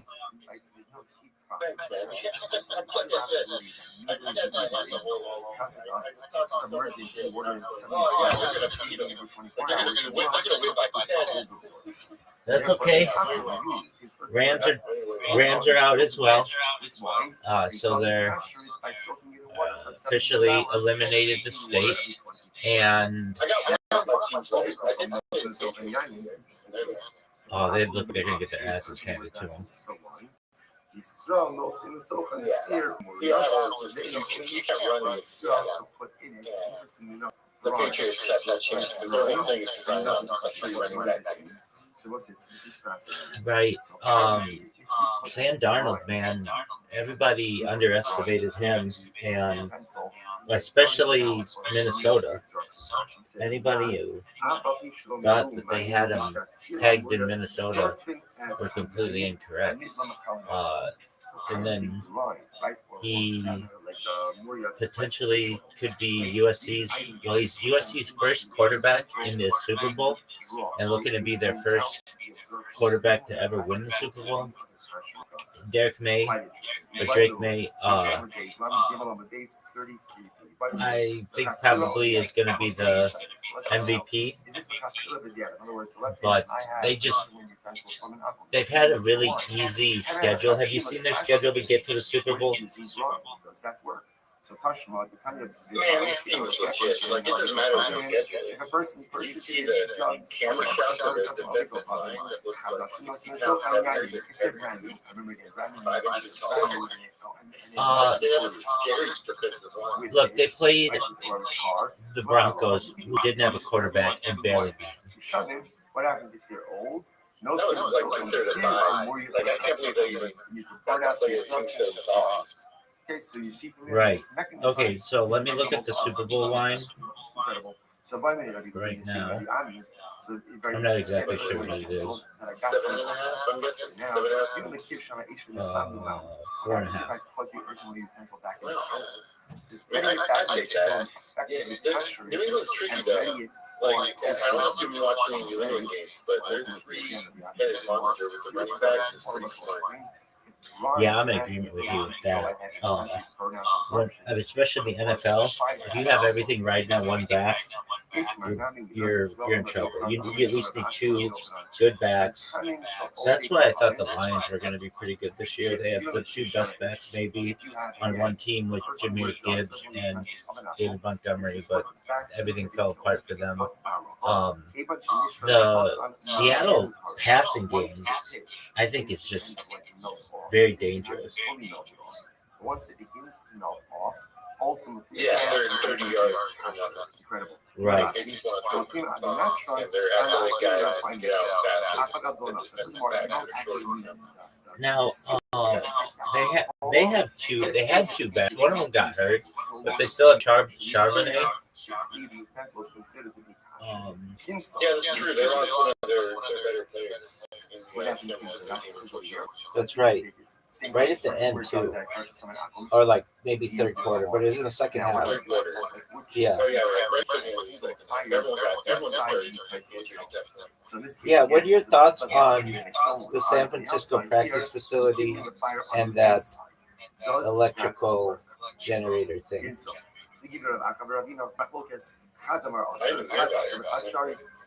Okay, so let me give you the lowdown. SF 49ers practice facility, electrical grid. Alright, here's the lowdown. As opposed to exterior San Francisco 49ers have drawn attention due to concerns about the practice facility's proximity to an electrical substation. The team's facility in Santa Clara, located next to Levi's Stadium, sits adjacent to the Silicon Valley Power Mission substation. A viral theory suggests that low-frequency electromagnetic fields, EMF, from the substation may be contributing to the team's high rate of player injuries. Now, I don't believe this, but I guess people are looking for any kind of reason to explain why so many injuries. Key players like George Kittle, you had an Achilles and an ACL, Nick Bosa, ACL, and Fred Warner, ankle, suffered major injuries, fueling speculation. So GM John Lynch emphasized player health, saying you have to look into everything when safety is allegedly at stake. And World Health Organization classifies such EMF as possibly carcinogenic based on limited data. I don't agree with this. I think that it probably has to do with just fluky. It happens that you're going to get guys who, when they're 300 pounds tackling each other, that they're going to hurt each other. But that was the big thing I heard on LA radio, that the substation might be to blame, which I just don't really think that has that much credibility. But it is what it is. What are your thoughts? Yeah, man. Practice can really mess with your practice. I don't think that it's like being near airport or being that matters or like industrial waste plants. Like they'll be looking probably on a practice facility in like a really safe place. Yeah, I get that. I put it somewhere right. Right. I mean, they got a lot of money. Oh, for sure. 100%. Do you like the ownership?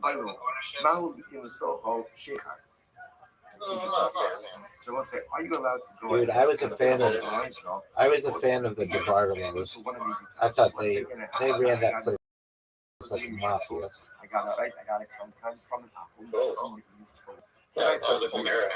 Right.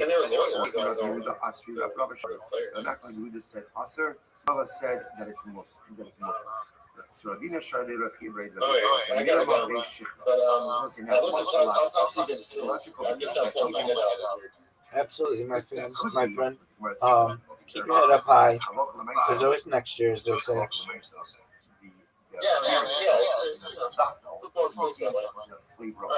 Peace, big So dog. therefore, again, You so the too. whole idea that we're concerned about over here is absorptions of yayin nesa.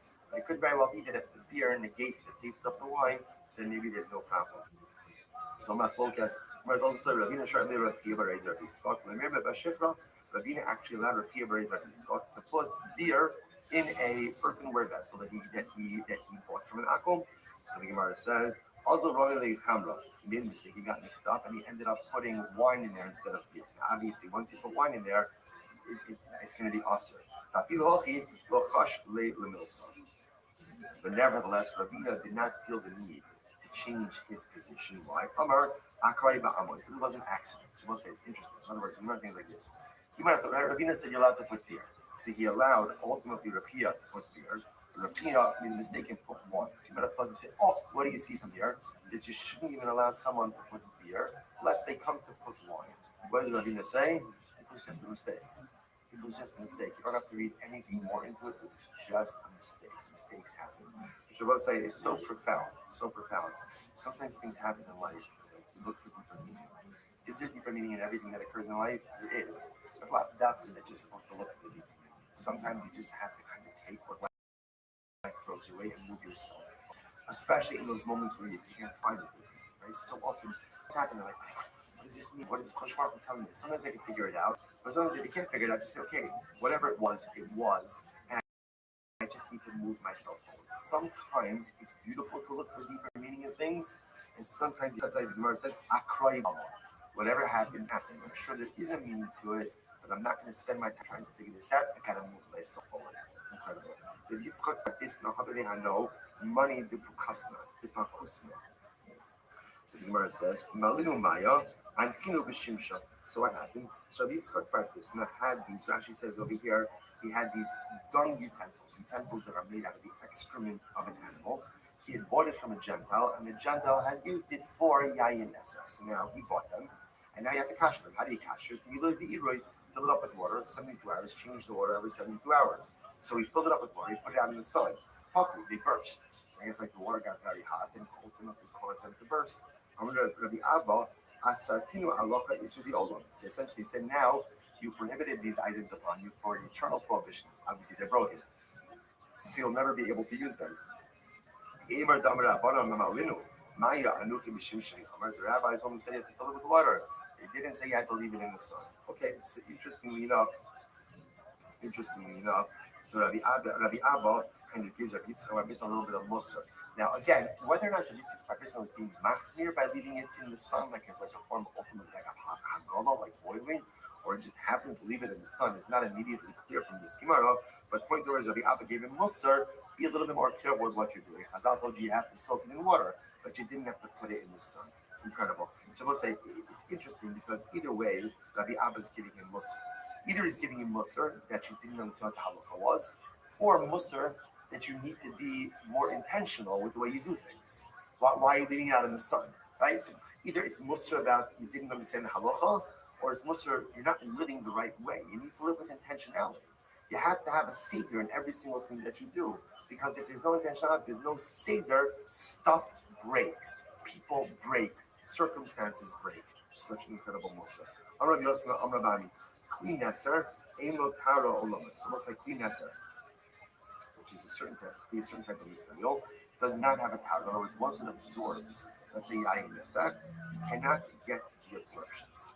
You can't get the absorptions out.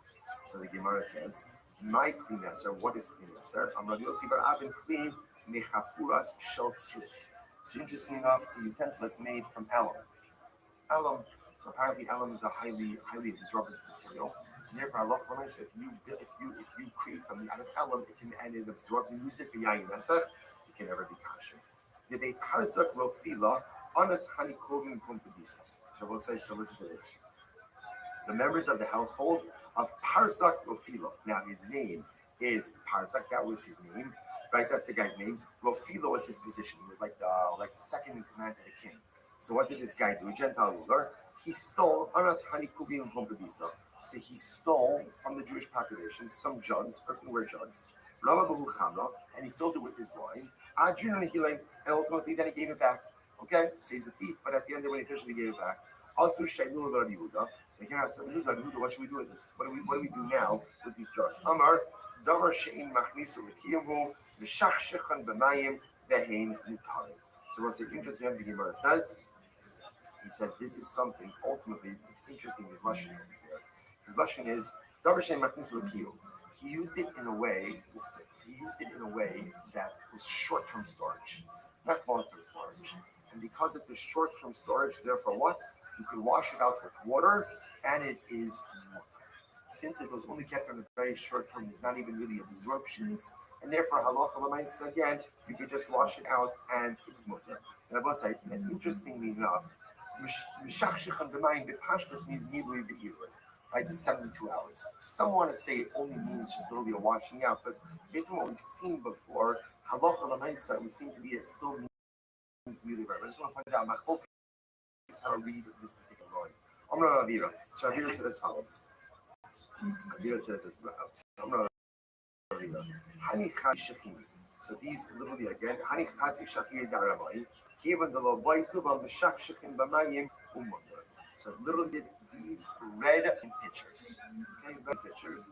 Since absorb very little, therefore halacha l'maisa. So all you need to do mishach shachan, wash them out.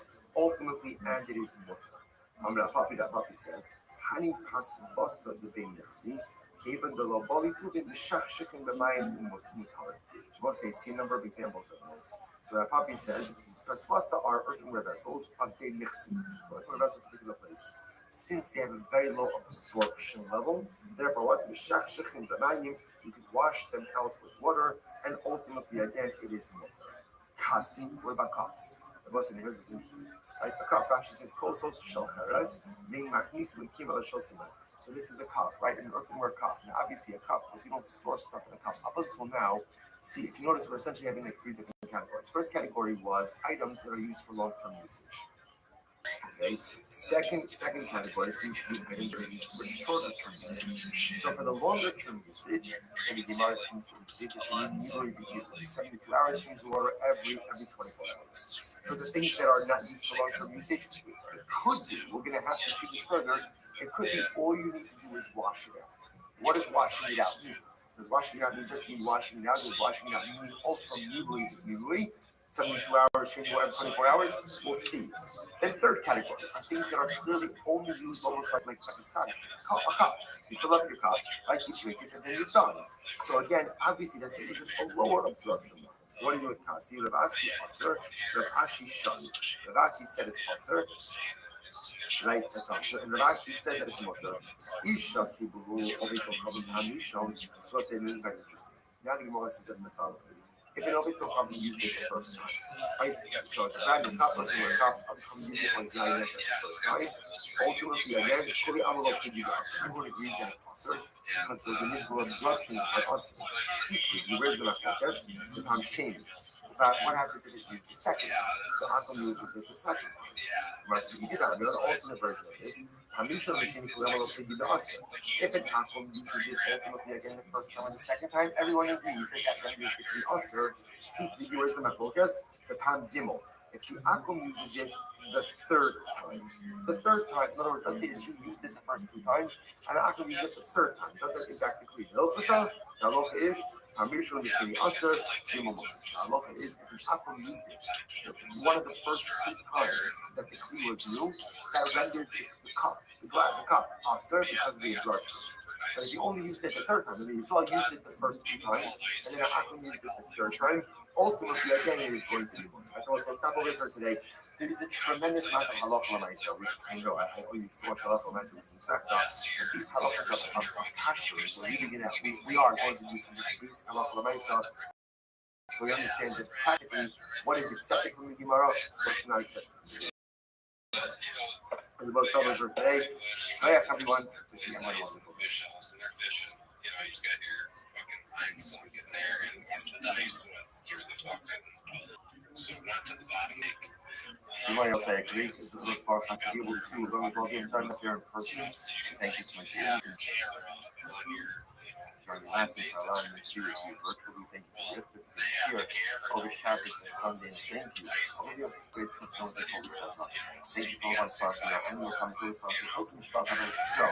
Dedicated all the human culture to this year as it's close to the soul's colors and the cell. Hamuz, come to us sponsors.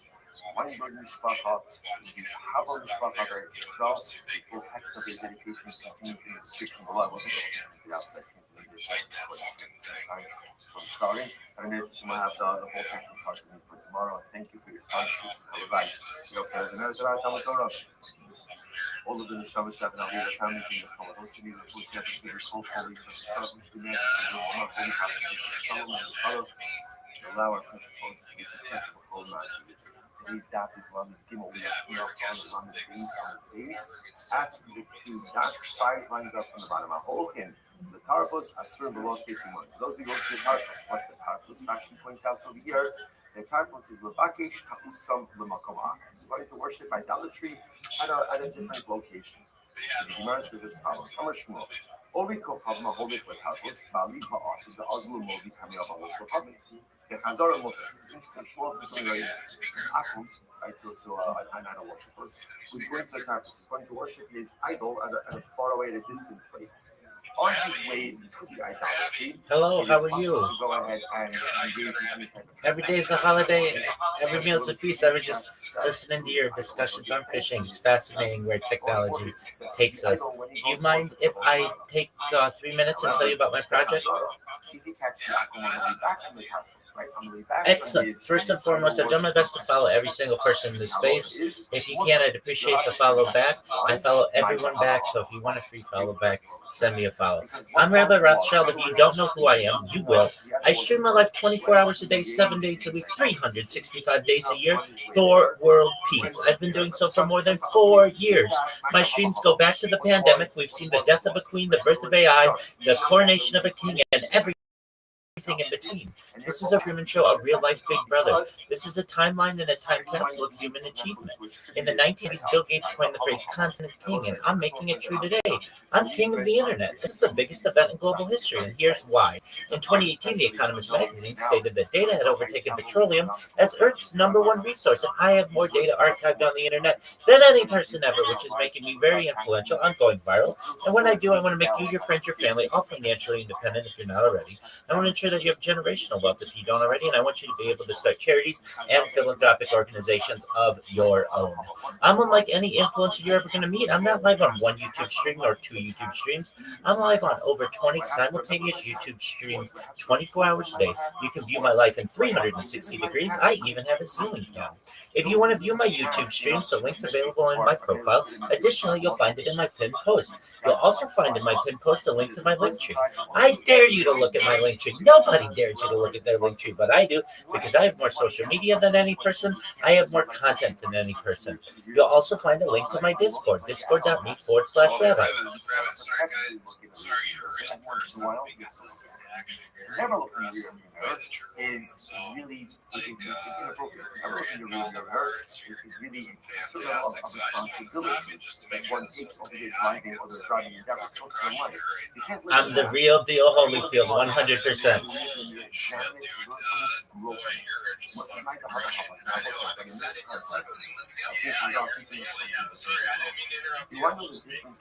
No problems at all. I am not reading this. I am not AI. You can, in fact, look in the purple pill. You can see me live speaking this with an embedded video. So not everyone even gives you a view of them shilling, but I do. If you'd like, you can join my Discord, discord.me/rabbi. I'm live 24 hours a day. I'm proud to say that we just surpassed 2,800 people in our community and continue to grow each day. In addition to making you all extremely wealthy and wanting to promote world peace, I want you to know that I want to help end world hunger through the use of technology, such as agricultural drones, floating greenhouses, saltwater greenhouses, hydroponics, vertical farming, cloud seeding. I want to help end world thirst. I'm sponsored by a cryptocurrency that's worth tens of millions of dollars, and one of the things that we do is we build wells and water towers in developing nations for the benefit of the less fortunate. Additionally, I'm an advocate for the Lifestyle program, and most importantly, desalination technology, where we pump Earth's seawater onto land to make it drinkable. If you are a reply guy, if you're a Web3 marketer, if you're a raider or a shiller, filler, and you want a free mentor, coach, and friend, send me a follow. I will follow you back. Send me a DM. I will respond. I want you all to know that I'm here to support you both personally and professionally. I'm here to be a positive person in your lives. I'm here to have an optimistic view on the future. And most importantly, I want to give people hope. And with that, I sincerely appreciate the opportunity to share. Every spiritual initiative and endeavor, every spiritual moment, you have to find a way to package up some of it, take some leftovers, and take it with you as you go through life. That's Habocha B'Shiyogesi. You know what Hashem loves most? Hashem loves most the Shiyag leftovers. You don't think about it. Absolutely. Great question. You had the phrase open mic in the title, and I searched that and I saw that you guys had a nice space going, and I listened in and found you to be interesting, and then came up and requested the mic. That's fantastic. I followed you back too. No, I appreciate you so much for coming over to I'm making others sing it over and over and over. That's the Shirayim. Man, you ran it hard. You did a good So job. That's why I Mind the hava. He finished worshiping his idolatry. He finished the Yarkei Kalo. He did his thing. He went to his done. We're done. Move on. Next. Mind the hava. And you had a spiritual experience. No. I'm taking my now have the Shiyaris. I'm taking the leftovers with me wherever I go in life. For more than 4 years, my streams go back to the pandemic. So I have essentially created the largest compilation of human data in global history. This is essentially, as I say, a timeline or a time capsule. Maybe a generation or 2 or 3 ago, I would have been a journalist, someone who writes in a journal, or a diarist, someone who writes in a diary. But I just do so using video as my mode. And it's not just about me. Certainly, it focuses on my life, my streams, and not just from one angle, from 20 or more different angles. Additionally, though, I keep a radio in the background that archives world history events. So literally, you can go back to any moment of my life for the last 4 years, essentially, and not just know what was going on in my world, but also what was going on in world news events. And I think that's really exciting. It's essentially the world's largest timeline or time capsule. And I know that in the future, this data is going to be very important in studying how people age, in studying people's breathing habits, their eating habits, their drinking habits, their bathing habits, their behavior, all the different aspects of biological life that we have on a human has been able to be archived on my streams. And I think it'll be studied from an academic level. Not only that, I think it's really important to AI. When I say we've seen the death between the birth of AI and the coronation of a king, I was an early adopter of ChatGPT in November of 2022. I was a user when it launched November 30th, 2022. We've been able to see the different iterations of large language models in the world. And additionally, AI needs examples of humans to be able to build its models. And I have more human data than any person ever, which may give me a prominent role in the future. And if that happens, I want to give back to the people who helped me, and I really mean it. And I want to make sure that all of you are taken care of, and also your friends and family.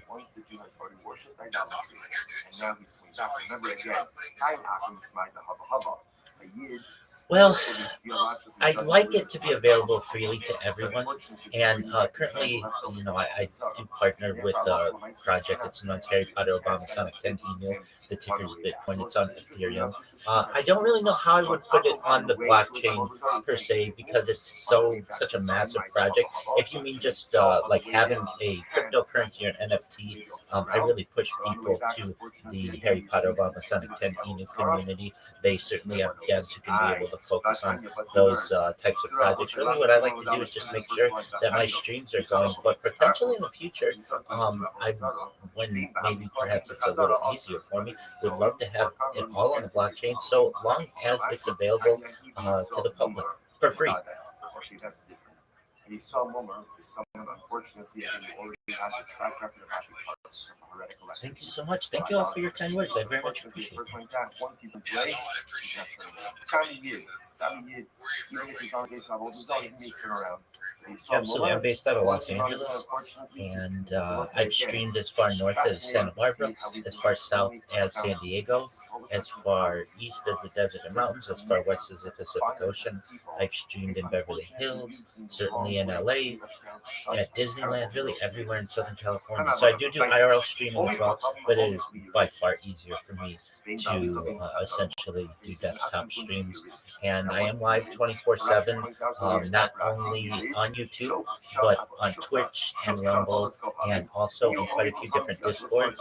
Additionally, I'm really proud to say I have been running a 24/7 Twitter space, a video Twitter space. If you know there's a difference, basically you can watch a Twitter space take place using an iOS device. And I've been doing that for more than 333 straight days. So I'm very close to having an entire year of my life just on X Spaces on video archived on the X servers. So that's another pretty cool milestone that I'll be celebrating next month, February 14th. He's going there, whether he's going or coming, right? From what I saw, it's motor. That's very interesting. Obie performaholicznie wyjdzie balikowej mechazora motor. It's ultimately motor. Now, last week, I'm talking about why is this? Because the assumption is that the Obie probably. I'm in agreement with you. So I do know a little bit about this. So they do have some glitched out spaces that are just audio that have been going for more than 4 years. If you want to know how I can get this data or how I've been able to get this data, if you go to spacesdashboard.com, if you don't know what that website is, you must take a look at it. It is the absolute best resource in finding a space just like this. It's how I'm able to find this space. You just type in whatever the search term is that you want to be able to find the space, but also it gives you a breakdown of all the spaces that are currently going on X currently. As of right now, there are like 500 in English alone. If you know that the X app, either on iOS or Android, is makes it very difficult to be able to find new spaces, and if you're not privy to them, you're never going to find them. So if you haven't had a chance, take a look at spacesdashboard.com, and if you don't have to do this, but I can tell you, I've been able to organize it from longest duration to shortest duration, and the longest duration X spaces have been going for more than 4 years, and there are about 100 of them that have been going for more than a year. But again, these are glitched out spaces. Now, I do have another community that I know just recently was able to, at least according to Grok, have the longest archived recorded space, which is, I think, something like over 130 hours. That's the Spaces.media crew, so shout out to them. But theirs aren't on video, and mine are. So I'm in agreement with you. I wish there were more. Basically, I don't need accolades, but I just want people to know that there are those of us who are spending a lot of time on X Spaces, and wish we had some way to verify some of these statistics, but currently there's not. So everything basically has to either be asked to Grok or potentially just through community notes or word of mouth. But yeah, I think it's really cool that basically I have an entire year of my life that is available to everyone on X, not just on YouTube, not just on Rumble and some other places, but right here on X, and that I've been doing these spaces now. It's not one continuous space. Every 24 hours I have to restart it. That's just due to the constraints of having an iOS video space. The video, in order for it to save, needs to restart every 24 hours. But I think it's a really cool achievement that we are closing in on the next month, and so in the future people won't just be watching me on YouTube and on Rumble, but also even on X.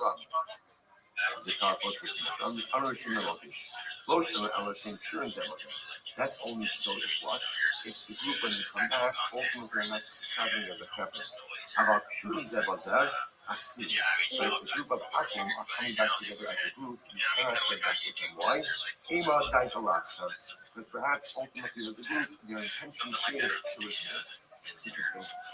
Absolutely, and I'm completely in agreement with you.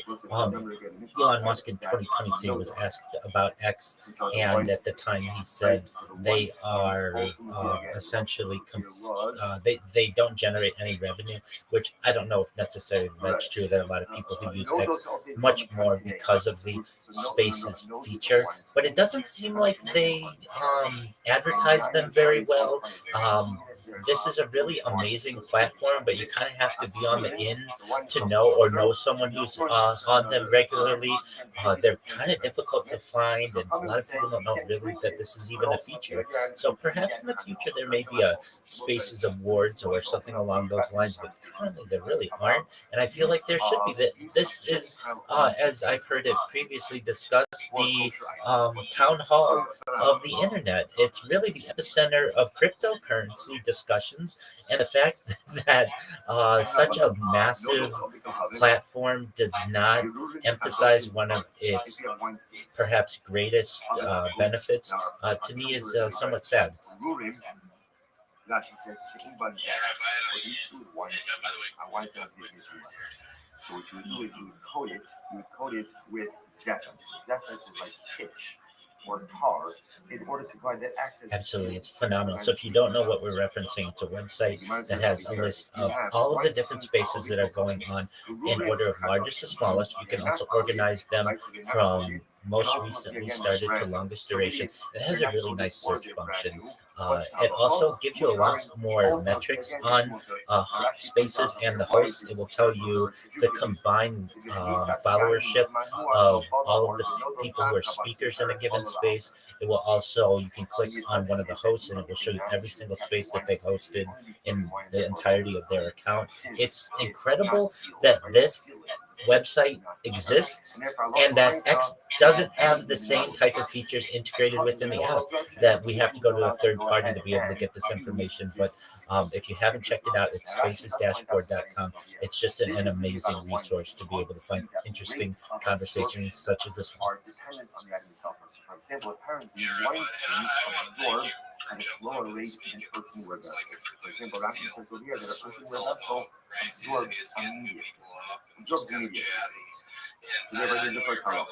Wine skins of ovipropane that are not sealed, they don't have the sealing, they don't have the picture of the tar on it, and they're new. And they're new, either and or they're new. The mutter ultimately again discovers without the produce wine. Okay. The shame, the shunning, but if they use, right, and or sealed with the picture. So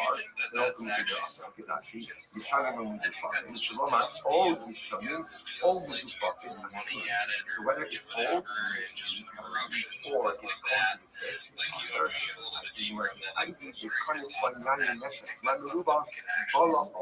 Absolutely, and it will be solved over the course of the next century.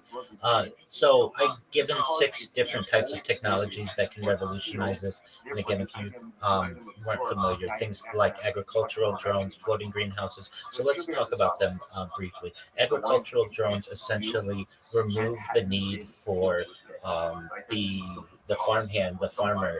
Everything can be harvested, and perhaps insecticide or even any type of labor-intensive management of crops can be done through drones. This is already being done in some areas, and this is something that if we incentivize companies to be able to build agricultural drones, it will be much easier for us to be able to get more food, more nutrients, certainly larger harvests from our current two-dimensional acreage. The second thing that I meant is agricultural drones, floating greenhouses. So especially in areas where real estate is really tight, floating greenhouses are something that essentially imagine just like almost like a very large dinghy where you can actually put a greenhouse on the water.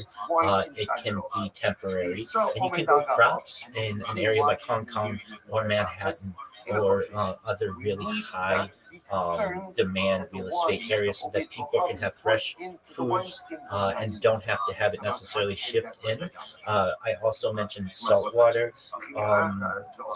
greenhouses. If you're not familiar with these, essentially there's a way of using salt water to be able to water crops through the removal of salt from that water. I also mentioned vertical farming. If you're not familiar with vertical farming, it's essentially either using a building to be able to have crops. So I think like a large grow house vertically in the air, or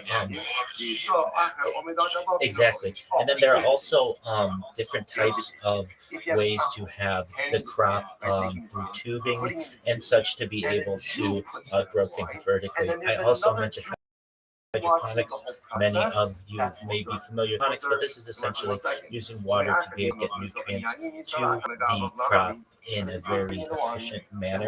And this is done currently in many different industries, but it's not really done in large scale agriculture. And then the final one that I mentioned is cloud seeding. And this is already done in places like United Arab Emirates on a weekly basis. It rains according to plan. They have an entire weather modification center that is run by the government and publicly acknowledged. They allow people to have tours of it. And essentially, what it does is it puts certain types of chemicals and like I not don't want to give the wrong ones, but essentially they create clouds in the atmosphere. I believe one of them may be aluminum, perhaps barium, something along those lines. But it creates clouds, allows for rain. It waters all of the plants in Dubai and Abu Dhabi. Also cleans all the building, cleans all the cars and such. These are 6 types of technologies to be able to help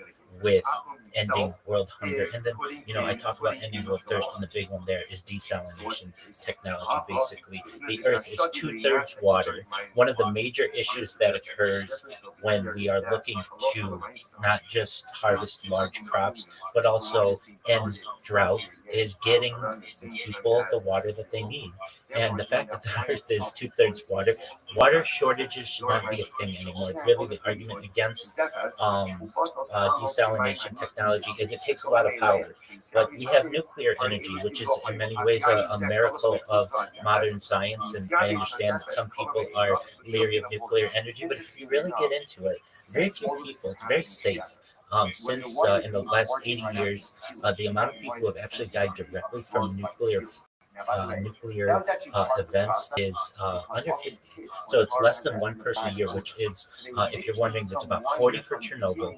There were 2 in Fukushima, and nobody died at 3 Mile Island, which were the big major things that people think about with nuclear energy.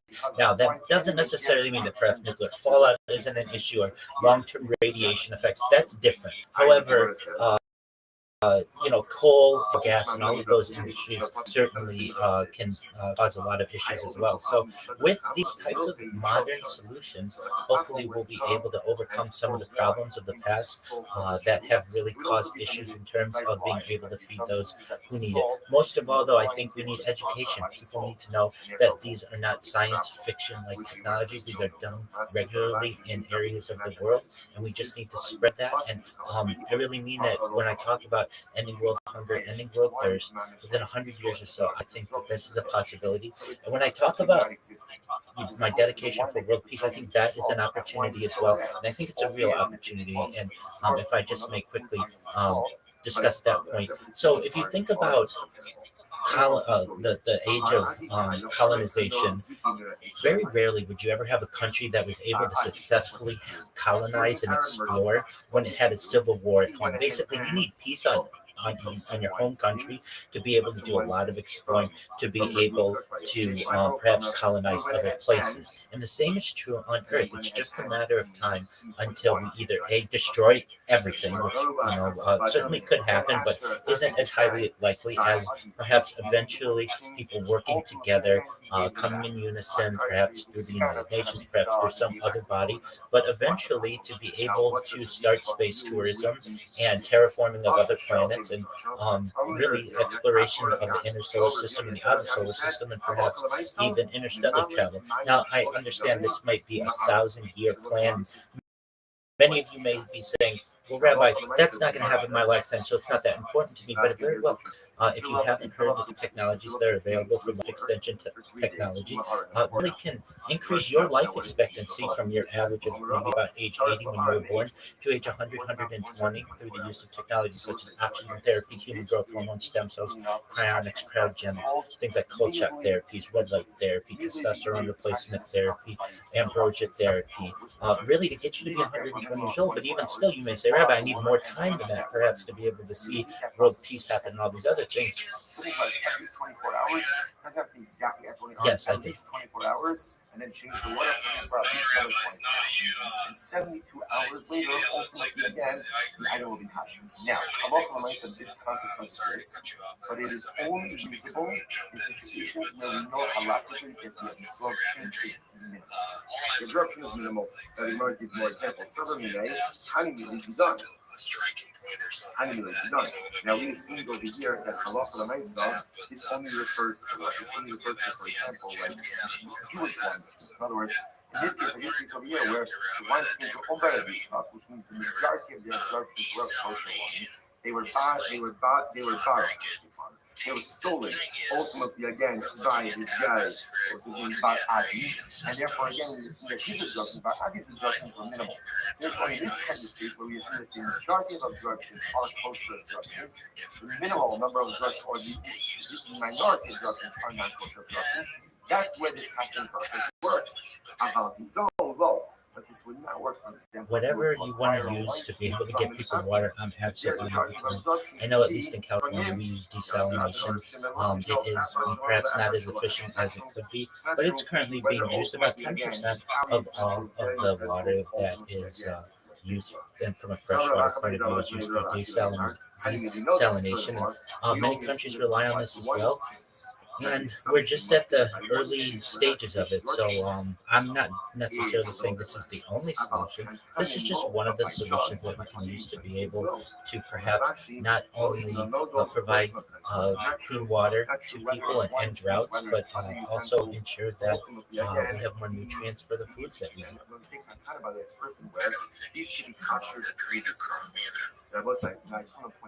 I'm not promoting adrenochrome, but essentially you can use ambrosia. You can use ambrosia therapy with your own blood and be able to use it in times when you need. That doesn't necessarily mean that it has to come from other people. That's what ambrosia therapy is. There are other versions of it that certainly can go down different theories where you get it from other people, but no, you can essentially pump your own blood and have it stored and be able to re-inject it in yourself when you need. And certainly at an older age, this might be something that may be beneficial, a beneficial treatment to some people. Like for example, does the person have to have different glasses, different types of glasses for milk presentation? So most Muslims say no, that Allah said glass does not absorb. And therefore, technically, you only have to have one set of glasses for both milk and fish. Have to be clear, because milk and fish again, my wife holds different, so no one else will be different, especially for different time. In any event, that's why many people have one set of glasses and glasses to use. What happens if you want to catch your glass for Pesach? So generally, we try not to do this. But halacha l'maisa, if one wants to catch your glass, the way to catch your glass is with this process is called really. So technically, you can take a bathtub, like you take a bathtub, you fill it with water, you put glasses in there, fill it with water, 24 hours, drain the water, refill the water, complete that again for 72 hours. Technically speaking, one could catch your glass with those circumstances. Why? Because since glass to begin with has a minimal absorption, you can use this quote-unquote lower form of casting. Again, the halachas for Pesach on should do this more intricate, not for now, but just giving you an illustration about how this concept does work. So if you have jot now, 10 times, remember again, as opposed to what we call zero ones,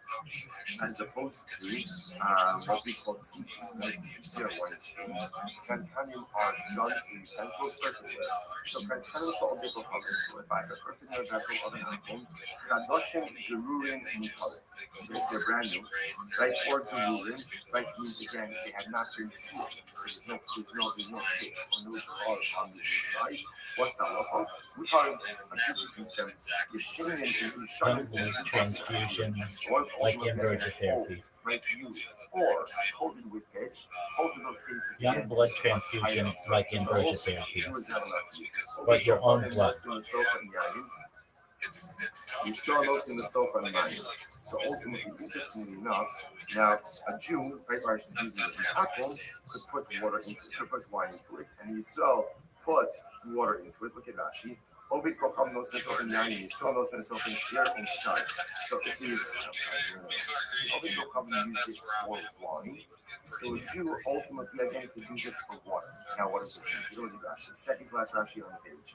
Ovid kocham no same Lomar. Nos nesofen Ovid kocham yayin. You saw Milson and Sofa Shloshi Yomin 9 Kuma Island. This is actually what we said before.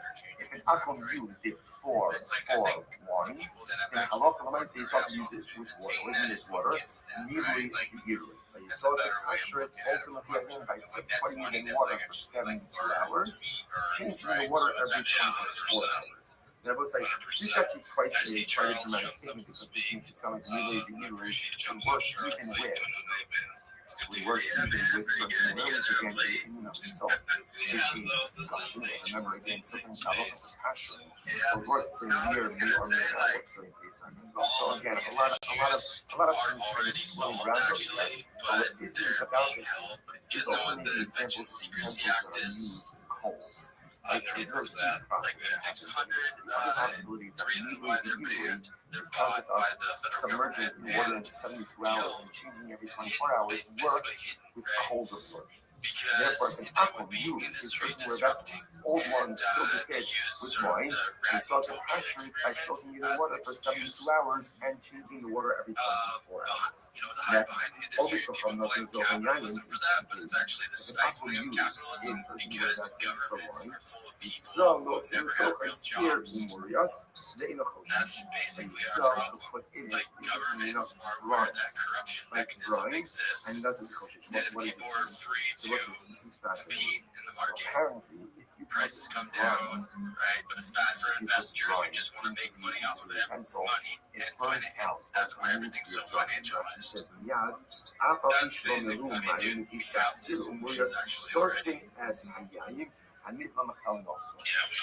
It's right, like for lawyers is like fish water. Like these items, if you put them into a utensil, they withdraw. They bring out the absorption that haven't go to any of the conscious vital. Those are the Islam came on the days of 30 vital. The Hakila Odia. What's here's the shot? Let's say now.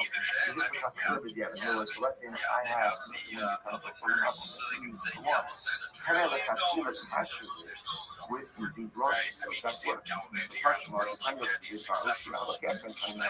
this if a person purchases drugs from a person with a medical problem, so brand new, if they're brand new, and then they get brand new means either brand new and they have not been coated with pitch, like this or a tar, what's that? 100 doses. You can use whatever you want, even wine. You shove it, what happens if they're old? No sin, so sincere and more useful. You can burn out the absorption of brine. Okay, so you see from here that this mechanism is available to us even in the country.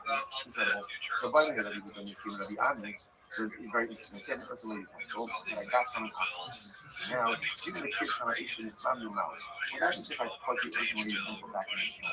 Just putting it back in the kiln effectively pressure it and ready it for kosher use. Ready, so ultimately, again, the army said, of course, sear sorry, or what brine has the ability to go ahead and essentially burn out the absorption. Of course, fire has the ability to do so. It's my memory numbers. Well, I'm not young. I'm going to ask him I'm coming from all day to Harvey.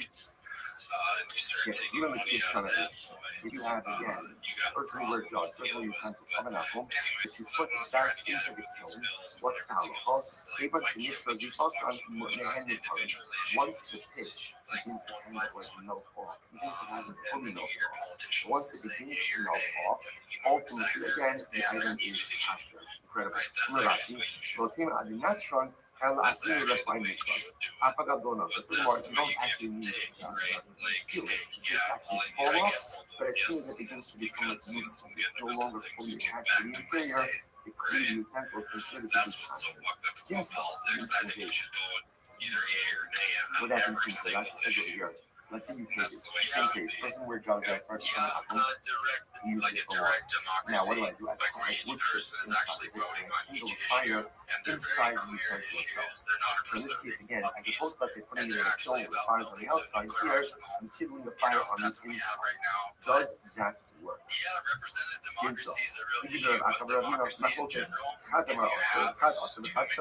One says it doesn't work, one says it does work. Both of us are command us.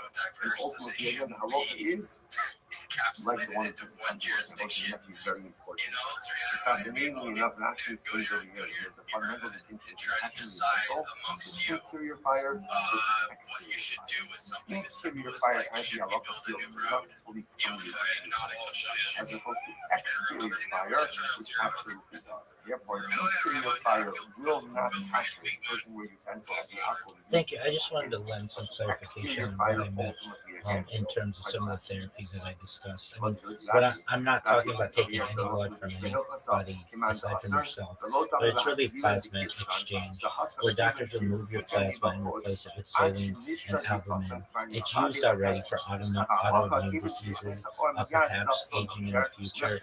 Another type is platelet-rich plasma. You may have already heard of this. This is where your blood is spun down, platelets are concentrated and re-injected locally in the skin, joints, and hair. As someone who talks about world peace, I don't want to hurt anybody.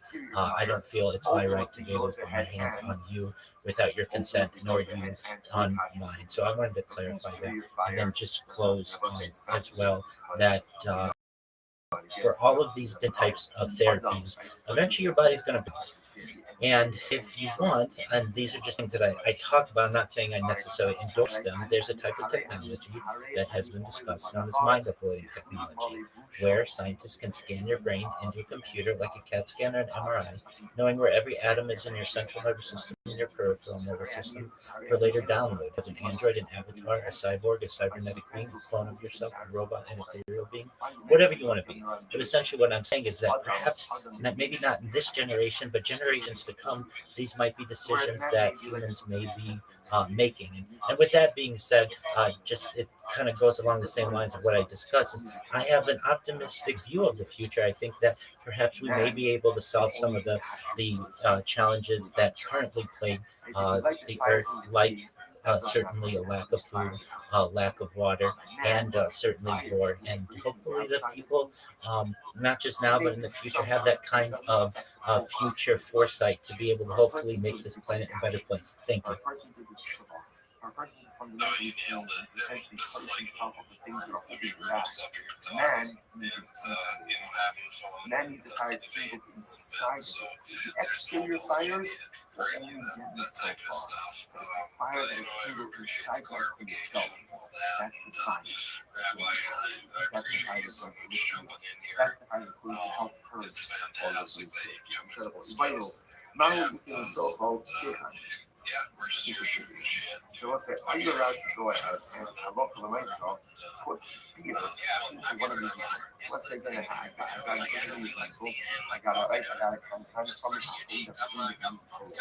I put beer in? Should I put beer in it? So I'm not going to review the Asri Rava side. I'm not going to review this said Asr. Rava said that it's more. Thank you so much. Well, I have followed everybody in the space, and next time you guys have a space, I will make sure to check that notification, like, repost, and maybe get some other people in here as well.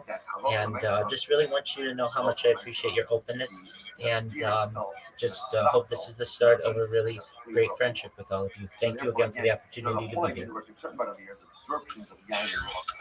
It could very well be that if the beer indicates the taste of the wine, then maybe there's no problem.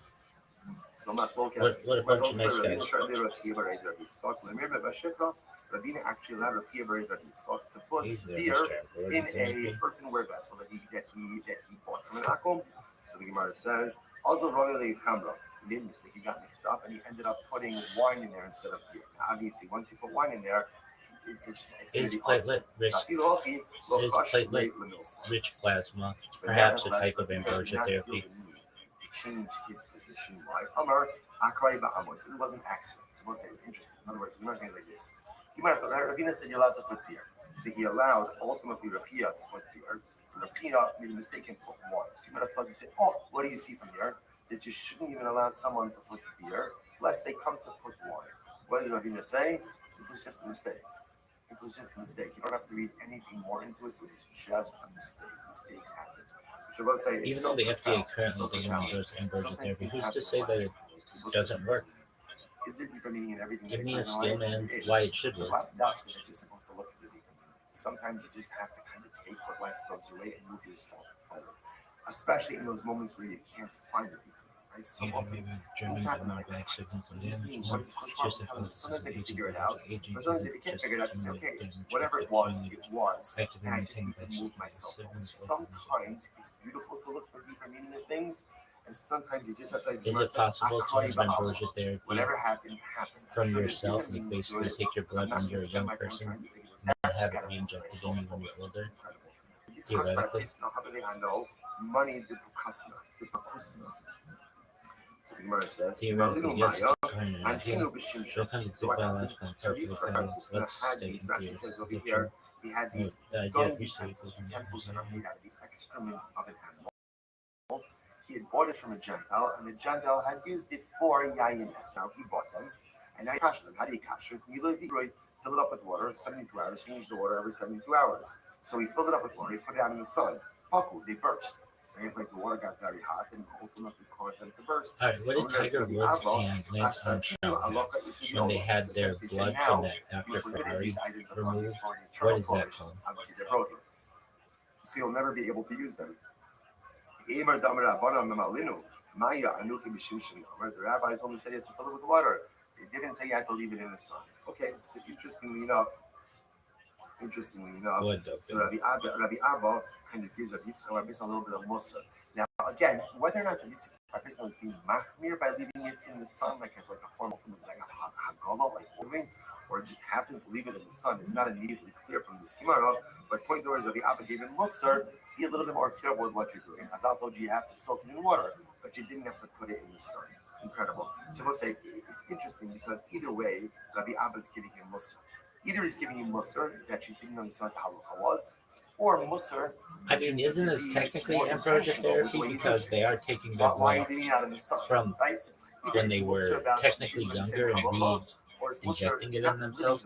I think technically it is. Give me a steel man and say technically it is. Because if there's no intention, there's no seder, stuff breaks. People break. Circumstances. Pure steel man, not ethics, not does it. Yes, you actually can if you define ambrosia therapy by mechanism, not intent. Here's the strongest tech. I love steel man. First, define ambrosia therapy at its most abstract, strip away branding type, and ambrosia therapy is heterochronic blood exposure, introducing blood components from a biological state earlier into a later biological state after physiology. Yeah, fuck yeah. It's interesting enough, the utensil that's made from alum. Alum, so apparently alum is a highly absorbent material. A common objective is response isn't young, still in response. Aging is continuous, not stepwise. There's no biological threshold where young. At 6 month delta is still real biological delta. Blood at the age of 25 does not equal blood at the age of 65, and blood age does not equal blood can be small magnitudes. So the difference is quantitative, not qualitative. Mechanistically, the overlap is real. Blood doping altered. Both assume circulating factors causally influence whole body performance. This is the same core biological function. Intent is not equal mechanism. A very strong technical blood doping's goal is performance and versus goal is rejuvenation. Blood doping is an existing proof that re-infusing earlier blood can change systemic outcomes. The cleanest steel man phrase, if you wanted to defend this in a technical way, the transformation autologous blood doping is a degenerate, short-interval form of ambrosia therapy, differing only in temporal distance and targeted outcome, not in underlying principle. since it was only kept for a very where short the student time, has to understand, even and guaranteeing therefore all of the above, the effect size is tiny compared to decades of plasma. RBC focused transfusion does not equal signal focused plasma. Performance enhancement does not equal tissue rejuvenation. Duration of benefit does not equal longevity of that. So technically adjacent conceptually related, biologically overlapping, but not functionally related. Okay, found student. Yes, technically you can argue it is a primitive time compressed self donor version of ambrosia therapy. If ambrosia therapy is defined as system physiological modulation via heterochronic blood exposure, that argument is coherent, defensible, and non-violent, even if it doesn't prove efficacy. Fuck yeah, I stick by ambrosia therapy, baby. Since they absorb very little, therefore halacha l'maisa, all you need to do is shachshachan, wash them out, ultimately, and it is mutter. That puppy says, Hani hasvasa de ben nefsi, kevan de lo bali tuvin b'shachshachan b'mayim umutar. So we'll see a number of examples of this. So that puppy says, Pasvasa are earthenware vessels of ben nefsi, earthenware vessel particular place. Since they have a very low absorption level, therefore what? B'shachshachan b'mayim, you could wash them out with water, and ultimately, again, it is mutter. Kasi, what about kas? It wasn't, here's what's interesting.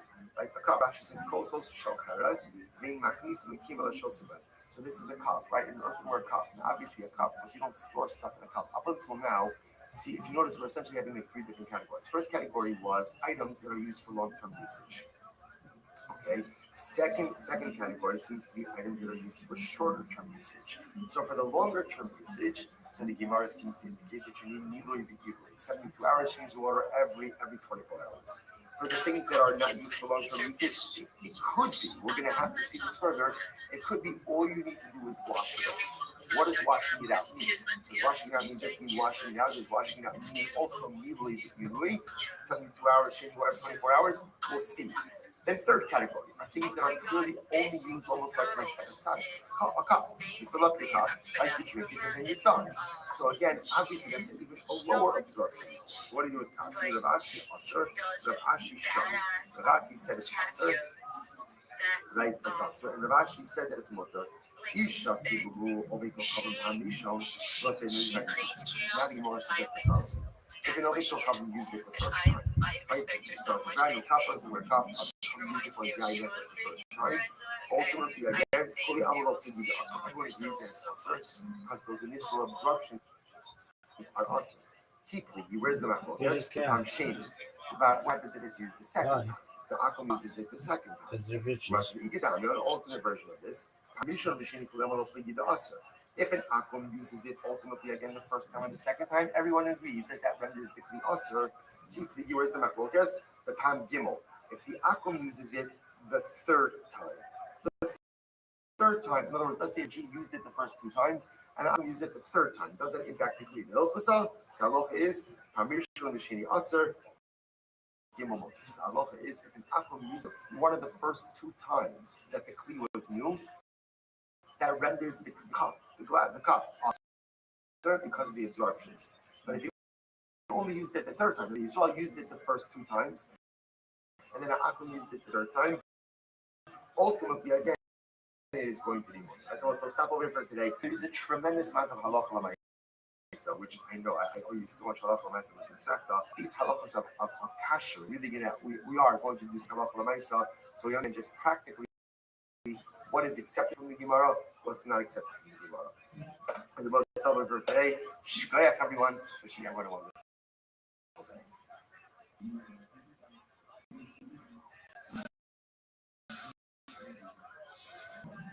The Cheres Hadriani. So it's like Hadrianic, one of the items mentioned in that a Rashi says over here, Eru Dvarim Shosizim, Mishizim.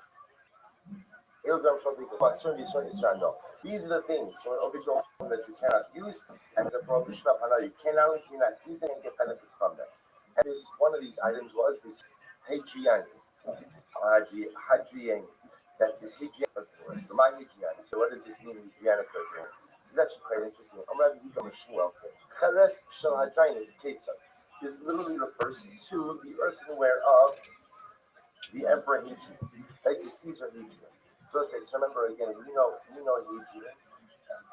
from an infamous perspective, because remember again, it was under the Caesar Hadrian that Adrianic persecution began in the aftermath of the destruction of the second Beis Hamikdash, and again, most notably, that was the era of the Asara Haridi Malchus. It was the era of the 10 martyrs, as well as an incredible number of edicts regarding religious persecution. So, what does this mean, Adrianic earthenware? I'm going to do the Shmuel. So, the Gemara says, Cheres Shel Hadrianus. So, what does this mean, Adrianic earthenware? I'm going to listen to this. Karka Besula Haisam. So what happens? So the Hadrian devised this particular method for widening, and you'll see why this was important. He would take virgin soil that was never worked before. So the idea being that soil was filled with incredible vitality. What did he do? Vanata, he would go ahead and plant vines. And he would go ahead and plant vines. He would make from it wine. He would go ahead and put that wine in brand new earthenware vessels. Clearly means white. Brand new earthenware vessels. And what would happen? And ultimately, again, he would go ahead and keep the wine in there for a while. And afterwards, they would remove the wine from the earthenware vessels. And we'll say, what happened? The earthenware vessels had gone ahead and absorbed the flavor of the wine. So there's a number of combinations of here. Number one, this idea that the wine itself was very strong because it was in virgin soil, or in virgin soil. Number two, this was brand new earthenware vessels. Brand new earthenware vessels, that's what it was saying. No prior. Right? No prior absorptions in the earthenware. Therefore, by definition, the only thing that was absorbed in the earthenware itself is this wine. It was a very heavy absorption. So what would happen? After they emptied out the wine from the earthenware, they would break the earthenware vessel into shards. Regarding the Haddad, and the soldiers, the Roman soldiers, would take these shards with them wherever they went. So on him, the monthly part of the destruction was everything went to the tower, it was going to be charged again. And whenever they lost the wine, what would they do? They would fill a container with water, put the shard into the water, and they would drink it from the shard and create for them wine. Already, so the Rishon Shalom, the Shlishi Shalom. And what's amazing about the Rishon is that the wine is so strong that the third use of that shard is the equivalent ultimately again to first tier of power wine. So let's say, the third time of using that shard to constitute wine, that wine that came from the third usage was as strong and as good as our first tier wine. Okay, so let's say, so the idea being what? This is a strong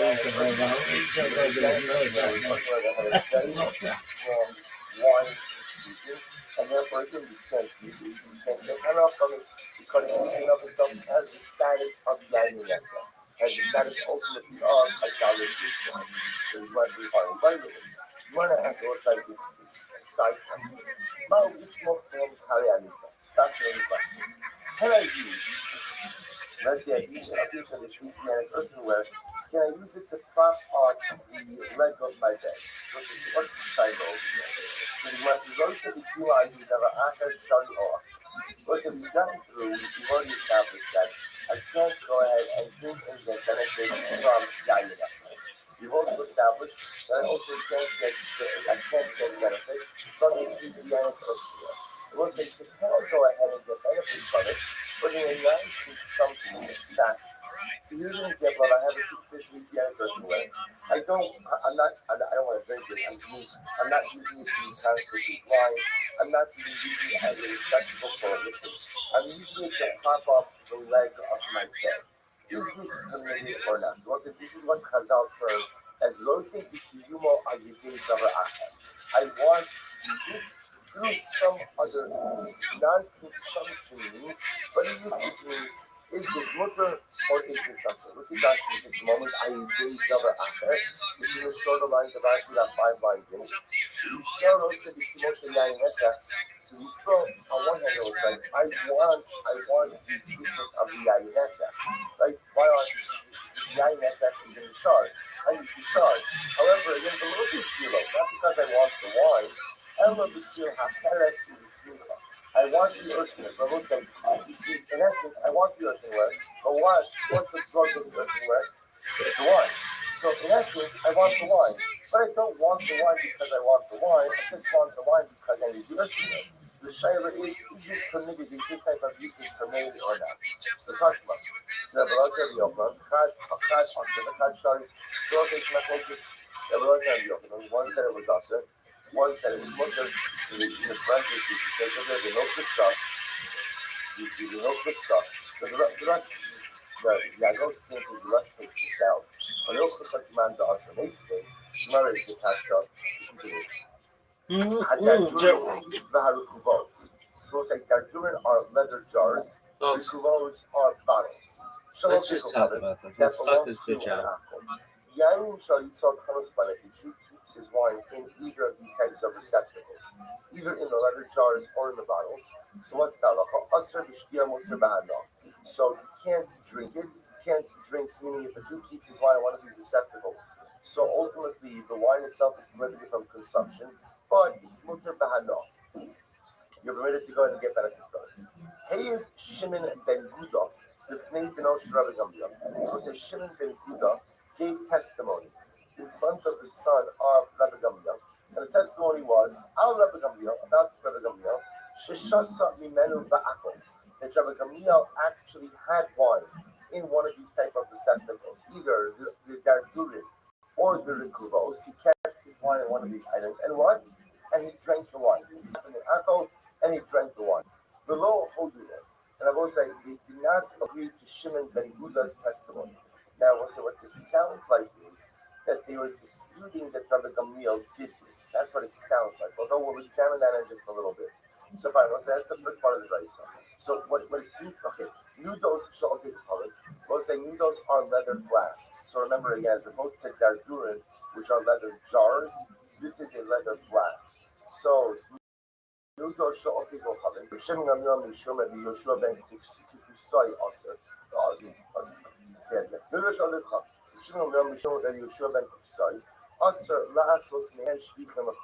listen to this. It's actually quite interesting. And this is more relevant to our question at hand. So let's say I have a leather flask of an apple. So to keep my wine, and that we've already established is Look at this. what about taking that leather flask and making it into a saddle for my donkey? So let's say, so this is our Shiloh. I understand that the item is prohibited for use in a particular way. What about if I want to use it in a different kind of way? What's the steps? You have a leather flask of an apple. I know that I can't keep my wine in there, also because of the yain nesach absorptions. But can I go ahead and make it into a saddle for donkey? So that's the shaila. So the Gemara said, so the Gemara quotes Rishon, the name of Rishon Kufsai, who says that it is awesome. First white line. So this is our case. This is a case of where I take an item that is normally prohibited because of yainesa. I can't store my wine in there. But I don't want to use it for my wine. Instead, I want to use it for something else. And we see that what? That it's also. So also that would seem to go ahead and answer the question that what? That if I take one of these Adriatic earthenware shards, I cannot use it to prop up the corner of my bed. Because again, that's still considered to be illegal usage of a prohibited item. So the Gemara says, but using the same logic, the misban. I will say, watch this. If you're going to tell me that I can't take the nodos, I can't take the leather flasks of an oven kochavim, and I can't make it into a saddle, which tells me that what? Is going to be asar. Based on that, I shouldn't be able to purchase kankanim. I shouldn't be able to purchase the jugs of oven kochavim. I will say, yeah, what do people used to do? Can I purchase the jug of an oven kochavim to use it for my wine? So everybody established that the answer to that is no. What people used to do, used to do is as follows. I would purchase these kankanim for what purpose? For a planter. I'm not going to use it for my wine, but again, I get a good deal. That's not a good deal. I get a good deal. I'm not going to use it for any other liquids. I'll use it as a planter. I'll use it as a fruit bowl. I'll use it for whatever. Just not for wine, not for this logic, Listru, right? Listru Lemispun. Well, see, using this logic, then what? It should be Usr. Why? Because it looks like it would appear that we hold that if somebody ultimately, again, wants to use a prohibited object, but not in a prohibited way, in a prohibited way, the use of the object should still be permitted. I want to say, what's the raya to that? The raya to that would seem to be that I can't take the node and make it into the saddle. I can't take the leather flask. I can't take the leather flask and ultimately again of the aqua make it into a saddle. To which the Gemara says that's the case. I shouldn't be able to purchase the jugs either and use them as a planter. Maishna no, those are Maishna Kankane. Notice like why is it that Rabbi Yeshua ben Kufsai said, I can't take the leather flask and make it into a saddle, yet it seems to me that I can buy the bottle of an overkill pump and use it for something else as long as I'm not storing wine in there. To which the Gemara says, I'll tell you why. Fuck, I'm really the rabbi. I'm the biggest rabbi, sexiest rabbi of all time. Smartest one, too. Dick Sling and Pimp. Are you really Dick Sling and Pimp? Notice, people don't question that because they know it. They're obvious. It's obvious I'm a rabbi, too. All the time, people just asking that question keep themselves entertained. I could cut a piece from the saddle and I'll use ultimately patch my node. That's the concern. That's the concern. And then again, ultimately, that's going to be significantly problematic. So because even though once I make the node of the aqua into a saddle, it is still essentially, it can still be used for node replacement parts. That's what I'm concerned about. And the Pashtos leather flasks sprung a leak here and there. I can patch it from my saddle. That's what's going to be problematic. That's why Rabbi Shimon Kutzai said, can't go ahead and purchase the node of the Ovid Kavim, even if you're going to make it into a saddle. Ulamanta Amar, Lord Sebik Yumo, Aidi Dava Acher, Osir. So we'll say, but 1 second, the opinion we said that by the case shards, Folks, you cannot go ahead and use it to prop up the because those of the Yumo, if you want the existence of the prohibited, even though you're using it in a non-conventional way that is still usher, Maishna Kankana Desharu, why is it about that kind of allows me to buy the bottles of the Ovego Chavim? And as long as I'm not using it to start using it as a planter, then why does he say it's okay? So listen to this, and here's really where the crux of the issue. Venus athleticism? Over there, the Isser is not the end, right? The Isser is what's the right here. I'm sorry. Stand. Right? The Isser is not extending. The Isser, right? The Isser is not extending. The Isser itself is not in existence, right? Not in existence. Masha'in came by Egypt and earthenware is in existence. So they'll say, what is that? What it means is as follows.